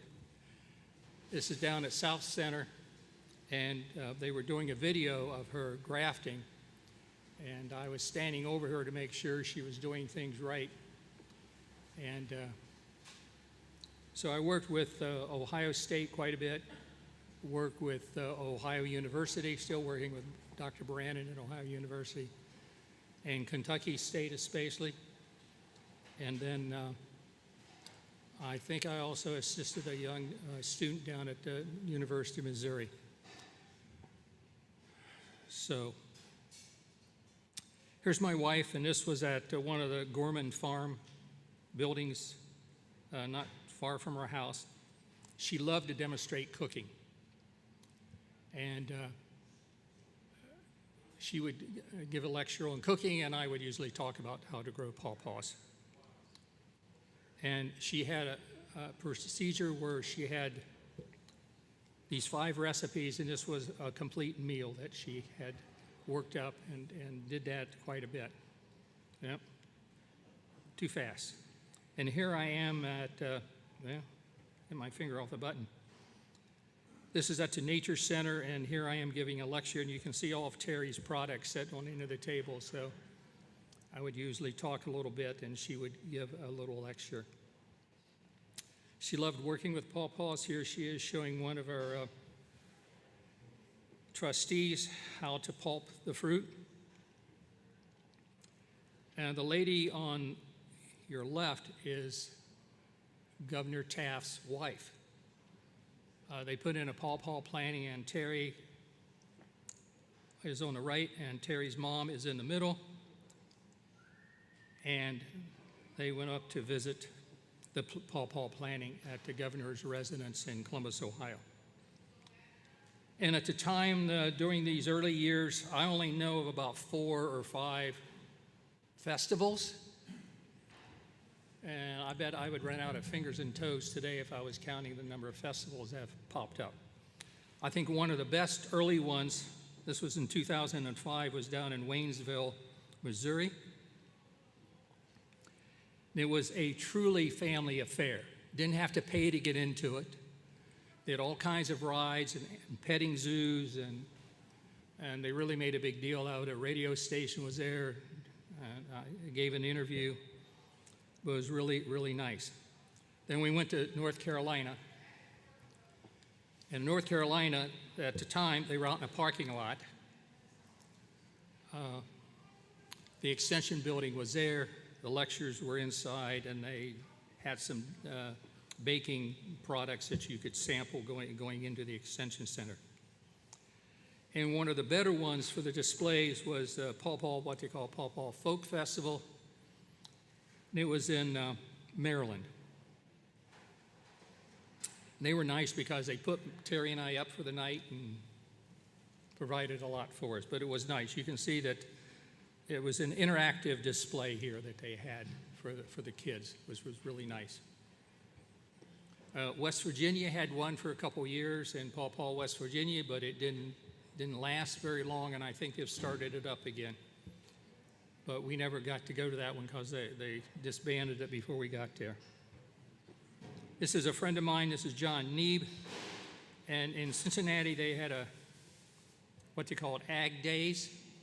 And they would invite people to come and talk. And John liked to talk, so he was able to keep these kids' attention. But anyway, so there's some things we did.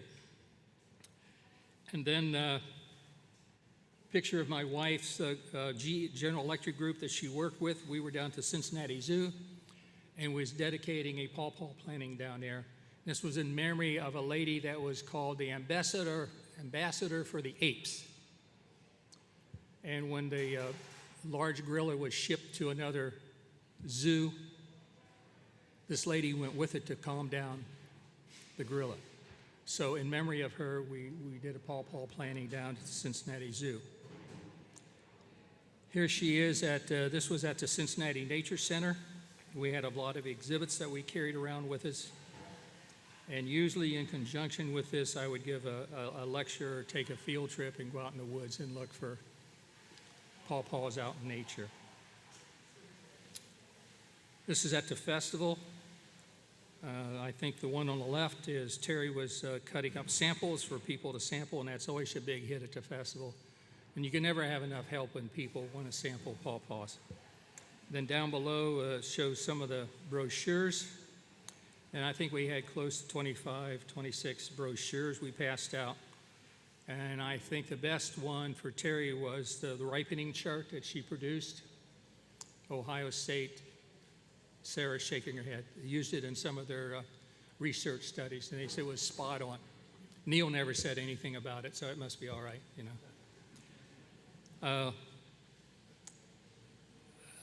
Neil and I collaborated a little bit on some articles. He wrote the text for the pollination sheet, and I took the pictures for it so people could a little bit better understand what he was talking about. Here's another picture of the festival. Picture of my wife at the festival with her biggest pawpaw. I'm holding it in my hand.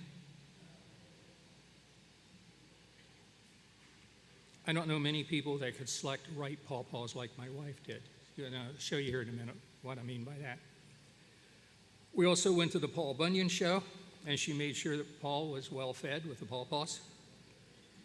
And I would usually give a lecture on pawpaws, and it was kind of a different lecture because we're in southern Ohio.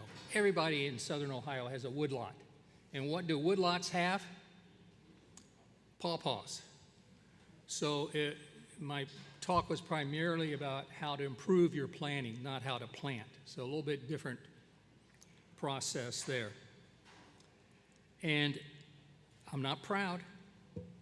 I would give lectures to Daughters of American Revolution on the history of pawpaws and the history of pawpaws in Ohio. And here I am with a group of kindergarten students. Only one didn't sample the fruit. All of them sampled it but one. Interesting experience. This here was a program at Procter & Gamble, and several times a year they would invite nonprofit groups in at lunchtime, set up a display so that the employees on their lunch hour could come down and look at those exhibits. And I should have picked a better picture. The top left is me at one of the spring graftings here at Cincinnati or Kentucky State. Better watch what I say here, Kentucky State. And I usually would come down and help them in the spring with their grafting. And the bottom picture is a picture taken at a Civil War camp in Milford, Ohio. And they would have called it American Heritage. I got to think. I don't want to have to look at my notes, but it was called American Heritage Day. And it was for students that were homeschooled. And usually we would have cookies and stuff and talk to the kids as they were passing through. And I don't think Bob Johnson is here either. He has a beautiful planting up in Peru, Indiana. And it's in the Wabash River floodplain, and really nice and level, beautiful day. Invited me up to do some instructions on how to graft. So I went up, and Neil made fun of this picture, but this is me sitting out in the field. His wife brought me out a bowl of fresh cut strawberries and deviled eggs. Couldn't refuse that, so I had to stop and sample the food. But anyway, that's what we're doing. We grafted, I think, most of his trees that day that he had planted. Beautiful planting. I wish my farm looked like that, but no rocks, so I don't feel at home. Winton Woods, we did several projects at Winton Woods in Cincinnati. And picture here from the 4th International Conference. And the top picture, does Chris stick around, or he's not even here? Chris Smeal, going back and setting up for the festival. And he's standing at the trash can collecting pawpaw seeds. Now, we were hard up by then. We got our seeds any way we could. But that's Chris. And then the top right picture is, Cliff England. And the bottom picture is Dr. Pomper and Jerry Lehman.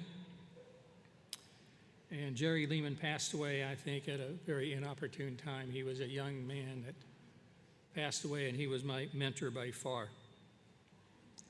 And in the right picture is a picture of me. I don't know what I was doing, but anyway. And Terry got the best Pawpaw award that year. And then this is a picture on the left of one of the many awards that Terry got at the festival at Shopping Around. She really knew how to pick ripe fruit that tasted good. She also loved roses, so the trophy she's holding in her lap was for the best of the show. That's the top honor you can get at a rose display, is best of show.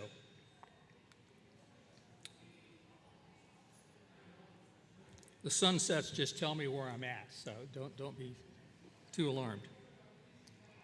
These are some pictures of the fruit at the farm. The only thing that I was really concerned about was the yellow leaves.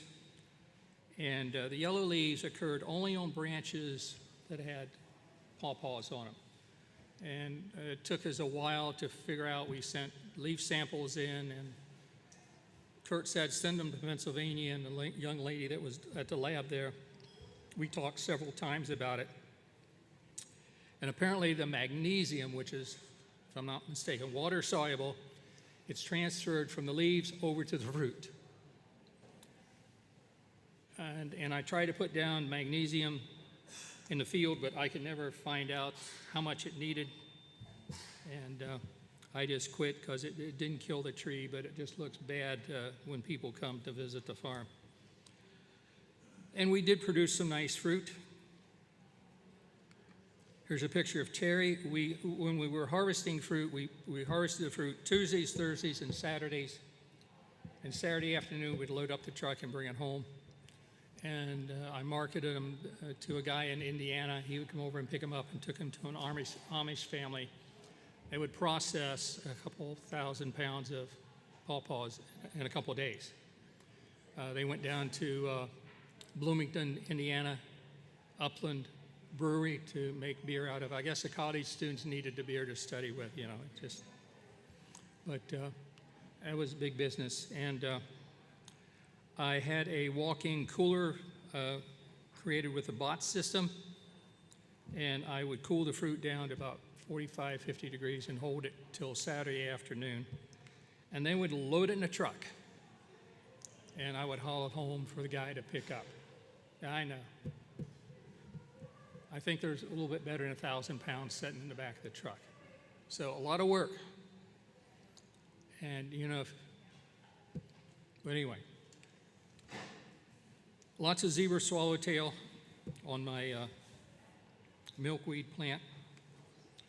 And Terry's standing at the back gate. She says, Ron, it's time to close the gate and go home. So that's what I will do.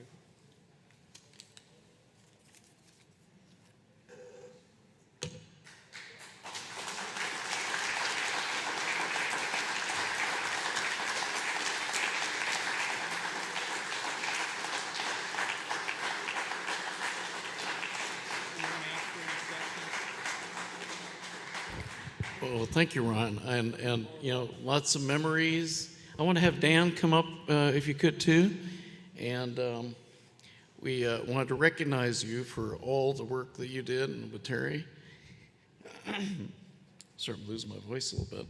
So this is the Lifetime Achievement Award in Pawpaw Excellence. For a lifetime achievement, Dr. Ron Powell, for excellence in leadership advancing Pawpaw. So, thank you for everything.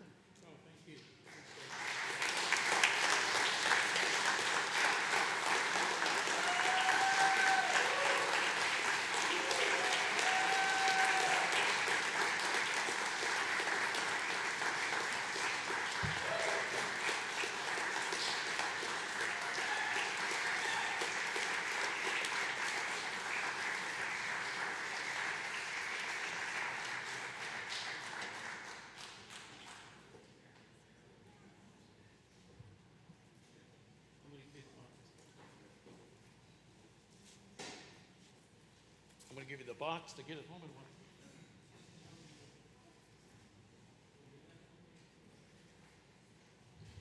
Well, I guess if we can have the QR code yet for the closing survey,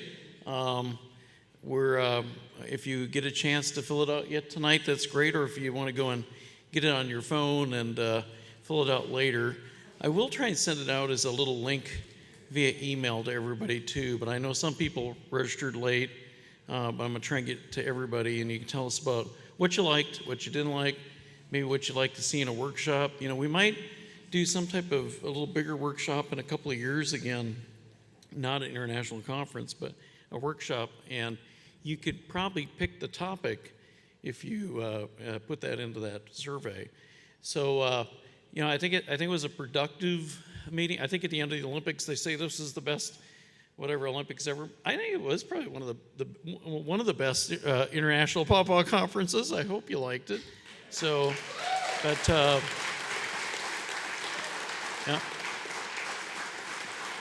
And once again, it was definitely a combined effort and financial support with the North American Pawpaw Growers, the Ohio Pawpaw Festival, and American Society for Horticultural Science. They're very close. But they're also contributing, as I said, there's going to be a proceedings from the folks who gave the talks if they're willing to write a paper that then will go out to everybody too. And I will try and put all the PowerPoints up on the web. I know we're going through a website design, so they're not going to let me do anything right now, but hopefully in a month they'll have the new website up and we can put it up. So once again, thank you for coming. I thought it was extremely interesting. I learned a lot. I thought it was great to hear everyone, and thank you very much for coming, and safe travels back. So thank you.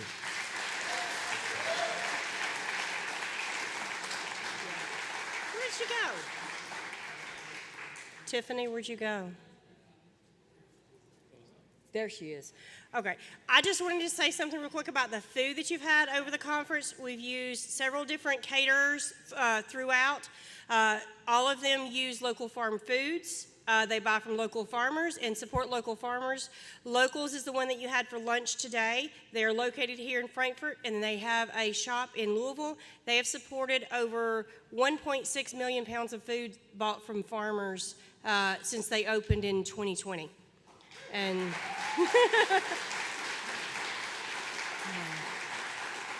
the owners are usually here with us, but they were not able to come today because one of them was, had some trouble.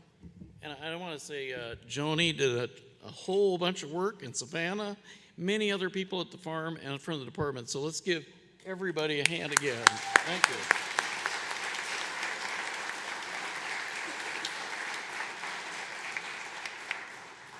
I wanted to introduce you to the caterers that you had tonight. We use them quite often. I've known Tiffany for several years now. She has a lot of different hats, but tonight she was our caterer, and I'm going to have her come up and speak to tell you a little bit about the food and the farmers that she supports.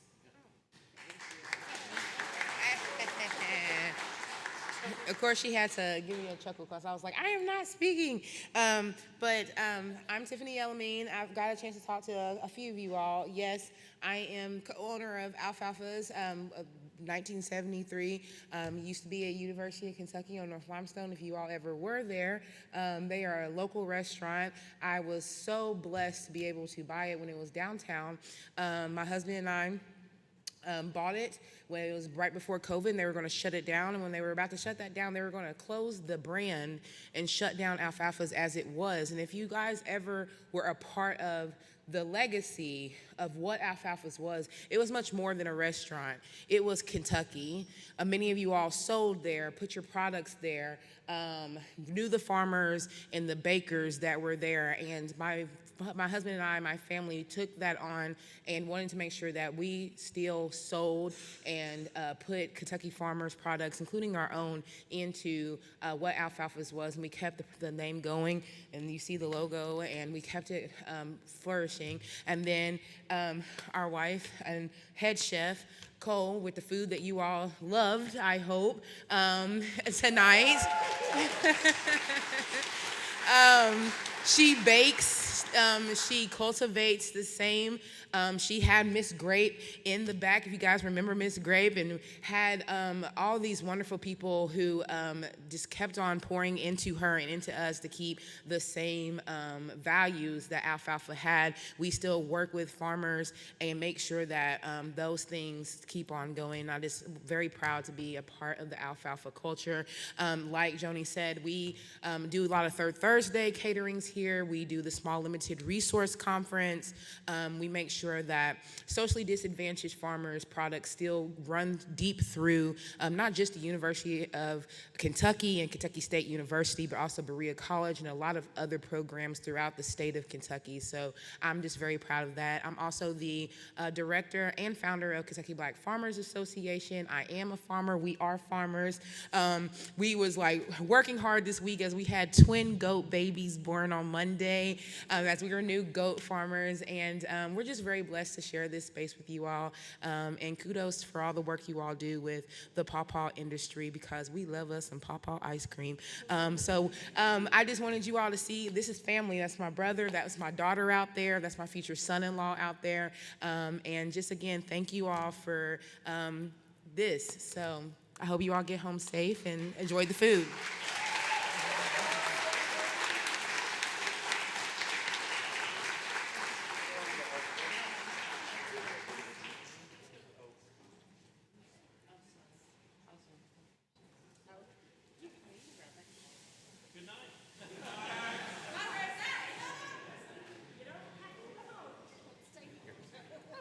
Hello, if anybody wanted any taste of pawpaw bread, I'm president of the North American Pawpaw Growers, and we have a cookbook that Ron wrote, and here's a sample up here if you want to taste some of the bread here.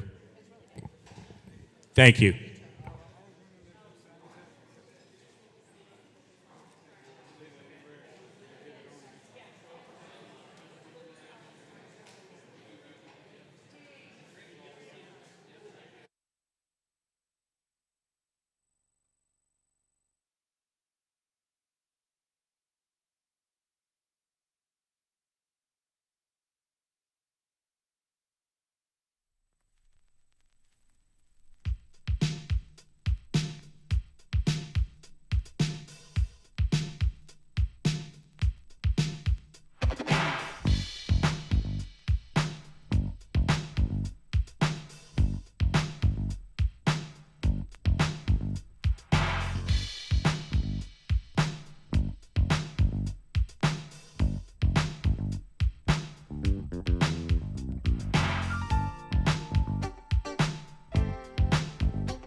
know that